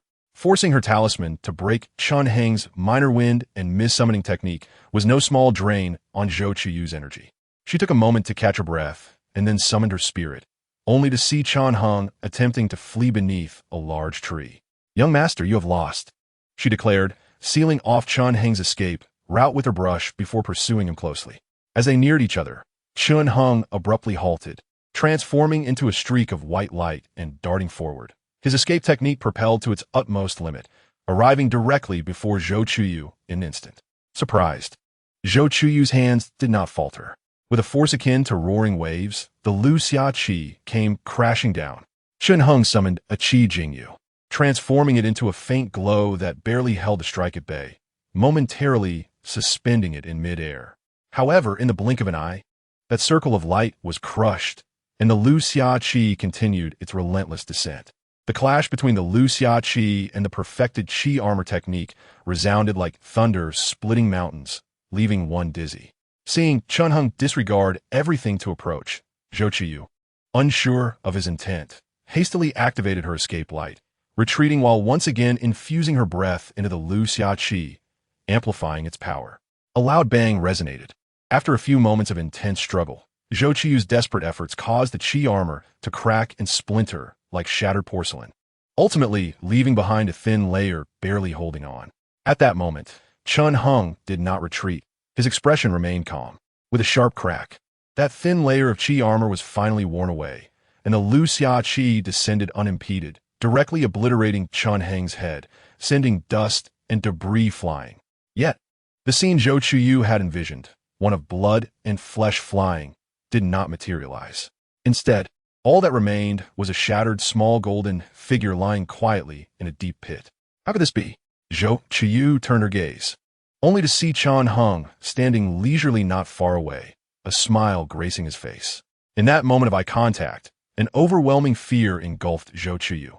It felt as if she had been submerged in an endless abyss, surrounded by a dark void where she could not see her own hand. From the depths, a colossal fish dragon leaped forth, its jaws wide open to swallow her whole. Seizing the opportunity, while Zhou Qiyu's consciousness was ensnared by the illusion, Chunheng swiftly approached her. By the time Zhou Qiyu struggled to break free from the illusion, drenched in sweat and opening her eyes, Chen Heng had already spread his arms as if to embrace her. Do you understand?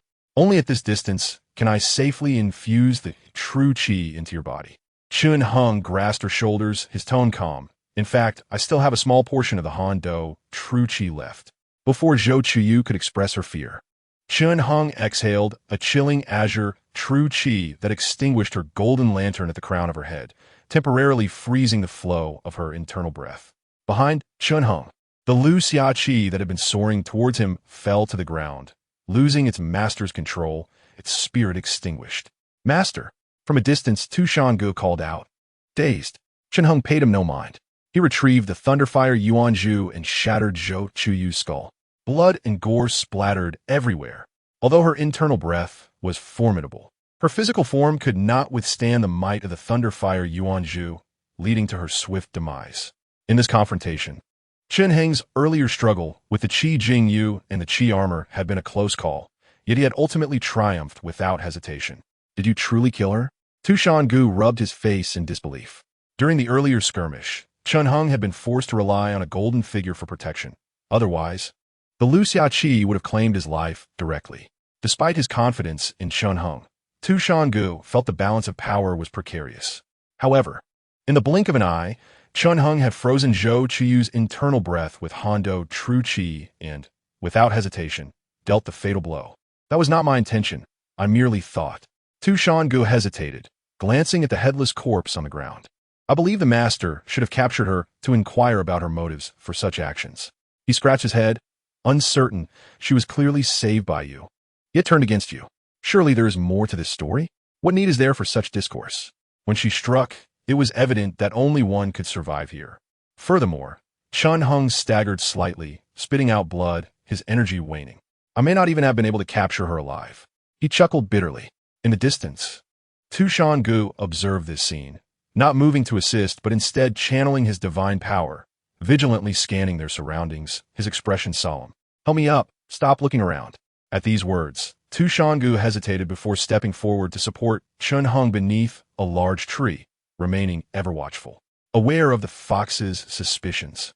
Chen Heng ceased his persuasion, pulling out talisman money to absorb its spiritual energy. Master, should we leave?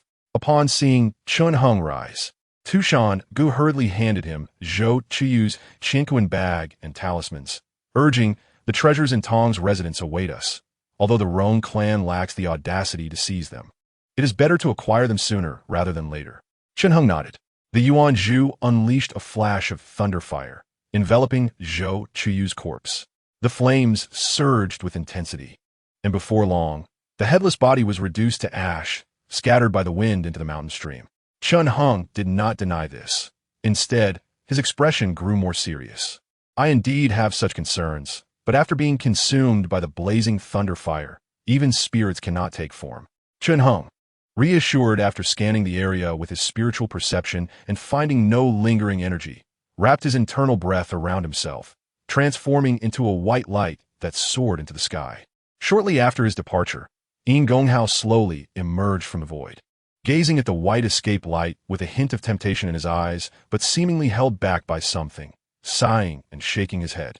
The son of Yushu, I dare not provoke your father, so I shall let you off this time, but your hardships are yet to come. Yin Gonghao sneered. Do you still wish to seek the Tao? Among the 8 sects, 6 schools, and 12 clans, which would impart their teachings to you, how will you escape the grasp of Yushu? Submit to your fate, foolish insect.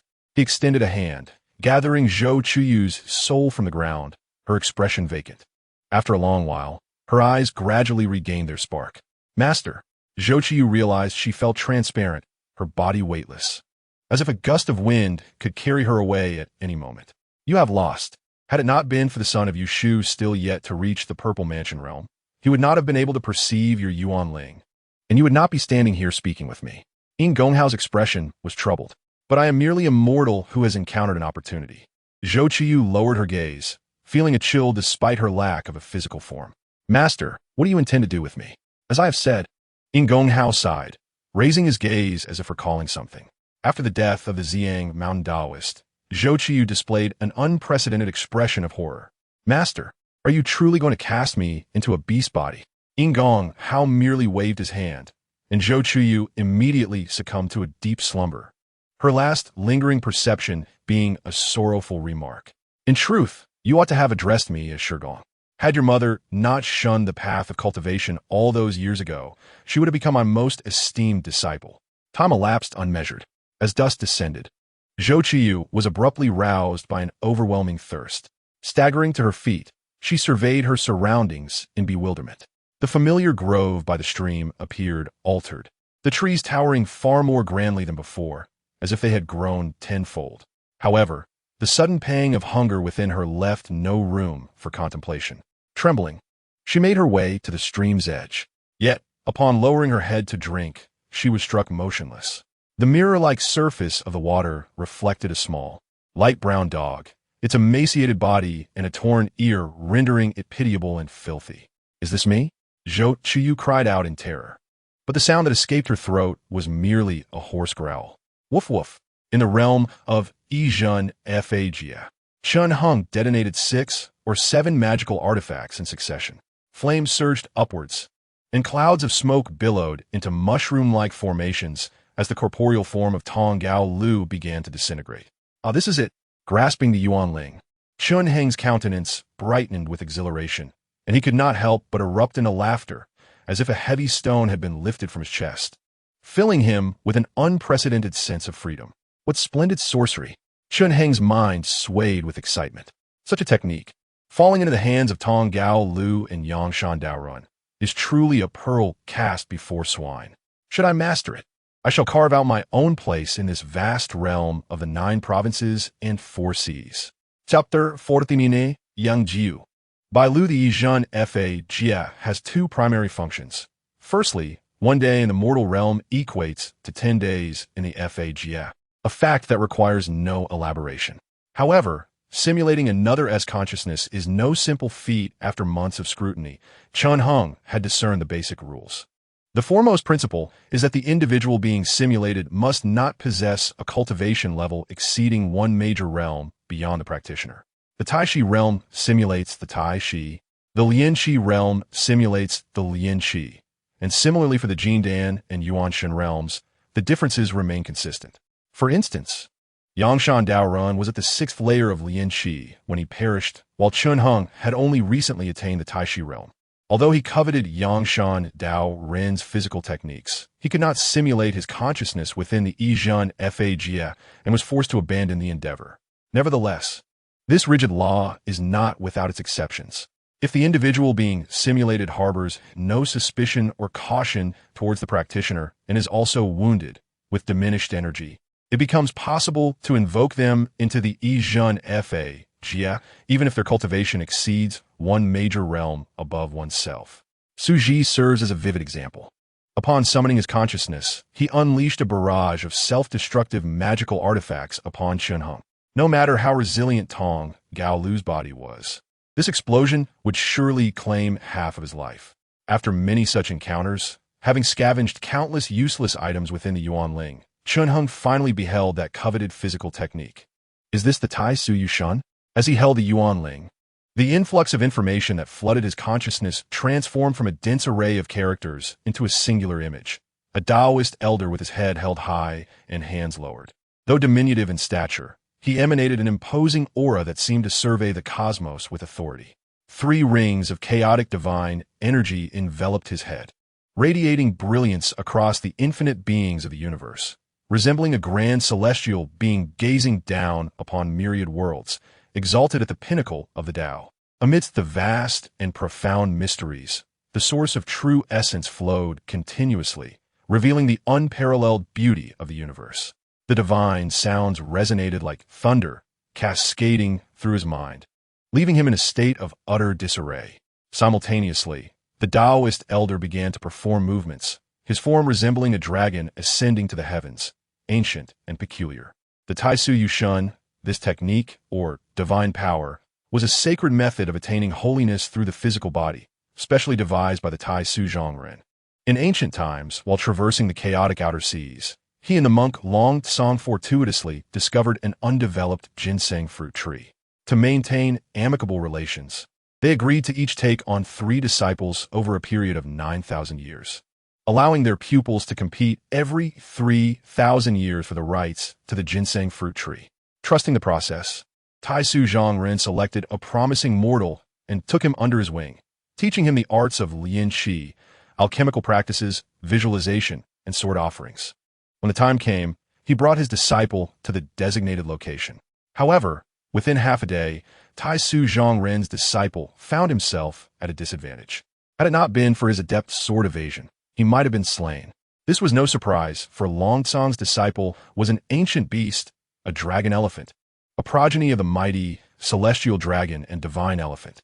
Possessing the extraordinary traits of both lineages, his unparalleled strength could shatter countless particles with a mere exhalation, and a single drop of his blood could devastate the ocean depths. With such lineage, and under Longcong's guidance, he was trained to follow the path of the Great Protector. Despite the formidable training he received, Tai Su Zhongren's disciple managed to deliver a desperate blow, severing half of the dragon elephant's head, yet he was ultimately left in ruins, reduced to mere yuanling. In this contest, Tai Su Zhongren thus lost to Longcong in the first round. Upon returning to his place of cultivation, he realized that for the second round, Longcong would undoubtedly seek out those innate beasts as disciples, igniting within him a competitive spirit. Hence, he devised a divine technique known as Tai Su Yushun to contend against those formidable corporeal beasts. After creating Tai Su Yushun, Tai Su Zhongren casually chose a mortal woman to impart this divine skill. When the appointed time arrived, he brought her before the ginseng fruit tree. As expected, Longcong's disciple was yet another innate beast. In this round, Longcong's disciple was a Kuin Peng, soaring through the skies, riding the winds with unmatched grace. Yet, the Kuin Peng and the woman who had mastered Tai Su Yushun fought to a stalemate, neither able to best the other, and both reached the brink of death without a conclusive victor. Thus, the second round ended in a draw. While Longcong could only smile wryly, knowing that had they fought just one more round, the fate of the ginseng fruit tree would have been determined. However, before 3,000 years had passed, a celestial official from the Tao court discovered the location of the ginseng fruit tree. Although Tai Su Zhongren and Longcong were not afraid of him, they could not disregard the formidable being that loomed behind him, controlling the heavens. They could only sigh in resignation and relinquish the ginseng fruit tree. Chen Heng was unaware of these ancient secrets. As the form of the Taoist elder shifted, immense waves of information surged into his consciousness, leaving him reeling.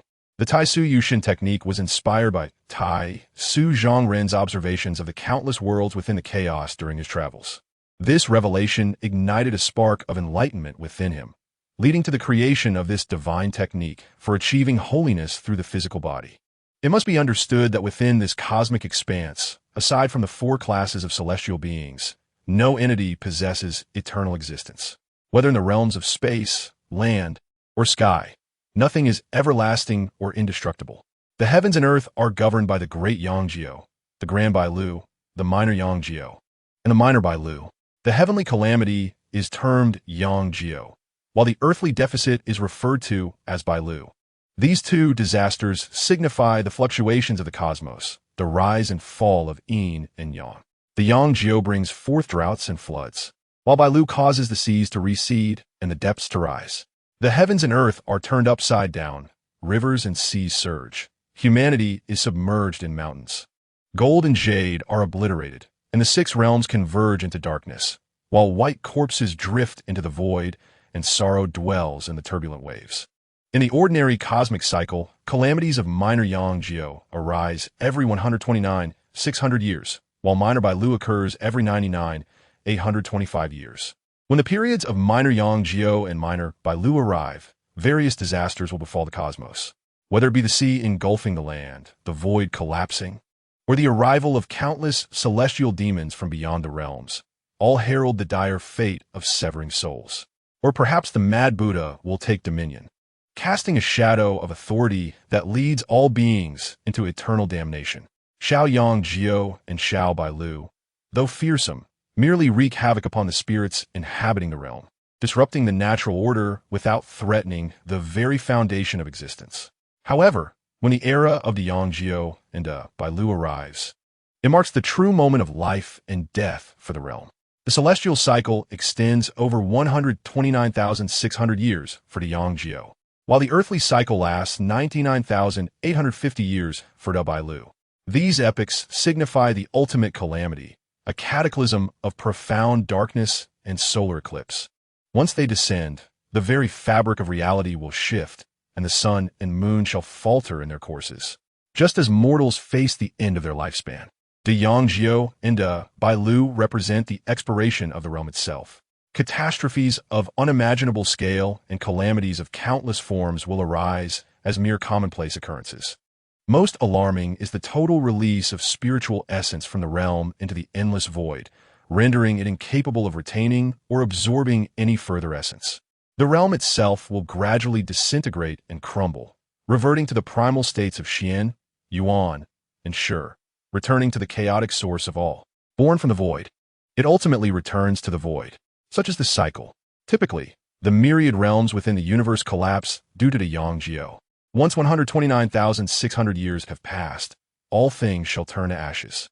Some realms may even succumb before the arrival of the Yangjiu, merely due to the Bailu vanishing from existence, nameless after 99,850 years. The calamity of Yangjiu and Bailu is not confined to the realm alone. The terrestrial and celestial spheres face similar fates. Yet, the terrestrial and celestial realms are incomparable to the mere realm. Their Yangjiu and Bailu calamities typically arrive over a much longer span, often spanning millions or even tens of millions of years before confronting such tribulations.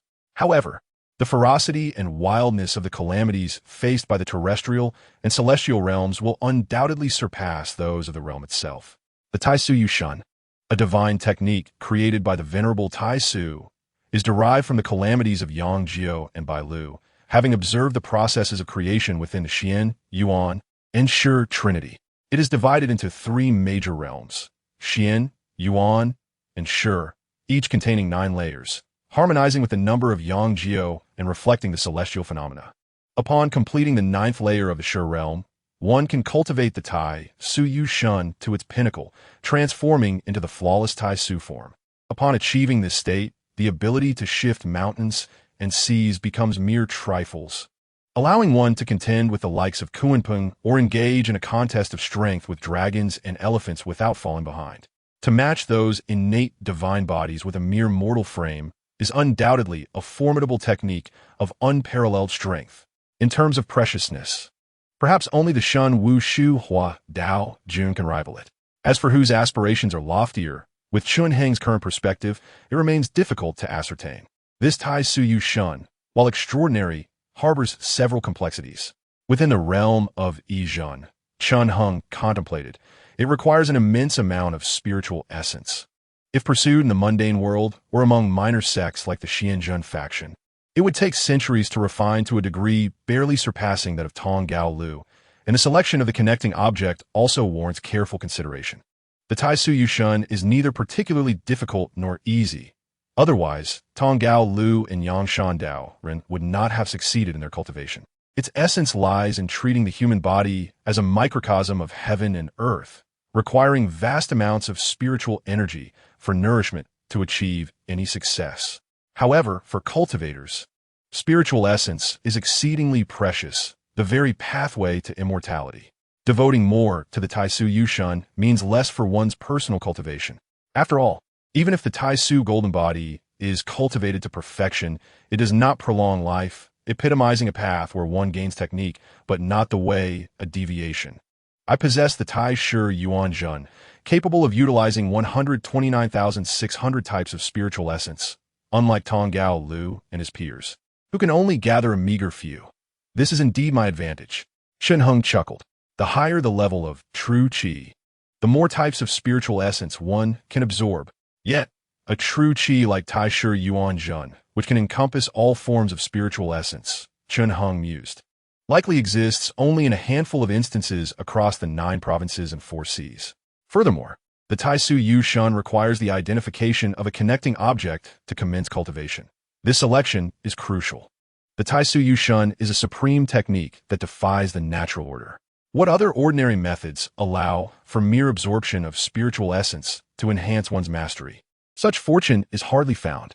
Yet the Tai Su Yu Shun can achieve this, since it aims to treat the human form as heaven and earth in its refinement. What barriers exist when heaven and earth absorb spiritual essence? None, of course. The first step in cultivating the Tai Su Yu Shun is to find an object to refine using the secret methods within the Tai Su Yu Shun, serving as the connecting object to deceive the celestial senses, enabling the integration of all things. Only then can this technique continuously draw in spiritual essence and elevate its levels. However, this method carries a flaw that even the venerable Tai Su could not remedy. Should the connecting object be subjected to divination or prediction, breaking its connection with the celestial senses, the practitioner of the Tai Su Yu Shun would immediately lose their ability to deceive the void and must exit the integration of all things. In an instant, the calamity of Yang Jiao and Bai Lu would descend. This calamity corresponds to the heavens and earth. Should it befall a mortal, how could one survive? It can be said that practitioners skilled in divination are the natural adversaries of those cultivating the Tai Su Yu Shun. They need not lift a finger. With a mere calculation, the heavens and earth will deliver retribution upon their foes. Moreover, as one breaks through the realms of Xian, Yuan, and sure within the Tai Su Yu Shun, there will be tumultuous sounds and thunderous strikes to obstruct success. Without the protection of a great master, one cannot pass through. While the Tai Su Yu Shun is remarkable, it also imposes many stringent conditions. The tumult and thunder are matters for another time. But what of the connecting object? Chen Heng hesitated. The scriptures of the technique repeatedly emphasize that after selecting the connecting object, one must daily employ concealment techniques or request assistance from senior members of the sect to disrupt divination. Otherwise, should enemies foresee and break the connection, unless a celestial intervenes, no one can offer rescue. It is no wonder that the annotations of the scriptures state that those not of the great masters or the disciples of the great saints should not attempt to cultivate the Tai Su Yu Shun. This method is quite mediocre, tasteless yet regrettable to discard, ranking among the lower tiers of the 34,000 methods of attaining sanctity through physical forms, merely suitable for admiration. With little practical use, Chen Heng's gaze flickered. Such audacity from the Tao court to lightly critique the powerful techniques established by the venerable Tai Su, and with such disdainful tone, their evaluation is not particularly high. One wonders what their true strength is, likely surpassing that of the 8 sects and 6 schools. He pondered quietly for a while, finding himself lost within the realm of Yizhen, contemplating the connecting object and the heavenly mechanism. Not long after, suddenly, his expression changed, excitement overtaking him as he clapped his hands and laughed heartily. Of course, Jinshan, I nearly forgot you. The golden jade carving of Jinshan, which can only be seen by him in this world, is the perfect choice for a connecting object. With this realization, Chen Heng wasted no time, summoning Jinshan and experimenting within the realm of Yizhen. Once it proved viable for use as a connecting object, he hesitated no longer and exited the realm. Before him lay a row of ancient tomes displayed on shelves, the warm aroma of incense wafting through the air, a scene of opulence and grandeur. This was the quiet chamber within the residence of Tong Gao Lu, where, after slaying Zhou Chuyu, Chen Heng took control of the entire Tong estate. At this moment, Chen Heng had little interest in lingering. He retrieved Jinshan and prepared to refine it according to the secret methods outlined in the scriptures. As he drew blood, he recalled the last sentence from the Tao court's annotations. Those who privately bestow teachings without permission from the Tao court shall face severe penalties, to be relegated to the depths of suffering for 10 million years, enduring the extremes of cold and heat. Under this explicit warning, Chen Heng hesitated for merely a few moments before gritting his teeth and continuing. I shall not hold back. As the blood dripped into the Jinshan, an ethereal melody resonated through the void, illuminating the heavens. In the boundless expanse of the cosmic starry sky, with Chen Heng's droplets of blood, a symphony of celestial sounds erupted amidst the terrestrial lands. An ancient dragon bell rang out spontaneously, its deep toll echoing across 100,000 miles of land and sea. The originally indigo sky suddenly darkened, with countless serpents of lightning darting chaotically, crackling with sound. Why is it ringing again? Is this the umpteenth time today? How long will this continue? After a brief silence, Another voice quizzically remarked, "Which Taoist lord is foolishly playing with the laws of the celestial court again? Can't they at least muffle the noise? How utterly unrefined. Do they not care about others' rest?" Chapter 50. Divine Symbol Fire Question. What is the essence of natural wonder? Answer. It transcends form and name, mysterious and unfathomable. All things in heaven and earth arise from existence, which in turn springs from the void, all manifesting through the Tao as laws, with the essence ultimately returning to the formless state. Upon completing the ritual of the Jin Shan, according to the method inscribed in the Taisu Yushan, Chun Hung felt a profound connection to the cosmos, each gesture subtly infused with the Tao-esque rhythm of simplicity and purity.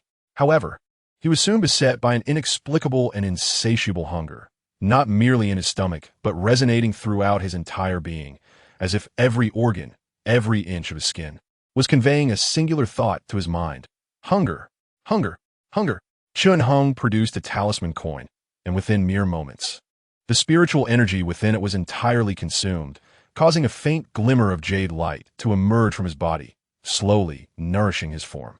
Had it not been for his spiritual perception, even at close range, he would have been unable to discern it with the naked eye. This method seemed akin to a gluttonous feast, quite capable of satiating him. With a soft chuckle, Chun Hung assumed a posture of sincerity and began to draw in the ambient spiritual energy from the cosmos.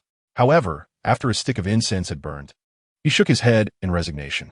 The spiritual energy in the southern region was undeniably scarce, a fact evident even among the sects and their mountain gates, let alone in the mundane world. Even if Taishu Yuan could absorb the essence of spiritual energy, the quantity was merely a few wisps. Further efforts would be futile. It appeared that he must rely on talisman coins for cultivation, a luxury he could hardly afford to ignore. A flash of determination crossed Chun Hung's eyes as he contemplated that in a few months he would enter the depths of the earth abyss, where his survival was uncertain. Given the urgency of life, any enhancement in strength would be a boon, rendering material wealth inconsequential. Furthermore, he needed to gather as many spiritual treasures and potent herbs as possible in the abyss, for attending the Huashan Mansion's floral banquet would require significant expenditure.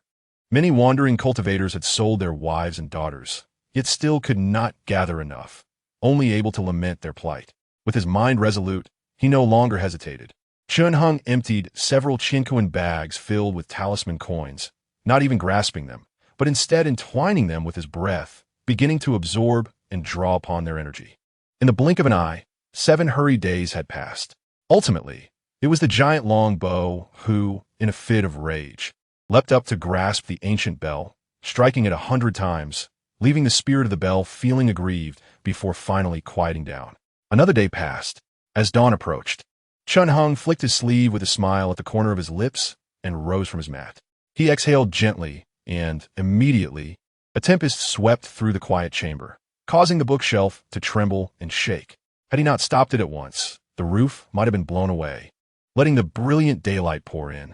This was merely a single breath, not a spell to summon winds, yet under the current power of Chun Heng's physical form, it possessed a might comparable to common low-level spells. The Taoist scriptures state, the physical body is the vessel for cultivating the Tao, while the primordial spirit acts as the sail. Only when these two unite can one traverse the boundless sea of calamities and reach the shores of immortality. In certain texts discussing the cultivation of the golden elixir, it is further stated that if the body is incomplete or flawed, one cannot fully cultivate the spirit fruit, which hinders progress on the path of the golden elixir, rendering high-grade elixirs mere aspirations. Moreover, among the 13 essential medicines for achieving the golden elixir, one is known as divine symbol fire. This medicine can only be refined by those with a body brimming with vitality, reaching a height of 9 feet and 9 inches at its peak, shimmering like a star. True Qi comprises 9 tiers and 36 grades, with the lowest being the first tier inferior grade and the highest being the 9th tier superior grade. However, the ranking of golden elixirs is reversed. The 9-tier yellow-white golden elixirs are the lowest, while the first-tier dragon tiger golden elixirs are the highest. Those who can achieve a first-tier elixir are considered true disciples even within the 8 sects and 6 schools, harboring a glimmer of hope for future ascendance to primordial spirit, or even returning to the void, pure yang, and ultimately becoming exalted Tao lords. To attain a first-tier golden elixir, all 13 elixir-forming medicines are indispensable. With the Tai Su Yu Shun in hand, Chun Hung was confident that refining the divine symbol fire would not pose a challenge. Even achieving the peak height of 9 feet and 9 inches held an 80% probability. This seemed to offer a glimpse of potential longevity. Sighing as he surveyed his surroundings, Chun Heng's eyes sparkled with clarity. Without concealment, his physical form had become akin to Tong Gao Lu, enveloped in a thin layer of jade light, as if clad in a modest garment of clouds.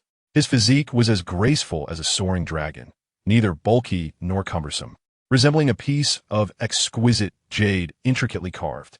Merely by relying on his vision, he could discern objects in the darkness, clearly observing the birds soaring dozens of feet above, noting every delicate feather in meticulous detail. Likewise, his auditory perception had undergone a transformation.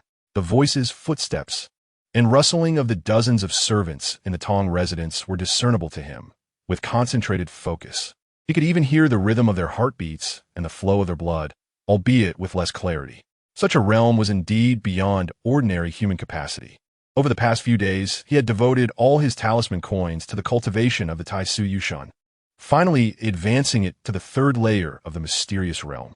The Tai Su Yu Shun is divided into 3 grand realms, Xian, Yuan, and Shi, each comprising 9 levels.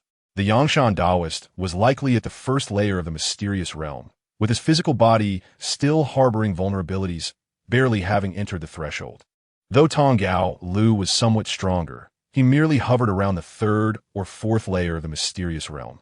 This illustrates the immense spiritual energy required for cultivating the Tai Su Yu Shun. Both have been cultivating the Tai Su Yu Shun for at least a decade. Yet due to the scarcity of spiritual energy, their progress remained shallow.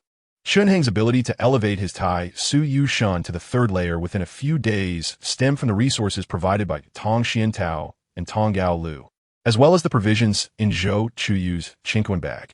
Particularly, Zhou Chuyu seemed to have encountered some fortuitous event, for her Qingquan bag contained 8 or 9 talisman coins, totaling 6,000. It was precisely this disregard for consumption that enabled him to achieve such progress. However, future cultivation would pose challenges. Whether in refining qi or furthering the Tai Su Yu Shun, each level of advancement demanded several times the spiritual essence compared to prior tiers.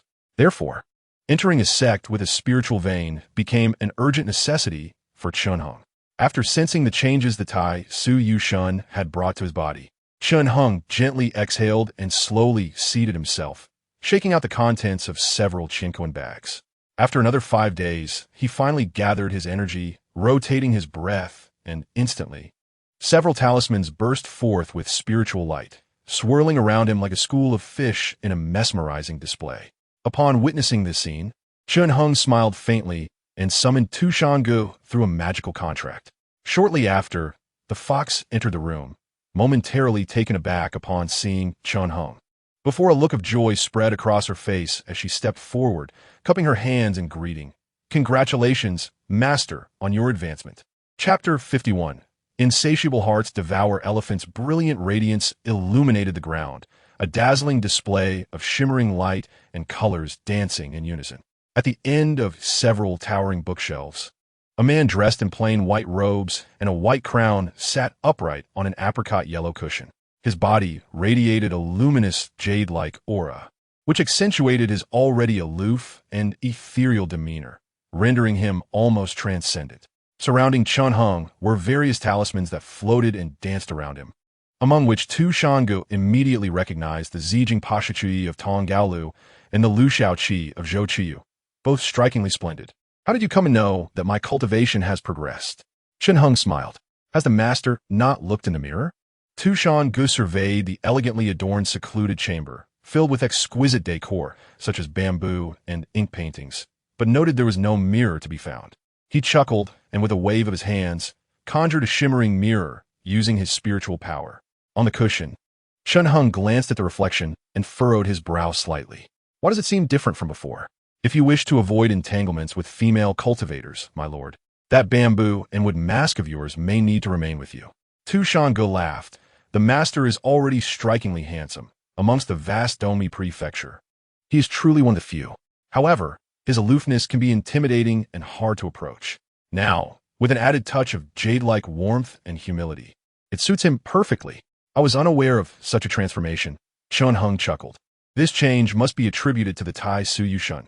Even Tong Gaolu and Yangshan Daorun, after mastering this technique, have developed a calm and composed demeanor, appearing much more approachable. As for you, my lord, this is undoubtedly a great blessing. When the Huashing Mansion accepts disciples, they first consider innate talent and disposition, followed closely by appearance. Seeing Chun Hung as perpetual indifference, Tu Shange could not help but speak up. I once heard from my previous master tale of a wandering cultivator who excelled at the Xiefeng banquet. It was expelled from the Huashing Mansion by the deputy master solely due to his unsightly appearance. The Huashing Mansion is a formidable second-rate sect. If my lord were to gain entry, not to mention achieving the golden core stage, becoming a Dongshin alchemist would be a certainty. The flesh is merely the most superficial aspect. If the deputy master were truly so judgmental, it would be rather unjust. The Huashing Mansion does not seem very discerning. Chun Hung shook his head, contemplating his need to join the Huashing Mansion for cultivation, as it was one of the few sects open to wandering cultivators. With a sigh inwardly, he fell silent. Once I attain the golden core, I can freely reshape my body and fabricate my appearance. At that point, no matter how peculiar I may look, it would be inconsequential. After calculating in his mind, he turned to Tu Shange and said, "Can you see these talismans? Please choose one to play with." Me? Hearing this, Tu Shange was taken aback, somewhat incredulous. "Since our acquaintance, you have assisted me greatly. A mere talisman is insufficient to repay your kindness." Tu Shange hesitated for a moment, but ultimately mustered the courage to request the Moyun Feizhou. Chun Hung removed the blood imprint from the talisman, and after some time, he dissipated his presence. When Tu Shange received the Moyun Feizhou, he could not help but beam with joy.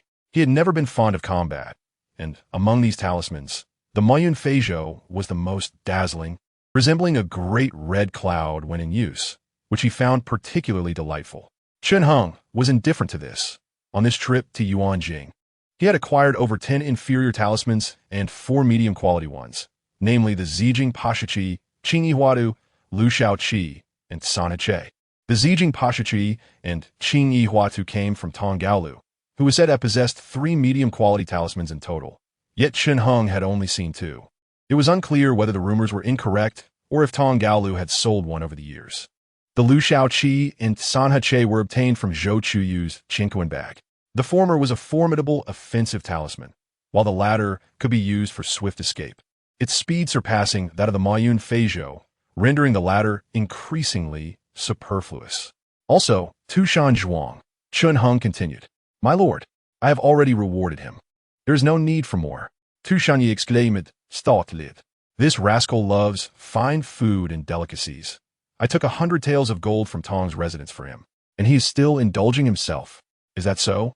Chun Hung pondered for a moment, chuckled, and admitted, "To be honest, I am currently in need of talisman funds for my cultivation, so I shall not stand on ceremony. Please keep a record of it, and I shall reward him later." Tu Shange nodded repeatedly, agreeing without objection. At that moment, a commotion erupted outside the door as dozens of servants knelt on the ground, pleading for Chun Hung to make an appearance, their cries echoing. Since he had slain Zhou Chuyu, he had taken over the Tong residence. He had released the servants from their contracts and distributed gold and silver to them as a means of starting anew. This act of kindness left all the servants deeply grateful, as Tong Gaolu had been condemned for treason, and if the Rome family pursued the matter, even though they were slaves, they would not have met a good end. However, while in seclusion, he had overheard many voices moving and conversing. At the time, Chun Hung had assumed it was due to the unsettled distribution of gold and silver, or perhaps some of the older servants' reluctance to leave, and he had paid little mind to it. But now, the thunderous cries outside surprised him slightly. Tu Shange appeared embarrassed, lowering his head awkwardly. "My lord, some have left the residence, but a small group refuses to leave, insisting they must see you." Upon hearing this, Chun Hung understood immediately. A slight cold smile crossed his lips as his eyes brightened, and he opened the door with a wave of his hand. Outside, the kneeling crowd gasped in shock as the door suddenly opened, revealing a man of ethereal presence, gazing at them coolly. They were taken aback, and their cries grew even more fervent. Their weeping was heart-wrenching, even causing a flicker of sympathy on Tushanji's face. Chunheng listened quietly for a while. Their lamentations mostly revolved around the difficulty of leaving their old homes, the insufficiency of silver, or lacking skills to support themselves, fearing they would starve after leaving the residence. Among them, a short, stout elder wept most bitterly, tears streaming. Real person, have mercy, have mercy. I am over 60 years old, without children or family. Utterly destitute. If you insist on casting me out, you might as well kill me. He moved his knees, as if wanting to embrace Chunheng in tears, but was met with a fierce glare from Tu Shange, which made him relent. If the real person does not allow us to stay in the residence to serve, it would mean disregarding our lives. How can one attain the great Tao? Noticing Tu Shanji's increasingly unfriendly expression, the stout elder lowered his voice and changed his tune. If not, perhaps the real person could bestow a bit more gold and silver? After all, mundane matters are of no use to the real person. It would be a manifestation of your kindness. At this point, Tu Shange was utterly stunned with rage. When these people had previously implored him, they had not behaved in such a manner. It seems my earlier act of releasing contracts and distributing gold has made you think I am a naive child. Chunheng remained calm, merely chuckling softly. You claim to be destitute, yet you are plump and well-fed, clearly accustomed to a life of luxury. Before uttering such words, why not first hide the jade ring on your thumb? The stout elder was startled and quickly covered it with his hand.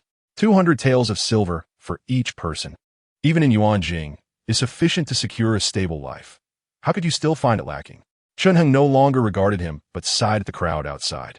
You merely feel that with Tong Gaolu's death, you have lost your former status and are unwilling to accept it, thus seeking to cling to me. Am I correct? The crowd outside, intending to feign pity and plead further, found themselves momentarily speechless upon meeting Chunheng's deep, abyss-like gaze, unable to utter a single word. Did you see? This is indeed a case of human greed, akin to a snake attempting to swallow an elephant. Chunheng spoke to the dazed Tu Shange with a tone of indifference, refraining from further discourse. He then unleashed a powerful gust of wind, sweeping away the onlookers outside in one swift motion. The tempest, vast and ominous, enveloped them in an instant, lifting them like feathers and violently casting them out of the estate, causing them to tumble several times, leaving their bodies bruised and wincing in pain. Manager Chiu, gazing at the firmly closed gates of the estate, saw someone grimacing as they struggled to rise and hesitantly inquired of the short, stout elder, "What should we do now?" The elder, assisted to his feet by several hands, grunted in displeasure. Just as he was about to unleash a tirade, an icy killing intent surged into his mind, causing his eyes to glaze over, his throat to emit a low groan, and he fell back lifelessly. Manager Chiu, the crowd, startled, jumped in fright, and the atmosphere turned thick with tension. Inside the estate, Tu Shange was filled with shame, kneeling on the ground and presenting the Mo Yun Fei Zhou with both hands, saying, "My lord, it was my fault. I truly feel unworthy of this. You and I are fellow Taoists. There is no need for such formalities." Chunheng replied with a smile, helping him to his feet. "I harbor no blame towards you. You were born into a prestigious family and raised in the depths of ancient forests. While you may be well-versed in worldly affairs, your heart remains too tender, making it easy for you to lose sight of the greater picture in difficult situations. Alas, I have witnessed this firsthand. Are you thinking that in the future, should you encounter any tragic human affairs, you will remain indifferent?" Tu Shange remained silent, merely sighing. "A kind heart has led to this situation. Does my lord not find it distasteful? My benevolent deeds, driven solely by intention, are of little consequence whether others praise or criticize me. They are but mere mosquitoes and flies. How could they sway my convictions?" Chunheng's expression remained unchanged as he replied coolly, "If you find it displeasing, then simply eliminate it. There is no need to deliberate. If mere words could alter my resolve, then what use is there in my cultivation?" Tu Shanji's expression shifted dramatically, leaving him momentarily speechless. Chunheng continued, "The enmity in this Yuanjing has come to an end. It is time for quiet contemplation and cultivation." Tu Shange nodded repeatedly, indicating his understanding. Chunheng subtly acknowledged him, transforming into a streak of white light, soaring into the sky. Not long after, he arrived above the imperial palace. In a grand hall, the satiated Rong Ta was embracing several beautiful palace maids. Having undone his clothing and preparing for indulgence, suddenly a tremendous sound erupted, resonating like thunder. Alarmed, he looked up to see a pure white light in the sky, majestic and sweeping, akin to a dragon or serpent in flight. Within the radiance, Chun Hung appeared exceedingly calm and courteous, clasping his hands as he said, "It seems I have arrived at an opportune moment, disturbing your good fortune, dear friend." Rong Tuo's countenance darkened, yet he forced a strained smile, appearing quite awkward. "You are aware, aren't you?" he cursed inwardly. Chapter 52. Starry Aura, resplendent and majestic. "Why do you come so late?" Gazing at the figure within the white light, Rong Tuo's old face twitched, hastily scooping up his garments from the floor and donning them in a hurry, bowing to Chun Hung. Chun Hung smiled faintly, landing gracefully at the foot of the stairs and stepping into the hall. As he approached, Rong Tuo could not help but feel a chill run down his spine, an overwhelming sense of dread enveloping him. The newcomer was tall and clad in white, though obscured by a wooden mask, rendering his features unclear. Yet, there was an indescribable aura of authority emanating from him, causing the very air to feel taut, exuding an intimidating presence, far removed from the ordinary. Rong Tuo had already reached the 8th level of Qi cultivation, on the brink of achieving true Qi and establishing a foundation. Yet, even with his cultivation, he found himself trembling in fear before Chun Hung, his blood racing as if it were about to burst forth, causing pain throughout his body. Such an odd sensation was something he had only previously experienced in the presence of the deceased General Tong Gao Lu. The two of them stood like towering ancient mountains, their movements stirring up a tempest of dust and stone. When their gazes met, it was akin to a snake colliding with a hawk. Unless one possessed a resilient mind, they might not even muster the will to resist, fearing they would be crushed into oblivion. How could this be? Did he truly acquire the esoteric techniques of Tong Gao Lu? As Chun Hung drew nearer, Rong Tuo's forehead beaded with sweat, his mind racing. But those techniques are said to be impossible to transmit. In just a few days, he has attained the same level Tong Gao Lu possessed in life. His eyes gleamed with a brilliance that seemed almost otherworldly. At this moment, Rong Tuo could no longer conceal his panic, as the distance between him and Chun Hung diminished to merely 3 zhong. At this range, if Chun Hung wished to strike him down, it would merely take a flick of his wrist. He considered fleeing through the light, shattering the palace and escaping, yet feared being perceived as weak, leaving him in a turmoil of indecision. "It seems this hall is rather stifling, dear friend," Chun Hung remarked with a hint of amusement as he came to a halt. Rong Tuo was taken aback, hurriedly wiping his brow, only to realize he was drenched in cold sweat, his heavy garments soaked through. He realized that his earlier thoughts, revealed during his encounter with Tong Gao Lu, had been perceived by Chun Hung. This was a deliberate display of pressure meant to humiliate him. However, Rong Tuo, being seasoned and astute, did not allow himself to feel embarrassed. Once he composed himself, he dramatically waved his sleeves, greeting Chun Hung with a cheerful demeanor as if nothing had occurred, personally pouring wine for him. Approximately a quarter of an hour later, several Qi practitioners from the Rong clan entered the hall, and upon seeing Chun Hung, their faces were filled with astonishment. Among them, the clan's venerable elder Huang Zai Chun appeared particularly pale, almost ghostly. Upon entering, he saw Chun Hung sitting there with an air of composure, his aura vast and subtly overwhelming, reminiscent of a towering mountain or a surging ocean. If one disregarded his physical form, he could almost be mistaken for the reincarnation of Tong Gao Lu. A wave of shock coursed through Huang Zaichun's mind, and he could no longer maintain his previous composure. Instinctively, he turned to flee the hall. Had it not been for Rong Jin's quick reflexes, pulling Huang Zaichun back in time, a greater farce would have ensued. Once everyone was seated, each harboring their own thoughts, Chun Hung remained unperturbed, his gaze steady and calm. Each individual had their own reasons for being there. He treated it as a casual conversation, offering no regrets, merely listening. After several rounds of drinks, observing that Rong Tuo was still engaged in light-hearted banter, Chun Hung lost interest in prolonging the interaction. He set down his jade cup and directly inquired of Rong Tuo, "Let us speak candidly. The matter concerning the Yu Bao Mu Qi was established by our contractual agreement. How could I dare to neglect you, dear friend?" Rong Tuo's face flickered with embarrassment, forcing a smile as he continued. The initial agreement comprised 3 clauses. The first is that the wealth belonging to Tong Gao Lu shall be yours, which has been satisfactorily resolved. The second is that my Rong clan shall present you with 1,000 talismans as a token of respect. As he spoke, Rong Tuo clapped his hands. Shortly thereafter, 2 stunning palace maidens entered the hall, bearing a large jade platter filled to the brim with 1,000 talismans, radiating a vibrant spiritual light like a flickering flame, eliciting envy from Rong Jin and the others. These maidens were exotic beings presented to the clan last year, possessing skin as smooth as jade and an enchanting fragrance. Before Rong Tuo could finish, Chen Heng waved his hand, retrieving the 1,000 talismans into his Chinquan bag, stating simply, "Thank you." The remainder of Rong Tuo's words caught in his throat, unable to swallow or spit out.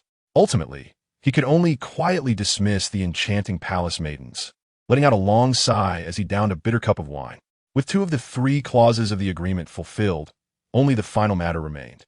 Chen Heng inquired, "Have you perhaps forgotten, dear friend?" Hearing this, Rong Tuo, seated at the head of the table, fell into silence. The Yu Bao Mu Qi was constructed by the founding ancestor of the Rong nation and had been passed down for over 300 years, nurturing countless generations of Rong clan Qi practitioners. For a family like theirs, the Yu Bao Mu Qi was akin to a spiritual vein, a precious heirloom. In the past, Tong Gao Lu had pressed him relentlessly, and in a state of panic, Rong Tuo had chosen to trade the Yu Bao Mu Qi. However, upon the demise of Tong Gao Lu, a tinge of regret began to creep into his heart. Alas, alas, after all, it was merely a matter of entering for 5 days of cultivation. No matter how exceptional his Qi training was, how much could he truly achieve in just a few days? Was it not without the need for Qi gathering? With a legal contract in hand, he also feared the Taoist arts of Chen Heng. After a moment of hesitation, Rong Tuo sighed and cupped his hands, offering a faint gesture towards Chen Heng before transforming into a long stream of air, soaring into the sky and disappearing from sight within mere breaths. Chen Heng smiled slightly, bowed to the others in the hall, and with a swift motion transformed into a pure white light and followed suit. Once the 2 departed, the remaining individuals in the hall wore expressions of complexity. Their moods varied. Rong Xiandao appeared exceptionally solemn, his gaze sharp as a blade, subtly revealing a hint of anxious unrest, while Rong Jin seemed somewhat unnatural, alternating between clenching his fists and relaxing his palms, fidgeting restlessly. As for Huang Zaichun, he was left with nothing but envy and jealousy. The Yu Bao Mu Qi, also known as the Shaoling Mai, was a place rich in spiritual energy, having already condensed into a liquid form. Cultivating within for a day was equivalent to a month of practice in the outside world, truly a sanctuary for practitioners of Qi. The Yu Bao Mu Qi was divided into 14 grades. The lowest tier was merely a rough prototype, only slightly superior to external Qi gathering. However, the founder of the Rong clan was a practitioner at the 3rd level of foundation establishment, merely a step away from opening the Purple House. Thus, the Yu Bao Mu Qi he excavated was naturally of inferior or even medium quality. Unfortunately, Huang Zaichun had never tasted the experience of cultivating within the Yu Bao Mu Qi, leaving him with nothing but disappointment and pure envy. Unlike the complex thoughts of Rong Xiandao and Rong Jin, could it be that we truly must allow that individual to enter the Yu Bao Mu Qi and simply watch? Observing that Rong Xiandao remained unmoved, even with a lingering fear of Chen Heng in his heart, Rong Jin could not help but inquire through sound transmission. Did our ancestor not leave behind a few items? I wonder if they could be of use? My elder brother instructed me to take the Bai Shi Huan Shi Tu and keep it on hand, in case of any unforeseen circumstances. Hearing this, Rong Jin initially felt joy, but soon wavered. While the Bai Shi Huan Shi Tu was indeed excellent, whether it could eliminate Tong Gaolu was uncertain, and against Chen Heng, it was even more unpredictable. Did our ancestor not leave behind a few treasures? Perhaps we should bring out a few more. Rong Jin spoke cautiously. Rong Xiandao glanced at him, let out a sigh, and fell silent. Seeing Rong Xuandao's silence, despite his inner anxiety, Rong Jin could only suppress his feelings and settle down. Meanwhile, the 2 descended into the Earth Palace, and after Rong Tuo's repeated admonitions, Chen Heng smiled faintly and opened a heavy stone door. Once the door closed, he experienced a sensation as if he were floating upward. Before him lay a magnificent pool constructed of various gold, jade, and agate, measuring 7 zhang in length and width and towering like a pavilion. Countless spiritual energies were condensed like cream, sometimes splashing, sometimes surging, both firm and gentle, a harmonious interplay of movement and stillness. The stone door behind Chun Hung seemed to have its own restrictions, and once closed, numerous runes and talismans crawled across it, sealing the abundant spiritual essence of the pool, ensuring its continuous transformation and inexhaustible supply. Initially, when the runes on the stone door appeared, Chun Hung suspected the Roan clan was up to some trickery, but upon realizing it posed no threat, he understood his own lack of insight. No matter what schemes they had, with the legal contract established, they could only act against him after 5 days. Chun Hung flicked his sleeve and sat down on the ground, saying, "I only hope you will be wise enough not to seek your own demise." The terms of the contract merely stipulated that after eliminating Tong Gaolu, the Roan clan must lend him the Yubao Mu Chi for 5 days of cultivation, without detailing what would happen thereafter. The contract they established was different from the one between Chun Hung and Tu Shangu. Its terms were far more lenient. Even if violated, it would not lead to death, though some loss of cultivation would be unavoidable. Long before Tong Gaolu's death, Rong Tuo had harbored a vague intent to eliminate Chun Hung as well, but out of consideration for Chun Hang's false identity as a disciple of a major sect, and having been intimidated by Chun Hang's genuine chi, he refrained. Yet during their drinking session in the hall, Rong Tuo had shown glimpses of murderous intent, which he forcefully suppressed. As for Chun Hung, while he did not dismiss the threat entirely, he did not regard it as a formidable danger. Just one Tong Gaolu had already cornered them, and as for himself, ignoring the matter of fetal breath, even the realm of Tai Su Yushun was sufficient for a graceful escape. Furthermore, after 5 days of cultivation in the Yubao Mu Chi, his cultivation would surely advance. And even if the Roan clan possessed several secret treasures and talismans, the outcome remained uncertain. What a splendid paradise this is! To have such an opportunity before the abyss of the earth is indeed my great fortune. Chun Hung took a deep breath, feeling the refreshing air invigorate him. As if his very being was lightened, his mind filled with joy. This was truly the abode of a practitioner of Qi. If even Yubao Mu Chi was so extraordinary, one could only imagine the breathtaking scenery of the 10-tier spiritual veins and spiritual caverns. Without further hesitation, Chun Hung quieted his mind, activated the techniques of the Tai Su Yushun, and began to nourish his body. The reason for choosing Tai Su Yushun over Qi cultivation was well-founded. In just 5 short days, even without concerns over Qi gathering, it would be utterly impossible to exhaust the spiritual energies of this pool. After all, refining spiritual energy and strengthening fetal breath was a complex and intricate process. Even with the unparalleled Qi technique of the Shen Wushu Hua Dao Jun Shua Tai Shi Yuan Jinjing, within 5 days, he could only elevate his Qi cultivation from the 3rd to the 4th layer. In contrast, Tai Su Yushun was different. This miraculous technique, created by the venerable Tai Su, required merely the absorption of spiritual energy, making it exceedingly simple. In 5 days, Tai Su Yushun could not only absorb all the spiritual essence of this pool, but, with his support, his realm could advance several levels from the 3rd layer of the Xian realm. The significant enhancement in physical strength would be an added bonus. Merely tapping into this pool of spiritual essence was a stroke of good fortune for Chun Hung. Rong Tuo, you were unkind first. Do not blame me for being unjust. Chun Hung closed his eyes, gradually forming a sealing hand gesture according to the scriptures of Tai Su Yushun.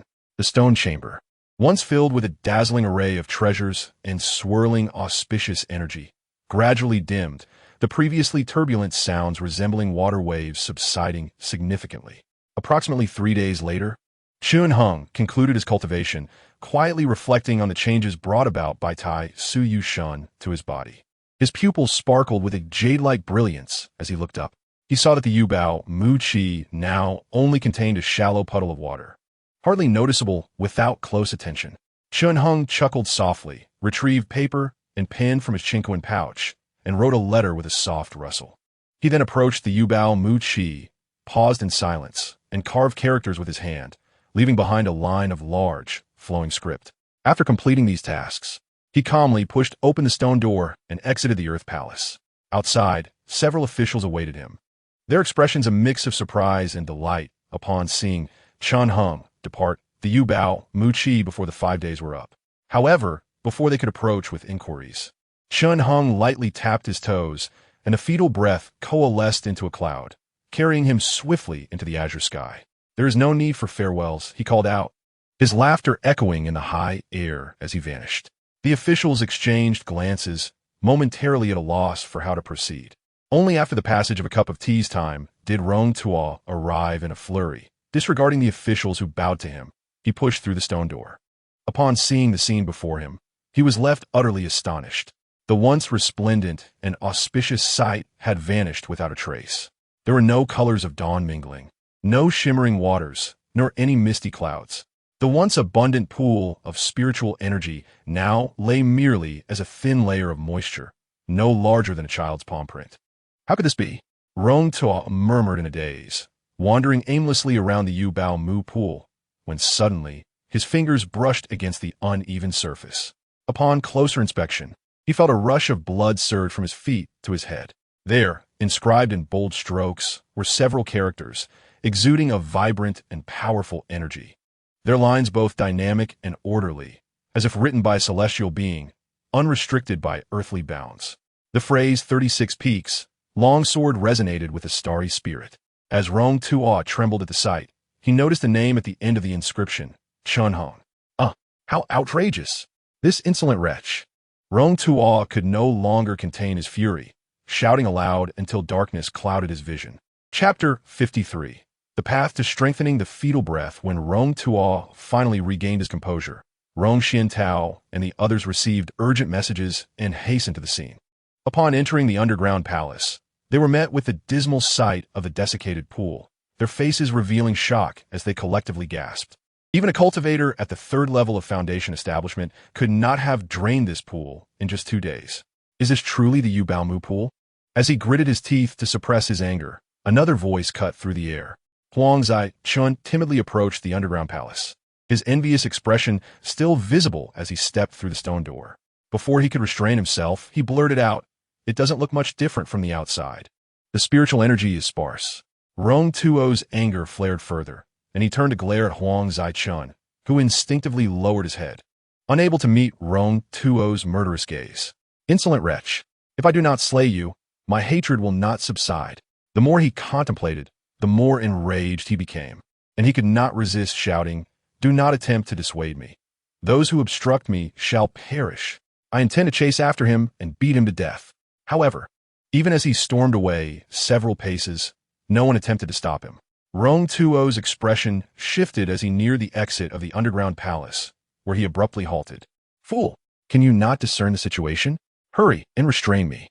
Still dazed and lost in thought, Rong Jin was scolded through sound transmission. "You are so oblivious. How can I trust you with the Rong family?" Even Huang Zai Chun managed to offer a few dry words of persuasion. Only Rong Xiantao remained unperturbed by the commotion. This imposing elder, towering over 6 feet with hands that reached past his knees, first approached the Yubao Mu pool. Upon seeing the elegant characters inscribed on the pool's wall, he sighed deeply. Turning around, he spotted a letter nearby, picked it up, and noticed the ink was still wet, indicating it had been written recently. After reading it word by word, Rong Xiantao's expression grew increasingly grave, and by the end, a hint of unexpected joy flickered across his face. "Elder brother," he called out to Rong Tuo in a deep voice, "these are all our kin. Huang Gongfeng has also married into the Rong family. He is trustworthy. Do not feign ignorance. Let us discuss matters at hand." Rong Tuo, who had been putting on an air of self-sacrifice, found it hard to maintain his fade upon hearing this. He shook off Rong Jin's grip on his sleeve and shouted, "Feign? What have I ever feigned? Do you think I fear that wretch? Old 17, you are increasingly adept at dismantling others' confidence." Seeing that Rong Xiantao remained unmoved, Rong Tuo's face turned awkward, and he sighed while clapping his hands. "After so many years, there has been no progress. If you were not my brother, I would truly want to give you a good beating." At that moment, he recalled something and said angrily, "Did I not ask you to retrieve the Bai Hu Huan Shi too? Once we gather our strength, we must directly slay Chun Hung within the underground palace." Why have you not acted? Is it because you're unprepared or still gathering strength? Elder brother, perhaps you do not dare to kill him, he replied. I know your character well. If you truly wish to act, would you bother to inform me of these details? You would have already taken out the Chun, Fong, Tai, Yin talisman. How could I not dare? What is he, after all? Just a mere descendant of the Lan Liang Chen family. Even if he has joined the Xianjun sect, he is still an inconsequential figure. Without Yin Jun, does he believe he still holds the same lofty status? The facade of a prominent disciple had long been stripped from Chun Hung. Although the Rong family had enjoyed prosperity for over 300 years, even if they were nearly forced to flee by Tong Gao Lu, they still possessed a measure of depth. Rong Tuo had long harbored doubts about Chun Heng's identity. Upon seeing the Tu Shan Gu and connecting it to previous events, he began to find answers. However, they still needed Chun Heng's assistance to deal with Tong Gao Lu. Rong Tuo dared not make his intentions known and opted instead to feign ignorance. Does elder brother dare to kill him? Are you not afraid of him? That must be nonsense. I am unlike you. I am indeed afraid of him. Rong Xiantao, hands clasped behind his back, spoke to himself. Though I do not know what fortune this man has encountered, he already possesses abilities that surpass Tong Gao Lu. This is acceptable. At least we still have the Chun, Fong, Tai, Yin talisman. Even if it costs us dearly, we can still slay him. Yet, I am apprehensive of his temperament. He is genuinely cold and ruthless. Elder brother, have you forgotten? Rong Xiantao gazed at Rong Tuo. How did he come to be at odds with Tong Gao Lu? Simply because he killed the Yangshan Dao Run, a brother-in-arms who was inconsequential in Tong Gao Lu's eyes. To prevent any leaks, he ruthlessly severed Tong Yi's arm. Afterwards, he traveled thousands of miles from Lan Liang to Yuanjing, uprooting Tong Gao Lu in a clean sweep, leaving no one alive. Rong Xiantao reflected on how he would handle the situation if he were in Chen Heng's place. When it came to Tong Yi, he would have sought ways to ease tensions between the two sides, perhaps by offering wealth or talismans, flattering them in every possible way, rather than resorting to severing an arm or slaughtering Tong Gao Lu. Tong Gao Lu likely found it absurd at the moment of his demise. Emir Yangshan Dao Ren became the significant cause of his death. It seemed that during his 3 years at the Xianjun sect, this man had honed his demeanor to a sharp edge, filled with murderous intent. He would strike without hesitation. Such a person, even if lacking in power, I would never dare provoke. Should I fail to kill the snake, I might suffer its wrath, and when Chun Hung comes for my family, he would not hesitate for a moment. Rong Xiantao continued, Elder brother, I know you are also hesitating. The relics left by our ancestor, though precious, are few in number. Compared to the ordinary foundations of the Rong family, they are our true legacy. He pointed to the inscription on Anew Bao Mu Pool. This person left these words to warn us, preserving the Rong family's dignity. Do not feel resentful and then act recklessly, leading yourself to death. The Yu Bao Mu Pool is of incomparably hard material, and only a true cultivator at the foundation establishment stage can leave a mark upon it. Yet Chun Hung chose to inscribe with his own hand. The meaning behind this is all too clear. Upon hearing this, Rong Tuo fell silent. Rong Jin grew increasingly apprehensive, while Huang Zaiqian appeared somewhat bewildered. You make a valid point. The few relics left by our ancestor, once used, are gone. I was unwilling to use them even during Tong Gao Lu's usurpation. Compared to the mere mortal foundations, they are indeed the lifeblood of the Rong family. After a long pause, Rong Tuo finally sighed deeply. I do not dare to kill him, nor can I recklessly use the ancestor's relics. Yet, in my heart, I remain unwilling. He is merely a man, yet so audacious. Rong Xiantao shook his head. He understood that Rong Tuo had indeed begun to let go. But a lingering resentment remained unspoken, and he chose to allow him to express it. When Rong Tuo began to stomp and gesture wildly, Rong Xiantao waited until his breath had calmed before handing him the letter he held. What is this? Rong Tuo asked as he took it into his hands. A letter left by Chun Hung, Rong Xiantao replied. This is the matter I wish to discuss with you. Rong Tuo frowned as he read, his expression growing increasingly complex. Finally, unable to contain himself, he sighed and tucked the letter into his sleeve. What did Chun Hung write in the letter? Rong Jin inquired curiously. At this moment, Huang Zaiqian felt he had already heard too much for the day. If he lingered any longer, he would inevitably face repercussions in the future. So he decided to slip away from the underground palace. However, he was caught by Rong Xiantao, who shook his head. He asserted that today's events were unavoidable and requested understanding.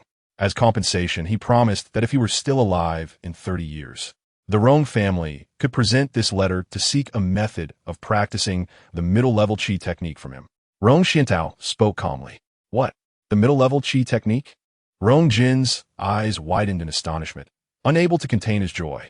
If it were indeed a middle-level qi technique, then today, this incident would hardly be a significant matter. What nonsense are you spouting? With such an unstable temperament, how can you aspire to the great path in the future? Rong Tuo retorted with irritation. 30 years?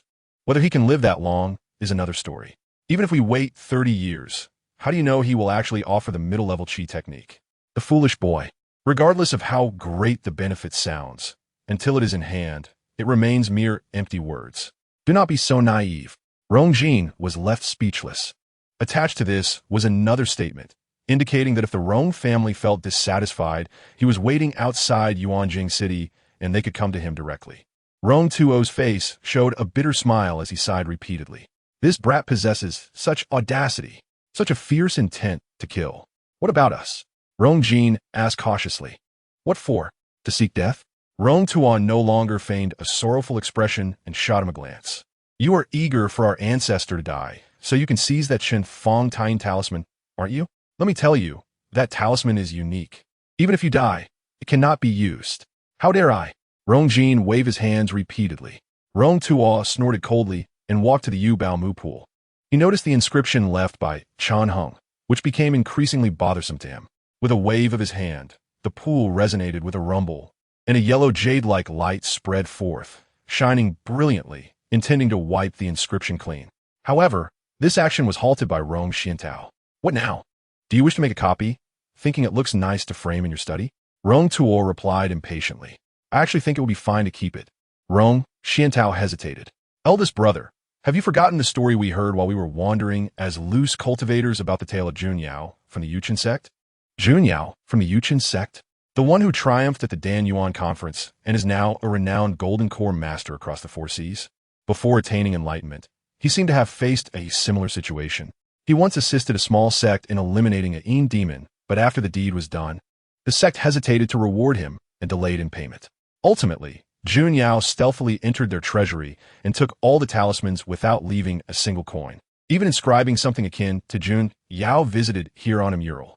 That small sect suffered a silent loss and dared not seek revenge, treating the incident as if it had never occurred. However, when Jun Yao triumphed at the Dan Yuan conference, defeating countless prodigies from 8 factions and 6 sects, that earlier humiliating tale transformed into a source of pride. The mural bearing Jun Yao's inscription became a coveted treasure, with the Wu Guang sect ultimately paying a hefty price to acquire it, hiding it within their mountain gate. Upon this news, no one did not envy the fortune of that small sect, wishing they could exchange places. Even Jun Yao, who had achieved the golden core, chuckled upon hearing this and generously gifted a painting of the red reflecting cloud scene to that small sect as a foundation for their mountain protection. This tale has been discussed ad nauseum among loose cultivators, and both Rong Tuo and Rong Xiantao were naturally well acquainted with it. Do you think he could ever match Jun Yao's achievements? The Dan Yuan conference? Rong Tuo laughed. Donotist. He would be hard-pressed even to join the Wu Guang sect, which does not accept loose cultivators. Anyway, here, only family can enter, seeing it does not bring shame. Let remain. Who knows, it might prove useful. Rong Xiantao remained insistent. Though his exterior appeared rough, his thoughts were meticulous. In the past, when they were wandering loose cultivators, everyone underestimated him due to his blunt speech. Not realizing this was a deliberate effet to mislead others. Once it was just him left, he hesitated several times but quietly decided to retain the inscription. Forget about the Rin-level spiritual vein. Rong Tuo mumbled. If I could exchange it for 1,000 talismans, I would be satisfied. Meanwhile, outside Yuanjing City, the Mo Yun Feizhou hung like a red cloud in midair, remaining from dawn until dusk without anyone pursuing. It seemed the Rong family lacked the courage to come. Inside the cabin, Tushan yawned and looked at Shen Hong, who was meditating and practicing qi. Why doesn't he, the master, eliminate the Rong family entirely and take possession of that Yu Bao Mu pool? You seem quite ruthless in your intentions. However, Will the master truly grant the Rong family a middle-level chi technique in 30 years?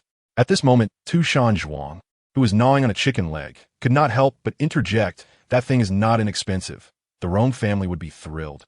In 30 years, if I'm still alive, that mere middle-level chi technique would be insignificant to me." Chun Hung smiled. "If I must still concern myself with such matters then, I might as well take my own life swiftly. As for you all, if you diligently cultivate, there may yet be a chance for you to attain the great path." Upon hearing this, Tu Shangu and the others were overjoyed, repeatedly bowing in thanks. "All right, I have some trivial matters to attend to. Please wait for a moment." After waiting for some time and realizing that the Rong family would not come, Chun Hung chose not to say more. He leaped off the boat and found a towering wild forest, landing on the ground. The surrounding underbrush was lush and uninhabited. He released his Qian Kuan and shook out a corpse. The remains were robust and tall, and upon closer inspection, one could still see strands of jade light flowing. This was the body of Tong Gaolu. After slaying him, Chun Hung had secretly stored Tong Gaolu's body in the Qian Kuan bag. In the days that followed, he had been busy with the slaying of Zhou Chuyu and cultivating the Tai Suyu body, utilizing various aspects of the Yu Baomu pool. Consequently, he had temporarily set aside the matter of Tong Gaolu. Now, let me see if my chi technique can indeed absorb another's fetal breath. Emotionless, Chun Hung extended his finger to tap on Tong Gaolu's forehead. With this action, after a few breaths, strands of fetal breath began to flow from the corpse into his body. As Tong Gaolu's remains were drained of the remaining fetal breath, although the jade light remained, the body had become significantly withered. After death, most fetal breath loses its binding thoughts and instantly dissipates into the heavens and the earth.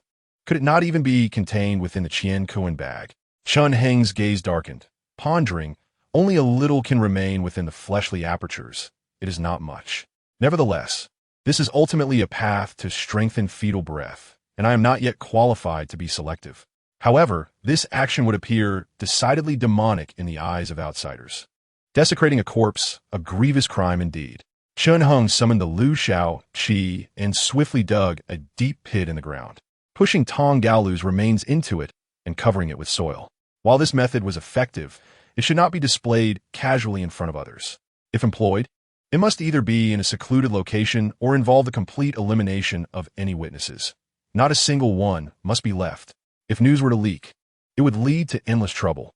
Chapter 54. Sword Duel in the True Law Realm. The clashing sounds of metal resonated endlessly, cold glimmers flashing.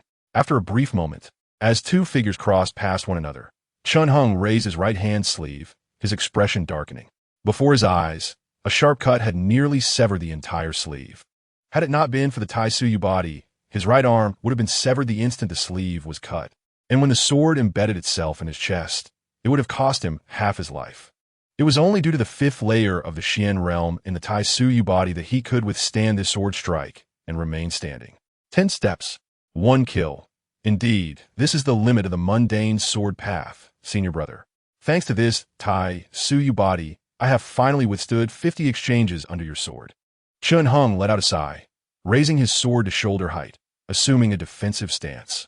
Opposite him, Su Ji flicked his long sword, creating a dazzling display before stepping forward with a stoic expression, thrusting directly ahead as if a radiant comet were descending from the west. Splendid. The swords collided, producing a piercing resonance that sent a sharp pain to the eardrums. This was still Chun Hung deliberately restraining his strength to a level within the realm of ordinary people. Had he unleashed his full might, which now seemed inexhaustible, Su Ji would have been left in a state of utter disarray, with flesh and bone shattered. During his previous days of cultivation in the Yijin Fagia, he had yet to master the art of wielding his strength with utmost finesse, often finding Su Ji unable to withstand even a single exchange. The ordinary long sword in Chun Heng's hand bore countless fissures from their sparring. It was not until he summoned Tong Gaolu and engaged in combat for several days, even shattering his own bones numerous times, that he learned to manipulate his strength with precision, gathering and dispersing it at will. Unfortunately, his senior brother's heart form was merely an imprinted manifestation, wielding a common iron sword without any magical enhancements. Narrowly avoiding the thrust aimed at his eye, Chun Hung stepped back to regain his composure. Reflecting, Should Su Ji possess a sword-like talisman, commanding the swordsmanship of 10 steps to kill, my response would not be so effortless. The moment their blades met, sparks flew. Ding ding ding ding ding. In a flurry of strikes, both figures became indistinct, their movements accelerating with each clash. The techniques unfolded: thrusts, slices, parries, and counters, each executed with an extraordinary finesse by Su Ji, transforming the foundational 28 sword techniques into a breathtaking display of artistry. If Chun Heng's sword embodied the ferocity of a vicious dragon lurking in a deep ravine, every stroke resonated with a fierce and ruthless spirit, disregarding any notion of retreat. In contrast, Su Ji, having attained the mastery of 10 steps to kill, emanated a calm, yet relentless force. Wielding his sword like a seasoned farmer brandishing a hoe he had used for decades. Each of his strikes appeared simple and unremarkable, yet they consistently intercepted Chun Heng's lethal maneuvers at the critical moment, dismantling them effortlessly. Bang! The clash of metal erupted as Su Ji suddenly pivoted, transforming a horizontal slash into a thrust aimed at Chun Heng's wrist. The speed of this thrust was astonishing, seeming destined to pierce flesh. But Chun Heng deftly rotated his wrist, lowering the sword by 3 inches to successfully block the attack. With a clang, Su Ji immediately withdrew, refusing to linger, and after a swift half-turn, he struck downwards again. Chun Heng raised his iron sword to meet the blow, causing sparks to fly, his heart filled with astonishment. Had that thrust occurred in the past, he would have surely been unable to defend against it. Unperturbed by Chun Heng's hesitance, Su Ji's momentum surged, launching a relentless string of attacks like crashing waves. Chun Heng found himself retreating under the overwhelming force of Su Ji's onslaught, yet his swordplay became increasingly unpredictable and lethal. Each strike danced dangerously close to Chun Heng, who, despite his desperate defense, managed to counterattack intermittently, demonstrating a profound understanding of the sword's principles. As Su Ji's momentum waned, Chun Heng's eyes flashed with determination. With a flourish of his sleeve, he summoned the latent killing intent concentrated at the tip of his sword. The 12th form of the Shao Qi Long Jianjing, Beichen Xinggong. Su Ji's expression remained impassive as he twisted his arm, executing a flawless arc with his blade, unleashing a radiant sweep. After a brief silence, Chun Heng turned, relinquishing his sword, which fell to the ground with a clatter. He pressed his hand to his neck, exhaling a heavy sigh as he remarked, "Brother, once again, you have triumphed." Following his words, 3 zhang away, Su Ji collapsed, his remaining sword clattering to the ground, blood pooling around him. A grievous sword wound had penetrated his skull, the vivid crimson hue flowing freely. In that moment, Su Ji's sword had ultimately outpaced Chun Heng's, striking first at his neck before Chun Heng could land his blow. In countless previous duels, such outcomes were common. Yet, this was the first time Chun Heng had purely relied on sword technique to defeat Su Ji. The intricacies of the Shao Qi Long Jianjing revealed themselves as distinct from the ordinary. He sensed that should he master it fully, he too might comprehend the pinnacle of 10 steps to kill. No longer manifesting Su Ji's heart form, Chun Heng closed his eyes, immersing himself in reflection. It was only after half an hour that he slowly opened his eyes, letting out a deep sigh. Even during his playful swordplay in Yuanjing City with Rongjin, he had sensed that he was but a thin veil away from the realm of 10 steps to kill, merely waiting for the opportune moment to break through, thus elevating his swordsmanship to new heights. Yet, that moment of clarity was fleeting, vanishing before he could grasp it fully. Thus, the chasm before him remained insurmountable, shrouded in obscurity. Following the exchange with Su Ji, a tremor coursed through Chun Heng, as if he had suddenly unlocked a crucial insight. A myriad of revelations surged forth, lifting him to new heights in his swordsmanship, yet he still felt a step short of the ultimate goal. Possessing the Yijin Fa Jia was akin to wielding immortality. Free from fatigue, with Su Ji providing invaluable combat experience. Yet, Chun Heng pondered in melancholy. Even so, why could he not attain 10 steps to kill? Though merely a step away, it seemed that he had not fully harnessed the potential of his body. Was it truly such a disparity? He had long understood the limitations of his corporeal form. It should be noted that the path Chun Heng chose, fraught with fear and peril, while capable of leading to enlightenment, was nonetheless a divergent and precarious route. His self-inflicted injuries, Amputations, stabbings, and mutilations were the darkest depths of this path, drenched in blood and horror, eschewed even by practitioners of the demonic way, for they too cherished their singular lives. Having died and resurrected countless times, he had only then grasped a fragment of that vital essence. In contrast, those within orthodox sects simply needed to hold scriptures and burn incense to achieve enlightenment, their robes fluttering as they effortlessly grasped the truth. Those with higher aptitude might not even need incense, merely observing the clear skies to attain understanding, while those of lesser capability merely required additional time to cultivate their roots. Regardless of circumstance, none endured the grueling trials that Chun Hung faced, drenched in blood and devoid of dignity. As for cultivating qi, it took him countless iterations within the Asian Jia before he dared to apply it cautiously. Without it, even 1,000 lives would not suffice to manage the flow of qi, rendering the practice futile for years. Yet, with the Asian Jia at his disposal, he felt he need not be inferior to ordinary cultivators.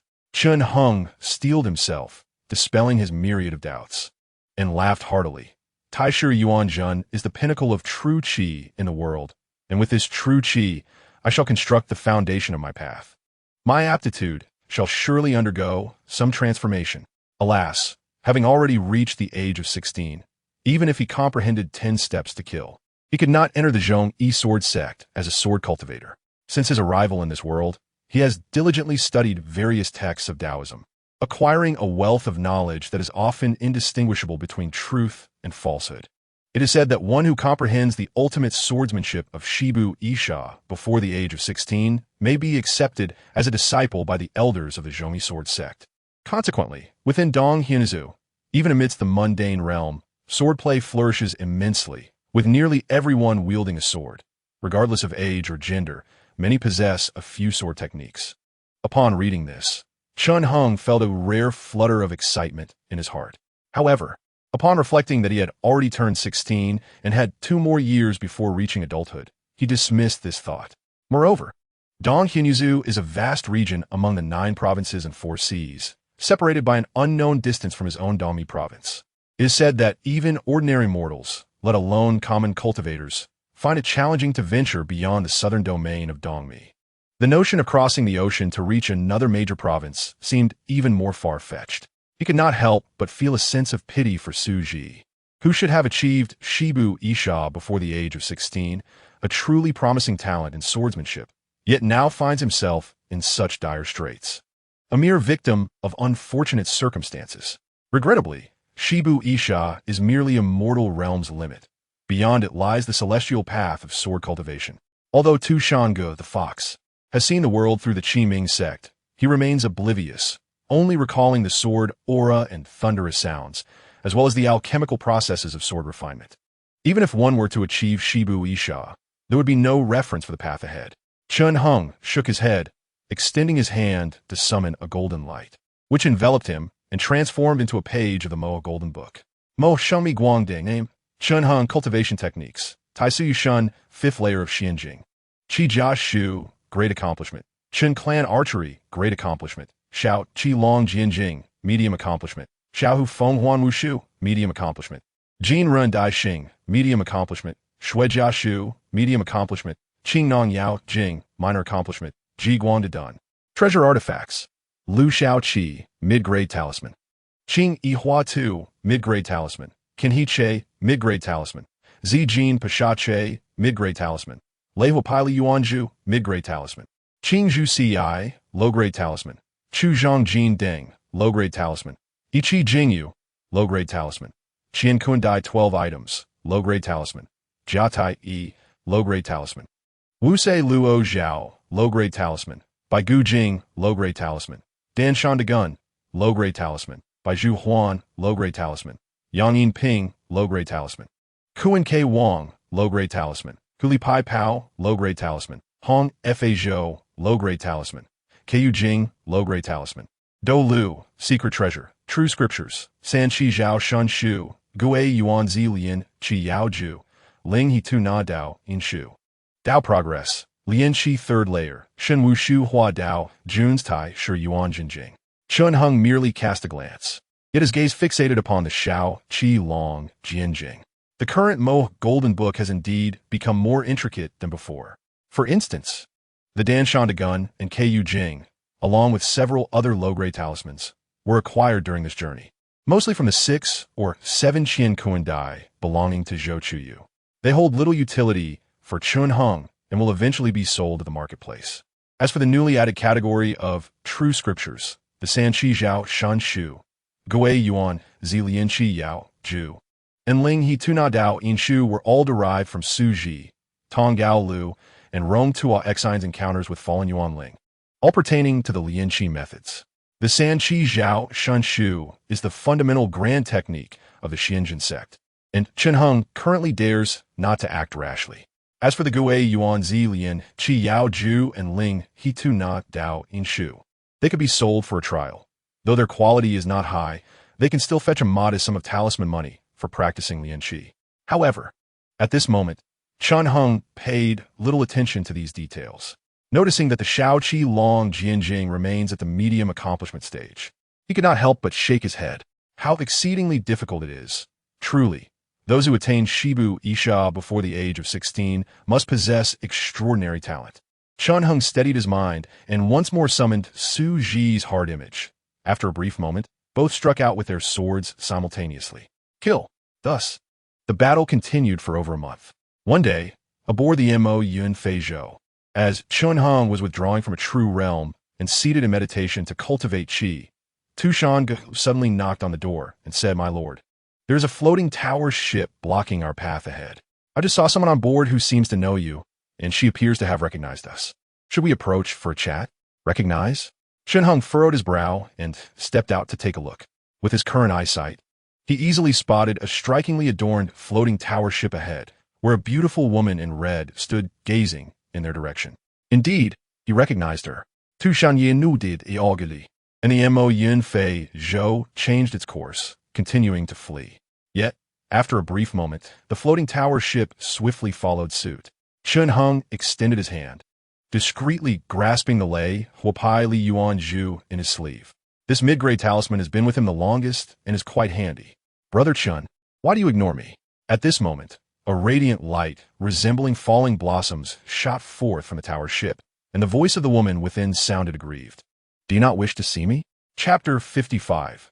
The young lady that radiant light was dazzling, and with a gentle sway, it resembled colorful threads dancing in the air, exuding an extraordinary charm. Within the light stood a girl of 17 or 18, with elegantly arched eyebrows and captivating eyes, exuding a lively spirit, her blushing cheeks adding to her enchanting allure, making her appear even more vivacious and endearing. My lord, Tu Shangu spread his hands. It is not that he wished to avoid her. Rather, while the Mo Yun Fei Zhou is indeed beautiful, it remains a low-grade talisman, and its speed is far inferior to that of the floating tower ship. Despite his utmost efforts to fly, they were caught up in no time. The Kenny Che may be a tad faster, but it only accommodates one person. I certainly cannot tether you and Tu Shangu to the cart's tail, as if you were kites. Chen Hung shook his head. He condensed a cloud of mist beneath his feet to support his form, stepping outside the flying boat and bowed from a distance. Zhu Shiji. It has been a long time since we last met. After paying his respects, Chen Hung continued, You have entered the Tao ahead of me. The accomplished take precedence. So I cannot accept that title of brother. Although Chen Hung had heard of this name before, he had never met her in person. The various matters concerning the Chen clan being pressured by the Yang Mountain Taoist were conveyed to him through Zhu Wanji, allowing him to be forewarned. However, their acquaintance had been limited to this single encounter. After the death of the Yang Mountain Taoist and Chen Heng's acquisition of his domain, they had not crossed paths again. At that time, Chen Hung was preoccupied with studying the methods of Lian Qi, leaving him little room for other matters, thus repeatedly missing opportunities. Brother Chen. Upon seeing Chen Hung emerge from the flying boat, Zhu Wanji exclaimed joyfully, Why have you avoided me on several occasions? If I had not seen Tu Shan Shinju today, I would not have realized you were aboard this ship. Zhu Wanji seemed to disregard his words and cheerfully said, Please come inside for a chat. This floating tower ship is a new treasure acquired by Zhou Shixiang, and there are several Bai He Dong brothers inside. I can introduce you to them. Bai He Dong and Lianyan Mountain, much like the Huanhua Sword Sect, are among the few prominent forces in the vicinity, presided over by the Dong Xian Lianshi. 30 years ago, when the Xianzhen sect's master Ai, Jian sought to occupy Shaogan Mountain, treating this mountain range as the foundation of their sect, they clashed with these several factions, resulting in many Taoist deaths. For this reason, the Xianzhen sect has always maintained a cold distance from the nearby cultivation sects and rarely interacts with them. Hearing Zhu Wanji's invitation, Chun Hung silently assessed the situation.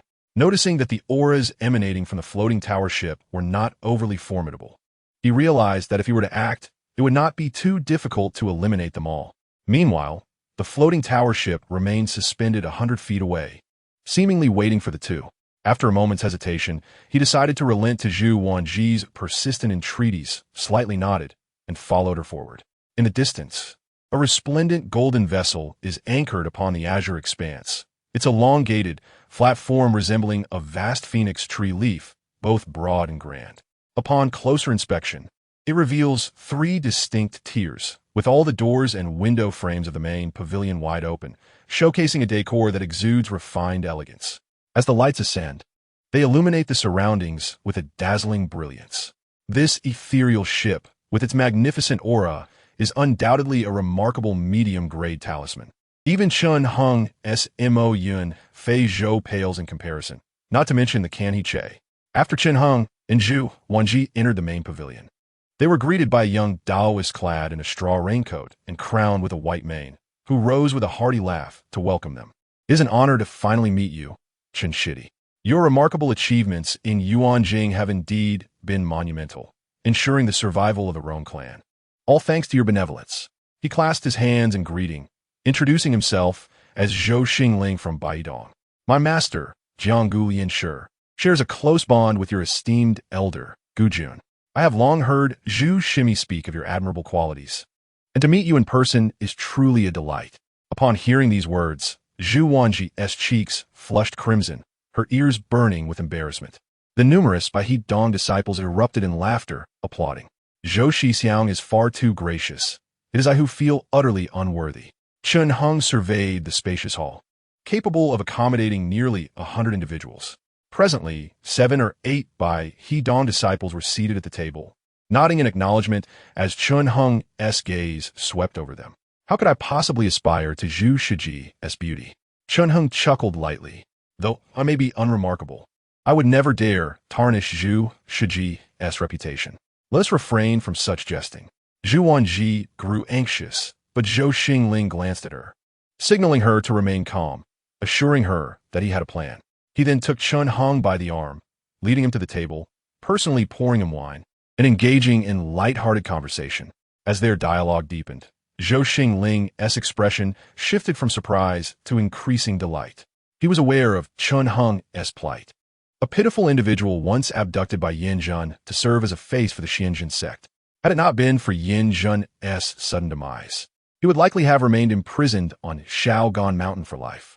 Initially, Zhou Xingling was merely concerned for his younger sister's infatuation with Chun Hung, who had captivated her to the point of neglecting her own well-being. Their unexpected reunion was indeed fortuitous. However, Zhou Xingling found himself at a loss when it came to addressing matters of romantic entanglements. The other disciples appeared equally bewildered, their eyes wide in confusion, offering no assistance, but merely hoping to avoid making mistakes. Amidst this turmoil, Zhou Xingling, in a moment of clarity, posed a question related to a Taoist conundrum he had encountered during his cultivation. As soon as the words left his lips, he realized he had spoken out of turn and quickly attempted to apologize. He proceeded to inquire further, and miraculously, Chun Hung answered each query with precision. This exchange brought joy not only to Zhou Xingling, but also to the other Bai Dong disciples, who were filled with excitement. They engaged in a lively debate, discussing topics such as the coexistence of heaven and earth, the interplay of yin and yang, the cultivation of the 12 months, and the mysteries of solitary meditation. Furthermore, they learned of Chun Hung's accomplishment in mastering the Shun Wushu Hua Dao Jun Shuo Tai Shi Yuan Jinjing with such profound insight.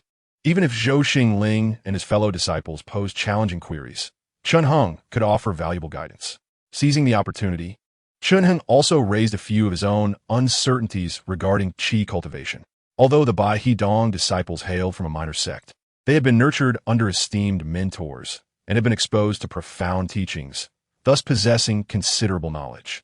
In a flurry of voices, they helped to clarify Chun Hung's confusions, leading to a mutual sense of delight and a burgeoning camaraderie. Zhu Wanji, having waited for nearly half an hour, grew increasingly frustrated, noticing that the conversation had drifted far from its original topic. What began as a discussion on qi cultivation and alchemical pills had veered into conversations about alchemical furnaces, swordsmanship, and health.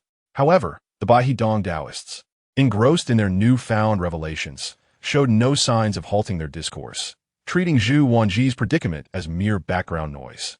After another quarter-hour passed, even Zhou Xingling, feeling mentally fatigued, could no longer ignore the need for a break and pause for tea.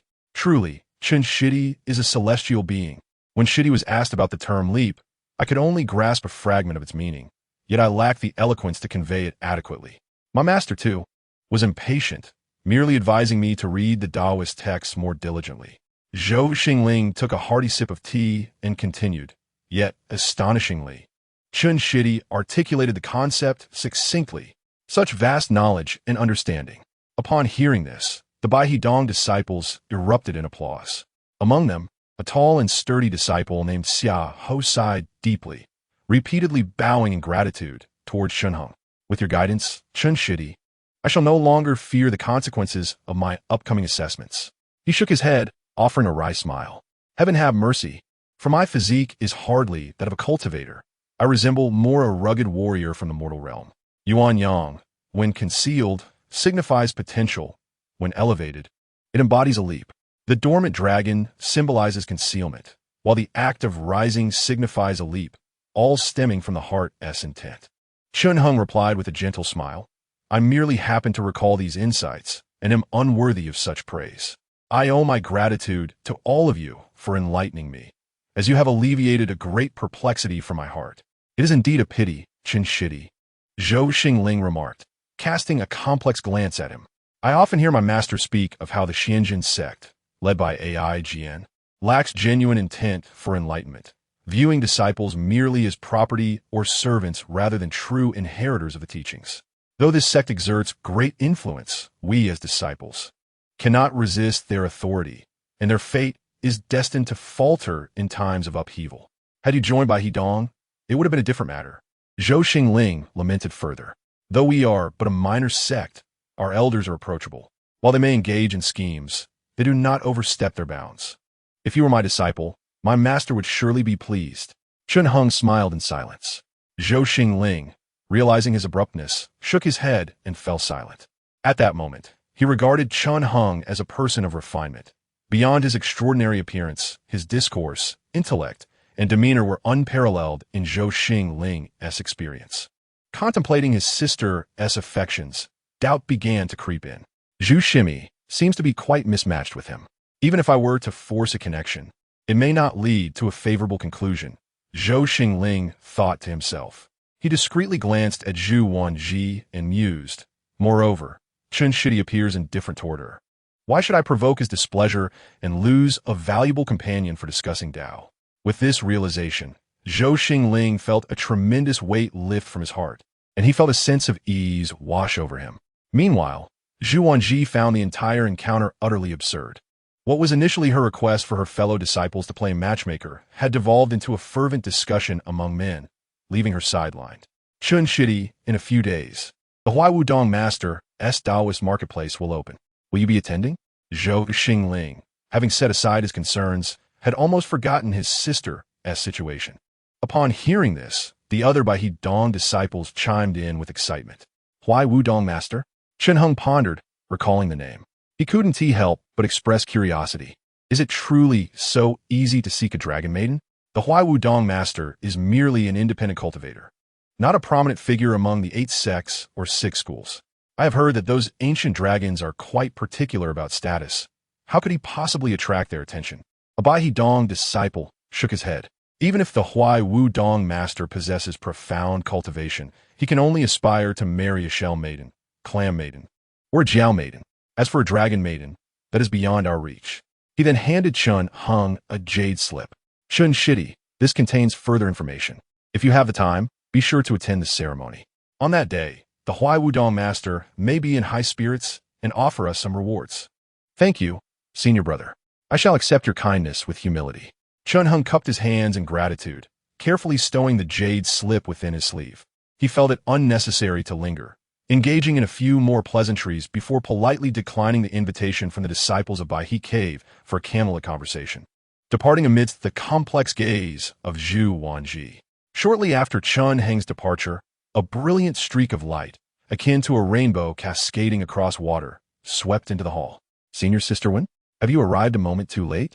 As the rainbow-like light dissipated, a lady in plain attire stood within the chamber. Her figure was graceful and delicate, standing tall like a jade statue. Though her face was obscured by a veil and a hood, one could discern her beauty from the elegance of her form, reminiscent of willows swaying in the spring breeze. Upon her arrival, the disciples of Bai He Cave flushed with embarrassment, daring not to gaze upon her, save for Zhou Xingling, who managed to maintain his composure. What nonsense! Are you attempting to mimic the bald monks in jest? Speak clearly. Beside the lady was a plump young girl clad in green, her cheeks and arms round and soft. With her hands on her hips, she exclaimed, "Does arriving early mean you can escort someone to their funeral?" Zhou Xingling could only manage a wry smile, having grown accustomed to the green-clad girl's rudeness. Just moments ago, Chun Hung from the Xinjiang sect had departed, a figure reminiscent of celestial beings, exuding grace and poise that was truly admirable. Zhou Xingling remarked, "If Senior Sister Wen were to meet him, you two would undoubtedly have much to discuss." Why does this name sound familiar? The green-clad girl pondered, then quietly transmitted her thoughts. "Miss, I have an impression of this fool from the south region." The lady also communicated softly, her voice a melodious whisper akin to the gentle clinking of exquisite jade. The name belongs to Chun Hung. Chapter 56. The Heavens Parting to Reveal Clarity. Upon returning to the Mo Yunfei Zhou, Chun Hung reflected on the day's events, unable to suppress a smile. Tu Shan Gu approached out of curiosity, prompting Chun Hung to recount the tale. Since I began my studies on Shaogan Mountain, I have encountered individuals like Yin Zhen and Yin Fei Chun. Amidst the intrigue and rivalry of sect members, seated across from each other, Chun Hung observed the tea, its emerald hue steaming and rising in tendrils, lightly chuckling as he remarked, "Yeah, I have never seen a righteous sect like Bai He Cave. Witnessing their camaraderie today is indeed enviable. Do you regret it? Had you truly joined Bai He Cave, perhaps today would have unfolded differently. What is past cannot be changed, and what is to come can be pursued." Chun Hung's expression remained calm as he declared, "Even if the road ahead is fraught with obstacles, with my 3-foot sword in hand, I shall cleave the heavens and reveal clarity." Though his voice was tranquil, Tu Shangu sensed a formidable intent, an overwhelming desire for freedom and unrestrained action, igniting a fervor within her that compelled her to stifle a shout. "Such is the resolute heart that seeks the Tao." Tu Shangu replied, "In the realm of immortality, there is but one contention: the struggle for opportunity, the pursuit of techniques, and even the favor of masters and rank within the sect must be contested, without striving for anything. What is the purpose of cultivation? Bai He Cave, being a modest establishment, can maintain such harmony, yet even among the 8 sects and 6 schools, there exists contention." At this, Tu Shangu silently shook her head, unable to continue. Her previous master had been too naive, believing that close companions could be trusted with their innermost thoughts, only to be deceived and perish on the brink of ascension to true discipleship. She wondered if, in her next life, she would once again have the chance to cultivate the Tao. After exchanging a few more words, and following Tu Shanji's heartfelt farewell, Chun Hung retrieved the jade slip gifted by the disciples of Bai He Cave. Spending a quarter of an hour, he meticulously perused its contents, his expression subtly shifting. "I have been troubled by the lack of means to dispose of my excess, and with the master of Huai Wu planning to reconstruct the immortal market, my urgency may soon be alleviated. In this grand age of immortal sanctity, establishing a marketplace is no easy feat. The overseer must not only possess formidable cultivation to command respect, but also maintain a reputation that ensures the protection of visiting cultivators and merchants from deceit and danger. Though the master of Huai Wu is but a wandering cultivator, he is highly regarded, celebrated for his integrity and adherence to the ancient principles of the cultivation world. His creation, the Jingu market, has flourished in just 15 years, becoming a bustling hub for trade in the South region. At its peak, nearly 1,000 businesses thrived within, paying homage and receiving his protection. Ethereal clouds of light rose day and night. Exotic beasts and rare birds abounded. And all manner of cultivators frequented the market, even high-ranking alchemists seeking rare items. However, years ago, when a master of Huai Wu expressed a desire to seek dragons in the Eastern Sea, the Jingu market lost its overseer. Despite efforts to maintain order for a few months, it ultimately fell into disarray. As the saying goes, the Sudu Tian encompasses the vastness of the 9 provinces and 4 seas, among which the 4 seas include the Eastern Sea, Western Sea, Southern Sea, and Northern Sea. The Eastern Sea is dominated by the dragon race, renowned far and wide. The Southern Sea is home to 24 tribes of demon cultivators. The Northern Sea, once a realm of abundant spiritual energy, has become a desolate wasteland due to cataclysmic changes in ancient times, making it seldom mentioned among the 4 seas. The Western Sea, rich with divine kingdoms, celestial beings, demons, and lands of meditation, is a hub of coexistence among myriad paths.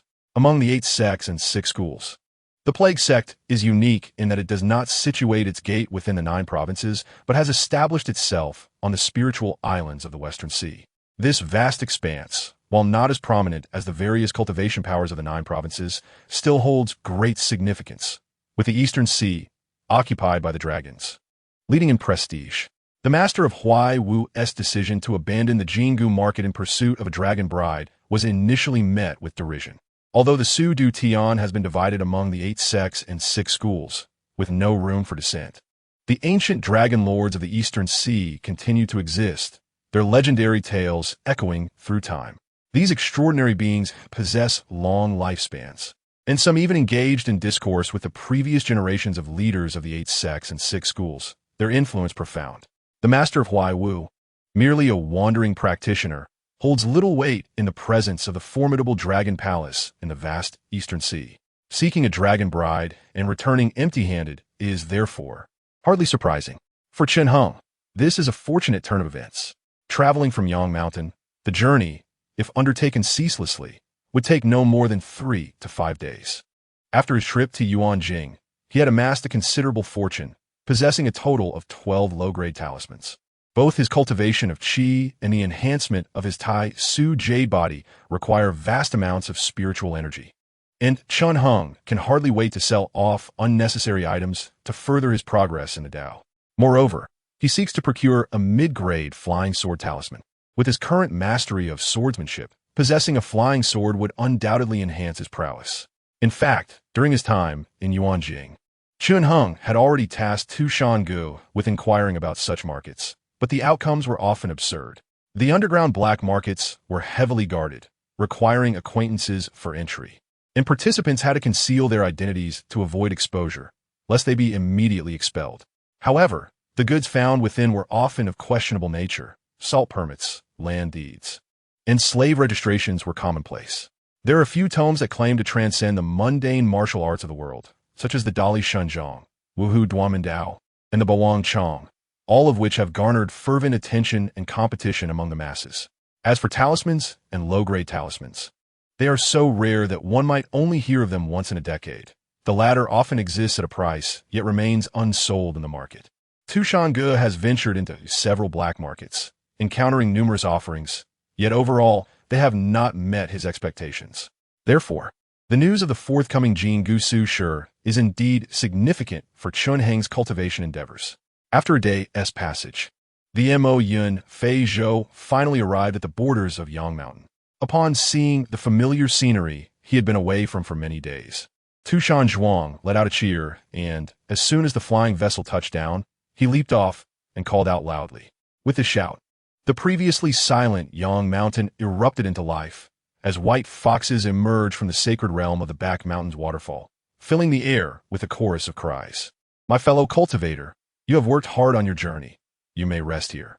In a few days, when a master of Huai Wu rebuilds the Jingu Su Shi, I shall attend the ceremony, and you may remain in Yang Mountain, Chen Heng said, observing Tu Shan Zhuang and the foxes rolling together. Do you not require my company, my lord? Tu Shan Yi inquired.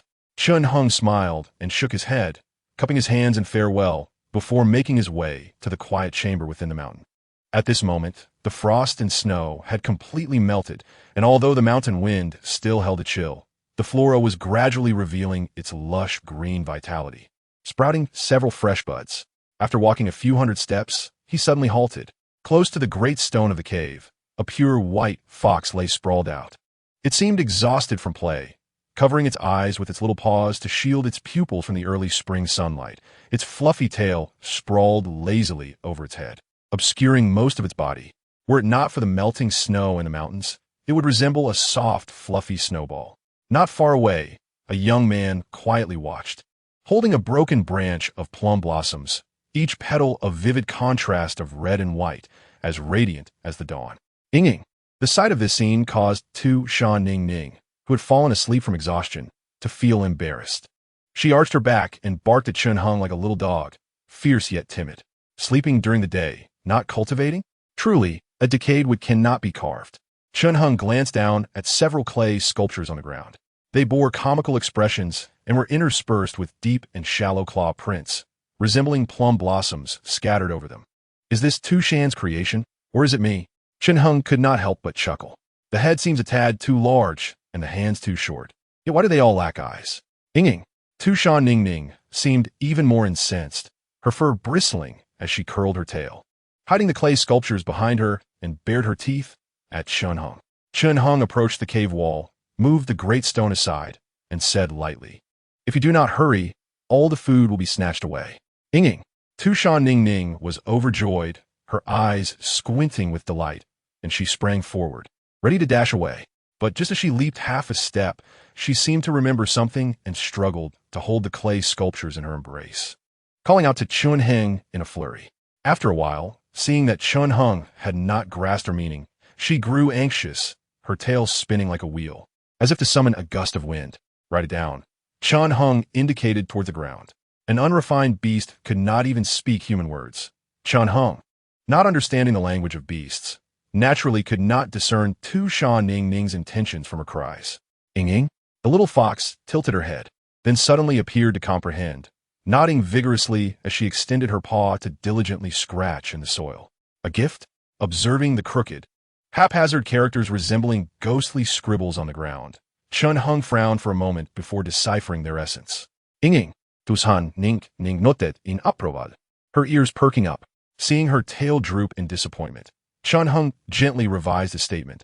"I shall give you this. Tu Shan Ning Ning is spirit brichtenet." Her tail wagging energetically as she gazed up at Chun Hung, her attention fixated on his robe, eagerly anticipating something to emerge from it. "In Jiangnan, there is nothing to offer, so I present you with a branch of spring." Chun Hung placed the plum branch before her with a slight smile. "I must continue my cultivation practice, so I bid you farewell." Tu Shan Ning Ning stared blankly as Chun Hung entered the cave. With the sound of a mechanism, the great stone sealed shut, obscuring his figure. Inging. The little fox let out a disdainful cry, clutching the clay sculptures once more, turning to flee. Glancing around furtively to ensure no one witnessed this scene, she joyfully wagged her tail and hurriedly scampered away. Within the cave, a thin layer of dust had settled on the table and bookshelf. Chun Hung waved his sleeve to brush away the dust, and then sat cross-legged on the mat. Faintly, he could still hear the booming voice of Tu Shan Ge and the cries of the foxes. Chun Hung paid them no mind, chuckling softly as he took out talismans and began his cultivation practice. It was only after 3 days had passed, and he felt the time was right, that he slowly emerged from his meditative state, transforming into a streak of white light that soared into the sky, heading towards the floating jade dock of Dansu Kingdom. "Miss, what are we doing in the southern domain with our spiritual forms? Are we seeking that fierce, ancient demon? How do you know it is here?" The vast sky was clear, stretching endlessly. A flying carriage ascended into the clouds, within which a plump girl in green attire was sprawled out, limbs akimbo. "If we can find that fierce ancient demon, my Aunt S chances of entering the Guzhou sect will be greatly increased, which would also bolster my strength." Beside her, a woman in plain clothing gently remarked, "Qing Air, do you harbor resentment toward your aunt?" "Not at all. I merely find it tedious to venture out. If I were to dislike anyone, it would be AI Jin Moore. But why not allow someone to assist us?" The girl struggled to shift her position. Furthermore, Why is our spiritual form's cultivation so low? What if we were killed on the way? After entering the sect, the master had asked Dao Jun to divine for her, stating that if she were to manifest her spirit here and capture that fierce Yin Sheng demon, she would encounter a fortuitous opportunity. At this moment, the woman shook her head. As for the low cultivation of our spiritual forms, it is also according to the divination's instructions. Do not think I understand it any better than you. She tapped the girl's forehead, advising, above all, do not act with the same arrogance as before. Our spiritual forms are shallow in cultivation. If we perish, it would be troublesome. The girl in green shrugged her shoulders, just about to cling to the woman's arm for affection when the flying carriage jolted violently, nearly throwing her off balance. The woman looked outside and saw 7 or 8 figures rising, surrounding them menacingly, clearly with ill intentions. Big brother, we've caught another one heading to the floating jade dock. Today, we have plenty of fat sheep. The tribute for the old ancestor's birthday will surely suffice. A cultivator in a yellow robe laughed heartily. Beside him, a man with a face covered in sores also looked pleased. This young lady, we are the 7 sons of Miao Nan. With the old ancestor's birthday approaching, if you are wise, leave some talisman money for safe passage, and we shall let you go. But if you insist on resisting, the man with the sore-covered face coldly chuckled, swinging his enormous axe. I will ensure you suffer a fate worse than death. The woman furrowed her brow, contemplating whether to eliminate them all, but deciding against stirring up more trouble. She thought to offer talisman money to resolve the matter. Wait, I have changed my mind. Noticing the woman in the flying carriage was wearing a veil, obscuring her features but possessing an alluring figure, the yellow-robed cultivator couldn't help but feel a surge of desire. My name is Huang Hao, the eldest disciple of the old ancestor of Miao Nan. If the little beauty does not wish to part with talisman money, it is acceptable. If you agree to spend a night with me, not only will I personally escort you to the floating jade dock, but I will also offer you an additional 30 talisman coins afterward. How does that sound? The woman's expression turned cold. Go to hell, you lecher. The green-clad girl erupted in fury. I will smash your big head until it resembles a small one. Extend your neck willingly. Humph. Huang Hao let out a cold laugh, just as he was about to act forcefully when, at the far edge of the horizon, he spotted a flying boat approaching. He exchanged glances with the other members of the Miao Nan 7, and they immediately understood. As the flying boat drew nearer, they intended to intercept it midair. Hey, you there. You really don't know your place, do you? Best to get lost. Huang Hao swung his axe and sneered. Are you trying to play the hero and rescue the fair maiden? How many heads do you think you have to spare? At this moment, a young girl in a green outfit bounced forward, waving her hands energetically. Moments later, a faint voice floated down from the flying boat. Everyone, please continue. I have no intention of disrupting your affairs. What? You cold-hearted scoundrel. You stand by and watch while the young lady and I are being assaulted? The green-clad girl scoffed disdainfully. What a cowardly rat. You've grown so big, yet what use are you? It has nothing to do with me. I am not the one trying to seize your beauty. The voice from the flying boat remained calm. If you wish to avoid humiliation, I suggest you take your own lives now. Chapter 57. Unexpected changes. The chilling words carried an air of indifference that even the notoriously wicked Huang Hao found surprising. Not only were the Miao Nan 7 astonished, but even the stunning woman in the hat on the flying boat frowned slightly, shifting her gaze in their direction. Meanwhile, the green-clad girl bounced about in agitation, her plump face turning a deep shade of crimson. Are you serious, kid? Such a cruel heart. After a moment's reflection, Huang Hao couldn't help but clap his hands in laughter. I'm not boasting, but if your words are true, you were born to be a villain. You should join us in feasting and revelry, plundering and killing. How about this? If you offer me 500 talismans as a tribute, I will introduce you to the old ancestor, and then we, the Miao Nan 7, shall become the Miao Nan 8, sharing women and brotherhood. What do you say? Huang Hao was not jesting. He genuinely entertained this thought. After years of plundering, he had seen all. Countless young heroes, spurred by beauty, would rush forward heedlessly, disregarding their previous hesitations, only to meet a tragic end. Yet, those who understood the situation were rare, and even Huang Hao couldn't help but admire the cleverness. Upon hearing their elder brother's invitation, the other members of the Miao Nan 7 began to cheer and laugh, releasing ominous black flames that filled the air with a foul stench. At that moment, dozens of Qi practitioners flew in from all directions, secretly lamenting their misfortune upon witnessing the scene, hesitant to act recklessly. This was a path leading to the floating jade marsh, where they all intended to attend a ceremony. But they had not anticipated encountering this band of thieves from Miao Nan Peak. The old ancestor of Miao Nan Peak was a formidable figure, a third-level foundational cultivator, notorious for his ruthless deeds, wielding the Five Directions Rising Sun flag, which had claimed the lives of countless cultivators. After narrowly escaping death several times at the hands of the Miao Nan ancestor, his malevolence had only swelled, forcing several smaller sects within Dansu Kingdom to bow their heads and submit. The Lord of Wu Cave was a master of the cave realm. Did the Miao Nan old fiend wish to court death? A younger Qi practitioner, filled with indignation, was about to voice his thoughts when his companion hastily covered his mouth. Someone sneered quietly. Since the Lord of Wu Cave has chosen Floating Jade Marsh as his venue to rebuild the Golden Valley Market, he will surely cleanse the area of all demonic cultivators. This means the Miao Nan old fiend will have no place to hide, forced to flee to foreign lands.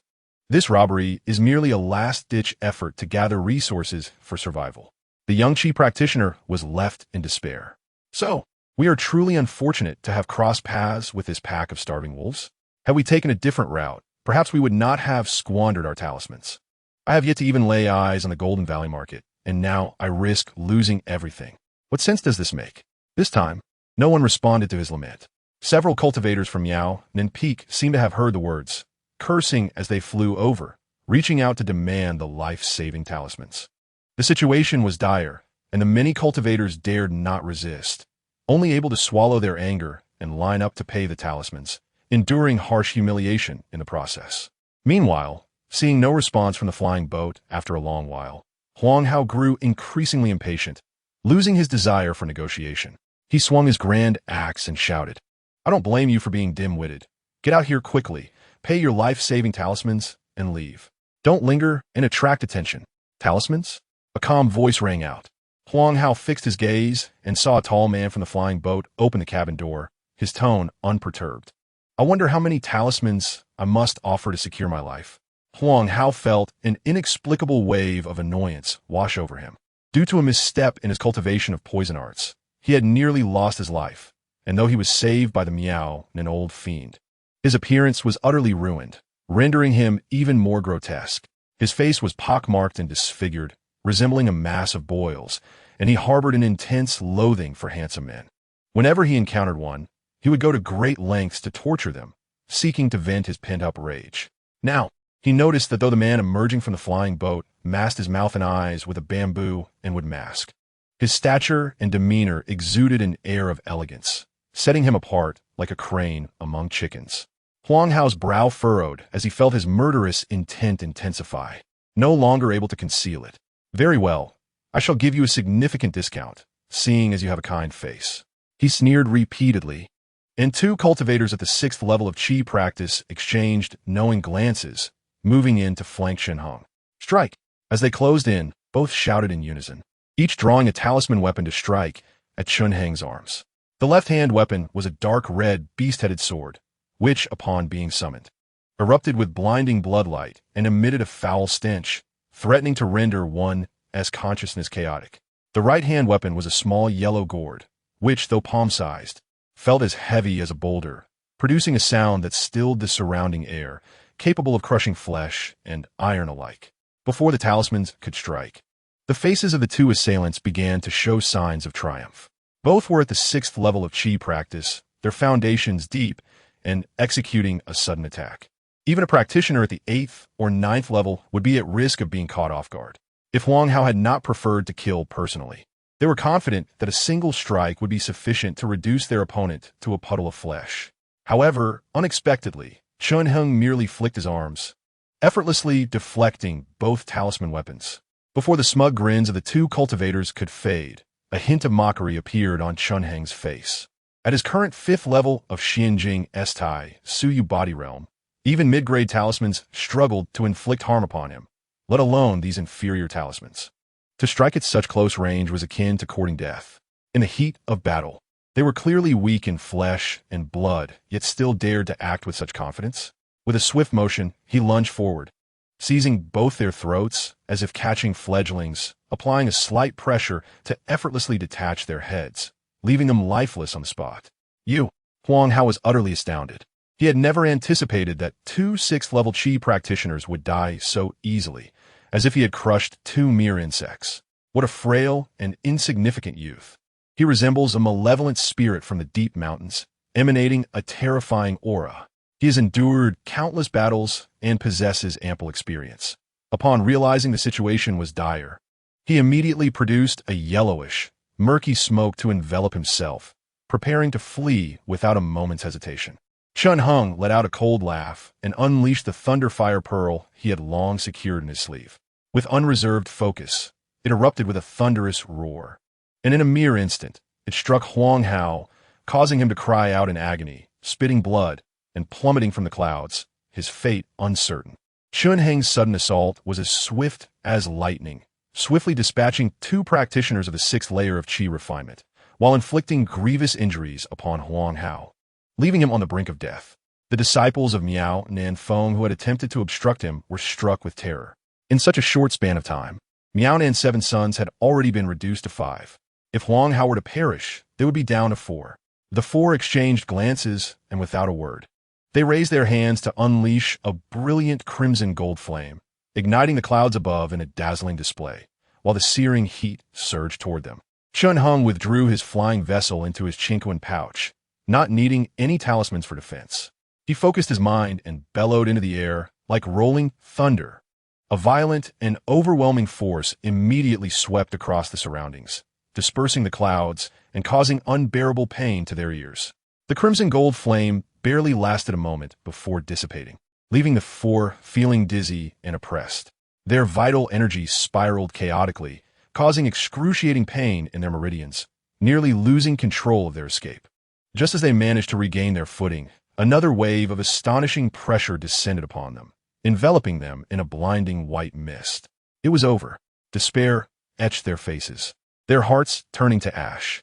Chun Hung unleashed 3 thunderous roars, and the 4 could only let out a final cry as they tumbled from the clouds, disoriented. A yellow-faced cultivator, struggling to rise while coughing blood, had yet to take a breath of vital energy when he saw Chun Hung descend upon him. Just as fear flickered across his face, Chun Hung lightly struck him, driving his head into his chest, transforming him into a grotesque blood gourd. Chun Hung repeated this with another nearby, leaving a pool of corpses in his wake. In just 2 swift motions, 2 practitioners of Qi refinement met their demise. His merciless demeanor not only sent shivers down the spines of the remaining 2 disciples of Miao Nanfeng, but also instilled fear in the 10 or so practitioners who had been obstructed, rendering them silent, terrified that he might turn his wrath upon them as well. Taisu Yu's performance in actual combat was commendable. It was no wonder that a mere Tonggao Lu could instill such anxiety within the Rong clan. Chun Hung gently brushed his sleeve, reflecting that with such a physical form, few in the realm of Qi refinement could rival him. Such a precious body, capable of conjuring divine fire, would be an effortless endeavor for him. Excellent, excellent. He continued onward, and the remaining 2 disciples of Miao Nanfeng were thrown into a panic. Fellow Taoist, spare us. I am willing to serve you as a slave. Among the 2, one was a burly man with a dark complexion, and the other was a voluptuous and alluring woman. The man, bearing lighter injuries, disregarded the woman's pleas and staggered away in a frantic escape, using all his limbs. Fellow Taoist, the woman with broken legs, managed a pitiful smile, her voice trembling. Please show mercy. Chun Hung paused, noticing her left hand concealed within her sleeve, evidently hiding a talisman. He smiled faintly, raising an eyebrow. The woman, sensing that Chun Hung had halted, felt a surge of hope for survival. She looked up, startled and delighted, only to find that the man before her was exceptionally tall. Although his face was obscured by a bamboo mask, his dark, piercing eyes gleamed like polished lacquer, radiating clarity akin to snow on a mountain, accompanied by a refreshing breeze. In a daze, the woman felt that even with only his eyes visible, he possessed an inherent grace and elegance that captivated the heart.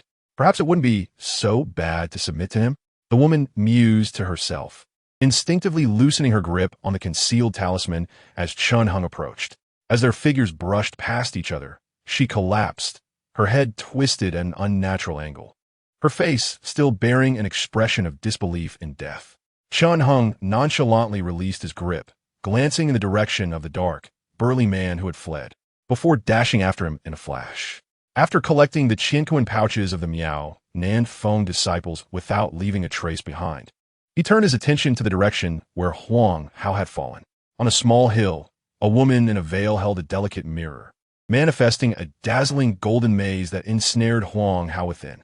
Regardless of how he struggled, he remained trapped within a 10-step radius, like a furious beast in captivity.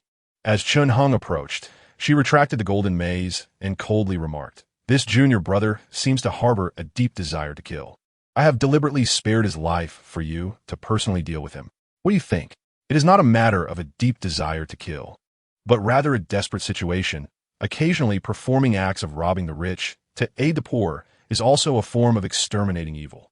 Chun Hung chose not to engage in argument, smiling faintly as a massive hand of vital energy erupted from the top of his head, crossing dozens of feet in an instant to seize Huang Hao forcefully. Boom! Just as Huang Hao, having just escaped the golden maze, began to breathe a sigh of relief, he saw a colossal hand of vital energy descending upon him.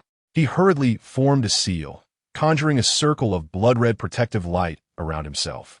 Yet, the hand of vital energy merely crushed the protective light, sending him hurtling through the air, blood spewing from his mouth and nose. It seems all of Miao Nan's 7 sons are destined to perish here today. I was wrong. My perspective was limited. Huang Hao, his tattered clothing barely clinging to him, struggled to rise, casting a sorrowful glance at the corpses of his fellow disciples, and bitterly asked Chun Hung, "With death imminent, I still have one question. You seemed disinterested in trivial matters before. Was it my murderous intent that provoked your wrath? Had I let you go initially, would you still have acted? Who knows?" Chun Hung replied coolly, retrieving the Thunderfire Pearl and tossing it into the air, releasing a cacophony of resounding sounds, each louder than the last. A glint of ferocity flashed in his eyes as he extracted a mid-grade talisman resembling a dragon-tooth ship from his Qinquan pouch, hurling it towards Huang Hao. Attempting self-destruction? Aware of the chaotic energy swirling within the talisman, Chun Hung was no stranger to it. He swayed and vanished several dozen feet away. The woman in the veil also instinctively retreated, landing not far from Chun Hung. The next moment, a surge of blinding flames erupted violently, leveling the hill and sending shockwaves rippling outward, forcing even Chun Hung to retreat slightly to avoid the impact. The explosive sound continued for several breaths before gradually subsiding, and once the flames dissipated, Huang Hao's figure had vanished without a trace. Resolute, yet ultimately unable to escape death, Chun Hung removed the shattered bamboo mask and tossed it carelessly to the ground, his expression turning cold. Not far away, the woman's veil was lifted, revealing a radiant and exquisite face, as beautiful as a celestial maiden, her features striking and deep-set. Upon witnessing Chun Hung discard the mask, the woman couldn't help but feel a flicker of curiosity. She had never encountered a man like him before. In terms of appearance, he was not lacking compared to her. "This is quite intriguing." Chun Hung cast a glance at her, then expressionlessly pointed, drawing a drop of Huang Hao's blood towards him. At this moment, the scattered cultivators who had intended to attend the floating jade pavilion could no longer contain their excitement. Initially stunned by the destructive power of the talisman, they were captivated upon seeing the 2 figures standing side by side, a man and a woman whose visages resembled the dawn reflecting off snow. Akin to ancient deities descending from Mount Gu, their beauty unparalleled, instinctively preparing to applaud. "You draw his blood to perform the art of repulsion?"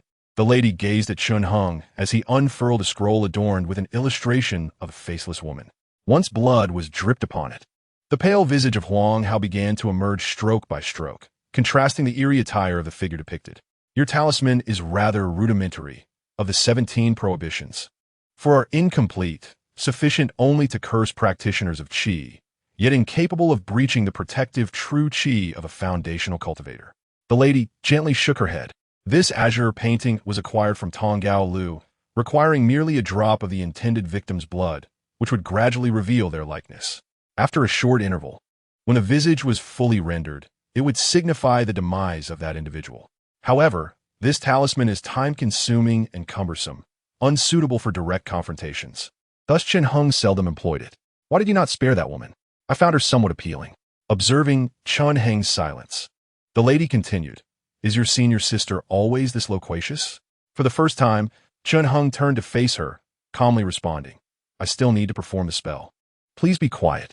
The lady's eyes widened in disbelief at his words.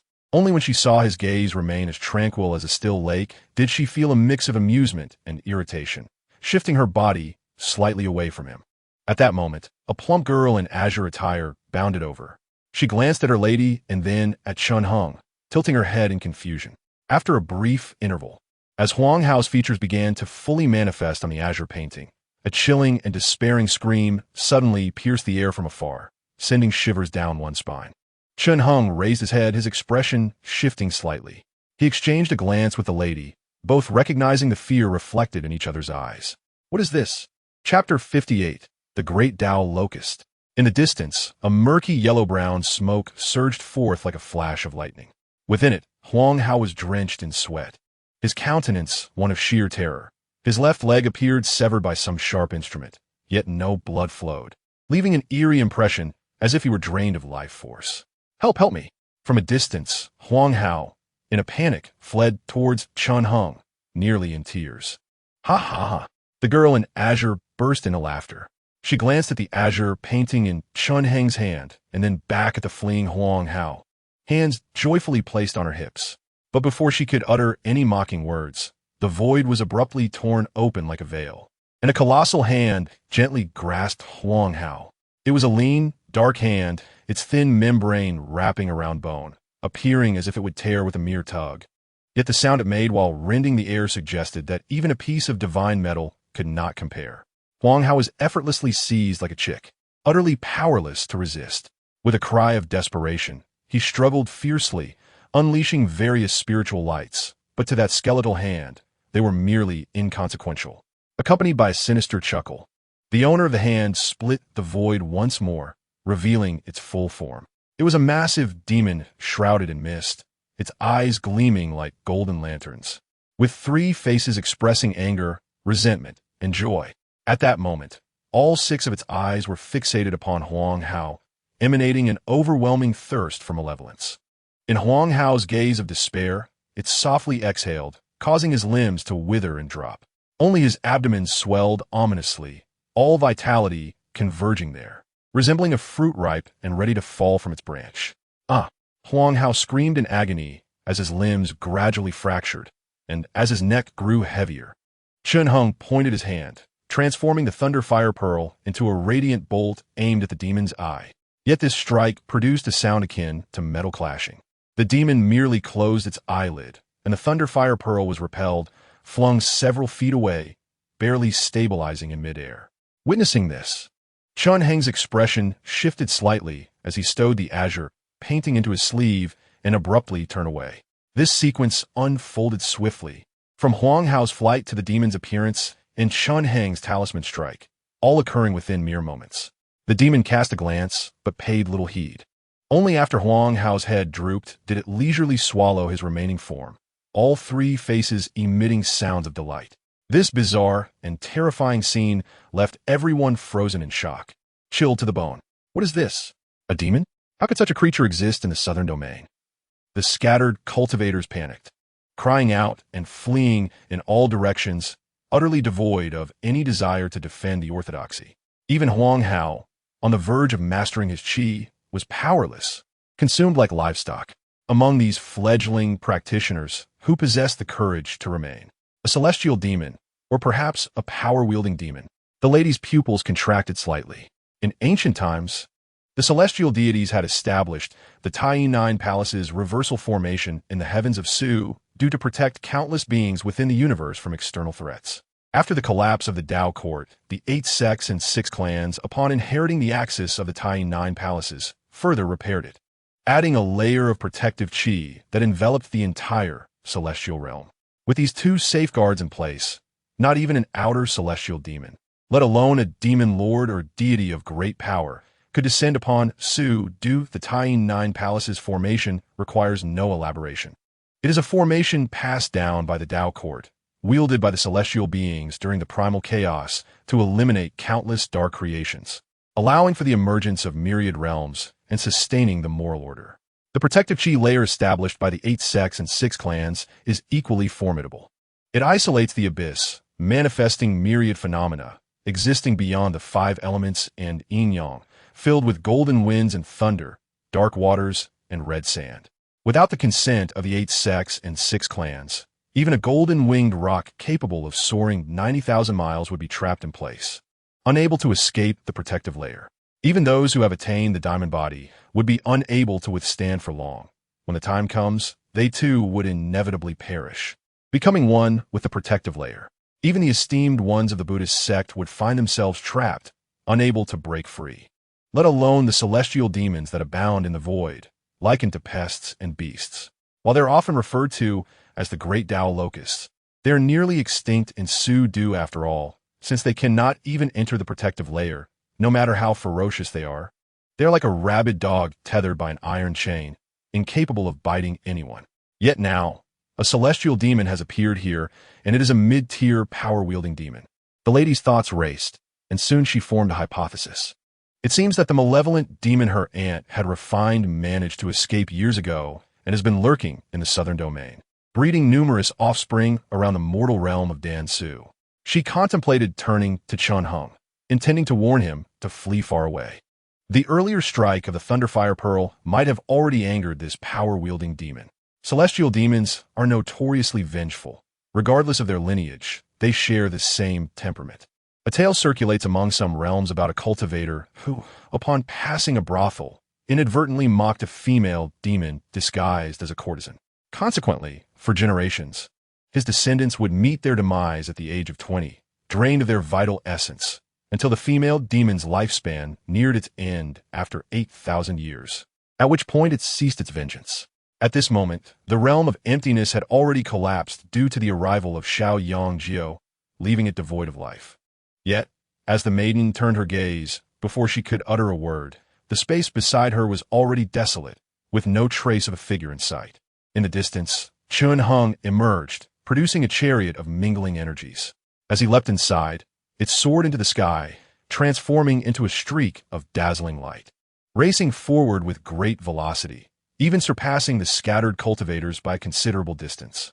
Despite the maiden's considerable skill in nurturing her energy, she was momentarily taken aback by this scene, rendered speechless. The young girl in green, who had been drooling over the formidable demon, noticed her lady's sudden silence, and, in her innocence, turned her head just in time to witness Chun Heng's chariot flying away at breakneck speed. Realizing that her companion had vanished, the girl erupted in fury, her eyes aflame. How could this person be so ungrateful? Not even a word before fleeing, as if he were a thief. Wiping the drool from her lips, the girl was about to scold him when the maiden seized her and soared into the sky, disappearing in an instant. Meanwhile, in the clouded expanse, a pair of hands parted the air, and he vanished into the void. A few miles away, a flying shuttle, piloted by a practitioner of Qi, was suddenly crushed. In a panic, he turned, only to behold 3 faces, each reflecting a different emotion. How could there be so many? In the midst of the purple radiance, the maiden's expression turned icy.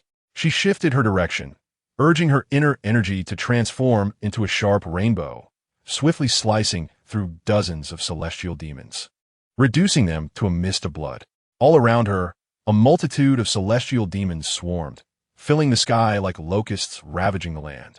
These celestial demons, devoid of gender, consumed flesh, blood, souls, and all things imbued with spiritual essence to nourish their powers.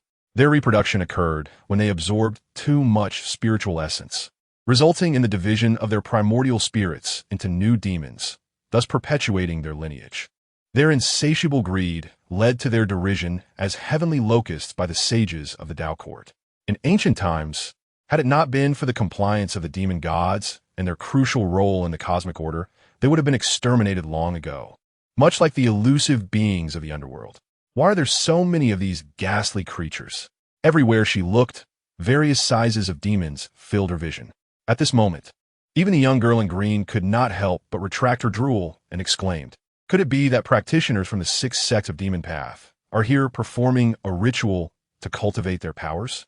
With so many of them, even if I were to face them in my true form, I could not consume them all. With a casual wave, the maiden summoned 6 fiery dragons that surged forward, incinerating hundreds of celestial demons.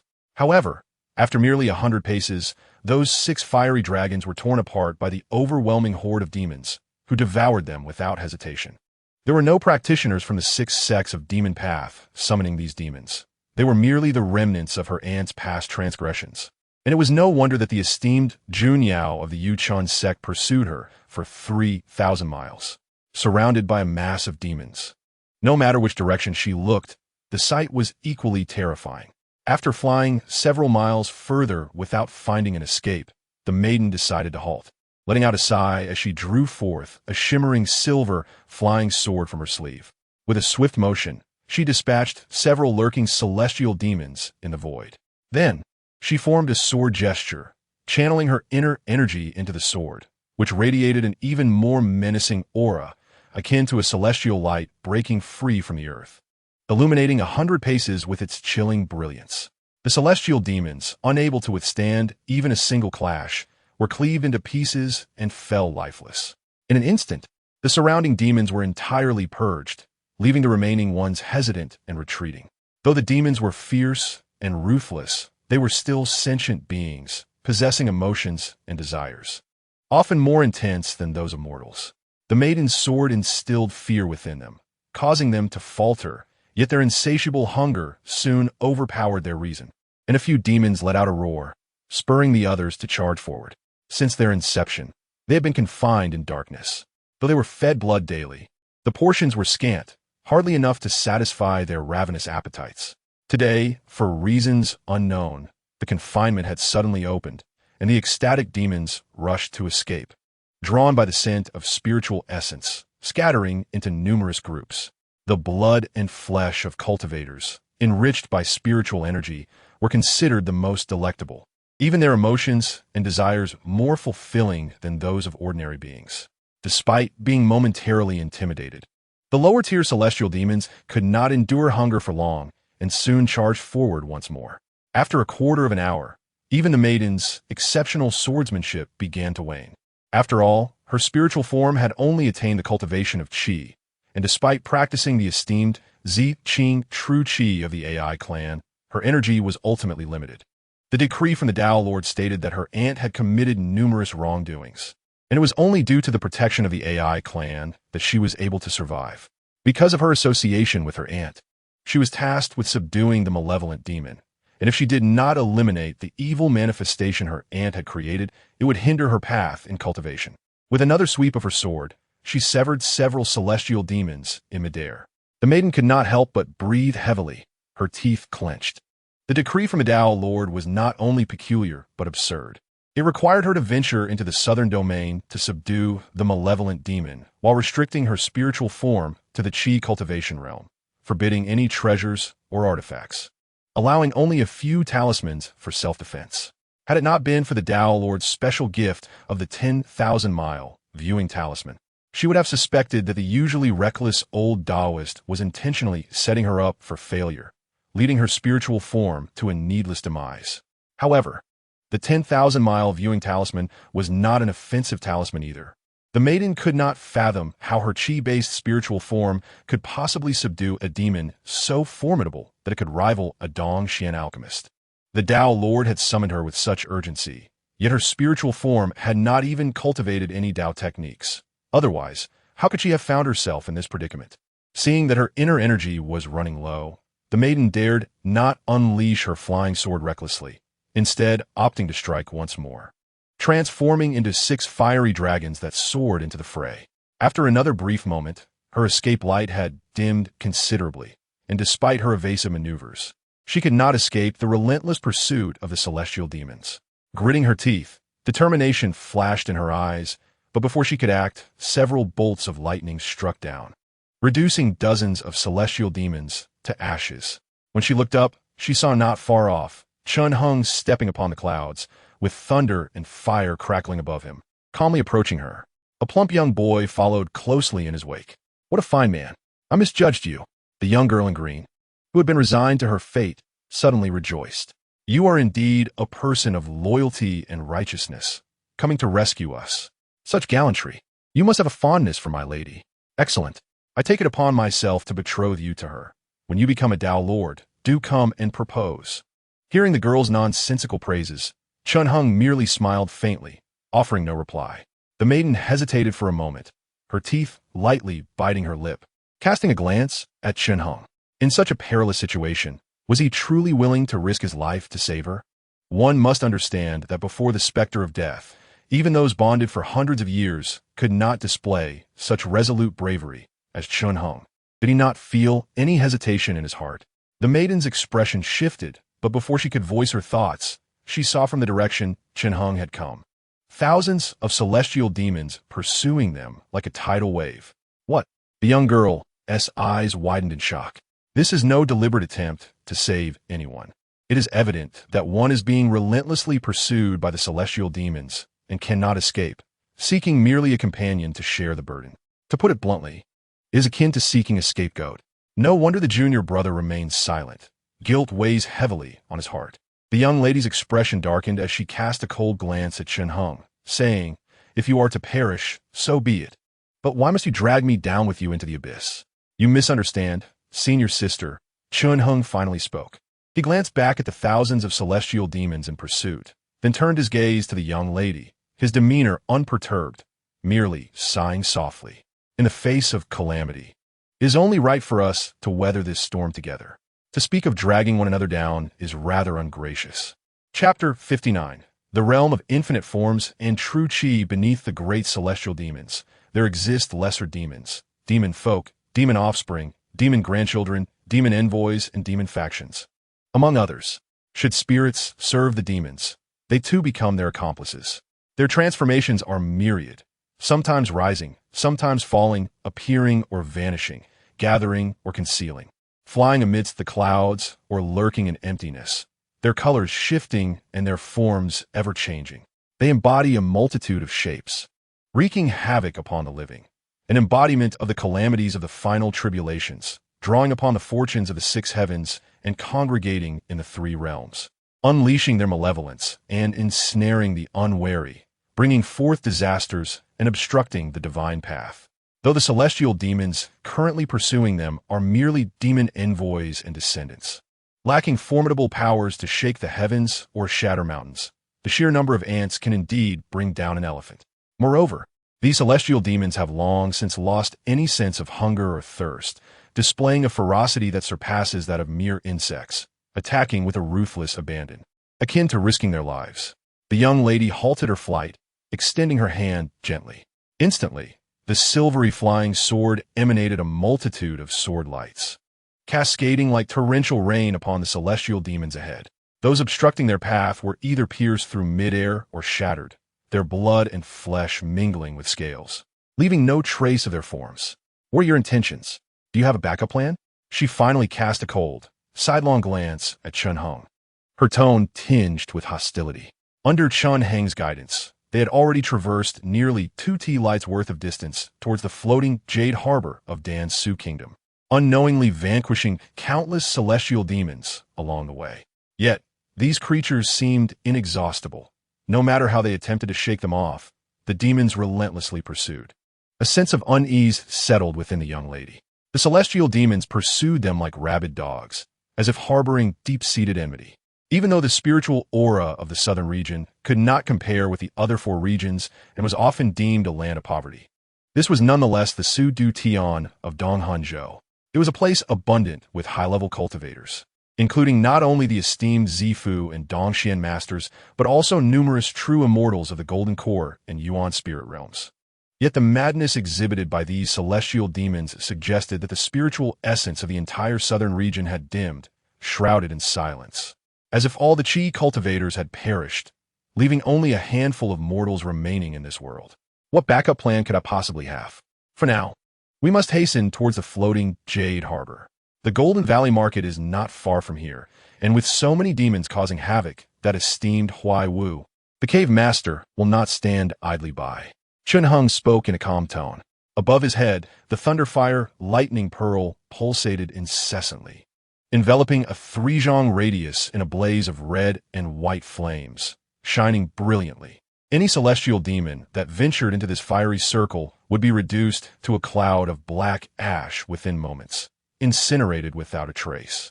In his hand, he wielded a resplendent, flowing short ruler. Should any celestial demon dare to breach the fiery barrier, the mesmerizing light emitted by the short ruler would sweep over them, reducing their very form to mere sludge. For the time being, Chun Hung managed to keep his defenses impenetrable, despite the relentless assaults of the celestial demons. Akin to surging tides, not a single one had managed to touch his garments. However, simultaneously wielding both the Thunderfire Lightning Pearl and the flowing ruler had proven taxing. Even though Chun Hung's vitality and essence were abundant, far exceeding that of other cultivators of similar realms, he could not shake off the sense of fatigue that weighed heavily upon his spirit. To the young lady, his apparent state was astonishing, evoking a sense of wonder within her. He was clearly a cultivator from the southern region, not affiliated with the 8 sects or 6 schools. How could he possess such a pure and refined essence?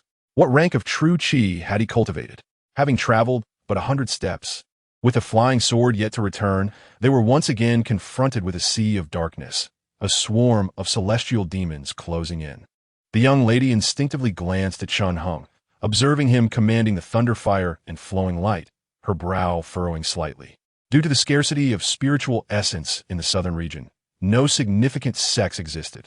If one were to speak of orthodox teachings, only the 5 Light Sect, Divine Fire Cliff, and Luo Fu Sword Sect could be barely considered. Chun Hung's essence radiated with a lofty and dignified aura, subtly suggesting a grandeur that could rival the sun and stars, marking him as a true inheritor of the most orthodox teachings. Not to mention the 5 Light Sect, Divine Fire Cliff, and Luo Fu Sword Sect. None could match such a lineage, even in comparison to her own essence. While it was difficult to gauge their relative strengths, she surmised that he would not fall short by much. It was known that the Ziqing True Chi of the AI clan in Shang Yu ranked among the top of the 9th tier, with an essence so profound and mysterious that it could traverse the realms, yet few true Chi could rival it. In the southern region, such an essence was exceedingly rare, and the young lady's thoughts raced. Her eyes suddenly sparkled with realization, as if she had found the answer. Could he be the inheritor of that wandering immortal? Indeed, that immortal hailed from the southern region, and had left behind several fragments of celestial treasures before venturing to the East Sea, a well-known fact. With a graceful motion, she summoned the flying sword, which let out a melodious cry, swirling around her to protect her form. However, she needed to personally assess to ascertain its authenticity. As the young lady fell into contemplation, a girl in blue gently tugged at her sleeve, her chubby face reflecting hesitation as she cautiously transmitted her thoughts. "Miss, it seems we cannot escape. My spiritual form may perish, but what about you?" The girl in blue scratched her head, her expression one of vexation. She had secretly perused the edicts of the Taoist Lord, which compelled her to follow. The stipulations contained therein were quite stringent, restricting the use of spiritual techniques, realms, and talismans, forbidding the revelation of identities, and seeking external assistance. In such circumstances, capturing or eliminating the escaped Demon King would conclude her entanglement with the AI clan, allowing her to avoid future troubles. Moreover, upon accomplishing this task, she would fortuitously encounter an opportunity sufficient to help her navigate the tribulations of pure yang, dispelling a significant obstacle on the path of the true sovereign. Yet, the nature of this opportunity was vaguely outlined in the Taoist Lord's edicts, merely brushed over. After returning to the void, one would face pure yang, which also brought forth the tribulations of wind, fire, and thunder, 3 formidable barriers. Once these tribulations commenced, they would be fraught with peril, leading to near-fatal outcomes. Many true sovereigns from the 9 provinces and 4 seas had perished under these tribulations, their very souls obliterated, unable to seek reincarnation.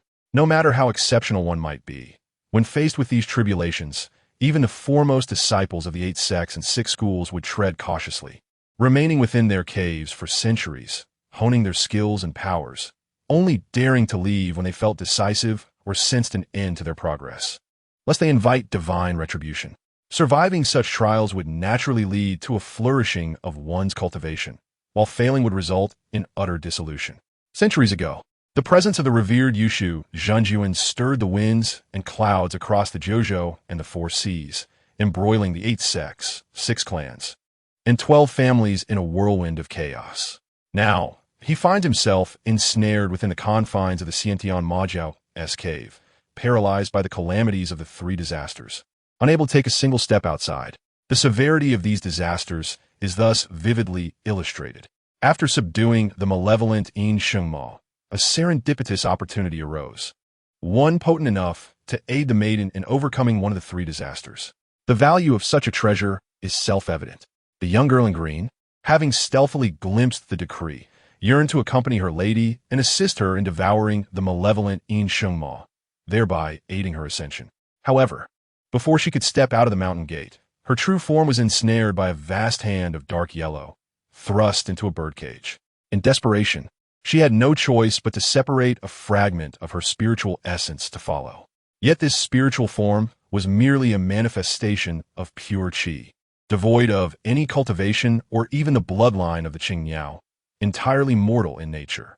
Lady, if you cast me aside to be devoured by those celestial demons, they will certainly find it a laborious task, as my bones will be tough to crack. Seize the opportunity to escape that heartless young man and flee to the Gushur for help. The girl whispered urgently. If you perish in this form, the entanglement with the AI clan will be inextricable, and you will not be able to subdue the malevolent Yin Shengma, nor encounter that opportunity to alleviate the 3 disasters. Determined, she was about to speak further when the lady delivered a resounding blow to her head. Having grown up together since childhood, even if you are but a spiritual form, if I abandon you here and give in to fear, how can my Tao heart remain harmonious? The lady did not look at her, but offered a gentle smile that dimmed all magnificence, exuding an elegance that was both serene and noble. It is merely a trial from the heavens.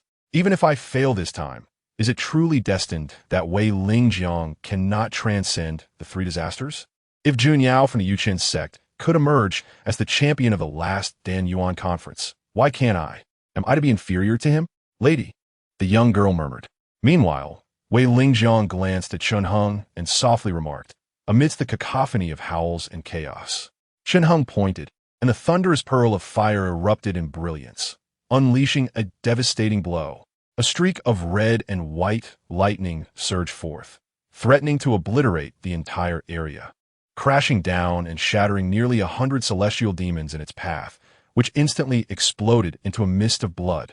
The earth beneath them was scorched, and the acrid stench of smoke and blood intertwined as a disheveled canopy, a sight both stark and alarming. The remaining celestial demons were taken aback, their previously fearless demeanor faltering, hesitating momentarily. Simultaneously, Chen Heng's energy waned significantly, and even the thunderous pearl above him dimmed, teetering on the brink of collapse. Today, fate seemed unkind. If he did not exert himself, survival would be exceedingly difficult. Chen Heng sighed softly, surveying the surroundings where countless celestial demons were stunned by the earlier desperate strike. When they caught his gaze, they averted their eyes, turning away in fear. With an impassive expression, Chen Heng stepped forward. As he did, the ferocious celestial demons, akin to ravenous wolves, began to retreat in panic, some even tumbling in their disarray. He took 10 steps, and the legion of demons retreated 10 steps in response. Despite being surrounded by these celestial demons, it appeared as though he single-handedly cornered them, instilling dread and trepidation among them, much like a pack of wolves, displaying a facade of ferocity while being inherently timid. Chen Heng shook his head inwardly, lowering his gaze upon the boy beside him, who clung to his garment with an earnest grip. He chuckled and asked, "Are you not afraid of perishing here today? Young one, why do you remain so composed?" The boy, perhaps 8 or 9 years old, sported a small topknot and had a round, smooth face that radiated an aura of auspiciousness. Chen Heng had saved him during his retreat from the tide of celestial demons, and they had not exchanged many words until now.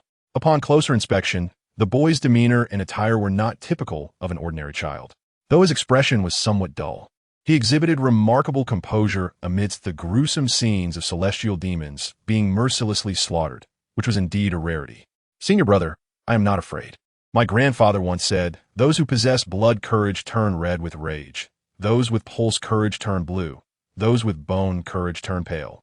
and those with divine courage remain unchanged in color. I am of divine courage, so naturally, I fear not, and my countenance will remain unchanged.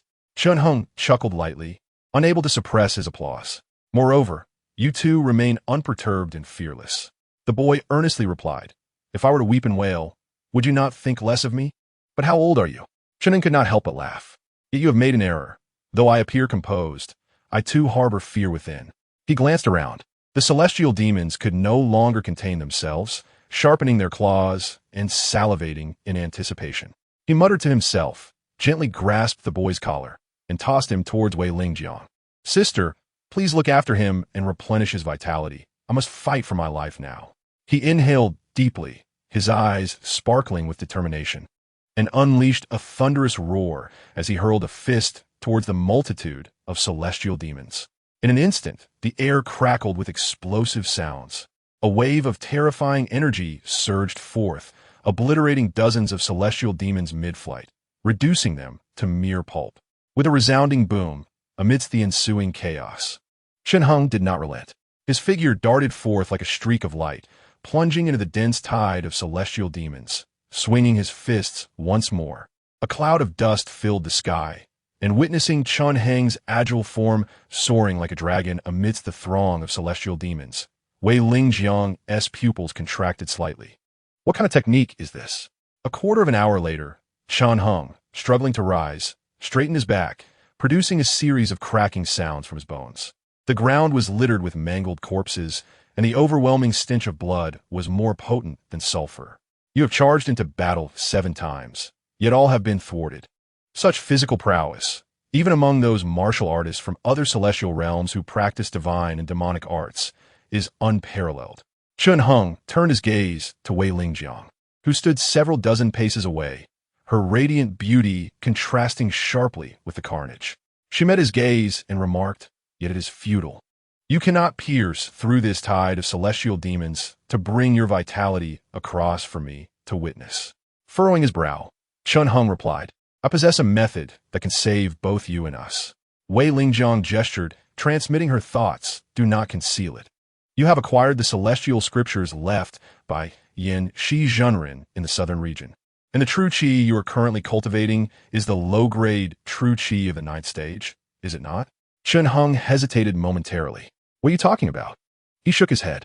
The low-grade true qi, inferior Dao foundation, and low-tier Z Fu phenomena, even the golden elixir achieved seems to be the least of the 9 grades. The yellow and white golden elixir.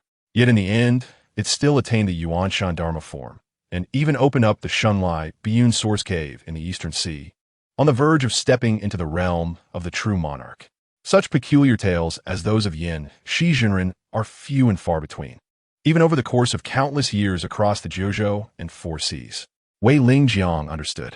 Before this scattered cultivator ventured to the Eastern Sea to open the cave, he had sensed the spiritual barrenness of the southern region and the lack of outstanding talents. Hence he left behind several copies of celestial scriptures that had become useless to him at the time.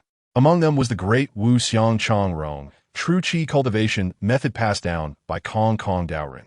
Kong Kong Daoren was the 7th disciple of the current ancestor of the GSCN, and even in the ancient Dao court era, he had left a name behind, being a guest of honor among the great sages and immortals, a towering figure whose name resonated during the Wan Tian conference.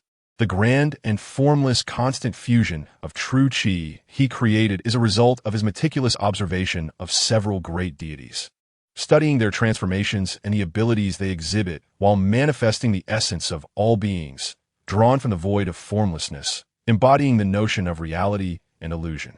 Once mastered, it allows one to effortlessly simulate the properties and transformations of all true qi below the 9th level, whether it be shadowy and murky or radiant and bright, whether dull or sharp, cold or warm.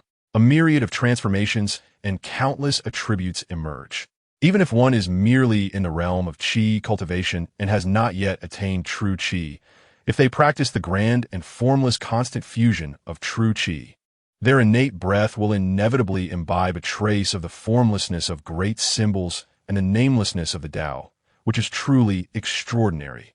However, when Zhenren Yinshi acquired this method of qi cultivation from beyond the heavens, he had already achieved the state of Yuan Shan, and, Thus, although the grand and formless constant fusion of true qi, a lesser form of the ninth grade created by Kong Kong Dao Run, is remarkable, it holds little significance for him. Therefore, it was buried as an opportunity, concealed deep within the southern region, awaiting a destined person in the future.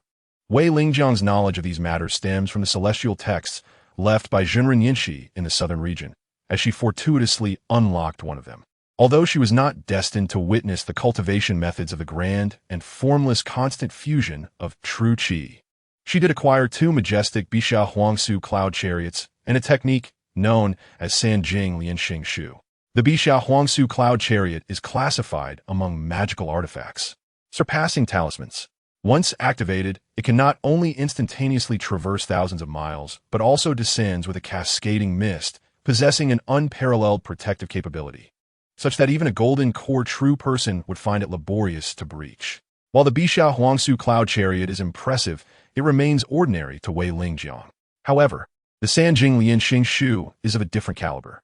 After Kong Dao Run created the grand and formless constant fusion of true qi, he specifically invited his esteemed teacher to evaluate it, requesting additions.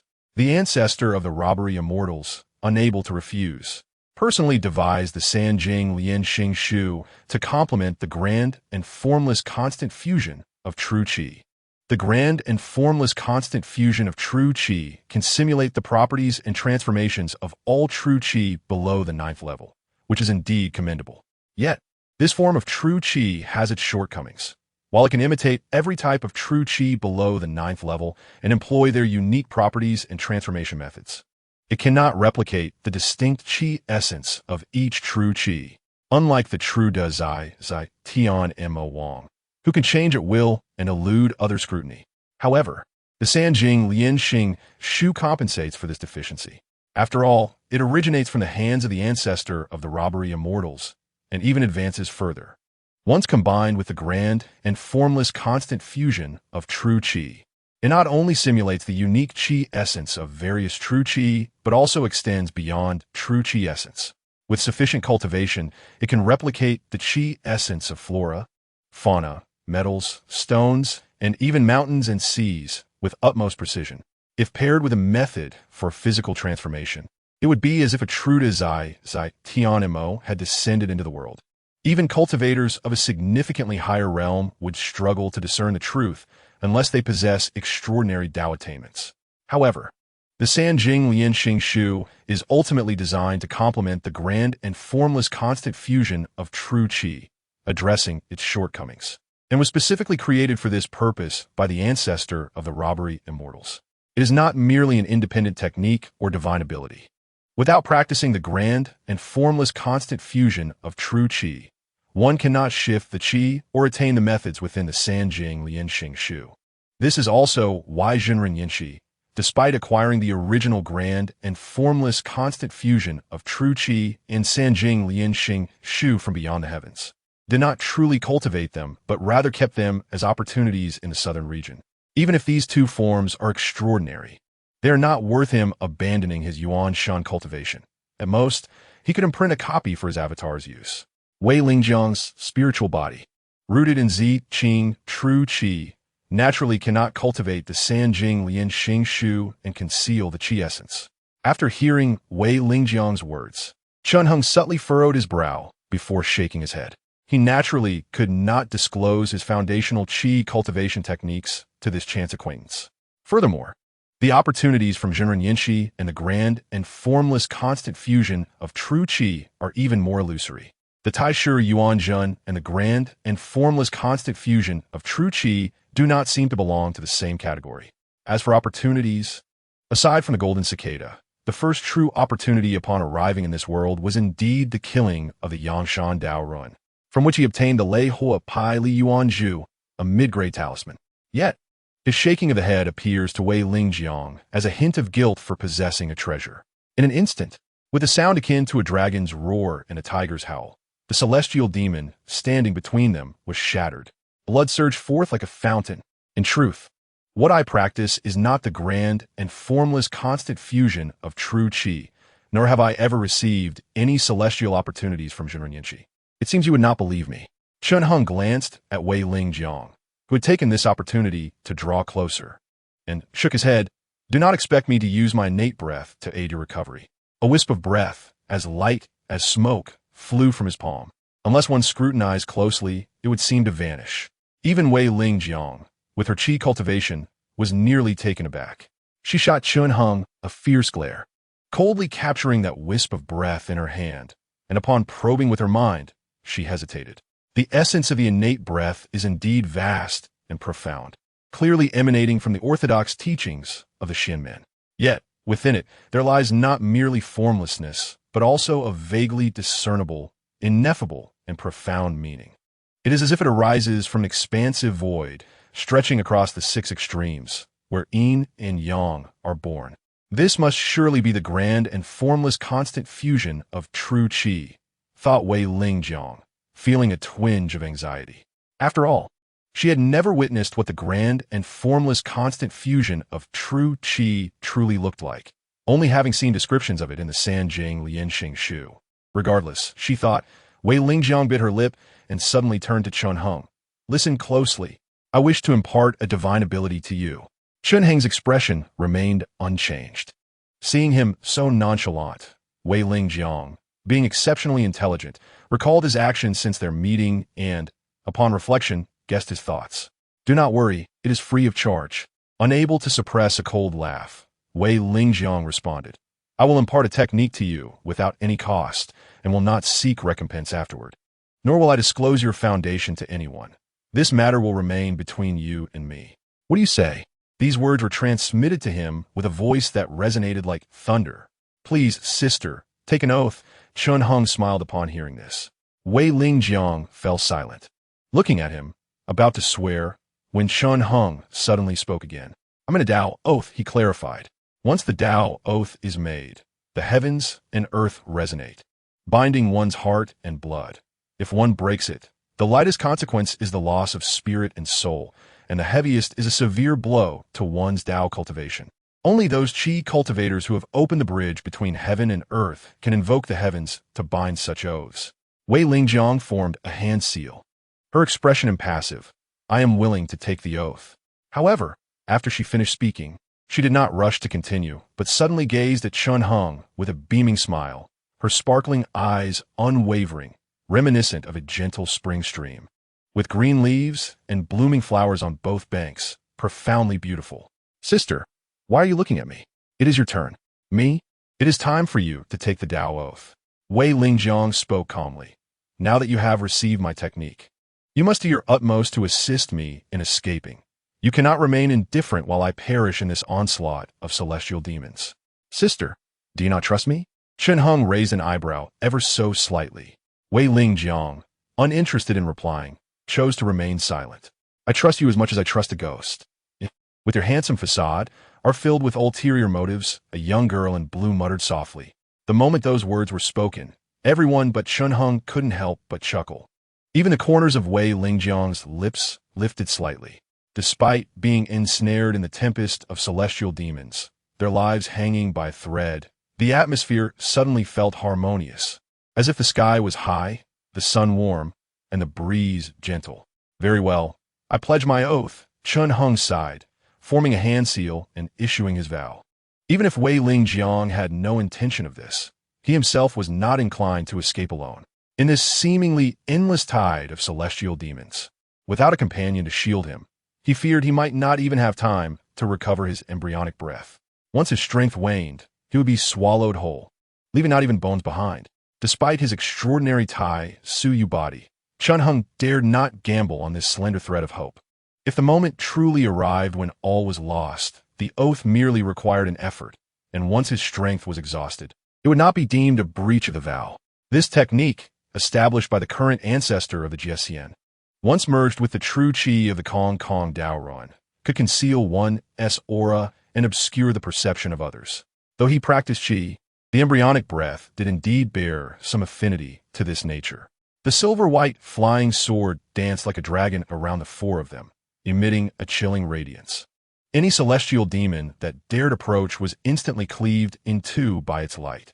As Chun Hung charged into the fray with his Tai Su fleshly body, Wei Lingjiang seized the opportunity to restore her embryonic breath to about 70%. With the full power of the embryonic breath, the quality of the superior flying sword became even more formidable, its sound slicing through the air, tightening one's ears. Both were still merely in the qi refining realm, unable to communicate messages through their souls in an instant. Fortunately, the text of the Sanjing Lianxing Shu was succinct, comprising only a few hundred words. Before long, Wei Lingjiang had recited the entire text, while Chun Hung furrowed his brows. Shortly thereafter, he suddenly lifted his head. "Is there something you do not understand?" Wei Lingjiang was not surprised. The Sanjing Lianxing Shu was indeed replete with profound phrases, many of which were intricate and difficult to comprehend. The mountain rides the wind and soars. When the wind is concealed, it rests. Chun Hung spoke. "Please repeat the verse that follows this one. You spoke too quickly, Shiji." Wei Lingjiang shot him a complex glance, her lips pressed tightly together, momentarily lost in thought before she began to recite again. In mere moments, Chun Hung interjected once more. "Shiji, what does the earth's light descends and the earth's virtue carries mean?" This was a term from geomancy, referring to the two streams of qi gathering in the chest and abdomen, akin to the convergence of heaven and earth. Wei Lingjiang struck out a palm, explosively vanquishing a celestial demon resembling a giant salamander, her voice tinged with exasperation. "Do you feel the manipulation of the qi is unsteady? You must lessen your distractions, allowing it to flow like water, for only then can you succeed." Chun Hung nodded in realization. A few breaths later, he raised his eyes again, asking, "Shiji, is the shape observer akin to a suspended mirror reflecting oneself and roaming the spirit?" "Indeed." "Shiji, should the pulse be taken at 3 inches? 4 inches? Shiji, should the qi be directed towards the wind palace or the spirit chamber?" "It is the scarlet palace." "Should the pulse be taken at 4 inches? 3 inches? Shiji, Shiji." Wei Lingjiang's expression became somewhat rigid. Every little while, Chun Hung would speak up, proving to be quite tiresome. The Sanjing Lianxing Shu was specifically crafted for the merging of true qi, and one would expect the exchange to be seamless. As the qi flowed, the meridians throughout the body would naturally connect, even if not instantaneously. On the other side, within the Yizhan Fagia, Chun Hung was exceedingly astonished. The Sanjing Lianxing Shu explicitly stated it was created for the great formless true qi, rendering other true qis unworthy of comprehension. Yet, despite his cultivation of Taishu Yuanzhen, he was still able to navigate it effortlessly, which was nothing short of astonishing. Moreover, he vaguely sensed that the great formless true qi and his Taishu Yuanzhen seemed to share an origin. The former's void and formlessness resembled the clarity of Taishu Yuanzhen, embodying a part of the comprehensive truth. The Sanjing Lianxing Shu, a creation of the Jiesian ancestor, though he had never before heard of this name.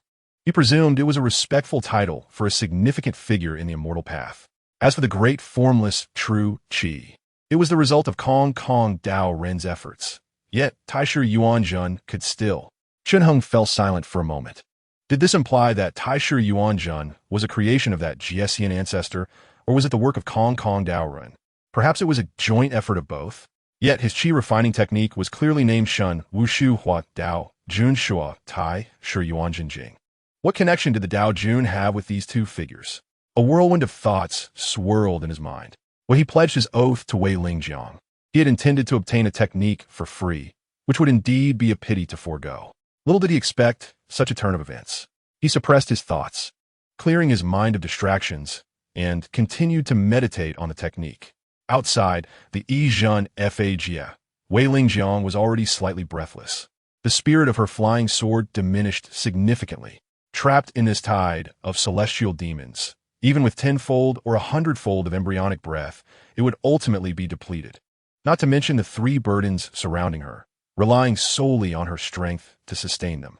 As Wei Lingjiang's palms trembled, a voice suddenly echoed from behind her, causing her to turn angrily. She was met with a pair of bright, clear eyes. "Shiji, I am not your Shiji. You are my Xixiang." Wei Lingjiang's expression remained impassive. "Be quiet." Blood and flesh flew as sword light ravaged the area. Wei Lingjiang ceased counting how long she had endured. Both her embryonic breath and spirit were in a state of exhaustion. Suddenly, her expression shifted, and with a wave of her delicate hand, She forcefully propelled the two small children several feet away. In the next moment, a withered, dark giant hand descended, smashing the ground where the two children had just stood, sending dust and debris flying. The void parted like a gossamer curtain, revealing a massive demon shrouded in mist, its eyes glimmering like golden lanterns. It raised its hand in surprise, seemingly regretting its missed strike, and then all three of its faces erupted in gleeful laughter. Bending low, it struck out like lightning, its claw aimed directly at Wei Lingjiang. This force was unlike any other. At that moment, a gust of wind tightened behind her, and a hand reached out. Chen Heng, who had been sitting in meditation, now seized her collar as if catching a rabbit, and with a swift motion, hurled her backward. Wei Lingjiang tumbled several times before managing to stop herself. When she finally stood up, she saw Chen Heng shaking out two purple-golden breaking hammers from his sleeve, colliding fiercely with the giant demon's palm. The sound of impact resounded like roaring waves crashing against the shore, compelling Wei Lingjiang to cover her ears. Yet, in less than a heartbeat, Chen Heng was sent flying back at a speed even greater than Wei Lingjiang's, tumbling further away. The force of it. Chen Heng's arms trembled, his palms nearly splitting, and as he changed his expression, he felt Wei Lingjiang suddenly tugging at his sleeve. "You scoundrel, do you intend to abandon me again?" Wei Lingjiang's frustration turned to laughter. "We have pledged an oath. Shiji, you truly underestimate my intentions." Chen Heng cast her a sidelong glance, his aura abruptly shifting. At that moment, if one did not observe his face, he could easily be mistaken for one of those dark celestial demons. "I merely wish to retrieve the merging vehicle and distance ourselves from this celestial demon before making further plans." "Wait, have you finally mastered the Sanjing Lianxing Shu?" Wei Lingjiang exclaimed joyfully, seizing his hand. "I possess a crystal-clear light shield that can obscure our forms." Before she could finish, both of them jolted, simultaneously looking up. In the distant horizon, a streak of golden divine fire surged forth from an unknown distance.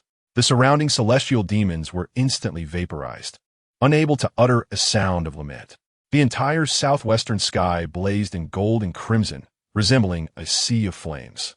It seemed there would be no need for Shiji's crystal-clear light shield after all. Witnessing this scene, Chen Heng felt as if a heavy stone had lifted from his heart. He smiled at Wei Lingjiang and said, "The Dongxian refining master has arrived." Chapter 61. The alchemist, the divine light of golden flames, merely swept across the sky, illuminating the southwestern heavens to an unprecedented degree. Countless clouds transformed into the color of charred embers, radiant and resplendent. The lamentations of countless celestial demons echoed in despair beneath this magnificent spectacle, their cries reverberating through the heavens. Their scales and fur, touched by the divine fire, were instantly ensnared, reduced to mere ashes. From a distance, one could observe the dark, billowing clouds fracturing and dissolving as the golden light descended with an irresistible might, threatening to cleanse the cosmos. Chen Heng gazed at the shooting star-like divine light, feeling a surge of trepidation. If mere Dongxian practitioners could unleash such formidable power, how terrifying would the Golden Core and Yuan Shun true practitioners, who could transform their entire essence in a magical prowess, be? Their battles might even alter the very heavens and sever rivers. The first level of foundation establishment is known as the manifestation of true qi. This stage requires the practitioner to achieve perfection in the 9 layers of qi cultivation, ensuring that the quantity of embryonic breath within is sufficient to transform into true qi. If the foundation establishment stage is about converting one's embryonic breath into true qi, then the golden core stage involves transforming one's true qi into magical power. Thus, the term limitless magical power is often used to extol the immeasurable abilities of golden core true practitioners. In certain ancient texts, they are referred to as mages or grand mages. The title of alchemist has also been passed down through the ages. This was Chen Heng's first encounter with a practitioner of such a realm. As the divine light of golden flames erupted, it resembled a series of vibrant fire blossoms bursting in the air, their explosive sounds resonating for miles. Even though Chen Heng stood at a considerable distance, the scorching heat waves still caused the surrounding air to shimmer, akin to undulating water. As Chen Heng focused on the divine light, Wei Lingjiang slightly furrowed her brow. This technique bore some resemblance to the Si Ming Pa Hai True Fire, yet its power clearly exceeded it by a significant margin. Had it been altered by someone? Si Ming Pa Hai True Fire? Chen Heng turned his gaze. Wei Ling Jiang, expressionless, turned away, seemingly unwilling to engage. Why was sister so cold toward me? Chen Heng sighed and shook his head. We have faced life and death together. Is it not disheartening to sever our bond like this? As the Dongxian alchemist advanced, even the most ferocious celestial demons fled in disarray, scattering in all directions, unwilling to remain in place. The powerful demon, quicker to react than Chen Heng, had already begun to tear through the void, disappearing before the divine light could fully manifest and incinerate countless demonkind. Celestial demons, being otherworldly beings, naturally thrived in the emptiness of the cosmos. In the blink of an eye, the area around them became desolate. When Chen Heng playfully inquired, Wei Ling Jiang continued to ignore him, her eyes unblinking. A young girl in azure attire jumped over indignant. You clearly obtained a technique from my lady, yet you still pretend to inquire. How shameless! The child was mistaken, gravely so. Chen Heng maintained a smile and replied, How can this be blamed on me? Shouldn't we be grateful that this Dongxian alchemist arrived in time to rescue us from peril? In truth, had this Dongxian alchemist not come, they might have faced genuine trouble. That formidable demon truly lived up to its name, possessing strength that even surpassed Chen Heng's. After he drew the purple gold hammer, he was sent flying by a single punch, unable to resist at all. Since Chen Heng had attained the Tai Su Jade body, this was the first time he encountered someone who could match him in strength, let alone surpass him. Without mastering the concealing aura technique, he would have had to fight desperately for survival. After all, while that powerful demon possessed impressive strength, it was still merely strength. If it came to the durability of the physical body, Chen Heng's Tai Su Jade body held a slight advantage. However, this would inevitably lead to a drawn-out battle. His embryonic breath was nearly exhausted, and whether he could outlast the formidable demon and break free from the tide of celestial demons was uncertain. Can't you run alone? The azure-clad girl snapped. I don't believe you. The oath bound me to assist you in escaping. Assist? The young girl felt she had found a loophole and shouted. What happens after your assistance? You won't care anymore. Are you all right? Have you been hurt? Facing her interrogation, Chen Heng did not respond, merely shifting his gaze to the boy he had saved. Ah, such clumsy rhetoric. The azure-clad girl was infuriated. She stomped her foot, but seeing that Chen Heng still ignored her, she could only sulk behind Wei Ling Jiang, clutching her clothes in frustration. If it were anyone else, someone like Bai He Cave's Zhou Xingling, she would have undoubtedly been eloquent and sharp-tongued by now, rather than sulking alone. However, facing Chen Heng, she truly did not dare to act rashly. His demeanor appeared serene and gentle, yet beneath that facade lay a profound malice, concealing a cold and ruthless intent, akin to a serpent's flicking tongue or a sword's sharp edge, far from benign. Though she may seem somewhat dim-witted, she had lived for several centuries and was, after all, of the Qing Niao lineage, naturally adept at discerning good from evil. Though this spiritual body was merely a manifestation of pure qi and lacked the myriad wonders of the Qing Niao, after several encounters, she felt she had gleaned enough insight into Chen Heng's nature. Were she to mock him as she did Zhou Xingling, her spiritual body would surely not survive, and her lady would likely fall victim to his whims as well. After finally escaping the confines of the cave, she had no desire to meet an untimely end. At the very least, she wanted to enjoy her freedom. Meanwhile, as the azure-clad girl sulked, Wei Ling Jiang could hardly suppress a smile. Her Qing Niao had always been unruly, and it was unclear where she had picked up such rural expressions. She could hardly contain her own temper during their quarrels, which was a frequent occurrence. Yet, the sight of her current frustrated silence was indeed rare. At that moment, the divine light of golden flames suddenly contracted, withdrawing the myriad crimson phenomena, revealing an elderly man with white hair and a red talisman hanging at his waist. Without a visible movement, he appeared beside Chen Heng in an instant. Greetings, esteemed alchemist. Chen Heng and the others respectfully saluted him. Chapter 62. The way of heaven has its own order. The heavenly realm was full and abundant. With ears hanging low and eyes clear and spirited, the figure tall and imposing. Had one not glimpsed his face, it would be difficult to guess he was an elderly man from a silhouette. I am Huai Wu, the master of the Dong, and I have met several young friends. The Jingu market is to be re-established in the floating jade harbor. I have been occupied with various matters, so I apologize for my tardiness. It is my fault. Naturally, Chen Heng and the others did not dare to presume. They all expressed their humble apologies. Alchemist, please allow this humble Taoist to report that there is still a celestial demon that seems to have seized the opportunity to escape ahead of time. At this moment, the dark tide of celestial demons, appearing to number in the thousands, had been completely incinerated, leaving the heavens clear as if washed clean, the mountains and river serene. Yet Chen Heng still recalled the demon shrouded in mist, its eyes like golden lanterns. It was the one that had previously split the void and vanished. That demon's strength surpassed Chen Heng's, and should it escape with the malevolence of celestial demons, who knows how much carnage it would wreak. Generations give rise to generations. In a few years, it would surely lead to another small calamity of demons. Hearing Chen Heng speak thus, Wei Lingjiang looked at him in surprise. When Chen Heng's gaze turned to her, she expressionlessly shifted her face away, as if nothing had transpired. Could he truly be so considerate as to worry for others' fates? Wei Lingjiang pondered.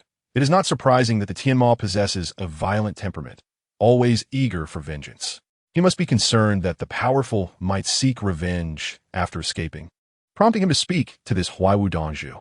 It seems I have accurately guessed Chen Heng's thoughts, she thought, raising her delicate brow and casting a slightly proud glance at Chen Heng.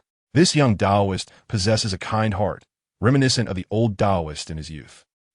This appearance, Huaiwu Dongzhu surveyed Chen Heng, then turned to Wei Lingjiang, unable to suppress his admiration, stating, "In my youth, I traveled to Shisu province and witnessed the celestial beings practicing the external arts. The demeanor of both young Taoists is certainly comparable to those celestial kings, if not surpassing them." He then made a light jest, saying, "Well, in my youth, I bore a resemblance to this young Taoist. It seems that not only your good heart, but also your appearance reflects some of the elegance of my younger days." Neither Chen Heng nor Wei Lingjiang spoke out of turn. The boy whom Chen Heng had rescued remained dazed, showing little reaction. Only the girl in green could not help but burst into laughter, just as she was nearly rolling on the ground with mirth. She suddenly remembered that the Huaiwu Dongzhu could easily extinguish her spirit, and was taken aback, obediently closing her mouth and standing straight. At this moment, Wei Lingjiang's expression was ethereal, as if she were wandering in a realm beyond. Observing the radiant lady, Chen Heng couldn't help but chuckle at her unconscious biting of her silver teeth in frustration. "Oof, this chubby child resembles a person, almost like my son." Huaiwu Dongzhu, unperturbed, merely ruffled the hair of the girl in green, spun her around a few times, rendering her unable to express her indignation. Wei Lingjiang could only smile wryly as she took the dizzy girl from Huaiwu Dongzhu, pulling her behind her. However, the young Taoist was overly concerned. "Such a mirror could hardly escape my grasp." Huaiwu Dongzhu chuckled, slowly lifting his sleeve. His entire being was enveloped in profound energy, with true qi swirling around him like an unfathomable abyss, exuding an overwhelming presence. Yet, as rumor suggested, he was amiable and approachable, easily endearing himself to others with just a few words. Chen Heng glanced into his sleeve and saw a small sphere of clear and turbid energy, which contained the unable to escape despite its struggles. This entity was quite cunning. When I unleashed the Si Ming Pahai True Fire, it attempted to flee, but fortunately, I too possess a clever mind. Huaiwu Dongzhu beamed, and before he could finish, sounds of breaking air echoed from afar, rumbling thunderously. Chen Heng looked up to see several golden soaring through the air, with countless figures visible upon them. "Ah, my disciples have arrived. I nearly forgot the important matters at hand." Huaiwu Dongzhu smacked his forehead and immediately soared into the sky, vanishing in the blink of an eye, his voice lingering in the air. By the time the sound dissipated, Huaiwu Dongzhu had already disappeared without a trace. Chen Heng and Wei Lingjiang exchanged glances, remaining silent until one of the golden descended from the clouds. The boy whom Chen Heng had rescued suddenly jolted, grasping Chen Heng's hand and urging him to look to the left. "Brother, look, it's my grandfather." Chen Heng turned to see a short, stout old Taoist standing beneath a drooping willow. Upon noticing Chen Heng's gaze, the old Taoist smiled and waved. "Congratulations, junior brother." Using his spiritual perception, Chun Hung discerned that the old Taoist was not a transformation of the Tianma, but a genuine flesh-and-blood entity, which put him at ease. He smiled and bowed in return. At this moment, the golden hovered in midair. After exchanging a few polite words with the welcoming Taoist, Chun Hung and the others boarded, setting off toward the floating jade harbor, until the vessel transformed into a point of golden light and vanished into the distance. Under the drooping willow, the boy asked, "How do you find this young man?" The old Taoist laughed. "Your grandfather possesses great powers. Nothing escapes your perception, so what need is there for me to elaborate?" The boy shook his head, then expressed his anticipation. "I believe this senior brother has commendable character, not like those who ignore others in peril. Today, my grandfather specifically came to the South Domain and, remarkably, brought me out. Is it to allow him to enter the mountain gate? I detest his temperament. Can he join the mountain gate, grandfather? Even his father, Chun Yushu, is not worthy of such consideration, let alone him now." The old Taoist shook his head. "It is merely that the Taoist from the earth abyss has shown signs of movement. I came to observe his recent condition. Seeing you happily playing chase with the Tianma, I thought I might join the fun. Do not overthink it. Silly child, silly child." The old Taoist laughed heartily. "Whether he can enter the mountain gate depends on his future fortunes. The heavenly way has its own determinations, which even I cannot influence. Let alone you overthink." Without waiting for the boy to speak further, the old Taoist gently lifted him, transforming him into a green-skinned gourd at his waist, laughed heartily, and vanished from this heavenly realm.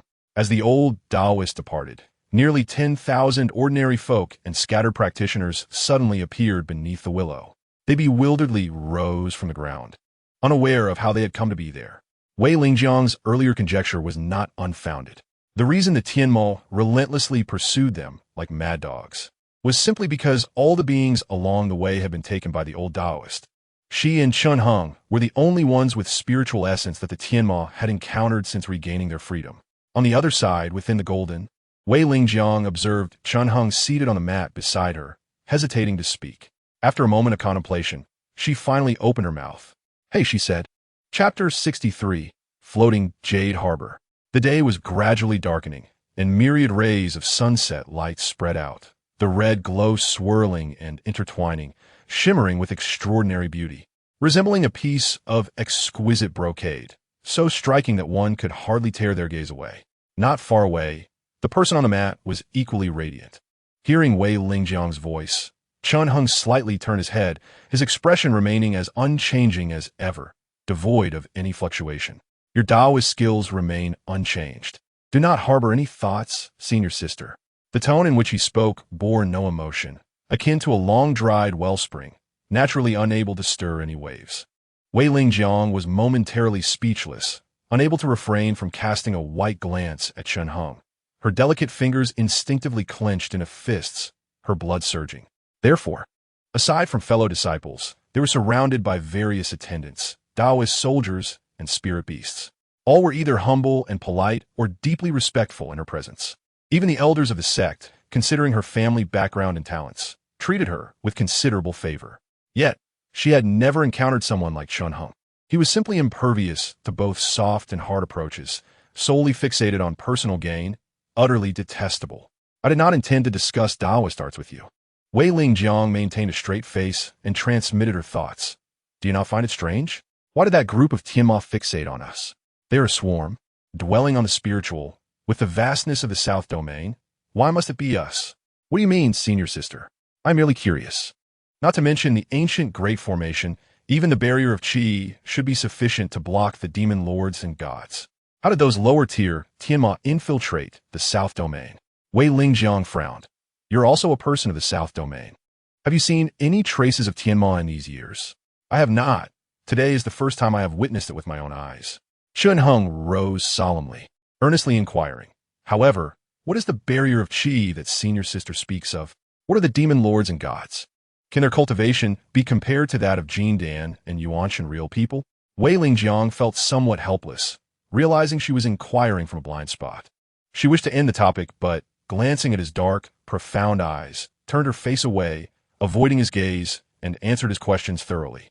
Once the words were spoken, Chun Hung had already clasped his hands and resumed his seat, a slight furrow in his brow, his face reflecting a contemplative demeanor. Why does this young lad oscillate between arrogance and deference? At this moment, the young girl clad in green, who had been sprawled out on a nearby mat in slumber, suddenly stirred, as if acutely aware that an intriguing spectacle was about to unfold. She swiftly turned over, glancing first at Wei Lingjiang and then at Chun Hung, her eyes rolling playfully before she deliberately placed her hands on her hips and exclaimed, "Your attitude toward my young lady has always been neither too close nor too distant. It is only when you seek answers that you become somewhat amiable. How terribly indifferent. What do the novels call your type? Let me think. What was it again?" She scratched her chubby face, casting a desperate look towards Wei Lingjiang, but received no acknowledgement. Thus, she turned back to Chun Hung, her expression one of vexation as she scratched her head. "You must mean a virtuous gentleman when you mention sitting unmoved amidst a beautiful woman's embrace, right?" Chun Hung replied casually. "To be honest, you truly have no shame in uttering such words with a straight face, completely unashamed." The girl in green gave him a thumbs up in admiration. "I don't know about sitting unmoved, but whether you can remain so when the lady truly sits in your embrace is another matter entirely." Just as she finished her sentence, her forehead was struck sharply, causing tears to spring forth from the corners of her eyes in an instant. The spirit form is indeed inconvenient. If the true body were here, even if the young lady were to beat me as she usually does, it wouldn't hurt a bit. Not at all. The girl in green cried inwardly. At this moment, through her tear-filled eyes, she keenly noticed a hint of jade-like fairness behind Wei Lingjiang's ear, which imperceptibly began to blush with a tinge of peach blossom-like pink. The girl in green was momentarily transfixed until Wei Lingjiang gave her a disapproving glare, after which she seemed to awaken from a dream. "Ha ha ha! Is the young lady blushing? How delightful! This is simply too entertaining." She no longer wished to wipe away her tears, nor did she pretend to be pitiful on the ground. With a hearty laugh, she sprang up and joyfully bounded over to Chun Hung. "What do you think of my young lady?" The girl in green affectionately patted his shoulder and kindly said, "Young man, you must be bolder. If you keep your feelings to yourself, how can others know?" She spoke with such rapidity, like a chubby sparrow chattering incessantly in his ear, a veritable nuisance. Chun Hung released the talisman coin he had been holding in his sleeve, shook his head, and paused his absorption of spiritual energy. He was inclined to shoo away the girl in green to avoid her disrupting his cultivation. However, her earlier remarks contained some truth. After all, he had benefited from a significant boon in acquiring a formidable supernatural ability and had received a great deal of guidance without any cause. Such behavior indeed seemed cold and rather indifferent. My senior sister has clarified my doubts and imparted to me a great skill. Naturally, I hold her in the highest regard and would never dare to be disrespectful." Chun Hung replied calmly. "If you continue to speak, you might find yourself receiving a lesson from my senior sister after we disembark this golden radiance flying boat, and it could very well result in some physical punishment. Respect. Love. You love my young lady. Ha ha ha. My senior sister, however, is quite forgiving." Chun Hung chuckled softly, his voice remaining even and undisturbed. "She has always been a bit slow-witted since birth, and now you are the same?" Wei Lingjiang cast a glance at Chun Hung devoid of any emotion. "Those who converse with fools are naturally fools themselves. Seeing how amicable you are with her, I suppose I should also be more forgiving towards my junior brother and treat you both equally."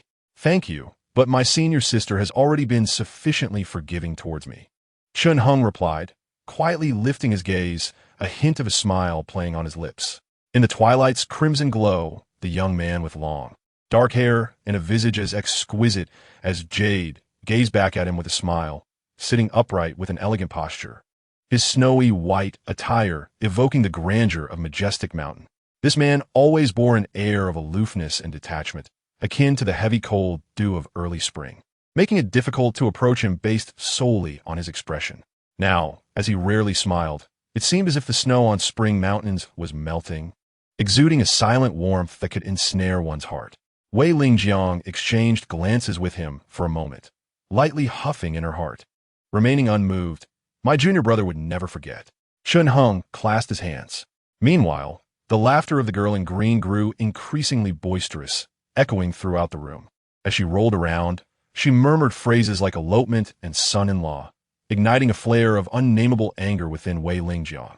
Even the floating jade boatman piloting the golden radiance flying boat could not help but glance over, several times almost turning to join the fray, but out of decorum, He restrained himself, a faint smile lingering on his face. Wei Lingjiang pursed her lips, gently flicked her delicate hand. In the next instant, the girl in green's laughter swiftly transformed into cries of pain and pleas for mercy. By the time she angrily lay on the mat, sulking, the flying boat finally attained a semblance of quiet. Chun Hung smiled at this and refrained from further conversation. He merely closed his eyes once more, continuing to grasp the talisman coin hidden in his sleeve, gradually extracting the remaining spiritual energy within, refining it into his own vital essence. Though the cultivation of Taishu Yuan Jun required a considerable amount of vital essence, each elevation of the Qi training realm demanded an immense quantity. As soon as the spiritual energy from the talisman coin was absorbed into his form, a warm, soothing sensation spread throughout Chun Heng's limbs and bones, invigorating him as if all fatigue had vanished. However, if this spiritual energy were not promptly refined through the Qi training method and transformed into his own vital essence, it would inevitably leak from his body, returning to the heavens and earth, becoming one of the myriad manifestations of spiritual energy, never to return. This is why focused concentration is necessary during Qi training. Often, a momentary lapse in focus can lead to the painstakingly gathered spiritual energy escaping the body, rendering all efforts futile. Thus, although the Qi training realm is the simplest stage of celestial cultivation, provided one has enough vital essence, one can ascend through the ranks. Yet, among those who thrive in this realm, while not entirely absent, they are indeed few and far between.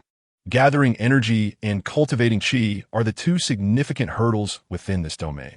Though Taishu Yuan Jun, which Chun Hung studies, lacks the troubles of energy gathering, being able to utilize all 12 myriad types of spiritual energy, it is indeed a source of enlightenment.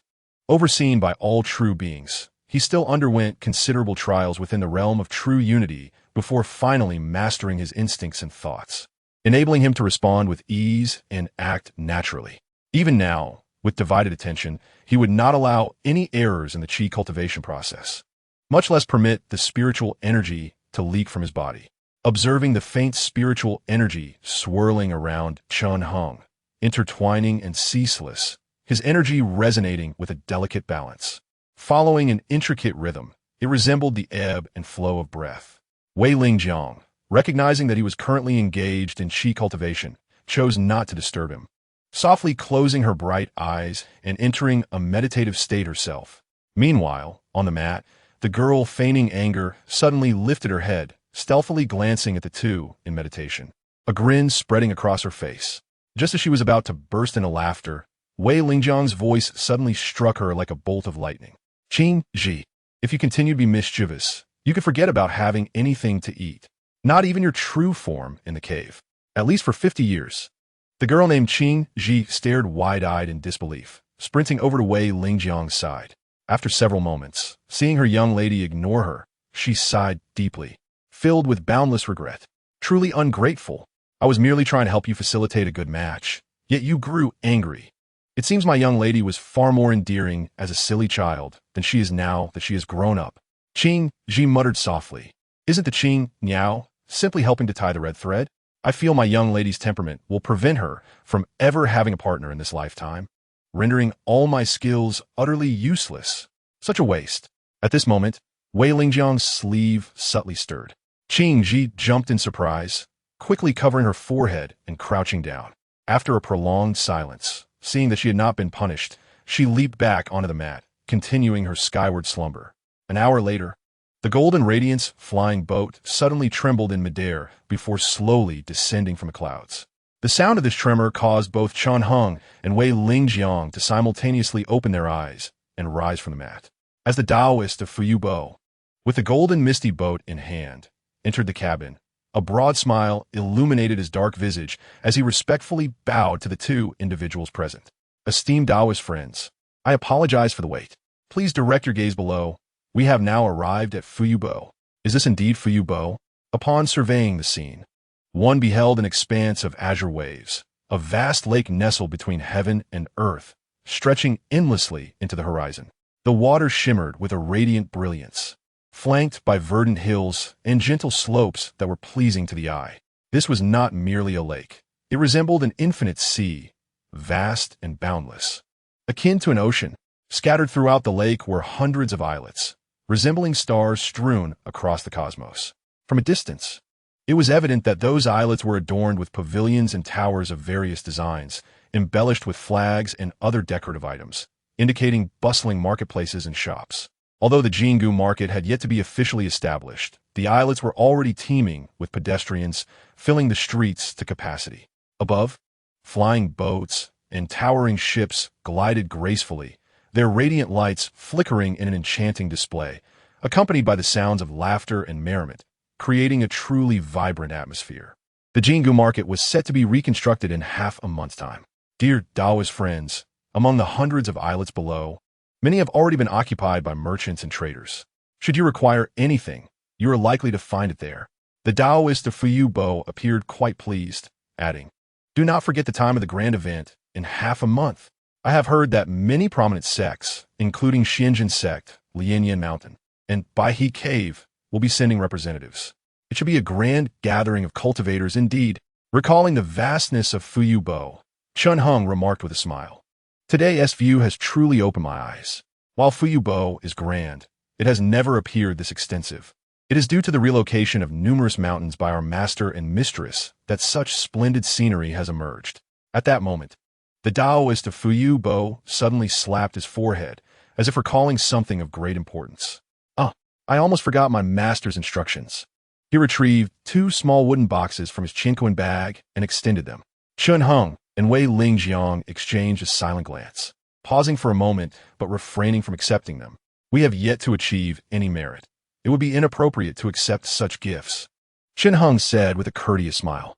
The wooden boxes were entirely black, resembling ink, adorned with several lines of mystical characters, bound merely by a crimson jade chain. Although the boxes were palm-sized, they seemed to contain something powerful within, rattling audibly as if they were struggling to escape the Taoist's grasp.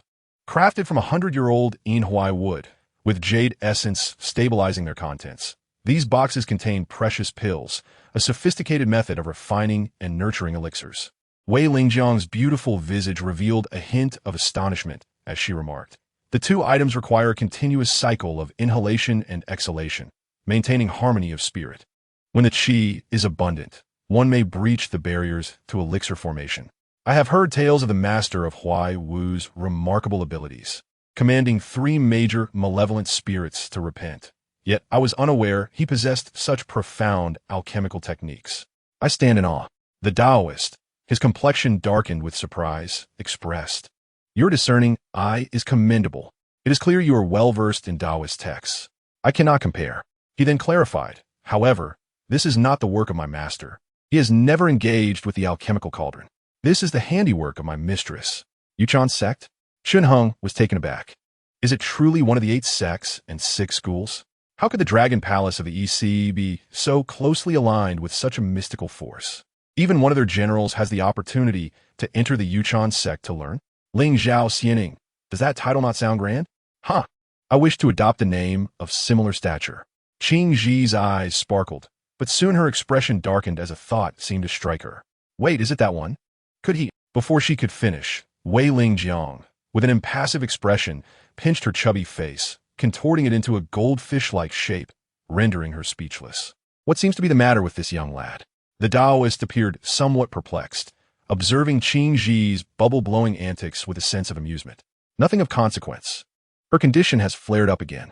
Without a good thrashing for 3 days, she becomes quite unwell, as if rebellious spirits were sprouting from her nape. Wei Lingjiang stated coolly, "Please, Taoist brother, continue.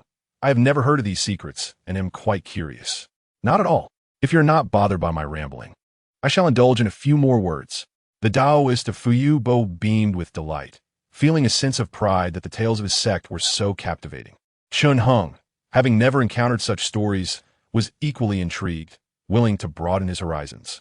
Only Wei Lingjiang, after releasing her grip, pondered silently. That old dragon, even as a beast of burden, could not endure for long. After 6 months of hauling the cloud chariot, it was released by the immortal Jun Yao due to its slow speed and heavy load. However, how this tale of disgrace spread remains a mystery. It has transformed into one where the old dragon supposedly attended lectures at the Yuchan Sect and learned many intricate Taoist methods, which is truly absurd. Wei Lingjiang shook her head gently, choosing not to dwell on it further. Whether the old dragon had changed its disposition or the Taoist's mistress had favored it, speculating now would yield no fruitful conclusions. Meanwhile, the dark-complexioned Taoist continued to engage Chun Hung in lively conversation, both parties seemingly with much left unsaid. If you seek to procure anything, the Bao Ju Zhai is the finest establishment. This venerable merchant has been in operation for centuries, with its proprietors being of the esteemed Sanzhong level of the Zifu. Their integrity is beyond reproach. You shall not be misled, the Taoist smiled. To be candid, even my master sometimes requires spiritual items and treasures, and he has often sent me to Bao Ju Zhai. On one occasion, I even beheld an exquisite artifact on display. Thank you for your guidance, Brother Luo. I shall keep your advice in mind. Chun Hung responded with a respectful gesture. Through their conversation, he learned that the dark-complexioned Taoist was named Luo Zhang, one of the many disciples of the master of Huaiwu. This alchemist had a rather eclectic approach to accepting disciples, welcoming all who piqued his interest regardless of their backgrounds, be they noble or destitute, as long as they resonated with him in spirit. Thus, the disciples of Huaiwu numbered in the hundreds, and with those still uninitiated, the total could well approach 1,000. You are too humble, merely idle chatter. It holds little significance, Luo Zhang said with a squinting smile. We have chatted long, yet we have yet to discuss the matter at hand. Each of these wooden boxes contains a He Tai Dan, a gift from my master, which he expressly instructed me to present to you. Please do not refuse. It would place me in a difficult position. That may not be appropriate, Wei Lingjiang replied, shaking her head. He Tai Dan is a premier elixir within the realm of qi cultivation. Even one is sufficient to elevate one as practice. I truly cannot accept such a generous gift without merit. Luo Zhang's expression shifted to one of urgency. According to his assertion, the master of Huaiwu had made a special trip aboard this golden misty boat after meeting the two, entrusting him with the He Tai Dan for presentation. If he failed to deliver the elixirs, it would not only reflect poorly on him, but would also waste the master's thoughtful intentions, which would be most regrettable. Thus, Luo Zhang could no longer indulge in idle chatter and earnestly persuaded the two for quite some time. After much coaxing, he finally saw their reluctant acceptance, and a smile returned to his face. This is how it should be indeed. Luo Zhang exhaled a sigh of relief and chuckled. My esteemed master is the most easygoing of individuals, and he often speaks of fate and destiny. Both of you are exceptionally talented. Without a master-esque guidance, I might have gained 2 more fellow disciples. Chun Hung and Wei Lingjiang expressed their gratitude in unison. However, Qing Ji was displeased, for there were only 2 elixirs, and she was uncertain whether her exclusion was intentional or accidental, her face marred by displeasure. Your body has yet to enter the fetal breath stage. The essence of your being does not align with the essence of the elixir. Consuming it would only lead to your demise. Do not be mischievous. Seeing her distress, Wei Lingjiang could only offer gentle words of comfort until she finally ceased her sulking. Just as Wei Lingjiang sighed in relief, she was met with a pair of inquisitive eyes once more. Here we go again. Wei Lingjiang suddenly felt an inexplicable fatigue wash over her. What did the senior sister mean by borrowing the opportunity of bathing to harmonize one's spirit? And what are the relationship between the human body and medicinal properties? I understand now. I am all ears, Chun Hung replied, his lips curling into a faint smile. Yet, to Wei Lingjiang, this smile appeared laden with malice or schadenfreude. Utterly detestable, she clenched her delicate hand within her sleeve, wishing to strike that sanctimonious face with all her might. Luo Zhang stifled a laugh, guiding the golden-hued flying boat to land on the floating jade isle, where he retrieved 2 talismans and distributed them to the 2, engaging in casual conversation before departing with a bow. The talismans served as proof of residence on the isle, granting them the freedom to select a room within the Xianku for lodging. With the imminent opening of the Jingu market, even though there were hundreds of isles, they could scarcely accommodate the multitude of cultivators. The rooms at various inns had long been fully booked, and many cultivators unable to secure lodging were left with no choice but to reside in their flying boats or carved dwellings into the nearby mountains. Whenever any orthodox sect established its foundation and opened its gates, It was customary to offer benefits to the outside world to signify goodwill among neighbors. Even though Ai Jian had once been merciless, leaving a trail of corpses among the surrounding righteous and evil sects, he had still generously distributed talismans to every cultivator willing to attend the ceremony when he founded the Xianzhen sect on Shaogan Mountain. As for the Lord of Huai Wu Cave, there was no need to elaborate further. The Jingu market was a hub of wealth, where accumulating riches was commonplace. And this elder was known for his generosity. Thus, the benefits he offered during the ceremony would surely be abundant, if not more. Therefore, many loose cultivators traveled great distances, some even bringing their families along to join the throng. Despite the many aisles at the floating jade dock, they could not accommodate such a population, and all types of rooms were already at capacity, leading to a severe shortage. Some cultivators, wishing to uphold their status, were reluctant to sit in their flying boats or carved dwellings in the mountains. Often, they would engage in bidding wars for a single superior room, driving the prices to exorbitant heights. Luo Zhang had reserved numerous rooms at various inns months prior, eagerly awaiting the moment to sell them off and make a handsome profit. However, since Chun Heng and Wei Lingjiang had gained the favor of their esteemed master, he was keen to foster a good relationship with them and insisted they accept the talismans. According to Chun Heng's original intention, he could simply carve a cave to reside in, thus avoiding any expenses or obligations. Yet, since Wei Lingjiang had already snatched her talisman, he felt it prudent not to decline further, lest he provoke displeasure. He decided to acquiesce to Luo Zhang's wishes for the time being, intending to find an opportunity to repay him later. After all, it was merely a matter of residence. It was rumored that some would spend 50 to 60 talismans to secure a superior room. Chun Heng glanced around and remarked, "These cultivators are indeed affluent. Their wealth is remarkable. Do you think the rooms here are merely for lodging?" Wei Lingjiang interjected lightly. "The spiritual essence here is likely more abundant than elsewhere. If I am not mistaken, inns like Xiankuju have clearly established a spirit-gathering formation, distributing varying levels of spiritual energy according to their room classifications. What they vie for is not just a room, but the spiritual energy itself. While ordinary spirit-gathering formations are not comparable to the 10-tiered spiritual veins or the life-giving Yu Bao Mu Qi, they still possess some capacity to absorb spiritual essence. However, such formations are not only difficult to maintain over time, but also require the expertise of formation masters, rendering them less practical than the Yu Bao Mu Qi, which can be considered an artificially refined spiritual vein, imbued with a hint of heavenly resonance. Within the Xianzhen sect, the caves of 3 elders and several prominent deacons are equipped with spirit-gathering formations, but Chun Heng had never entered them, and thus lacked personal experience. Is that so? Chun Heng furrowed his brow slightly. It seems I owe brother Luo Zhang quite a bit. Do you not wish to owe anyone?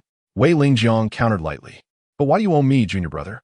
At that moment, a faint smile blossomed in Wei Lingjiang's eyes, like petals glistening with dew.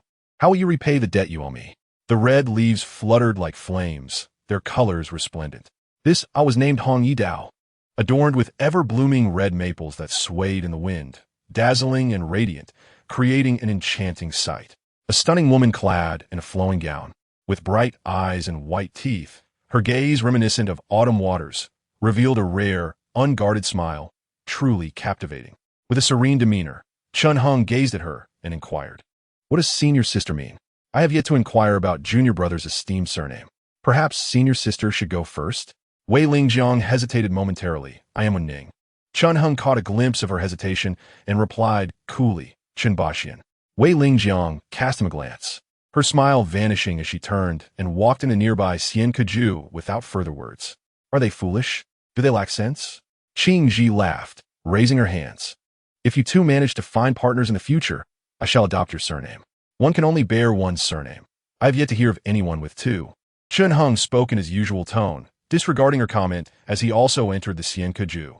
The following day, within Baoju Zhai, the purple-clad steward stared in disbelief at the dozens of Qiankuan bags before him, his eyes momentarily dazed. "How many did you kill? What nonsense are you spouting?" The steward kicked the loquacious assistant, then smiled warmly at Chun Heng, who was pouring tea at the counter. "This is exterminating demons and ridding evil. Truly impressive, my friend." Chapter 65, Ritual Implements. Dozens of chinquin bags stacked in one place occupied nearly half the table surface, their brilliance mesmerizing even the new assistants at Bao Juzhai. Though these chinquin bags were merely low-grade storage talismans, their sheer quantity would amount to an enormous sum if converted into talisman currency. Even after a decade of working at Bao Juzhai, they might not have amassed such wealth. Exterminating demons and ridding evil is an overstatement. It is merely upholding the orthodox path. Chun Hung raised his cup with a smile, and the purple-clad steward quickly echoed his sentiments. In an instant, a torrent of flattery engulfed them, continuing until the steward felt a blush creeping to his cheeks. "May I inquire if these chinquin bags are for sale? Please rest assured, I, Hao Qingyan, will handle everything meticulously and offer you a fair price." The steward's heart raced, fixating on Chun Hung. If this deal were to succeed, even the commission would yield substantial profits, perhaps even allowing him to elevate his cultivation in the coming months. There is no rush. One matter should not trouble two masters. I have some miscellaneous items that I will also entrust to Manager Hao. Chun Hung waved his hand slightly and released a dozen talismans that floated in the air, illuminating the entire room with a brilliant glow, as radiant as water washing the ground. This time, even Hao Qingyan could not conceal the surprise on his face, with a hint of apprehension flickering in his eyes. So many chinquin bags and talismans? Surely, they must have been brought here by some nefarious sorcerer to dispose of stolen goods. However, this thought was fleeting, and Hao Qingyan was too lazy to ponder it further. Having no intention of upholding the righteous path, what did it matter to him, even if it were an ancient demon? With a monthly salary of only 30 talismans, how could one expect him to risk his life? Even if some reckless strongman intended to raid Bao Juzhai, his final line of defense was to remain silent and not lead the way, thus preserving his relationship with Bao Juzhai. If that strongman were willing to share the spoils, he would hardly be a strongman. He would simply be Hao Qingyan's noble brother. As thoughts swirled in his mind, Hao Qingyan did not delay in his actions. He focused his gaze, releasing a dazzling purple light that slowly swept over the floating talismans while muttering incantations. Danshan Great Staff, Low-Grade Talisman O? It possesses 9 great prohibitions of heavenly treasures? What a pity. The material cannot withstand another refining. If it could be refined again, this great staff would become a mid-grade talisman. At that point, its price would at least multiply tenfold. As Hao Qingyan spoke, a clerk from Bao Juzhai was already taking notes with paper and pen, as those who held managerial positions here naturally possessed specialized skills.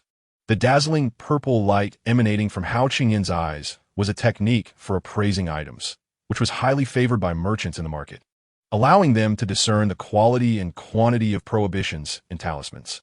The crafting techniques for talismans and magical artifacts in Zidushan were passed down from ancient times, encompassing profound and subtle methods.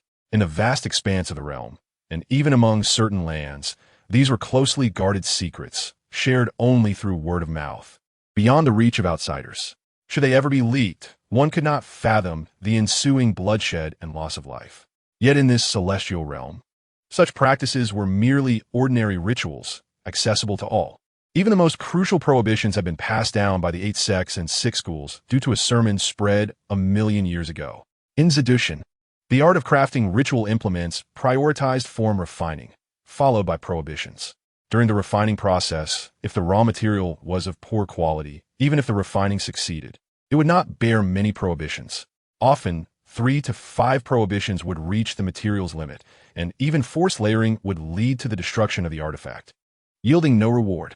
Some even inferior raw materials would fail to pass the refining stage, resulting in nothing but a handful of ash, with all form and substance entirely dissipated. Thus, the higher the quality of the raw material, the more prohibitions it could endure. Materials such as Ling Tian Su Jing gold, Mi Luo iron, and Huang Huami Sui were the coveted raw materials sought after by cultivators, yet they were rare in the market. As for the prohibitions, they were divided into 3 categories: heavenly treasure great prohibitions, spiritual treasure great prohibitions, and divine treasure great prohibitions, each imparted by the 8 sects and 6 schools, with no distinction of superiority. Within ritual implements, a single refining yielding 10 prohibitions qualifies as a low-grade talisman, and 10 prohibitions represent the pinnacle of low-grade talismans. At this time, a low-grade talisman must undergo another refining to continue embedding prohibitions. A second refining with 20 prohibitions results in a mid-grade talisman, and so forth. Each breakthrough in the grade of an artifact necessitates another refining to embed a maximum of 10 prohibitions. Talismans, magical artifacts, Tao instruments, and even the legendary immortal artifacts all adhere to this principle. It is said that when a magical artifact that has nurtured true consciousness awakens, it can invoke celestial phenomena for 1,000 miles, devouring boundless spiritual energy from the void.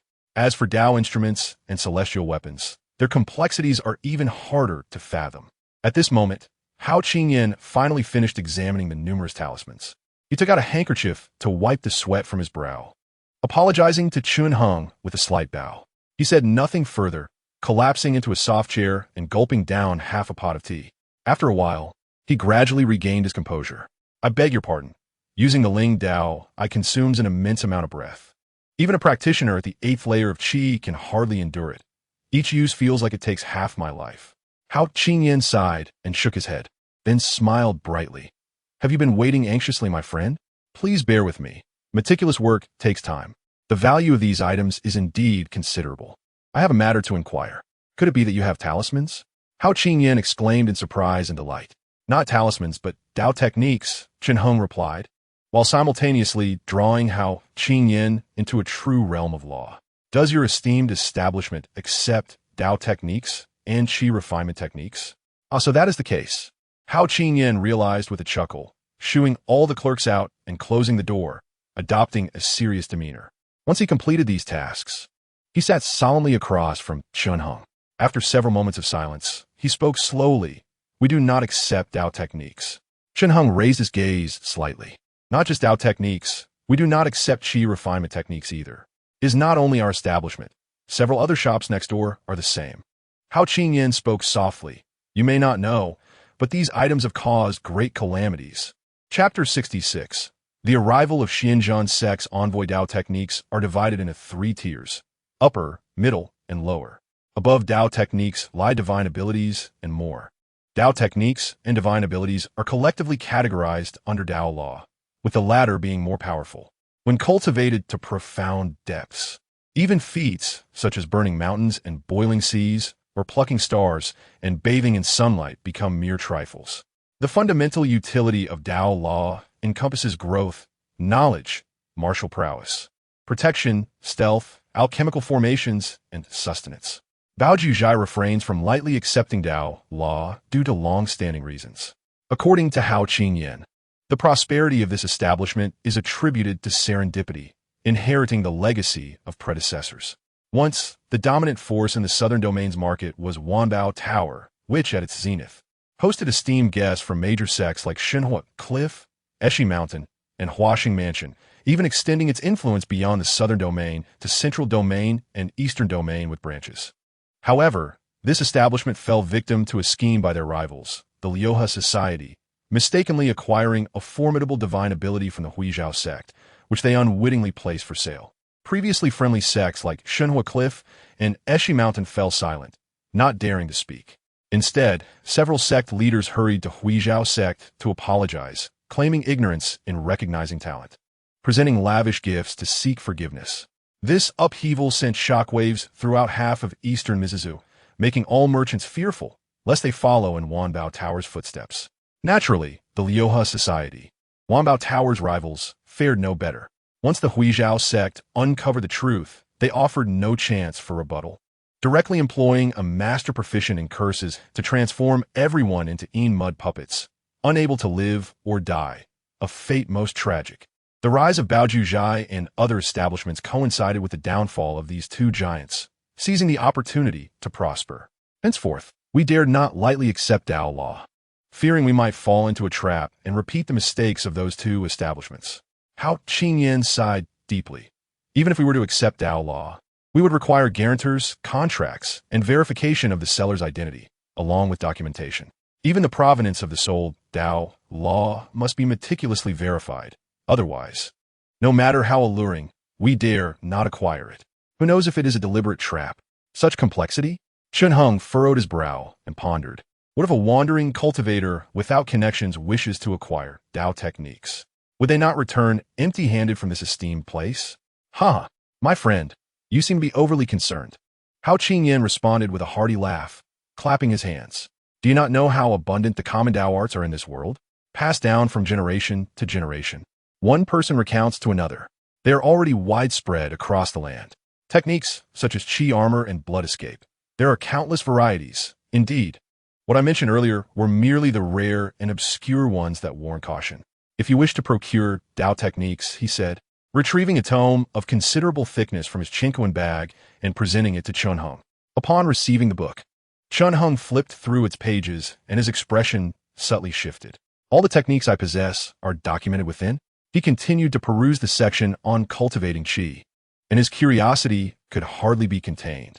The Qi cultivation secrets of Gyuanzu. Chun Hung pointed to a page in the book and remarked, to my knowledge, this seems to be the Qi cultivation doctrine of the Rong family from Ronghua. How could it be available for sale in your esteemed establishment? Oh, that? Hao Qingyan leaned in for a quick glance and chuckled.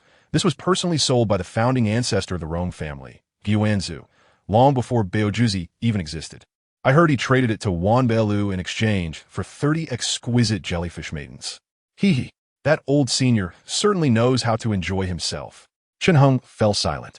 He continued to browse and discovered techniques like golden human transformation and a minor wind and mist technique, blood armor technique, and so forth, densely packed together like stars in the vast night sky. Furthermore, the prices for these lower-tier Tao techniques were remarkably inexpensive. One could acquire a technique for merely a handful of talismans, far cheaper than talismans themselves.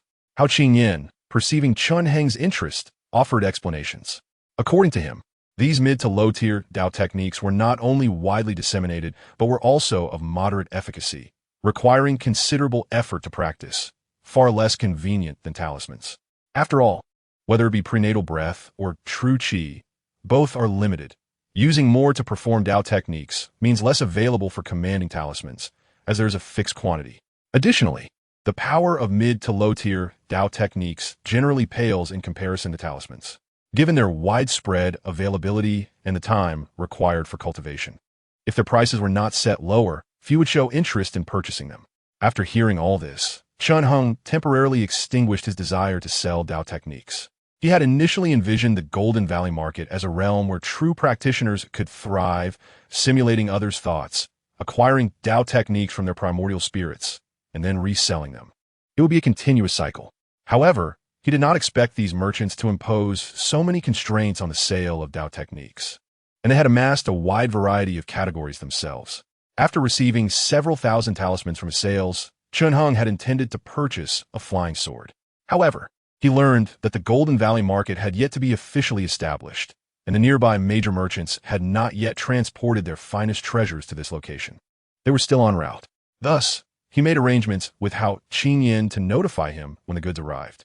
With these talismans in hand, whether for Qi cultivation or enhancing his Tai Suyu body, he could make further advancements, leaving no time for idle chatter. His escape light surged swiftly, akin to a shooting star, vanishing from sight in an instant. On a floating ship, a figure on the deck caught a glimpse of Chun Heng's silhouette, but before they could call out, the escape light had already disappeared into the vast mist. Does junior brother Chun have urgent matters to attend to? Such haste. Several Taoists from Baihe Cave, who had conversed with Chun Hung, laughed heartily, while only Zhu Wanji remained silent, lowering her head. Zhou Xingling, aware of her concerns, felt it inappropriate to offer comfort. He merely sighed and continued steering the ship forward. After a brief moment, the ship finally descended upon an exquisite isle adorned with vibrant flowers, cascading petals creating a splendid view. Not far away, two individuals were engaged in a game of chess within a delicately constructed waterside pavilion. Zhou Xingling and the others dared not interrupt, standing quietly by, bowing in anticipation. After the passage of half a cup of tea, a short, white-haired elder, smiling, cast his chess piece, signaling the conclusion of their game. Xingling, the elder said with a smile, you have been at Floating Jade Dock for quite some time. I instructed you to befriend the talents of the world. Have you made any gains? Reporting to my esteemed master, there is one person, his name is Chun Hung. Zhou Xingling replied, clasping his hands. He is truly extraordinary. Compared to him, I am far inferior. Chun Hung, is he the one from our Xianjin sect? The elder had yet to respond when his opponent interjected, pray, elaborate. Indeed, Zhou Xingling bowed again. Elder Gu Jun, Chapter 67. The Innate Great Sun Divine Light. Days later, on Hongya Island, within a secluded chamber, Chun Hung was immersed in spiritual energy, each breath resonating like the crackling of candle flames, gradually intensifying until it resembled the thunderous roar of a storm, poised to obliterate any obstacles in its path. For a brief moment, the entire room began to tremble subtly, the crimson beams vibrating and shedding fine dust. While a few steps away, the white porcelain tea set chimed melodiously, producing a sound reminiscent of a flowing spring. Fortunately, each chamber was equipped with soundproofing barriers, preventing the commotion from disturbing the other's rest. As the rumbling crescendoed, culminating in the emergence of strands of thunderous light in the air, it suddenly receded at its peak, layer by layer diminishing. With just a few fluctuations of his chest, Chun Heng's energy plummeted from the heights to the depths, the overwhelming force transforming into a serene, flowing essence, akin to water quietly meandering through a ravine. After a few breaths, his energy subsided, and his breathing became nearly imperceptible. Yet in the utmost silence, vitality began to stir once more, as if the spring flood had arrived, melting away the ice and snow, causing the river to swell. Gradually, the chamber resonated again with the thunderous sound of breath. In this ebb and flow, Chun Heng's energy fluctuated, sometimes appearing to summon clouds and mist, at other times seeming to conceal itself. The acupoints within his body harmonized with the qi cultivation doctrines, facilitating the flow of energy and refining the pure spiritual essence from the outside into his own prenatal breath, thus enhancing his Tao practice. Time passed, and after half a day, Chun Hung slowly emerged from his meditative state, opening his eyes and collecting his energy, a look of contemplation crossing his face. Rising from meditation cushion, he casually stretched his limbs, feeling an exhilarating lightness throughout his body, as if he were gliding through clouds, experiencing an unparalleled sense of freedom. His spirit was equally rejuvenated, as if he had shattered the barriers obstructing his path and was now becoming more attuned to the vastness of the world. Through this cultivation, he had finally advanced from the 3rd level of qi cultivation to the 5th level, with the 6th level now within reach. Not only had the total amount of his prenatal breath multiplied several times, but his combat strength had also significantly increased. Chun Hung believed that, although his Tao cultivation was merely at the 5th level of qi, not yet reaching the 9th return to perfection, within the expansive Golden Valley market, conservatively speaking, there were scarcely a handful who could surpass him, perhaps even fewer. Should he encounter another wave of celestial demons, as before, he would be far more composed, at least avoiding the previous debacle, and retain more of his strength. If he could achieve true qi before venturing into the abyss, converting his prenatal breath into Tai Shi Yuan Zhen, his chances of survival would undoubtedly increase. Chun Hung shook his head. Each level of qi cultivation demands varying amounts of prenatal breath, with the requirement increasing with each advancement. In a newly acquired technique, movement, and stillness thunder sound guidance, it explicitly stated that the initial section briefly outlined the prerequisites. If the first level of qi cultivation required the amount of prenatal breath equivalent to a narrow cup that could easily be filled, the second level required a water pouch, the third a pottery basin, the fourth a soup cauldron, and the fifth a spring pool. The amount required for each level surpasses that of the previous, stacking upon one another. Upon reaching the 9th level of qi cultivation, one becomes akin to a vast lake, requiring countless breaths of primordial essence to achieve completion. This is merely the ordinary true qi. The sheer quantity of primordial essence required is staggering, especially for Chun Heng's Tai Shi Yuan Zhen, which is unparalleled in the world of an exalted rank. If the quantity of primordial essence needed for ordinary true qi is comparable to a river, then the Tai Shi Yuan Zhen requires an even greater measure. Only the North Sea can serve as a fitting comparison. Chun Hung sold nearly all his talismans at Baojuzhai, retaining only the Lei Huapai Li Yuanju, the Zijin Pa Sha Chue, and the Canhe Che along with the Chinquan bag. Even the Lu Xiao Qi and Qing Yihua Tu were relinquished. The talisman money he obtained was largely devoted to his qi cultivation, with only a fraction reserved for acquiring a flying sword. Despite this, he only advanced from the 3rd to the 5th level of qi cultivation, having traversed merely 2 stages. Yet, for an ordinary qi cultivator, Such funds would suffice to reach the ninth level of perfection, and even to progress from nothing to the seventh or eighth levels, it would be more than adequate. Contemplating this, Chun Hung felt a pang of regret.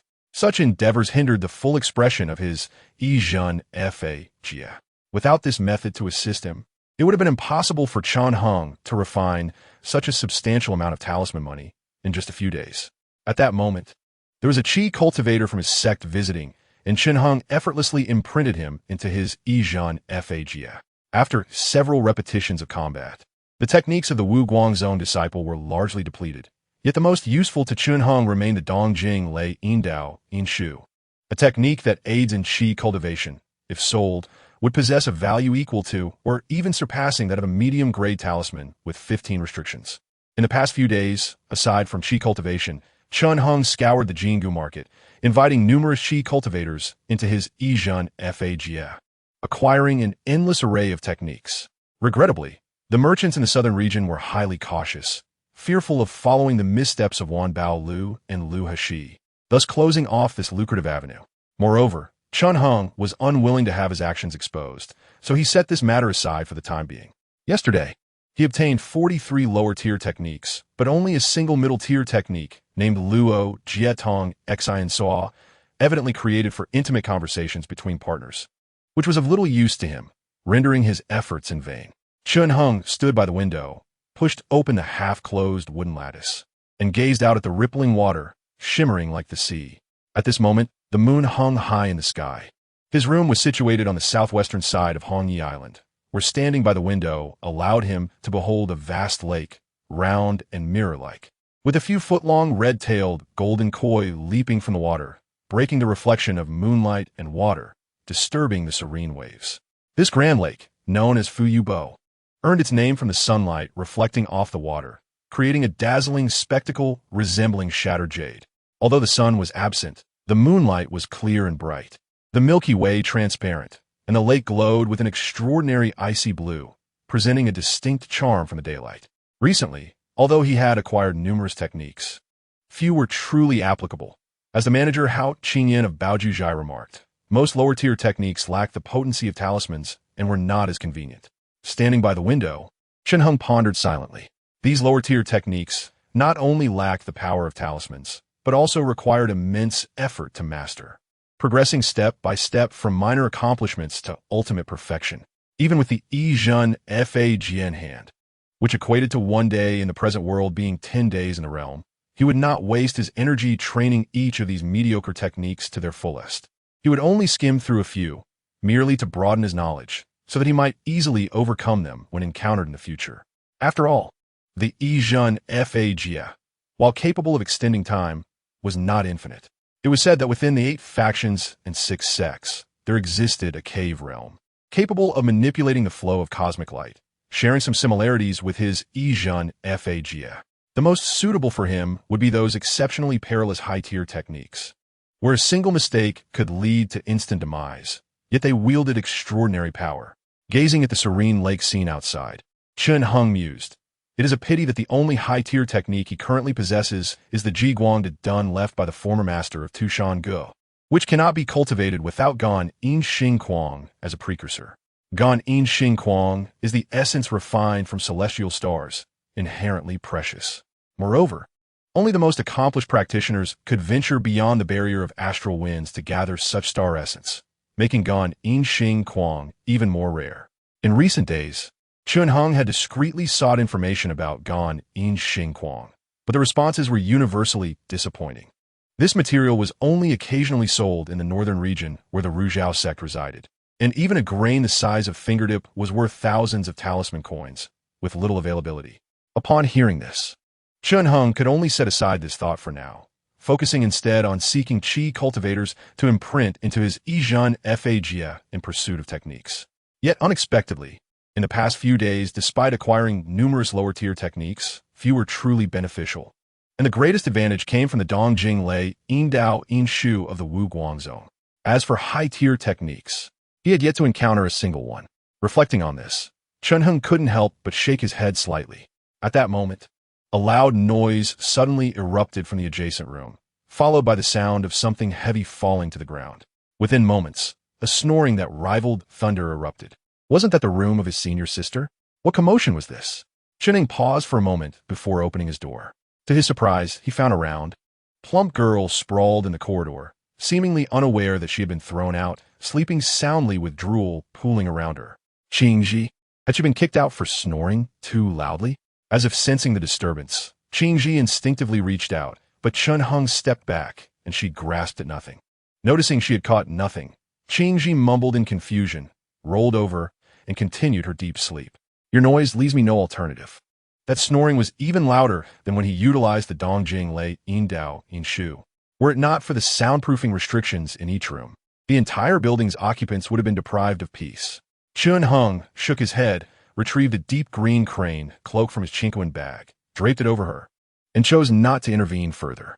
Closing the door, he effectively sealed out the thunderous snoring. At this moment, the full moon had yet to descend, marking a time when the night was particularly serene. Chunheng sat on the mat, took out a talisman coin, and resumed his refining process. It was not until the morning light was strong and the sun was high that he ceased his efforts and rose from the mat. It was time to venture into various markets, uncertain if he would encounter any delegation from the major sects attending the ceremony, and if any qi cultivators among them. So much the better. From the dozens of masks in his chinquan bag, Chunheng selected one different from yesterday, altering his aura with the Sanjing Lianxing Shu, before pushing open the door and striding out. In the corridor, Qingji was still snoring blissfully, wrapped in the deep green crane cloak he had draped over her. Chunheng chuckled softly as he stepped over her and exited the inn, transforming into a white beam of light, soaring toward a nearby aisle, vanishing from sight.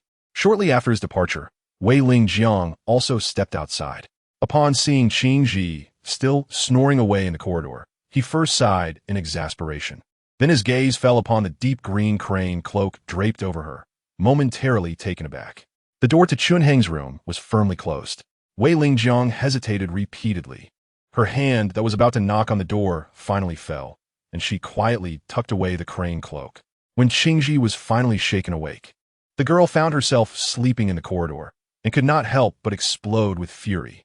It was only when Wei Lingjiang promised her that she could have 2 extra meals today that her anger turned to joy. However, did I not sleep here for a night last night? Qingji's face showed some suspicion. Why is it not cold at all? Probably because your skin is tough and your flesh thick, Wei Lingjiang replied without flinching. Qingji, angered, bumped her head against Wei Lingjiang, who dodged sideways and then held her in her arms. Wait, are we going out to play?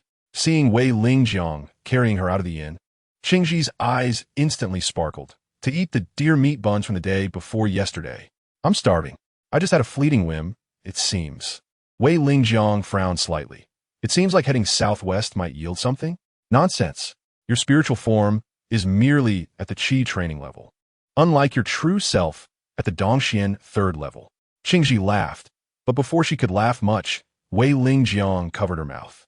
Subsequently, a blue escape light shot up into the sky, also flying towards the southwest direction.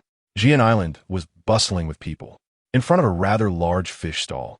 After wandering for a long time, Chunheng suddenly stopped, his gaze fixed on a scaleless white fish. Just now, he had subconsciously swept it with the Maha Shungmi light, but did not expect to see this creature. Superior Taoist technique, innate great sun divine light. The scaleless white fish swam freely in the running water. And even with fetal breath perception, its entire body was flesh and blood, without a trace of foreign objects. But had the senior been observing for a long time to buy this fish? This fish was a Baisha Lingyu, known for its tender and delightful flesh, with few bones. At this moment, the stall owner, a young man who had just begun to grow a beard, approached with a smile and scooped it out of the water. If the senior wishes to have it, it costs only half a talisman coin. Meanwhile, on the other side, Wei Lingjiang held a rusted iron can, her expression also dazed. This can was left by my late wife. It was once a talisman tool sealed with 2 prohibitions. But now it's useless. The owner of the iron can was a white-haired old man, who set down his pipe, grinned revealing his yellowed teeth. If the girl is sincere, half a talisman coin will make the deal. Isn't the price a bit low? Wei Lingjiang hesitated. For a moment, she felt an illusion, as if the expression of this pottery can owner resembled a senior she once knew. However, this feeling came quickly and left just as fast as it was too absurd, and even Wei Lingjiang did not take it to heart. Not low, not low. Half a talisman coin is just right. The old man chuckled. I only sell this to those with fate. Chapter 68. Yet looking towards Penglai to see the apricot blossoms. The fish measured 7 feet and 4 inches, with a round head and slender body, its tail resembling a singing snake, completely devoid of scales, slippery to the touch. Much like a slick mud snake. This was one among countless by Sha Lingyu. Chen Heng watched as the fish stall owner easily pulled it from the water. Despite its vigorous struggles, the young man merely pressed down on its gill fin, and the fish stiffened, then wilted. Throughout, it had not displayed any remarkable traits, resembling just an ordinary Baisha fish. Receiving the talisman coin, the young man smiled as he watched Chen Heng place the fish into his chinquan bag. Today was indeed a good start. Although Baisha fish could barely qualify as a spiritual fish, its spiritual essence was minimal. Regular buyers enjoyed its sweet and delicate flavor. And even when eaten raw, it had a unique fresh sweetness, fulfilling their appetites. However, no matter how one looked at it, it was hardly worth half a talisman coin. Reflecting on this, the young man found it peculiar. His usual nature was to inflate the price.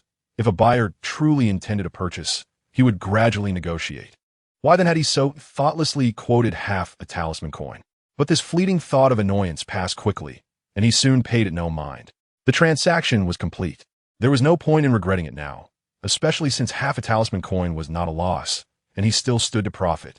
At that moment, another regular customer waddled over, and the young man dismissed his earlier doubts, quickly plastering on a smile and bending to greet him. Not far away, Chen Heng observed this scene, pausing silently for a moment before turning to leave.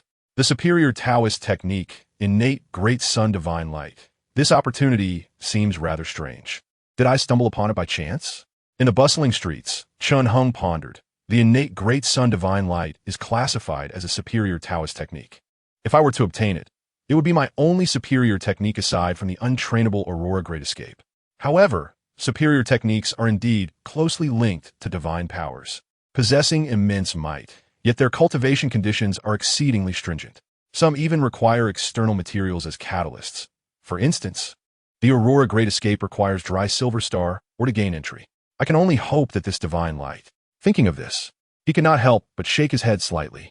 The dry silver star, or required for the Aurora Great Escape, is an extraordinary treasure, priceless and rare. Only those high-ranking alchemists are qualified to bid for it. The innate great sun divine light is similarly categorized among superior techniques. If its entry requires something like the UEFA sway or the essence of the great sun star's allure, then I would also have to give up. While he was lost in thought, suddenly, a soft laugh sounded from not far away. So, you are here idling about. No wonder I cannot find you. I even went to Hongya Island looking for you. The man, appearing to be around 60 years of age, donned a simple gray long robe, with dozens of strands of white beard hanging down to his chest. His sparse eyebrows and faint eyes resembled a rural schoolmaster, exuding an air of poverty. Yet, the occasional brilliance that flashed from his eyes resembled 2 bolts of lightning, exuding an undeniable authority that made one reluctant to underestimate him. Elder Gujun. Upon seeing him, Chen Heng's pupils involuntarily constricted slightly. But soon, he suppressed the slight ripple within his heart, maintaining a calm demeanor as he respectfully clasped his hands towards the elder. Do not worry. Among the 3 great elders of the Shenzhen sect, I am the only one who came. Yen Feichen is still under the watchful eye of the sect leader, unable to leave Zyganshan, and those from the Yin family are in the same situation. Gujun spoke, then raised his eyes to scan Chen Heng from head to toe, suddenly seizing his wrist. Indeed, you have reached the Qi training level. It seems that Zhou Xingling from Baihe Cave was not lying. Gujun nodded in satisfaction, his voice calm. Chen Heng, you have resided in the sect for 3 years without showing the slightest sign of a cultivator. You had no aspiration for the Tao. Unexpectedly, shortly after Yanzhen's death, you broke through to the fetal breath and Qi training levels. It seems, Gujun articulated each word.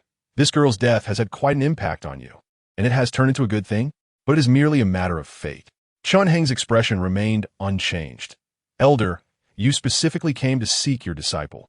I wonder if there is an important matter to discuss. A few days ago, when I played a game with the alchemist Jiang Gu from Bai Cave, I heard his disciple speak highly of you, especially that one named Zhou Xingling, who praised you as if you were a deity, claiming you have reached the Qi training level with extraordinary powers and extensive knowledge. I did not believe this at all. Gu Jun regarded him with a look of admiration. Just a few days? The principles of Qi training are not so easily comprehended. Qi trainers are not so easily cultivated. Initially, I thought you had obtained some demonic opportunities outside, resorting to some underhanded methods. But seeing your fetal breath is clearly of the gold-sharp attribute within the Jinjin Qi, I can rest assured.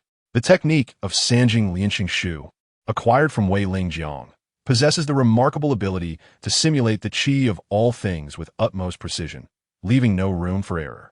Even cultivators who are several realms above oneself would find it exceedingly difficult to discern its true nature unless they possess extraordinary supernatural powers and engage in direct probing. In recent days, Chun Hung has traversed various islands, employing the Sanjing Lianxing Shu to transform his essence into that of the true Qi of gold ingots. This precaution proved invaluable, for it shielded him from the sudden scrutiny of Gu Jun, preventing the revelation of his true essence. Had the disciple genuinely pursued the rapid methods of the demonic path, rather than comprehending the true Qi of gold ingots, how would the elders have dealt with me? Faced with this unexpected examination, Chun Hung remained calm and posed another question. If one has indeed studied the wicked arts of the demonic path, then one becomes a demon of that realm. Even if Yin Feichen spares you, I shall never allow your existence. Gu Jun's eyes widened in fury, emanating an aura of lethal intent that sent chills through those present. However, he tempered his tone, sighed deeply, and remarked, "Since you practice the true Qi of gold ingots and are not a demon of the dark arts, I have a matter of great significance to entrust to you." He placed his hand on Chun Heng's shoulder, and in an instant, both vanished from their location. In a nearby tea house, upon witnessing this scene, Wei Lingjiang instinctively sprang to her feet, her eyes narrowing beneath her veil, her expression turning serious. Has the brooding brother-in-law not finished conversing with that frail old man? I've already devoured my 18th bun. If I continue, I fear my belly may burst. Beside Wei Lingjiang, Qing Ji, with a mouth full of grease, raised her head and spoke in a booming voice. After uttering this line, she remarkably escaped a beating. Unaccustomed to this, Qing Ji burped and looked up in confusion. To her astonishment, both Chun Hung and Gu Jun had vanished without a trace. Alas, the brooding brother-in-law has been abducted by the wicked old man. Miss, hurry and rescue him, Qing Ji exclaimed in shock, neglecting to finish her last deer meat bun. If he perishes, will the young lady be left in mourning? Is that how it is said? Mourning? Bang! A delicate, pale fist struck her atop the head with force. Qing Ji yelped in pain, hurriedly curling into a protective position, tears welling in her eyes. Now, that is more like it.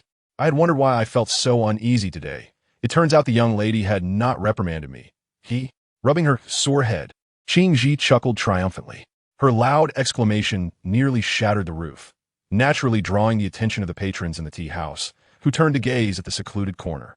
What met their eyes was a graceful lady adorned with a white veil, standing elegantly, her slender waist and tall figure reminiscent of willows swaying in the spring breeze, exuding an indescribable charm. Even though her face was obscured, she possessed a beauty as pure as blossoming flowers. Let us depart. Wei Lingjiang's voice was cold as she led the way out of the tea house. The young girl, reluctant to part, carefully wrapped her last deer meat bun in oiled paper and tucked it away, then gleefully gulped down the remaining tea on the table. With a playful grin, she made a silly face at the onlookers before bouncing away, her short legs trotting after her mistress. On either side of the street were various tea houses, taverns, inns, pawnshops, and bookstores. The island of Jian, where they resided, rose to great heights, and from a distance, one could see the scattered peaks and unusual rock formations, jagged and distinct, resembling thorns and bamboo shoots. Qing Ji trailed Wei Lingjiang aimlessly through the market, boredom creeping in as she wondered where they were headed. A small green bell jingled at her waist, producing a disordered melody with every gust of wind. Young lady, have you received any news about the evil demon? Wei Lingjiang shook her head. Have you not scoured every corner these past few days, poring over countless records and inquiries, yet found no trace of its true form? Qing Ji exclaimed in disbelief. Wei Lingjiang remained silent. Observing her mistress's disinterest, Qing Ji let out a resigned sigh and changed the subject. I wonder if you recall that lad from the Shui Xie clan? I heard he and Sima Fong are at odds, but before they could clash, your teacher sent them both flying with a single slap. Ha ha ha. Qing Ji laughed heartily. Though her mirth was tinged with regret, I secretly hoped Sima Fong would be beaten to death among the 12 noble clans. The Sima clan is the most detestable. Even that lad from the Xie clan, I'd relish the chance to pummel Sima Fong. I hear the East Sea Dragon Palace is soon to select a son-in-law. Those old mudfish can hardly wait to marry off their daughters. I am such a fool. Qing Ji suddenly placed her hands on her hips. Wei Lingjiang halted and finally murmured in acknowledgement. You are a great fool. Qing Ji rolled her eyes. Stop pretending. If you wish to see, just go and see. You are acting so strangely. Is your mind made of wood? Did you fall and knock your head as a child? After only a few encounters, you care so much for him. Wei Lingjiang furrowed her brow slightly and instinctively defended herself. I do not. It is merely that he still owes me a favor. If he dies, would my previous efforts have been in vain? She did not speak further, merely nodding gently. Yes, you're absolutely right. Your only strength lies in your words. Qing Ji scoffed, her laughter echoing. Suddenly, a slender hand grasped her ear, pulling her forward. On Jian Island, within the grand hall of an inn, Chun Hung and Gu Jun sat across from each other. Suddenly, Gu Jun set down the wine jug and spoke. After your journey to the abyss, you shall withdraw from the Xinjiang sect. The sect master will be informed by me. What? Chun Hung was taken aback, staring in astonishment at the lean, elderly figure across from him. You shall take refuge in Bai He Cave and become a disciple of Zhou Xingling. Gu Jun appeared oblivious to Chun Heng's gaze. Continuing, I have already spoken with Master Jiang Gu, and that benevolent elder has consented to accept you as his closed-door disciple. Chapter 69. The puzzle finally revealed the bustling tavern was alive with a constant flow of patrons, the threshold nearly worn down by the multitude of visitors, creating an atmosphere of vibrant commerce. Yet, in a quiet corner, two individuals sat in profound silence, akin to two silent rocks amidst a flowing stream. Ultimately, it was Gu Jun who broke the eerie stillness, speaking first. Are you surprised? There are indeed virtuous individuals within the Xinjiang sect, akin to the rare blooming of ironwood after a millennium, something unheard of. A trace of enigmatic amusement flickered across Gu Jun's face. Did you not scoff at my words about eradicating demons and safeguarding the righteous, wishing to spit in my face and silence me? Your own sect is rife with the tyrannical acts of demonic paths, with Yin Fei-chan wielding his power oppressively, treating human lives as mere fodder. The sect leader is indifferent, allowing him free rein, while Yuan Ji, the elder, seeks only profit, leaving me as a mere clay idol in a temple, consuming offerings without contributing to any real deeds. He turned to Chun Hung and asked, Is this your line of thought? The disciple dares not, Chun Hung replied, rising to stand and bowing deeply. There is no need for pretense before me. In this sect, it is just the two of us, and these are the facts. What is there to conceal? Gu Jun continued, Allow me to impart another lesson. One must adapt and act according to circumstances. Jiang Gu Yanshi despises the demonic arts after losing his youngest son to their blood rituals. I spoke earlier deliberately for his ears, intending for it to spread, to assure him that you are not truly of the demonic essence, but rather from the Xian zone, a disciple he can trust to take under his wing. Gu Jun's eyes glimmered with a sudden shift in focus. Do you recall? Before your mother's death was deliberately communicated to Shao Ganshan by Yin Ping. You harbored a keen interest in the celestial path. There was a time you boldly intercepted the sect leader's carriage to inquire about the texts necessary for cultivating the fetal breath. Yin Fei-chun was enraged, nearly whipping you in public had it not been for Yin Jun's fervent pleas. You may have forgotten, but I remember vividly, for your audacity was remarkable, and you truly did not know the danger you courted. Chun Heng's gaze flickered, but he remained silent. Regrettably, your yearning for the celestial path was but a fleeting moment. After the news of your mother's demise reached Shao Ganshan, you became like a dog stripped of its spine, only capable of mournful whimpers. Gu Jun sneered, continuing, Had it not been for Yin Jun keeping a watchful eye on you, with divine thoughts day and night, could you still be here conversing with me? You would have long since taken your own life, oblivious to your next reincarnation. It is truly laughable. And why does the elder assist me now? Chun Heng's voice was calm as a still lake. In the past, I had never received such favor from the elder. Why? Because the Xianzhen sect owes you. You are no longer the same as before, and I wish to call upon your goodwill to settle a significant debt of gratitude. This is the truth. Gu Jun's expression remained devoid of emotion. If you were still the same as before, I would not even spare you a glance. Even if I possess a compassionate heart, the lives and deaths of mere mortals concern me not. Why should I oppose Yin Fei Chun for your sake, inviting calamity upon my clan? But you are different now. Zhou Xingling has been meticulously trained by Jiang Gu Lianshi since childhood and is a distinguished disciple of the Dong Xian Lianshi. Even he speaks highly of you. You have only been out of Yin Zhen's shadow for a few months, and you have already broken through the fetal breath and begun cultivating qi. Such talent moves even Jiang Gu Lianshi, let alone me. A great opportunity lies before you. How could you not make an early investment? I see. Chen Heng replied with a smile. How does the elder wish for me to repay this favor?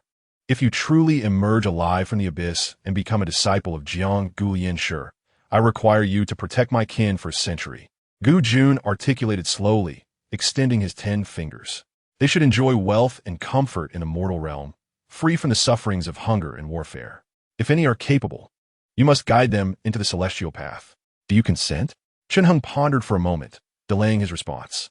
The reason you still live is merely because Yin Fei Chun, no matter how tyrannical, dares not openly defy the sect leader, jeopardizing the sect leader's mission to send someone into the abyss for treasure. Yet what will happen once you emerge from the abyss? Will the sect leader still care for you? You are no kin to him, even if he and Yin Fei Chun are at odds. He would not jeopardize the situation for a mere pawn like you. But how could the elder know that I could survive the abyss? Chen Heng's voice faltered momentarily, contemplating. Moreover, to protect my kin for a century, the elder must have numerous disciples and acquaintances. Why entrust this task to an ordinary disciple like me? If you were to perish in the abyss, everything would cease. All would be mere words. Today, consider it as if I had not come at all. As for why I entrust this to you, Gu Jun began. Do you think the events you undertook at Yangshan remained undisclosed? Even someone as timid as Su Ji. You were unwilling to deceive, and you divided the spoils with him. I am familiar with your character. Possessing such talent, if I do not entrust my affairs to you, to whom else could I turn? Yangshan? The spoils? Upon hearing this, Chen Heng could not help but shake his head in amusement. Aside from the Yangshan Dao run, obtaining the Lei Huapai Li Yuanju was already a significant advantage. Yet in Gu Jun's words, it seemed as though he had sacrificed a great benefit and suffered a loss. At this moment, Gu Jun had exhausted all he wished to say and clearly had no intention of lingering for further idle chatter with Chen Heng. He withdrew a palm-sized crane feather token from his sleeve, placing it upon the table before summoning the tavern keeper to settle the bill, preparing to depart. Elder, forgive my boldness, but I have one more thing to express. I cannot hold it in any longer. Chen Heng suddenly called out to him, his gaze revealing a rare seriousness as he clasped his hands in respect. Su Ji Shi Xiao, he said, was it truly due to cowardice that I was expelled from the sect? Gu Jun halted, not responding. After a considerable pause, he slowly turned, his eyes narrowing like blades, piercing with an intensity that felt agonizing. You dare to bring this matter before me. Do you not fear death? The elder still requires the disciple to remain of use. Chen Heng bowed again, his expression unchanged. Forgive my presumptuousness, but Su Ji Shi Xiang has always treated me as a friend. Isagnol darior motivas. I simply wish to know the truth. To know the truth? I fear you wish to clear his name of grievances. Gu Jun responded with a cold laugh. Does it matter whether it was cowardice? Those years have long passed. What more is there to say? My only son is dead. I'm still a human being, not a clay idol or a bodhisattva. With his words barely spoken, his figure vanished from the spot, a flash of yellow light soaring into the sky, disappearing without a trace. Chen Heng slowly lifted his head, taking the crane feather token into his hand and resuming his seat, momentarily at a loss for words. Throughout the exchange, neither party broached the topic of the abyss, nor did they mention any request to the sect leader to avoid the journey into the abyss. Both Gu Jun and Chen Heng understood that such discussions were akin to dreaming, having received the talisman and acquired the treasures earned through perilous endeavors. The character of Ai Jian, treating disciples as mere servants, would not allow for any change of heart. Not to mention that Jianggu Yanshi was still merely observing, not yet committed to taking him as a disciple. Even if this alchemist deemed him indispensable, AI Jian would surely not release him, perhaps perceiving it as a loss of face and provoking further ire. A mere Dong Xian Lianshi, 30 years ago, when establishing his sect at Shaoganshan, had no qualms about shedding countless heads, and his sword had not been free of the blood of Dong Xian Lianshi. Even if one emerges from the depths of the abyss, one might still disappoint the kindness bestowed upon them. Chen Heng shook his head, tucking away the crane feather in his sleeve without further regard. In the realm of cultivation, one must consider their companions and resources. In a previous life, he had no choice but to stumble into a sect. Now, having been granted a second chance, he would not repeat the same mistakes. Despite Bai He Dong's camaraderie and virtuous atmosphere, one cannot attain the golden core stage there, let alone reach the realm of Yuan Shun and the Tao of returning to the void. When evaluated, this sect is even inferior to his current Xuanjin sect. For AI Jian's prowess is unparalleled, compelling neighboring sects to bow their heads. Even the Xuanjin disciples, regarded as servants by their sect leader, exhibited a more arrogant demeanor than their counterparts from other sections. To join a major sect, one must at least seek a sect with a residing Yuanshan master. Thus, after careful consideration, only the Huashan Fu in the southern region remained suitable for him. Chen Heng sighed inwardly. He then turned towards the landscape screen on his left. Speaking softly, "Senior sister, have you listened enough? If so, please come out." Behind the screen, Qing Ji gasped suddenly, following a cacophony of clattering dishes. Wei Ling Jiang emerged slowly, her head bowed in embarrassment. The young lady's fair cheeks flushed a rosy hue, casting a radiant glow. The small cup had fallen from her grasp, not Qing Ji's fault. Behind the screen, Qing Ji was still arguing with the arriving tavern keeper, insisting, "I did not knock it over, it hit my hand." "You see," Wei Ling Jiang felt a sudden headache, quickly covering Qing Ji's mouth, and hastily apologized to the tavern keeper before dragging the little girl away. Wei Ling Jiang stammered, "When did you know, shortly after senior sister arrived, I suppose." Chen Heng's tone remained steady. The sound of Qing Ji smacking her lips was too loud. I could tell by the noise. "Is that so? I didn't realize I was smacking my lips while eating." Qing Ji peered out from behind Wei Ling Jiang, utterly puzzled. "But I didn't feel anything. This has nothing to do with you. I was merely concerned for your well-being, fearing you might truly be in danger, which is why I came here." Suddenly, a thought flashed through Wei Ling Jiang's mind. She was taken aback and quickly shook her head, trying to dispel the thought. "I didn't intend to eavesdrop. I just happened to be here dining, not realizing you were here as well. What a coincidence." Wei Ling Jiang stammered, and by the end of her statement, she felt it was indeed awkwardly absurd, prompting her to fall silent. "Is that so?" In the dim light beneath the eaves, Chen Heng's figure flickered, and he raised his deep, dark eyes to quietly observe Wei Ling Jiang. After a prolonged silence, he turned his gaze towards the window, a mysterious smile gracing his lips. "Indeed, what a coincidence," he replied. Wei Ling Jiang felt increasingly flustered, and the atmosphere grew even more awkward. She gently pursed her lips, recalling the earlier conversation between the elder and Chen Heng, stirring an inexplicable wave of sympathy within her. Her previously shy gaze now held an unnameable complexity. Even she could not discern the nature of her feelings, whether it was akin to the compassion felt upon seeing a drenched puppy on a rainy day or something else entirely. "Is senior sister pitying me? There's no need for that." Wei Ling Jiang was suddenly startled. She saw Chen Heng turn his gaze towards her, calmly meeting her eyes. "Yin Zhen has passed, and I am now free. Moreover, I am alive, capable of cultivating qi and practicing, which surpasses the majority of people in the world. Senior sister, perhaps you should temper the pity on your face." Wei Ling Jiang was taken aback. A few steps away, Chen Heng's eyes reflected a transcendent indifference, devoid of sorrow or joy. The emotions he had inadvertently revealed moments ago receded like the ebbing tide. "As dusk approaches, I shall take my leave," Chen Heng said lightly, offering a slight bow before his footsteps faded into the distance. Wei Ling Jiang stood momentarily stunned until Qing Ji tugged at her sleeve, rousing her from a reverie. "This person has a foul temper and is unyielding. I doubt Miss can win him over," Qing Ji whispered. "My suggestion is to knock him out with a punch. Once that is done, everything will be easier." Wei Ling Jiang remained silent at this absurd suggestion, frowning for a moment before suddenly letting out a cold laugh and turning to leave. Miss, wait for me," Qing Ji cried out, her short legs attempting to catch up, but she was soon blocked by several tavern keepers. "We haven't paid yet," Qingji exclaimed urgently. "You can stay here and wash dishes to settle the debt," came the reply. What? Days later, on Hongyi Island, within a guest room, the air resonated with the ethereal calls of cranes, suddenly filling the space. Chun Hung halted his qi cultivation, contemplatively retrieving a wooden box from his chinquan bag, cradling it in his palm. "It seems the time for the Feng Dan has arrived. It is ready for consumption."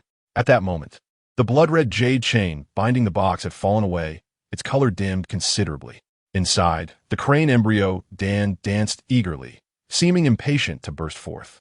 Chun Hung merely lifted the lid and pinched the bean-sized pill between his fingers, and the ethereal calls grew even clearer, resonating like a celestial melody. This Dan is said to be the most suitable external medicine for qi cultivators. Even one contains boundless essence.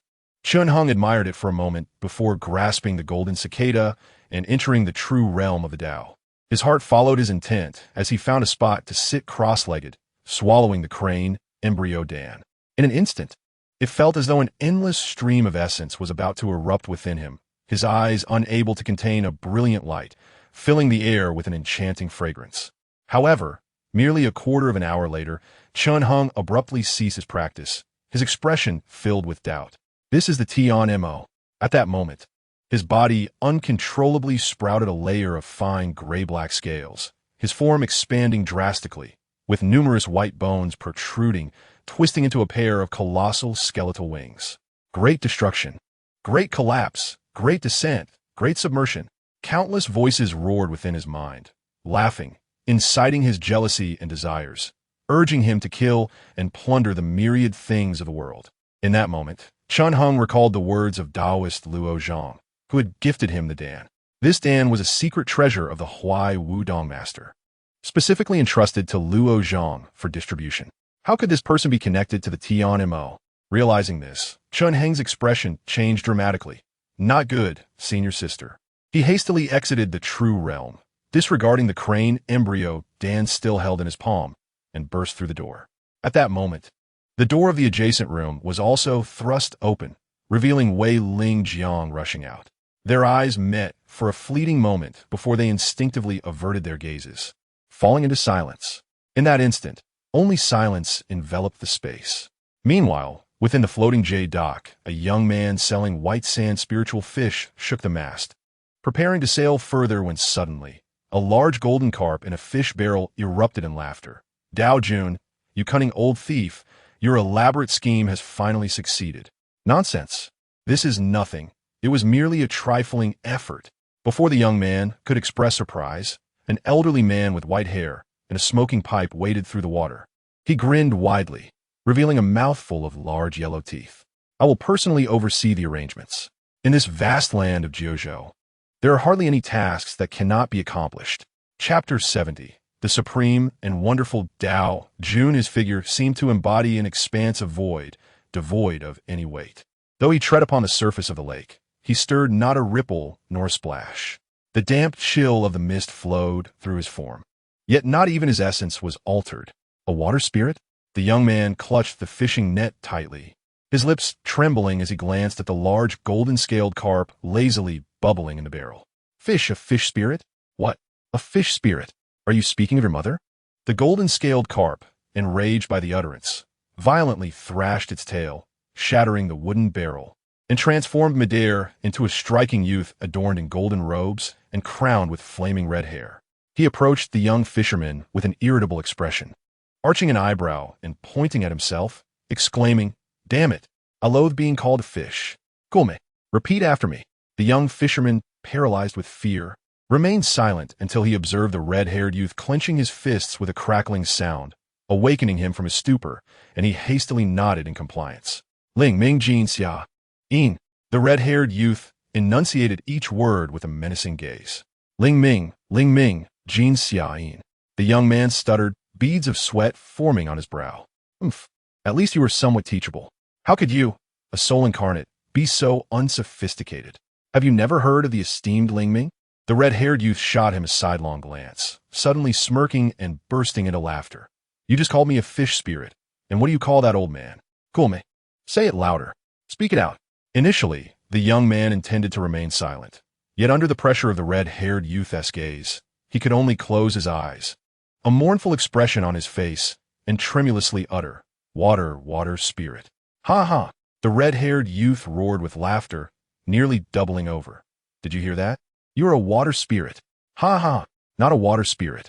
An elder with white hair shook his head and stepped forward, his form instantly robust, flesh and hair turning verdant. In an instant, a handsome youth crowned with a lotus and clad in crimson, celestial robes stood serenely upon the lake's surface. His skin was smooth as an infant's, and though his demeanor was cultured and refined, his gaze was profound, as if concealing an infinite cosmos within, each breath echoing the cycles of epochs, laden with boundless grandeur. It was the Taoist lord of the Qi Ming sect. He smiled gently, revealing a set of pristine white teeth, his expression warm. Meanwhile, the young fisherman had long fainted from fright, showing no signs of awakening even when the red-haired youth vigorously shook him by the collar. "Is he a fool? You possess a top-tier spiritual artifact, and the energy within you, if released, could easily shatter an entire realm. Even those with golden core or yuan spirit would be unable to withstand it." Observing the red-haired youth curiously pressing his finger to the young man's brow, seemingly attempting to rouse him, the Taoist lord could no longer contain himself, his previously dignified composure dissipating like a stern schoolmaster driven to madness by a mischievous student. He seized the red-haired youth by the collar, lifting him into the air, and bellowed, "Jin Xia, this person has merely fainted, not perished. What is wrong with your head?" The red-haired youth appeared unconcerned. Suddenly, his eyes twinkled, and he chuckled. "Taoist lord, do you think if I exert my strength, I could obliterate the entire southern domain and summon forth the corpse-ascended immortal from the depths? Go to hell, you fool. This is no artifact of the Shinmen. You are clearly a spy sent by the demonic sect." The Taoist lord lamented his poor judgment, wishing he had left the red-haired youth to rot in the realm of Wu Li. He continued, "Had I known, I would not have exerted effort to rescue you." The Taoist lord, filled with frustration, pointed at him. "You may jest with me, but I am your master, and I will not take you seriously." However, the other day, a brother from a Yuchin sect came to the southern domain and personally conversed with that corpse-ascended immortal. If he hears your nonsense, he will surely advise me to obliterate your true consciousness and replace you with a more obedient one. What? The red-haired youth was startled, instinctively retracting his neck, clearly having suffered greatly at that person's hands. However, he quickly furrowed his brow in displeasure. "Taoist lord, did we not agree that you would call me Ling Ming?" "Ling Ming Jin Xia, sound impressive."